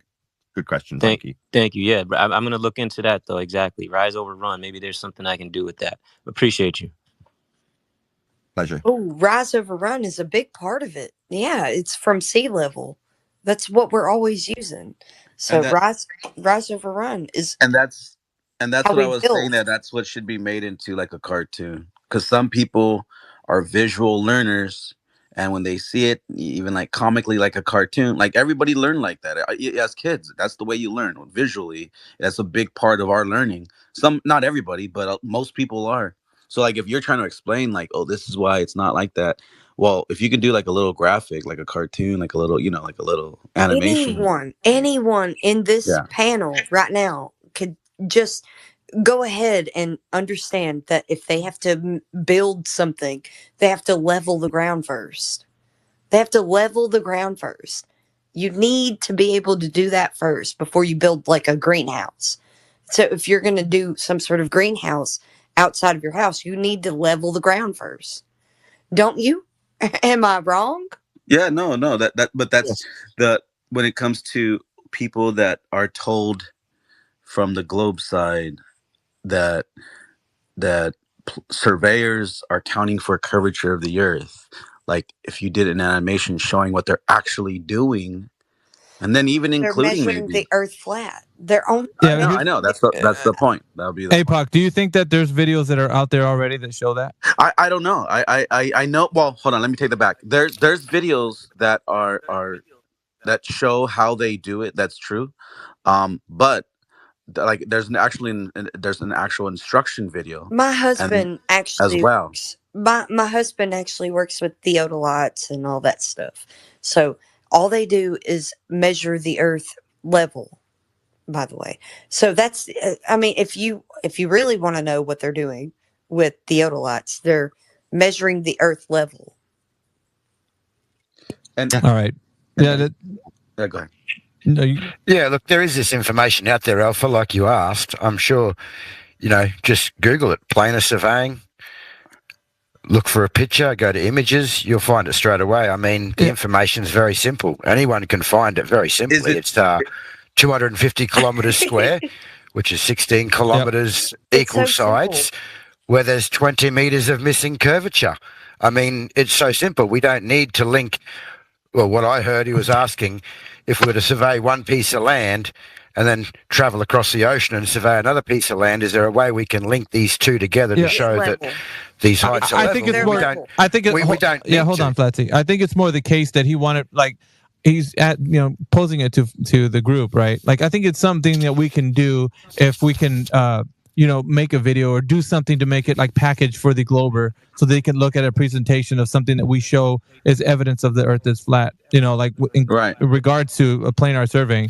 But what I'm saying is, isn't there information that's already out there? All you got to do is pull it up. So to me, I think it's more of a case of 100%. But what I was saying, what I was going to say though, Alpha, is you'll find them online, but are they from a position of just teaching what the theolite does only, and then showing that? What I'm saying is, because you they'll can't throw in the globe calculation. I know, but that's why. But it doesn't, like, at some point they're going to have to talk about how the raw data is collected.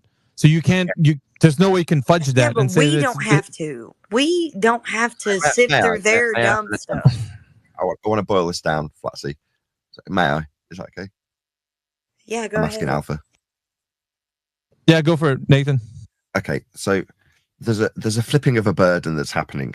So this is a factual statement, but when I state it like the guy who's asking this question, cool question D369, because it's caused this controversy, because the way you phrased it is correct. You've put it to us that if I just tell my sister Earth is measured flat when we survey Earth, she'll look at you and go, well, what about after they've measured Earth flat and calculate it into a globe? Can you show me how after you measure Earth flat and I measure Earth flat, you then extrapolate out a flat Earth from your measurements of a flat Earth? Because when I see you measuring Earth flat, we extrapolate out those flat Earth measurements out into it being a globe afterwards. So can you show me how on a bigger scale you extrapolate out flat Earth measurements into a vast flat Earth? And what Veritas and I and a couple of others are saying is, you don't have to. At the starting point, you're measuring Earth flat. So there's a term, and I wanted to put it. I think it was deep. Maybe it's the same guy because it was a while back that this conversation started. There's a term: whistling past the graveyard. Yeah, we're measuring Earth flat with every process that's being described. If you just go and look how we use the tools for surveying, what is surveying? What do they actually do when they take a measurement of Earth? Well, they level their tool with respect to a horizontal plane of reference, so they can do rise over run in a flat coordinate system. It's all flat at every stage. There's no apologies needed by you as a flat earther. You don't have to explain anything. But for the fact that a glober comes along and says, after I measure Earth flat, I say it's a globe. Look how I extrapolate out these flat Earth measurements into being a globe. How do you extrapolate out the flat Earth measurements into being flat? Can't be flat when we've measured it flat. Yeah, it can. I don't have to explain anything. Exactly. No diagram or video is needed. We're measuring it flat. And if you ask your opponent, this is my final point, I promise. If you ask your opponent, oh, you're saying surveying suggests sphericity. Okay, take me through it and show me what they do when they measure Earth. And when they, that's your opponent suggesting this, not you, say, here's how they level their tool. Whoa. You don't have level on a sphere. Stop. What do you mean, step one, establish a horizontal plane with your tool? No, not on a globe. Oh, no, we just need to measure it locally flat first. We can all agree and assume that we are on a ball, but we're going to measure Earth flat first. You're okay with that, Flatty, that I and you will measure Earth flat now when we level this tool and establish horizontals to put onto 2D graphs? Then we'll make the ball assertion, and you'll have to explain why I'm making that a ball assertion with these here flat Earth measurements we accept as being cool to measure locally flat. Because that's just locally, right? No, that's just us measuring Earth flat. I'm done here. Goodbye, you stupid globe-believing numpty. Do what you like with the flat Earth measurements. I don't need to make a video. That's not directed at you, D. No offense. the royal you, but yeah, exactly. 100%, man. I mean, I that sentiment is exactly the way I feel about it. There's no way out of it. There's nothing more that. Why do we have to? It's like putting more work for us. Like, we are already telling you that that's how it's done practically. Why do we have to do more things? What more can we do? Like, what do you want us to do? Yeah, because they Honestly. want us to give us. They want them or us to give explanations, in place of just descriptions. You know what I'm saying? We usually just describe what we're seeing. Yeah, but it's demonstrated that way. Yeah, it's a exactly. demonstration of how it's done practically by professionals everywhere on Earth. It's fine why? because we're only describing what we see. We're not trying to explain it always, so we can describe what we see. That doesn't require an explanation. Anyway, yeah, it's the most obvious thing, and I don't know. Sometimes I feel it's a bit boring at times. Like, we're talking about the thing that's obvious. Why are we? What's there to argue about? Obviously, there's some people that believe that's that way, but that's because they think things in fantasy land. We don't have to explain to them things that are done practically. It's already been done that way. Exactly. We can just describe it. It's fine. We don't have to make a claim, and that's what drives them insane, is that we don't make claims. We just describe what we see, okay? So you don't have to make a claim. You can just describe what you see, what you observe, what you have in your pocket, okay? You know that you observe these things. You don't have to, answer to anyone against what you observe. It's what you observe. It's an axiom, literally. We got 58 people in the chat. Welcome to everybody who's joining us. Once again, I do a little bit of plugs every time I can, in between every pause. So 24/7 Flat Earth, episode number 28, the final proposition, part 2. We're still asking people if there's any logical statements that they can put form to how the 24-hour sun has given proof to that the Earth is a globe, or, if you'd like, disproving flat Earth, I don't really care. Just come up here to the panel and go ahead and tell me how that's possible. But go ahead and see if you can have a conversation with anyone here that's on the panel right now. We got Creation Bear, special guest Nathan Oakley, who's joined us. Don't forget to shoot him a follow. If you don't know who he is, you'll get to know him. He's all over social media, so he's got YouTube channels, and he does do some shows, I think every day. Nathan, I don't know if you want to give a quick plug to your show and possibly give the listeners that are going to listen to this episode again. Yeah, if you don't mind, I would do as much promotion as we can. So I run Flat Earth Debate. It's been running for years and years and years on the Nathan Oakley 1980 YouTube channel, where we run live debates daily from Monday to Friday on UK time, because that's where I'm running it from. It's 2 p.m. UK time that we kick off, and you can join the panel live every day. There's a link for the public to join and just come and do as we're doing here, I assume. You can join, you can ask questions, you can debate. It isn't a debate. Earth's measured flat, as you've probably heard if you've been listening for more than 10 minutes. That's it. Nathan Oakley 1980 is the YouTube channel. I'm on Twitter and all the other TikToks and things, but my main platform is YouTube. So check me out on YouTube, Nathan Oakley 1980. All one word. Hey, Mr. Oakley, I got a question for you. Feel free. All right. I've asked this question before, but I feel like this might be my only opportunity to ask somebody as well-versed as yourself. Are we all just mistaken, or is somebody lying to us? Because at what point, because I'm sure at some point there's a lie, because you've easily, figured out that the Earth is flat. So is, I'm sure, many others. Why is the narrative still a globe? And who's doing the lying? So is your question, who's lying and why have we got a globe? Is that your question? Yeah, why are we all taught to believe that the Earth is a globe? Oh, because all schooling comes in this particular aspect from its origins in the Roman Catholic Church when they created these mathematics of heliocentrism. So you're talking Copernicus, Kepler, and then later Huygens for scale. Those are the origins of the heliocentric, what you're calling lie. None of these people that created this mathematical paradigm, as it's now described accurately, intended to deceive anybody. They were trying to more accurately describe where the lights in the sky would be at given times. That's not an intent to deceive anybody 500 years later. How are we here now? I can go through the history of how we end up being here. But in terms of pegging anybody as a lie, there's very, very small numbers of people that I, on my show, can ascribe as being, quote, liars. Not very many of them. I mean, if you can point me in the direction of somebody who specifically lied to you about being on a ball, then feel free, you could be my guest.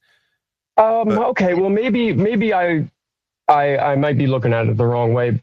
To me, it all seems a bit nefarious that we still believe something from 500 years ago. It's not really that contradicting data. I was leading him somewhere. Yeah, that's right. But you can believe whatever you like. The maths for describing where the lights will be, called heliocentrism, can and is reified into physicality by way of, what was that word? Belief.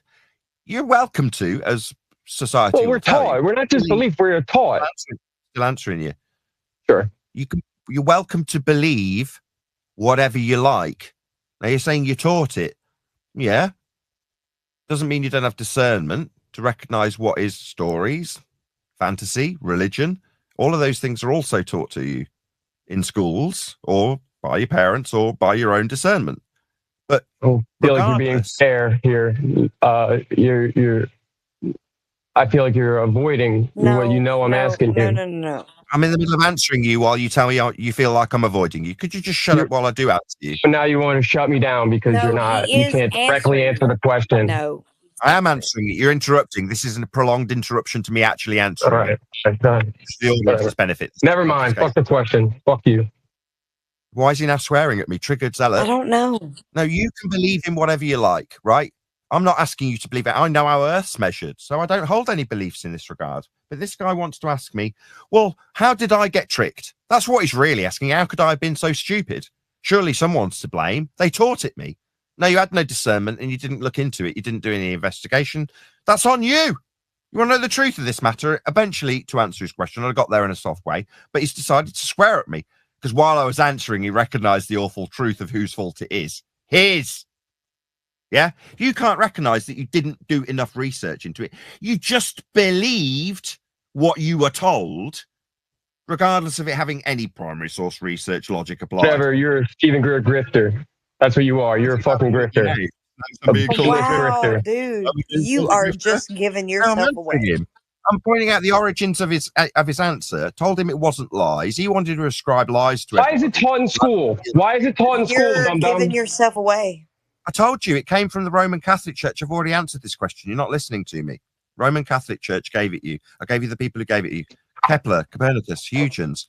That's why the American school system teaches you this. The British school system teaches you this. Now, am I going to get called a grifter because I'm in the middle of not answering him apparently while he interrupts my answer to him about the Roman Catholic Church? Please answer. So maybe I said the fucking wrong word that you can fucking do your speech on. For me, it's just a triggered zealot. This guy's become a triggered zealot. Not a triggered zealot, dude.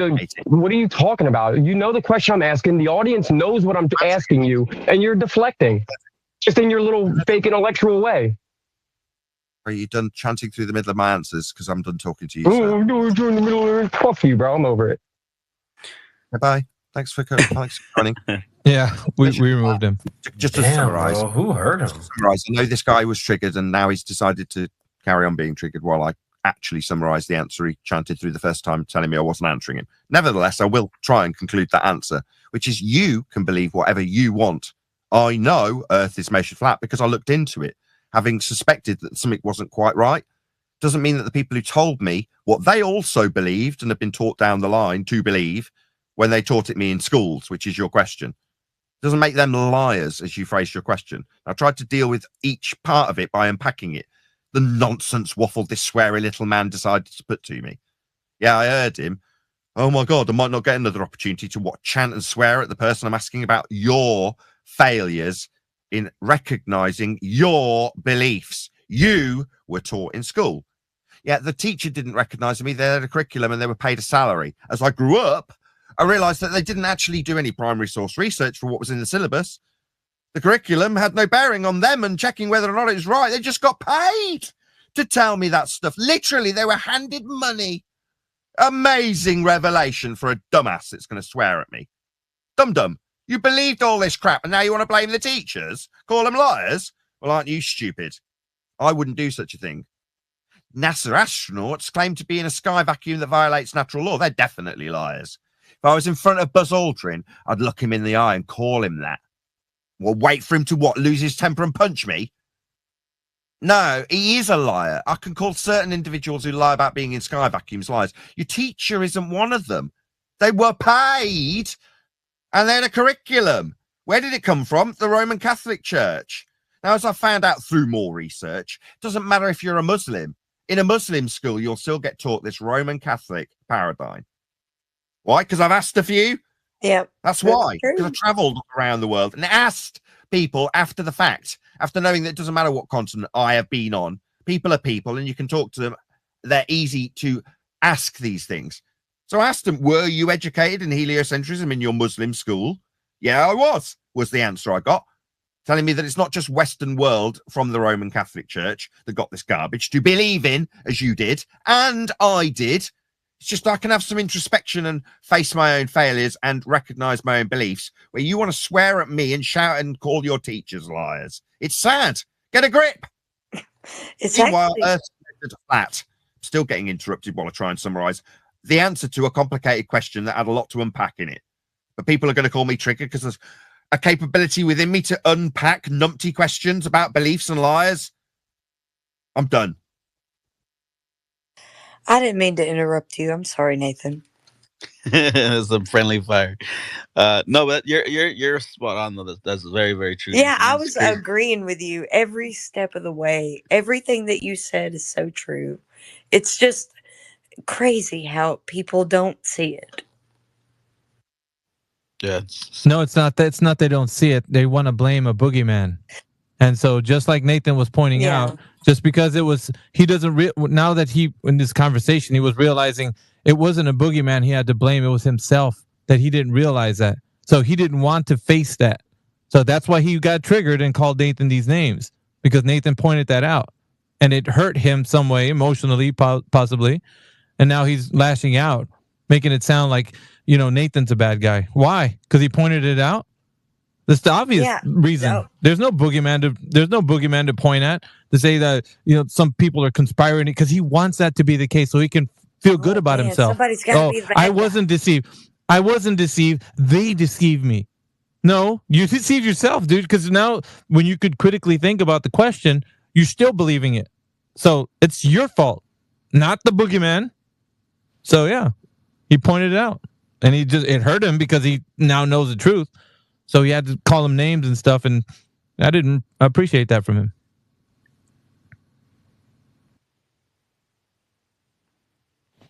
That's just what people do, man. They want to point to a boogeyman. Bree, I know you had your hand up. You probably fell off already. Go ahead if you want to say something. No. I was just noticing how triggered these people have been coming in today, and it's been crazy. And, you know, they have such a bad issue with just having formal or even just natural or conversation skills. Or not being... And hold on, Flats, real quick. Let me finish, please.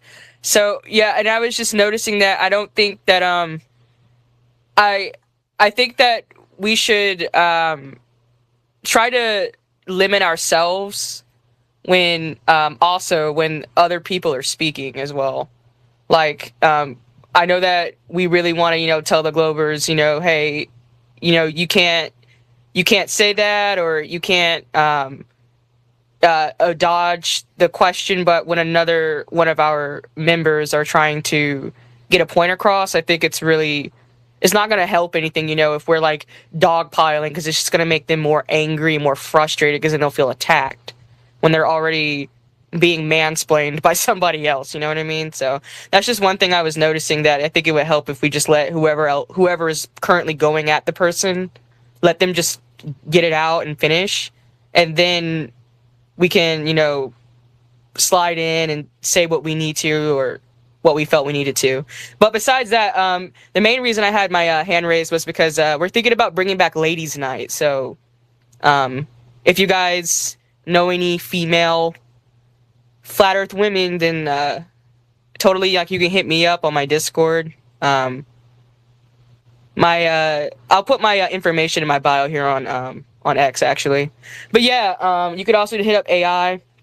I think he's going to be the one trying to really organize it and stuff. But yeah, and it's good seeing you, Flatsy. I wanted to say hi to you, but I was like, oh yeah, there's so much going on. All right, that's all I wanted to say. Yeah, definitely. If you wanted to coordinate with something that happens on X so that you guys can get a little bit more following, hit me up as well. So you can do something on this platform, and then, you know, I could just be here as a host, and then, you know, whatever people come in, you guys can start your own thing and then branch off of there. So whatever you want to do, it don't matter to me. Cool. I think that's more of a question for AI though, so yeah. Well, however you guys kind of work that logistics out. Yeah, so if there's anybody else that's in the channel, we're rounding out about almost close to the last hour. So if anybody wants to come up and have a conversation with us, go ahead. The topic, of course, is of the room right now, the final proposition, part 2. Part 1 was already done, so this is part 2. I don't know, we might get crazy with it and continue the parts. We don't know how long we're going to go with it, but probably until we get tired of it, which is probably never, because I like hearing the spirals of these Globers think they have the answers. Yeah, so I think that it's a great thing that you should do. The final proposition would mean that these people have to come up with a logical syllogism for their point of view. They can't do that if they can't come up with some sort of premises first that would validate their conclusion. So let them do it. This is a great thing. Come on. Just real quick, Nathan, I believe it was quite a few months ago.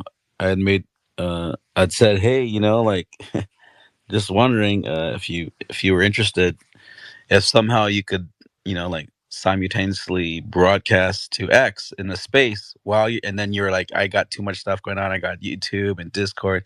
I don't know if you remember that conversation a couple months ago, but like I'm still like proposing that. Like that'd be cool if you still did that with a bot or however. How does he do it? Alpha, does he use a bot and the 24/7 Discord bot of YouTube, and then he just throws it on Spaces, right? It's like it's not even hard. It seems very Are you doable. talking about Helio? Yeah, Helio. The way Helio throws it on, like he takes the 24/7 Discord and he just throws it on Spaces, or yeah, he hosts it, right? And then it's just it runs. Yeah, the account is 24/7 Flat Earth Discord. It's in the listening panel. If you can see it at the bottom. Right. So I think that's the one. When it's in here, it's broadcasting to like YouTube. So right, but then on the flip that's side, how he does it. But on the flip side, like right now, like if you go to your homepage, you'll see the 24/7 Discord is hosting, and then if you click on that, I don't know if he's recording this or even over there just the 24/7 the politics one right now. But right now he's hosting on Spaces. Like 16 people are listening to that right now. But I don't know how he's doing it exactly, but it's not hard, obviously, because he's doing it. But I was just saying, like Nathan, it would be just another extension of yourself, and it does get people, and it would build up traffic, especially like going into your YouTube specifically, because you could. Yeah. Go ahead. Yeah. Well, on the flip side, if I was a listener on YouTube and I was thinking, oh well, how would I find my way to join this chat? What would they have to look for to find their way here to have this conversation with us? Because obviously I'm recording this and I'll put this on YouTube. So at this point, somebody's going to go, I wonder how I would join this discussion. Yeah, well, they would have to be here like live now. Like if they were listening to it, and you could put the link of like what Alpha posted earlier, the 24/7. Like you could put something else other than you as some sort of listener that records the whole thing. Let's try it. And then stop. Let's try a different way. Where are we right now? We're at Spaces. Yeah, Spaces. So like what we reposted, Nathan. Watch out! If you look in the either the pill, like they call it the pill, the bottom right, you'll see like where people are posting comments. Yeah, if you look, I got it. Right, you're not getting what's going on. I'm recording this, and all I want this to be is an appeal to my audience to find where I am now. Engage with you. So I just need somebody to say, "Oh, we're on X Spaces," because somebody's answered, so that the audience, my audience, can pick up on what this conversation is and go, oh, I know what X Spaces is. Now, I don't. I have no idea. I'm just repeating what I'm asking. I'm trying to hint so that my recording's useful to cross-pollinate my audience with yours. And likewise, you're shouting me out through this whole thing going, go to Nathan Oakley 1980 on YouTube. He's awesome. And I'm like, right, but I'm recording this. I want my audience to cross-pollinate with you, and I just need someone to say, oh, we're on X Spaces. I don't really know what that is, but I do now because someone said it, so I can repeat it. But that's about all I'm good for. What else can people do to find their way here? Yeah, I got you. It's the hold on, APOC. It's the handles of people's names. So like the handle for my name would be AV_overdrive. I was just gonna say that. So or at AV_overdrive would be the handle that they would look to find my account. And then my account would have all the spaces logged into it. So like everybody's account has a handle, like on top of the name that you give yourself. So Nathan Oakley is the name that you have, but then your handle is the way they find you on X. So your handle is kind of like, it shows like your profile and everything. And then from that profile, they'll be able to find like the information you put on your profile, which would be the links to, YouTube and everything else. So your handle is kind of like a great way that they can find, me or you or cross-pollinate. It's kind of like you're one of those honeybees, and you want to cross-pollinate with another honeybee hive. Yep. Okay. Right. So how they do that is they go to the main hive, which is 24/7 Flat Earth Discord, www.discord.gg/flatearth. That's us. All the info's there. all the people you're listening to. You can link up from there. We also have a sister server called Flat Earth Debates. That's the server that holds Nathan's show. You can go on there.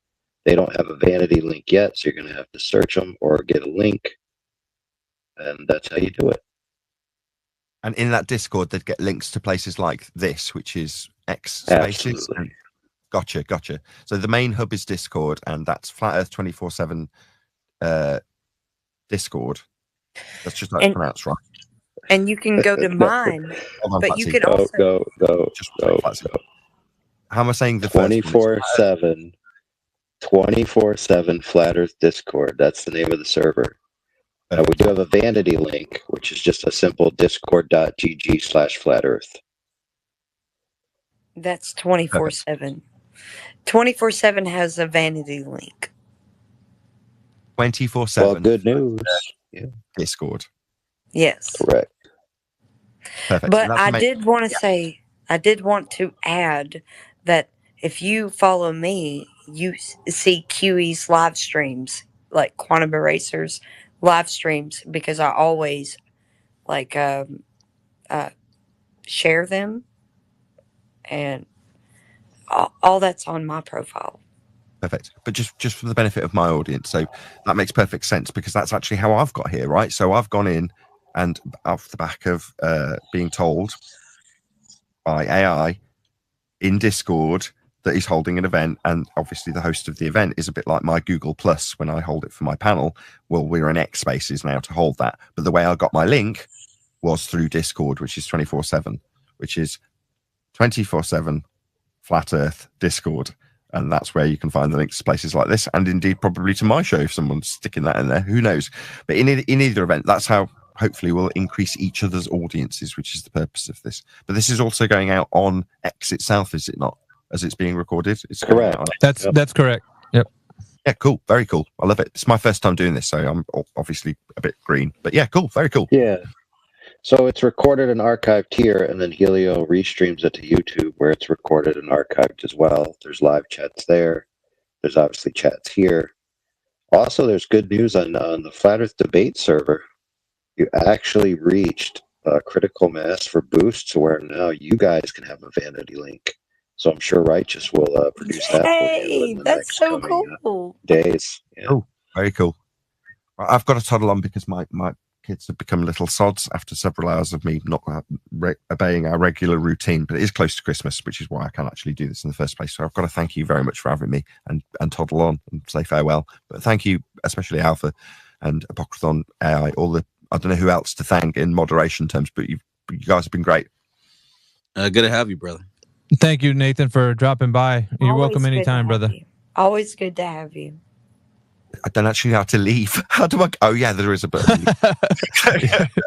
See ya, man. Thank you very much.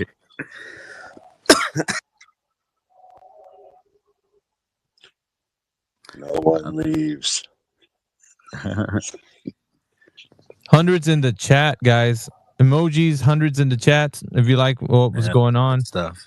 Today's episode was fire. I mean, we had good conversations. We had Globers being shellacked, and we had people trying to come in here and talk about the final proposition, which is what we've been doing, a continuing series of part 2. So we're still moving forward and going strong. So we're going to go on for at least another good hour or so. For the rest of everybody who's just joining us right now, we're entertaining people coming up here to the speaking panel and talking with us. We got 55 people that are in this chat right now, either listening or participating within the chat. And we also got live listeners on YouTube. So everybody's welcome to join. Don't forget to follow everybody that's in this panel right now. Of course, we had Nathan Oakley who dropped by and joined us. Don't forget to follow him on X. He just opened up his account, so he's got some followers. But go ahead, if you're just joining us right now, drop him a follow as well, so we can get some people populated on his profile. But I appreciate everybody who's joining us, man. We had CB. I don't know if you're still with us. I might rotate some co-hosts and get some new co-hosts up here for the last hour and such. But we do have some people that have been joining us and having good conversations. So Jedi has just joined us right now. Morning, brother. And I think, today's episode was a hit. So don't know what you guys think. Yeah, it was good, man. It's good to see Nathan in here. It's always fun to hear him talk to people. That's for sure. And I'll take CB's non-response as him maybe falling asleep, so I'll remove him from the I've co-host. been there, so maybe I've been there several. Oh, there he is. He's back. No, I removed him. Oh, okay. You know, it was really glitchy because I see like a lot of people just as listeners. I don't even see anyone as speakers. So once again, Well, I got a new phone and new headphones, and it's actually working for me this time. First time ever. Yeah. Let's see. I'm going to invite you to a co-host, AJ. Let's see if you got that. An APOC co-host. Okay, cool. Hey, AJ, I bet you got a new phone with that climb in Bitcoin. Congrats. Yeah. It pulled back, man. So you might want to accumulate right now. It's the time for accumulation. Yeah, I am. I'm actually still in a trade, so I've just been buying the dips on that one. I'm in a fairly big one. So I'm in about, I don't know, $150,000 trade at the moment. So I'm a little bit. Let's freaking go. A little bit down, but I'll just keep buying the dips.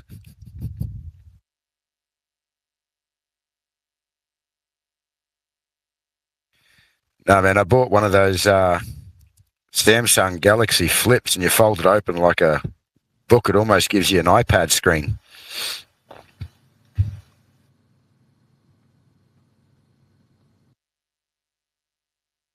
Interesting. We got a lot of interesting people in the listening panel right now. If you can go take a look at who's joined us.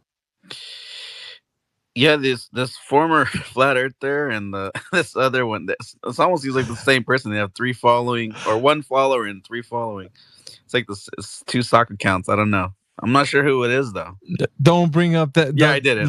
Vet the freaking. You gotta let that one person come up here, and we're gonna hear nothing but sound horns. Yeah, no. I that see it. They requested again. I denied it the first time though, but because their account looks a little sus.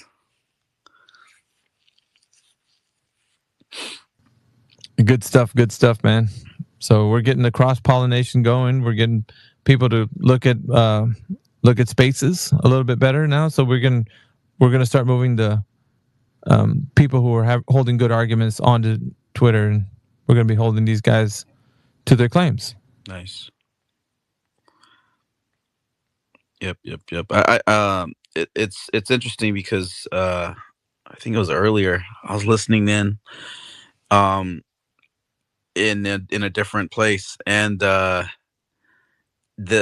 it's amazing how much this whole TFE thing has kicked up, and it's got people earlier actually when I first jumped in, because I just woke up and then I jumped in, and I saw that you had messaged me, so I jumped in, and I hear a guy saying, well, because there's a 24-hour sun, now we know it's a globe. Like I heard him say that, and I was like, wow, dude, like people are fully convinced now. And I think that's what the intention was for. It was to just, that false dichotomy is like just setting up people for failure, even deeper than the brainwashing that has already happened since we were children. Yeah, I'm still to hear someone explain how debunking a globe projection has anything to do with us. If anything, we should be laughing at them. Maybe they'll come up here now that you provoked them, AJ. Hopefully they heard what you said, and they're gonna be like, I'll tell you, AJ. I'll come up there. And so if you think you can do that, please come up here and do so. You know what I noticed is like a lot of followers of Jeranism. He, like months up leading to the date, he kept saying, like, okay, if the sun's south of me, then we have problems. He never said then it's a globe. He just said, back to the drawing board, kind of like what I was saying as well. Okay, yeah, if it's south of you, okay, we get it. Then that's why in a lot of my posts I'm like, all it proved is that we don't understand the heavens and the things inside of it. Like it's an optical thing. If you can see it that way, okay, that's giving them that the okay, yeah, they did go down there, and yes, they did see it with their own eyes. Go pay for a trip and go if you want or if you can.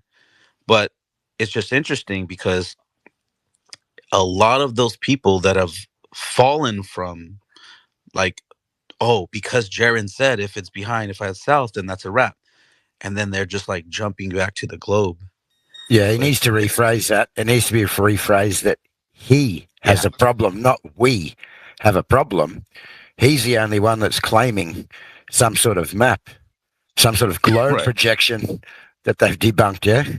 So, again, nothing to do with us. Right. Yeah. And it's interesting because I feel like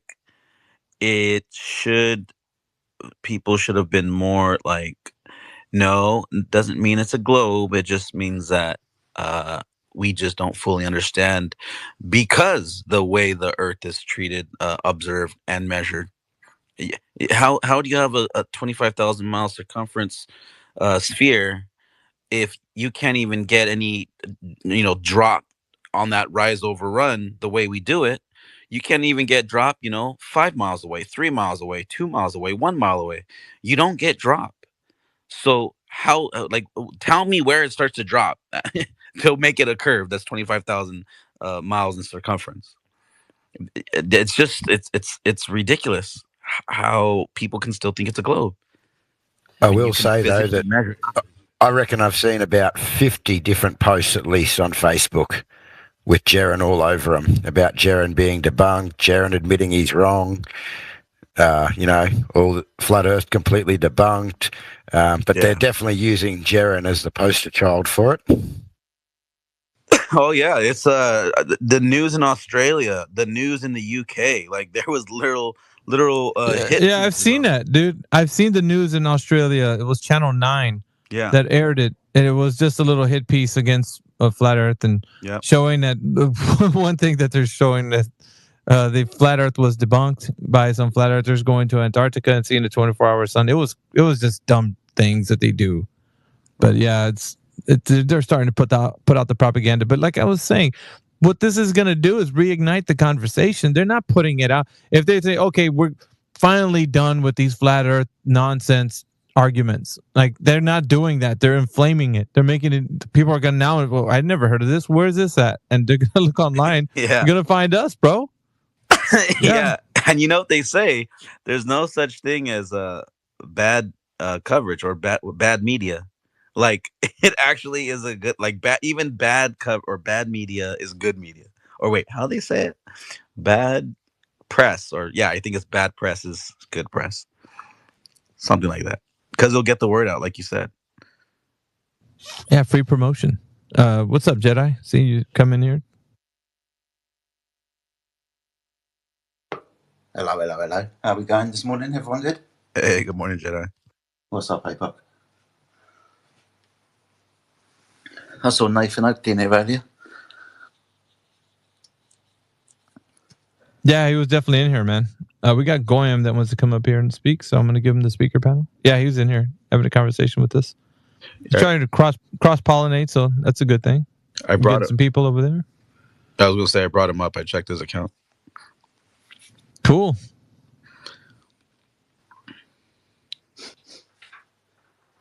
See what he's got to say. Perhaps another pilot that Jedi can speak to before he goes to work or anything. Mm-hmm. He's got 2 notches on his belt. He's going to see if he can go for any more. Go ahead, Goyam. Your hands raised. Go ahead. Thank you guys for allowing me to speak. I was just going to ask, who do you think or what type of group of people are hiding this fact that the Earth is flat? Nobody's hiding that the Earth is flat. It's obviously flat. No, I'm not. I'm saying who's convincing the masses. That's what my objective is. You. Me? Yeah, you're convincing yourself that the Earth is not flat. No, but I'm asking why is it like in modern day, right? Mm-hmm.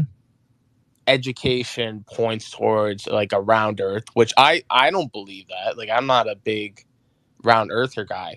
But but people Okay. People do because the information is out there. So they're not doing it on the basis of like it being true. They're just putting the information that's out that supports that the Earth is a globe is only there to give people like this idea that it is. So people aren't being taught that the Earth is a globe. Being taught would mean that they are being shown or there's some teaching happening about it. Because if there was, then the people could tell us back how they know the Earth's a globe. But it seems like that everybody that comes in here who thinks that the Earth is a globe, they've never been taught that it's a globe. They've been told that it's one.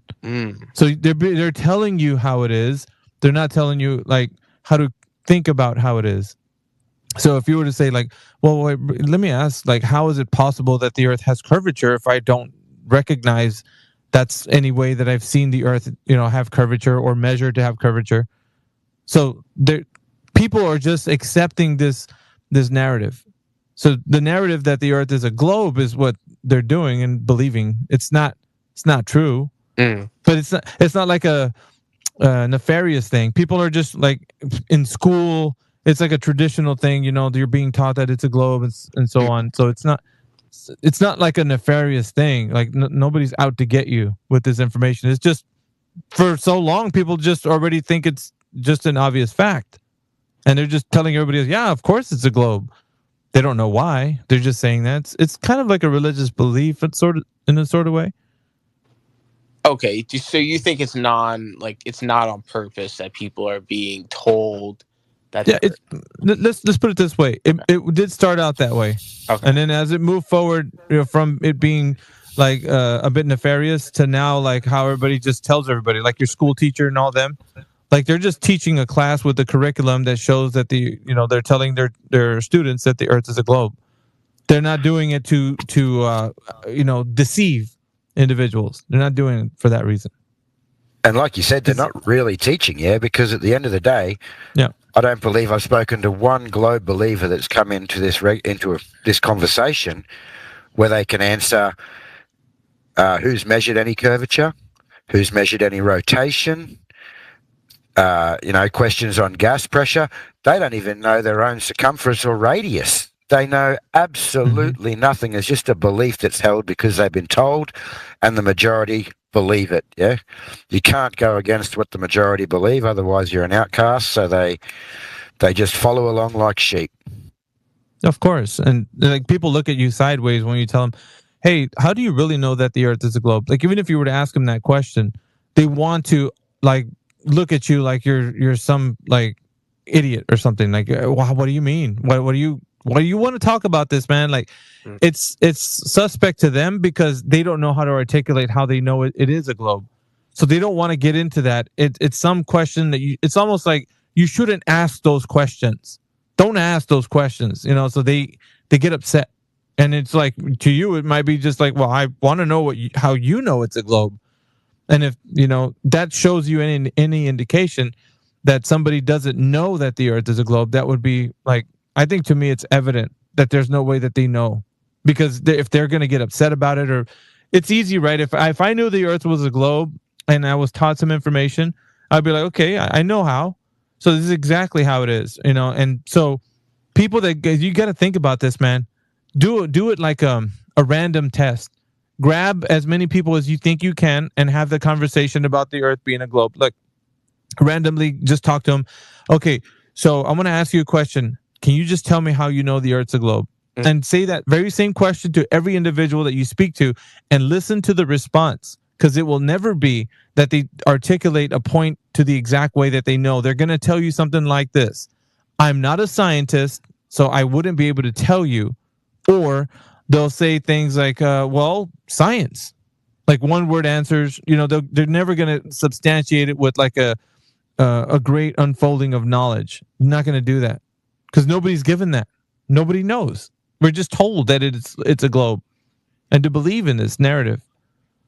No, I agree 100%. I think there's no evidence other than what we're told, which is not true most of the time. I'm just asking you, right? What group do you think is doing this? What group do you think is spreading this thing that's not true Yeah. And how and like what I'm just asking actually, just what group? What group? Well, it's already, the information is all throughout all of curriculums in schools everywhere. Yeah, yeah. So Who put that it's already Who put that? yeah, it's already snowballed. It's already snowballed into like this whole giant, it's everywhere now. So there's no need to like wonder like how it's there. It's there now, and it's propagating out. It's already doing what it's doing by itself. It doesn't need any more like nefarious means of it being there. Like we don't have to wonder like, are the Illuminati still doing this? Or like there's no boogeyman that you can point to that are like making this thing happen. It's now everybody just takes the foregone conclusion that the earth is a globe, and now it's in the textbooks everywhere, and everybody's just thinking that's the case. So you think it just naturally happened? That's one philosopher of some sorts or one mathematician. Traditions. No, are it was pushed. Can I just give me 10 seconds? So one mathematician or one philosopher was able to convince the world at a single whim that the that you're miscategorizing how the event current like. No, I'm asking. Events I don't know. I have no idea. So it always takes place within a hierarchy. It always takes place within a hierarchy system. So in order for information to come down to like individuals who will trust the information, you have to hand the information over to somebody who has authoritative power. Yes. So authoritative power would be somebody like a person in the church. They have authoritative power. So people look to individuals who have that power, individuals who have been endowed with superior knowledge of understanding the scriptures that, God given to men. Yeah. So if you're speaking to that individual and that person is telling you, yes, I can tell you that the earth is a globe. Well, the person or people who are listening to the people propagating this information out coming from a religious source, then they'll trust the information without looking into it, because there's like, well, I trust them for religious text. So if they're saying that the earth is a globe and God's saying so, I'll trust that too. And so it came from long ago. That's how it was propagated. It was propagated through a hierarchy system from religious means. So if that's a vehicle for it to travel into the population, right? You have to give it a way to insert it into the population, which is what you were asking. Yes. So that's the vehicle. It went through like religious means. So which religion specifically? I was asking. Catholicism. So Catholicism actually in the Bible, it describes the earth as more of a flat surface or half globe. Not an actual circle. So no, it was there was a lot of translations. I think there was one. No, not really sure the name of it right now, but it really doesn't matter. It doesn't matter. Okay, it doesn't matter. I'm sorry. But You know why? You know why Okay, it doesn't matter? No worries. Yeah, you know why? Yes, no worries. Yeah. You do. You do know why. So it's because the Roman Catholic Church did propagate this narrative. No, they did You not. can't. Yes, they did. Yes, they did. Did not. You could. Yeah, that's factually true. The Bible says. I'm saying. I can quote you the Bible quote, by the way. No, it's not the Bible, dude. Listen, you're talking about the Bible and then a religious group. The religious group is the Catholics. Okay, I got you. So the religious group is different than what the context of the word says, right? Okay. That's different. Okay, that's fine. I actually like that argument. That's fine. Because I had no takes idea. I didn't know that Catholicism church or Catholic church. Yeah, and it's not, these are just facts, dude. Like we're like no. I appreciate you informing me. Sorry. Yeah, so I didn't mean to, jump at you. No, it wasn't me. You were actually talking to Flatsy. But listen, I was trying to tell you. So, yeah, I guess for me, it's more of like, if you just look at the historical context, then it came from the Catholic Church. So it was more of so that like George Lemaitre, the father of the Big Bang, and other proponents that were a part of like contributing to the cosmological aspect, they were teaching people about the cosmology actually being one of that had a sun in the center. So basically sun-centric, solar system with the planets revolving around. So it was more of like within the church. And so the church fathers that were giving this out was the reason why individuals were taking this belief system on. So it went from, so it was, that was the vehicle that they used, right, at the time. So early on, it was through the church, and then it migrated into the school systems in the like early or late 1800s, early 1900s. So when that system came about, then that was the vehicle that was used now to propagate the information. And then fast forward till today, and now it's everybody knows. So it's more of like it has to come from an authoritative position, and then that's how people believe. Because as young impressionable people, like you can't. So the church was teaching the adults, right? Because adults were understanding like going to church, and they would have to take their children there. But in order for the young people to actually get the information, you have to get it to them at a time where you were teaching the young people. And so in order to do that, it's easier to do it in a school system set up to where they're not listening to a teacher, and the teacher became the authoritative person versus the clergy. So the clergy were the authoritative position, and then the vehicle then became the teacher for the schools, and those were the authoritative people. So what this is a war against misinformation. So the only way to battle that, the only way to get somebody to realize whether something is true or not, is to teach them, like your young children, teach them discernment on what truth is and what is not. So that's the only thing you can arm them with if they're going to go into a world of misinformation, because you can't shield them, from all the bad stuff that's out there, all the misinformation. You can only teach them how to discern what's real and what's not, and then give them those tools to then go out into the world and be able to have, like, and even if they have questions, they can ask you, but don't think for them. Like, give them the ability to discern. That's the most important thing that you can do for your children, so that they're not believers of something, that they can have, like, you know what, they said this in school, I don't believe it because they didn't give me any evidence. Like, you show them how to do it, right? Maybe find fun ways to do it, but because of that, and I'm just really going on a tangent, but like I just want to go back to what you were saying earlier, but I think it's more important to the case that the vehicle that was used was always a religious one. And so that's how it got out to the people. That's how it was first kind of distributed, and then it migrated over to the school system when that became something where children were going to school, right? Once they started going to school, then they used the teachers as the authoritative person who had this information. And that's why it's still being propagated today.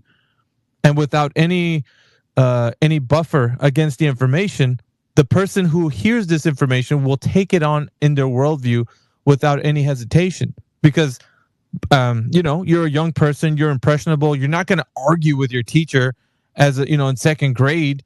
Teacher, I think that's wrong. Like, I mean, obviously you could probably have a critical thinking young person to do that, but that's not always the case. The kids are just going to listen to their teacher because they're telling them how to read, write, do things that school teaches them. But also they're going to take on the idea that the earth is a globe and all of that stuff. So, you know what I mean? That it's just, some people might think it's nefarious and the boogeymen are out there and Illuminati and the Bilderberg group and all this other kind of stuff that makes it really confusing, right? You don't got to point at the boogeyman. You just got to point at the information. What are you hearing? The earth's a globe? How do we know that's true? What's the discernment to know that's true? Can we measure it? Can we test it, verify, falsify? These are the keys to understand what is real and what is not. And if you help somebody understand this, how to think instead of what to think, then you can arm them with the best tools possible to go against misinformation, for sure. So you don't have to worry about the boogeyman that's out there deceiving or whatever. You know what I'm saying? Like, that's... No, hopefully this is landing, man. Can I jump in here real quick? Oh yeah, no worries. You go. Hey, listen. This is genuine. You know, like there's plenty of people that have claimed they've been to space. There's an International Space Station. Like, we demand that somebody knows that the Earth is flat and is lying to us, and they're a foregone authority on the subject. Like, how can we just expect that everybody's just wrong? It's unrealistic expectation. We're talking about the information. Not everybody's wrong. So, is the information correct, and can it be substantiated? Is the question we're asking right now. So, Goyim, I think he's got his hand raised. So, All right, let him go. I'm sorry. Yeah, just real quick to add on to whoever was talking. That's why I believe this is more of a. Can you mute your mic? I'm so sorry. I'm not trying to be a jerk. I'm sorry about Yeah, that. no, you're good. Your mic's a little. No, I think it's a little bit more nefarious than we think of. I think they're funneling a lot of money into this whole space thing, which I don't think is true. I don't think they've landed. Who cares? Nobody cares about their motives. I think we should find out their motives for this whole thing. Yeah, we don't have to. Dude, I care We about don't their have motives. to. I'm sorry. I'll stop. All right, no worries. no, Yeah, no, we don't have to listen. do that You because could think about the motives as one category of looking into, like, researching, like, what's going on, right? You could look at that. But the most important thing, what I just told you, hopefully it doesn't get glossed over by you going into any other explanations. I'm only telling you, if you teach somebody how to think, then they'll have a way to discern whether or not the information is true or not. So regardless if how the information is being motivated to be told to them, that doesn't matter, because when they receive the information, they have a choice whether to accept it as real and true or to reject it as false. So that the information is the most important thing. It's who cares about the damn motive? The people behind it might be nefarious. It might be just a traditional teaching that somebody's just handing it down to somebody else. We don't need to worry about the motive. We need to be concerned with why do people accept it into a paradigm where it's not real. So we got to do better at helping people understand how to discern the information, not whether or not the boogeymen are funneling money to build, weapons of mass destruction. We don't need to work that stuff. I agree with you. Do you get what I'm saying? Like, I'm trying to make it more practical. No, It's the you're I right. feel like information. you're going around the block to get across the street. No. He's right. What? No, he's right. You need to be able to, if you're going to make a claim, you're going to be able to substantiate your claim. The only thing that we are claiming are things that are absolutely 100% observable to you, to me, to everyone else. So we're not going out of the box. We're not saying that flat earth is something that you don't experience outside. When you go outside, we're telling you, hey, this is not measuring as a curved surface. Okay? Yeah, my main point is about the information. It's not about the motive. So how you deal with the information is really the key factor here. The key factor is, how are you dealing with the information, whether or not the earth is what they're telling you it is? Are you dealing with it in a way that you can know whether or not it is a globe or not? Or are you just saying, I don't care about them telling me that it's a globe. I want to find out what they're funneling money into. Like, No, that's we want to really know not why. the case. We want to know why, and that will justify. No, We'll no. either rationalize whether this Dude, is even worth listen paying to me. attention to. Jakub, listen, when are you ever going to listen? What if you never find out the why? Are you going to go the rest of your life believing that the information is true? No, but it's probably. Okay, then. Listen, is this Okay, your that's final my point. proposition here? That's my Really? point. Really, bro? Oh, we're not even talking about that. We're just having a I'm saying, discussion like, about what this is supposed Goyim to be brought like up. a conclusion to something or another, and we're trying to figure out, like, what, like, What? is even figuring out if the Earth is round or flat, if it even makes a fuck, bro. Honestly. Information. Now there is if there's a bigger reason, because honestly, it's irrelevant whether the Earth is flat or round. No, it is But definitely the is reason relevant. why It's we're all relevant. being led to believe that it's round, it would discern whether this even matters or not. Information. You know you're leaving it open ended for a reason. No, I'm not. Why are you I'm doing not. that? You think that it's open ended. I'm telling you, when somebody tells you, "Hey, man, the Earth is a globe," so that information they just gave you, how do you know it's true? Well, there would be a good reason for somebody to tell me that the Who Earth is cares round about when the it's fucking reason? not. We're telling the Who whole cares world about that the it's reason? round, and people are Who coming cares over about here the and acting reason, like dude? you're crazy because you're Who calling the cares Earth about the reason? flat. He doesn't Who cares? understand. Why Who cares why about is the everybody reason? programmed to believe this? Who cares about the reason? Yeah, Well, we you want to don't. know whether or not. No, Dude, are dude. you? Like I mean, Yakub, you're no. gaslighting. You're gaslighting the fuck out of everybody listening, and you know No. it. You fucking know it, alpha guy. No, that's Come not on, happening. can we listen? If it's the last one of the year, can we at least I would love to. like I would love stop to this tell for you a how second? you're wrong.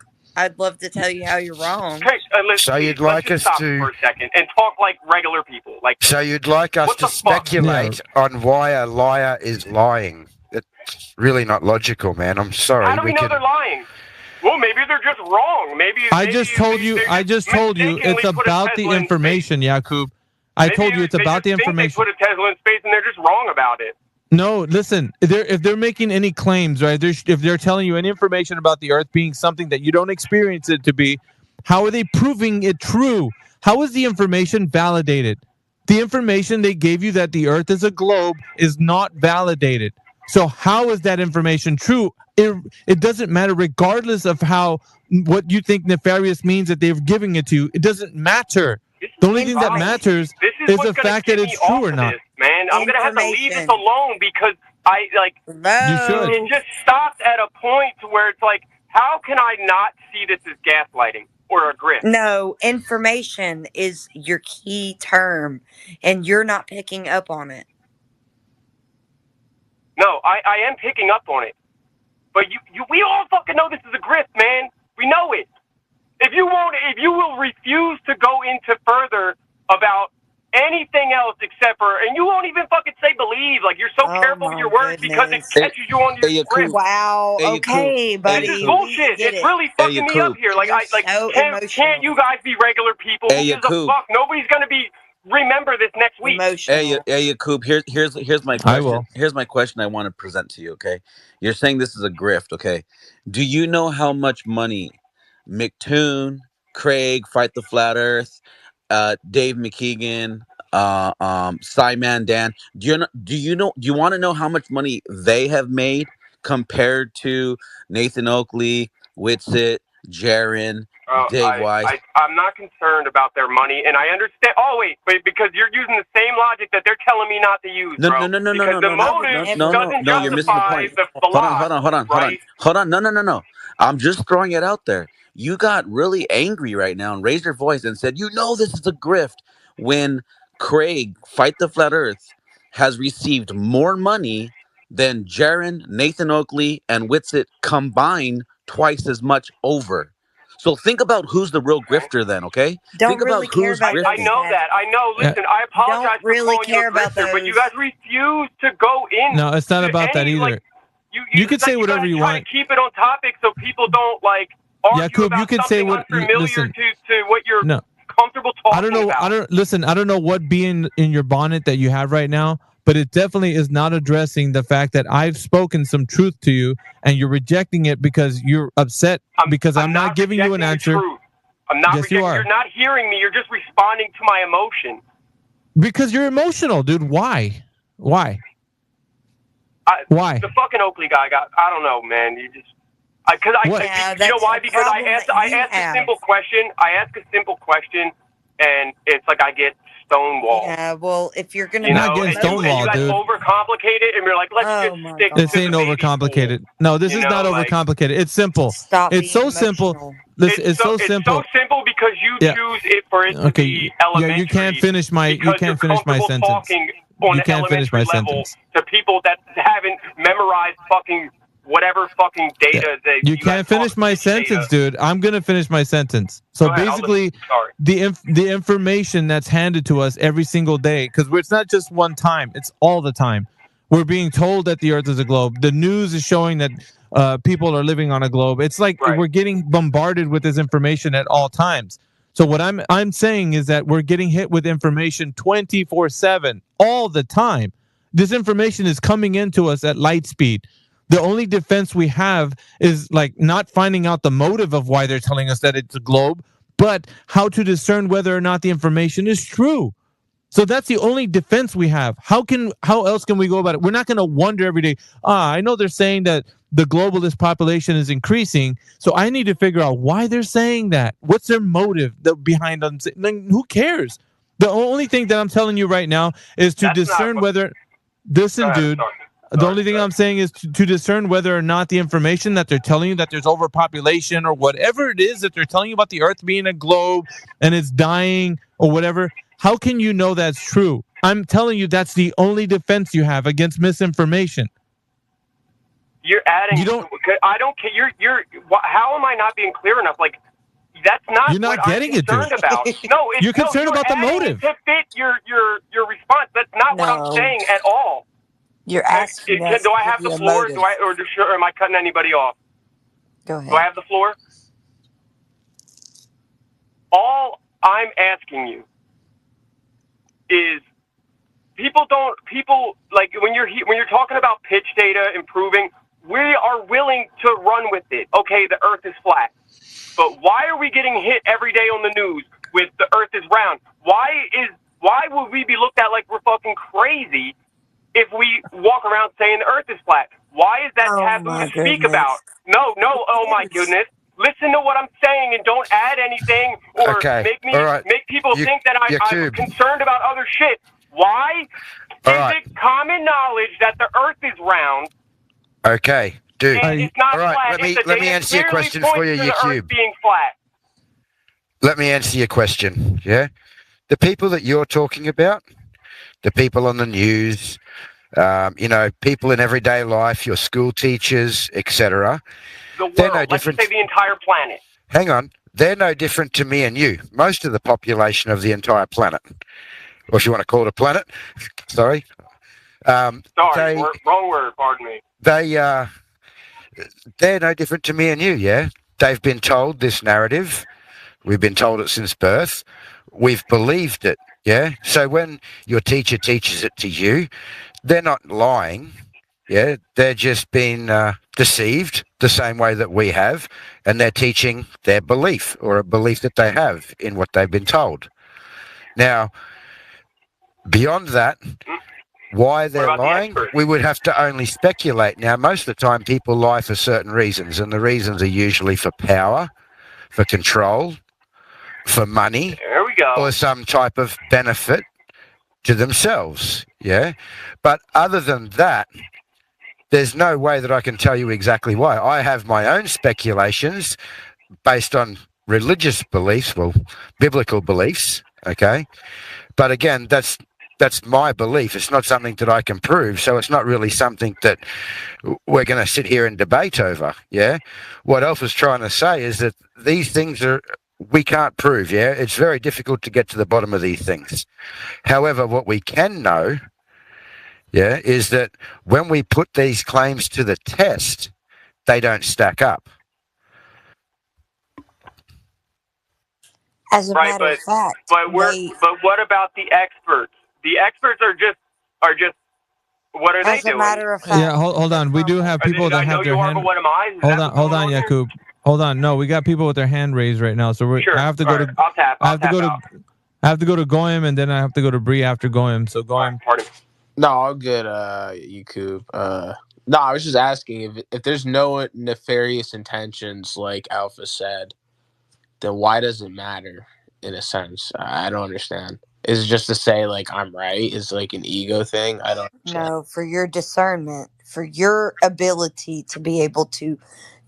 Yeah, but who cares? It doesn't. Does that affect me? Why are you interrupting me? I was asking Alpha a question. I wasn't. It's okay. You're not supposed to finish because you weren't supposed to talk. Oh, okay, yeah. No, that's sure. exactly what's supposed to happen. Alpha, I asked you a question, not this other person, unfortunately, that interrupted me. Who cares? Like, I don't understand if there's no nefarious tensions or there's no power to be gained or like who cares? Like, I mean, not in a sense, like, I mean, I should know that the Earth is flat, right? Everyone should know. But why make a big deal out of it if it doesn't affect my everyday life? That's an easy answer. I appreciate it.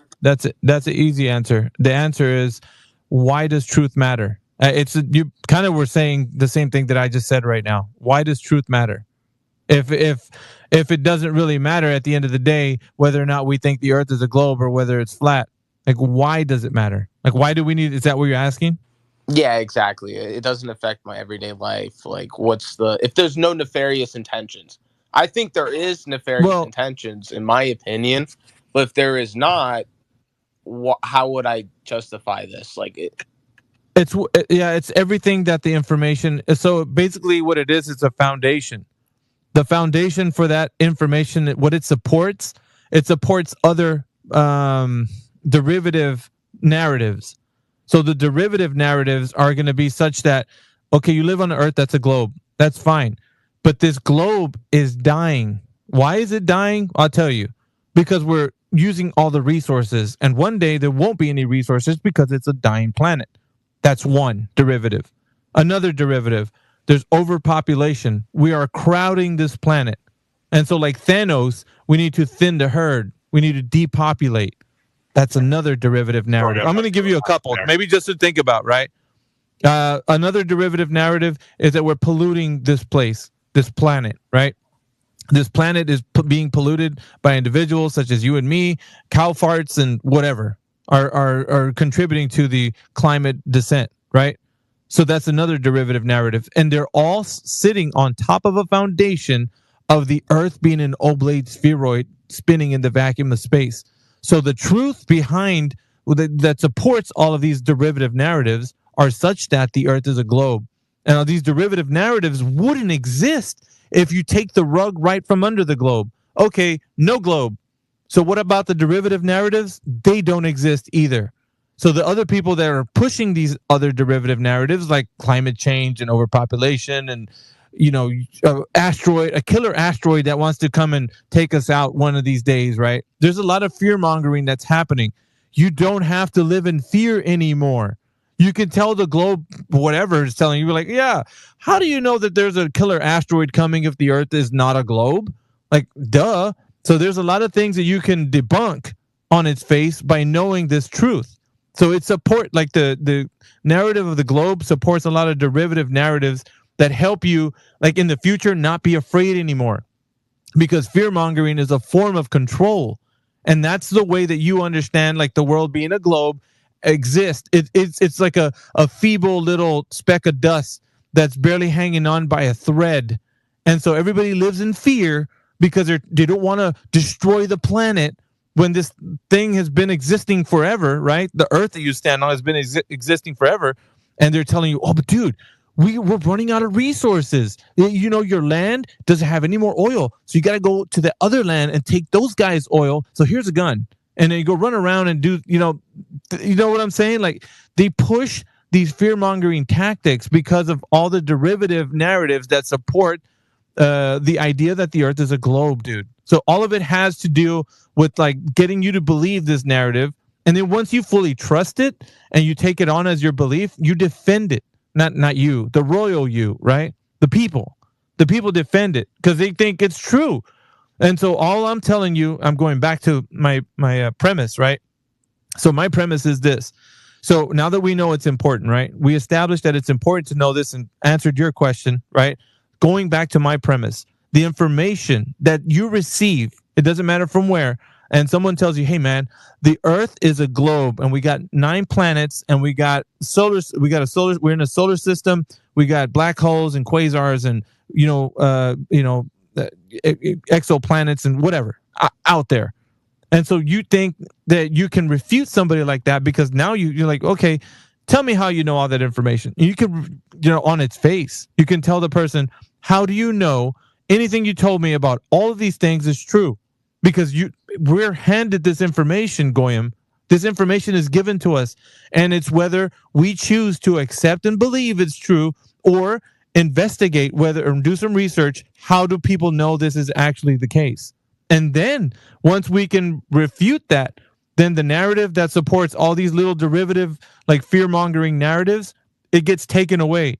And they can't hold that over you anymore. They can't tell you that the climate's changing and you were contributing to it because you were like, dude, people have been around for eons and you're mean to tell me that I'm now killing this thing that, you know what I'm saying? I don't know. On and on. Nah, you just nailed it. That's all I was asking for. I mean, Thank you. Nah, thank Thank you. I you. appreciate that. A lot of people don't really know that the globe is kind of like greasing the skids for a lot of the fear mongering narratives that are out there, but that's what it is. It's put in place. It gives people agenda control. So when like whatever government just puts out some kind of agenda, then that agenda is attached to some type of narrative that you already believe, like with the faith-based belief that the earth is a globe. It comes along attached to this derivative narrative that we're overpopulated. And a lot of these psychos have control over the narrative because they're like, well, just like, some of the stuff you read out there in social media, right? And we got to depopulate, man. We got to get down to those numbers because we're going to kill our planet off, dudes. Like, what are you talking about? Like, you know what I'm saying? Like that's evil in and of its intrinsic evil to say things like that. So, I mean, I'm not just on the side of like humanity where we can critically think for ourselves, understand the truth, like fight against like misinformation. And the only thing that we have against that is people that can actually say, okay, wait a minute. You just told me something that sounds like an extraordinary claim. You're telling me that we're spinning, we're tilting, we're wobbling, we're flying through the vacuum of space, bro. I need some hard evidence for that. And once you get them to actually admit that they don't have that, then they can maybe perhaps join you and say, hey, let me tell somebody that I couldn't give you the answer. So maybe I could tell the other guy I couldn't do it. So you know what I'm saying? Like dude, it's so the globe is detrimental to a person's ability to critically think. That's all I'm saying, man.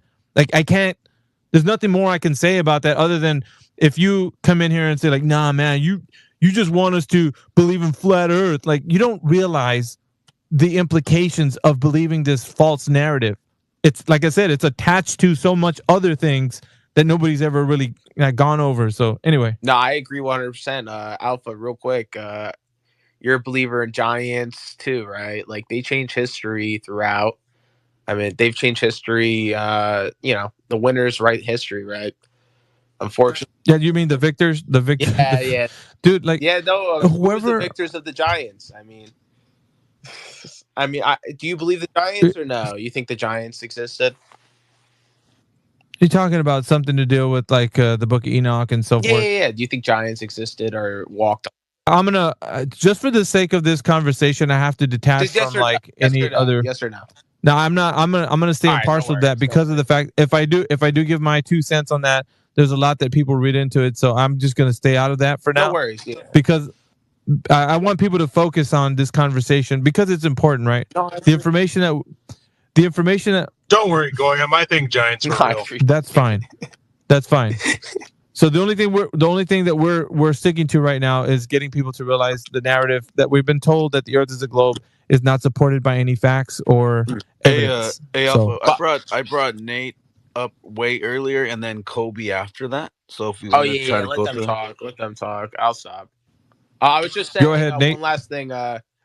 Whenever you discover something like the Earth is actually flat, you realize that history has been, taught to you differently, and that could be a lot of different history. That's all I'll say. Hey, can you guys? Yeah, they'll have to do a lot of research. So go ahead. Yeah, Yeah, we hear you. Awesome. Yeah, I just wanted to say, you said, why does the truth matter? I think that's just a very Aryan thing to say. The European race, we care about the truth a lot, and the Aryans will always come out on top. White fucking power. Hail Hitler.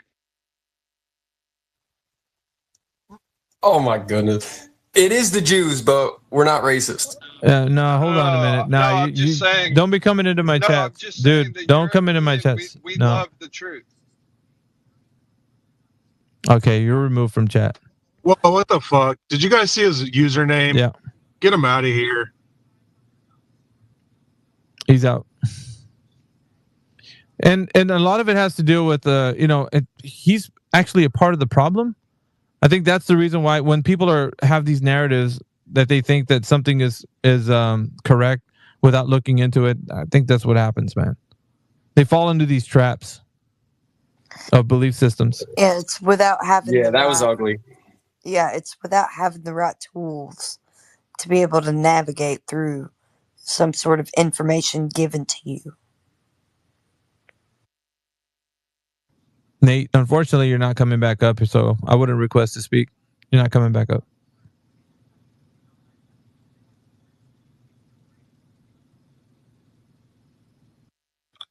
I don't blame you. Think you guys are keeping it PG-13. That racism stuff. I can't believe. Look at his name and his profile. That's not even funny. So you came up here too, Colby, and what do you think about the topic of the room, or have you anything to contribute? Before that, Colby, 1 second. Let me go to Bree because I know you had your hand up before. So sorry about that, Bree. No, no problem. I was about to dip out because I got to go to bed, but I just wanted to say that AI said to repost Nathan's information that you have up there at the top, or the Mandela effect is gonna be put out again, man. So, yeah. Oh, he's gonna mess with our timeline, so we got to do that as he says. Yeah, So I put it. Go ahead. I reposted it up in the nest, so if you want me to post it on my profile, I can do so. I guess sure. The more the merrier. Yeah. Man, this app is so glitchy.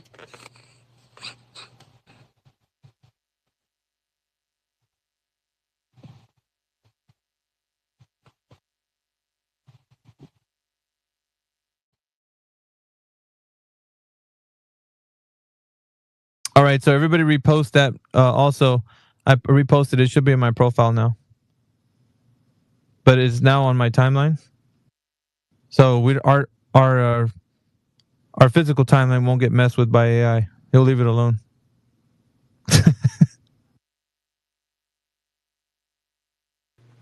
I think Colby or Kai wants to speak. Sorry to interrupt you, Alpha. Go ahead, Colby. Oh, he left. My bad. My bad. How about Kai? Kai, go ahead.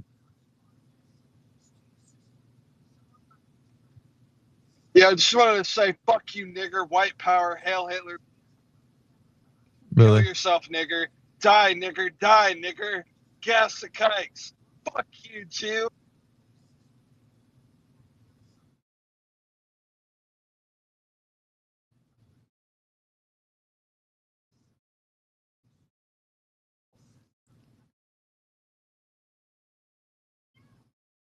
Yeah. Sorry. Yeah. Unfortunately, that's all they have. Yeah, sorry about that. I didn't know he was a troll.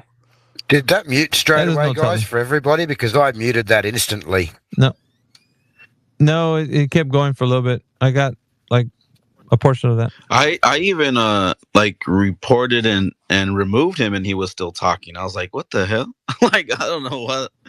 X is really glitchy, man. Yeah, I was even trying to like block him out. Better check the net. Make sure they didn't put nothing. No, they didn't put nothing. Yeah, they're trying to do what they can to cancel what we're doing here because that's the only tactic they have. It's called cancel culture. Right. They're seething, bro. They can't stand that these people. Hey Nate, stop. I'm just gonna report and remove as well, bro. Just get out of here, bro. You're done. Man, these guys are just so sad, yeah. That we live in their head rent-free like this, that they're that upset about flat Earth that they've got to stalk us and come in like this. This is just crazy, man. You guys need to get a life, yeah? If it affects you that much, don't listen. They thought they had it when the TFE happened. They're like, all right, cool, slam dunk, like globe Earth prevails. No, they just realized that they still aren't stopping us from even having the discussions because they didn't prove anything. And apparently that's all they got. They just have to resort back to their old tactics of trying to get places and spaces shut down, and just try to distract the conversation from the truth being spread. I mean, it is what it is, but that's all they got. It's amazing, man. This episode has 1,300 impressions right now already. So it's really going ham right now on the impression side of things. So nice. Appreciate everybody who's been doing that and reposting the spaces. We're only going to get bigger and more well known by everyone. So hopefully this actually gets out to as much people as we can. We work hard to kind of curate our platform to make sure that information is concise and moves forward in a timely way. So thanks for everybody who's participated. We're pretty much reached the end of our show. So I'm gonna go ahead and call it a night for me anyway. You don't have to go home, but you can't stay here. So, but episode 28 was interesting because we had Nathan Oakley as a part of our guest here. And if you didn't catch him, go ahead and re-listen to this space from the beginning, and you'll hear when he comes on. Or skim through it. It's up to you. But also, I'd like to say, go ahead and take a look at all the other episodes that we have. We got a lot of good stuff, man. But cancel culture has been doing what they do to try to remove my content and such. So get it while it's hot, man, while it's out there. I lived it, so I don't need to listen to it again. Although if you guys want to have a good listen, you can go for it, man. We got 28 good. Well, there's about 6 episodes that were scrubbed because of cancel culture, but for the rest of them, man, like I said, go listen to them before they get removed. And they do have a lot of impressions, so a lot of good stuff has been talked about already. I'd like to give a shout out to everybody who's joined us today, including the panel right now. So APOC, appreciate you for joining us as a co-host. Sure. AJ as a co-host. Flatsy Klein. Yakub Sen, who's on the speaking panel right now. Creation Bear. Give everybody the follow that, for being on the panel, guys. Overlord AI, who was in here just a while ago. 24/7 Flat Earth Discord profile that's in there in the listening panel. Go ahead and follow that thing too. That shows all the places that where we're not on here. We're on Discord and such, so you can find us over there on Discord. And if everybody likes the conversation that happened today, go ahead and give me a follow and give everybody else a follow, and join us again for another episode in the continuing series 24/7 Flat Earth. We are very much alive and doing good stuff here with the content for Flat Earth. So appreciate everybody who joined us and all the 100s and all the thumbs up and everything. You guys are amazing. So we're going to continue to do good work and put out great arguments for you guys. And I guess APOC or AJ want to say anything else before we take off? Just real quick, if you click on my profile, you should see the Discord servers. You can catch us on one says Flat Earth. That's the home base. The second one's the link to where we usually hang out when we're not in the home base. That's the politics server. But there's a 24/7 Flat Earth channel within that server. If you're not on Discord, if you want to join, feel free to, and you'll catch us there. Matter of fact, I guess I'll go over there right now, and that could be an after party. I'll be over there, so I'll see you over there if you guys leave from here. But I appreciate it as well. Thanks a lot again, Alpha, for hosting the space, to everybody else as well, and look forward to seeing you guys again.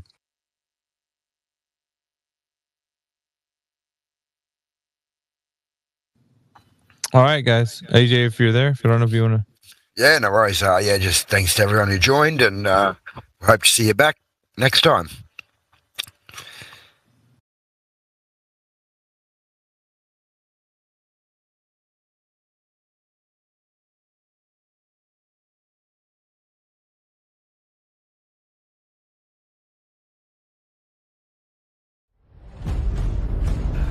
You're watching 24/7 Flat Earth Discord live.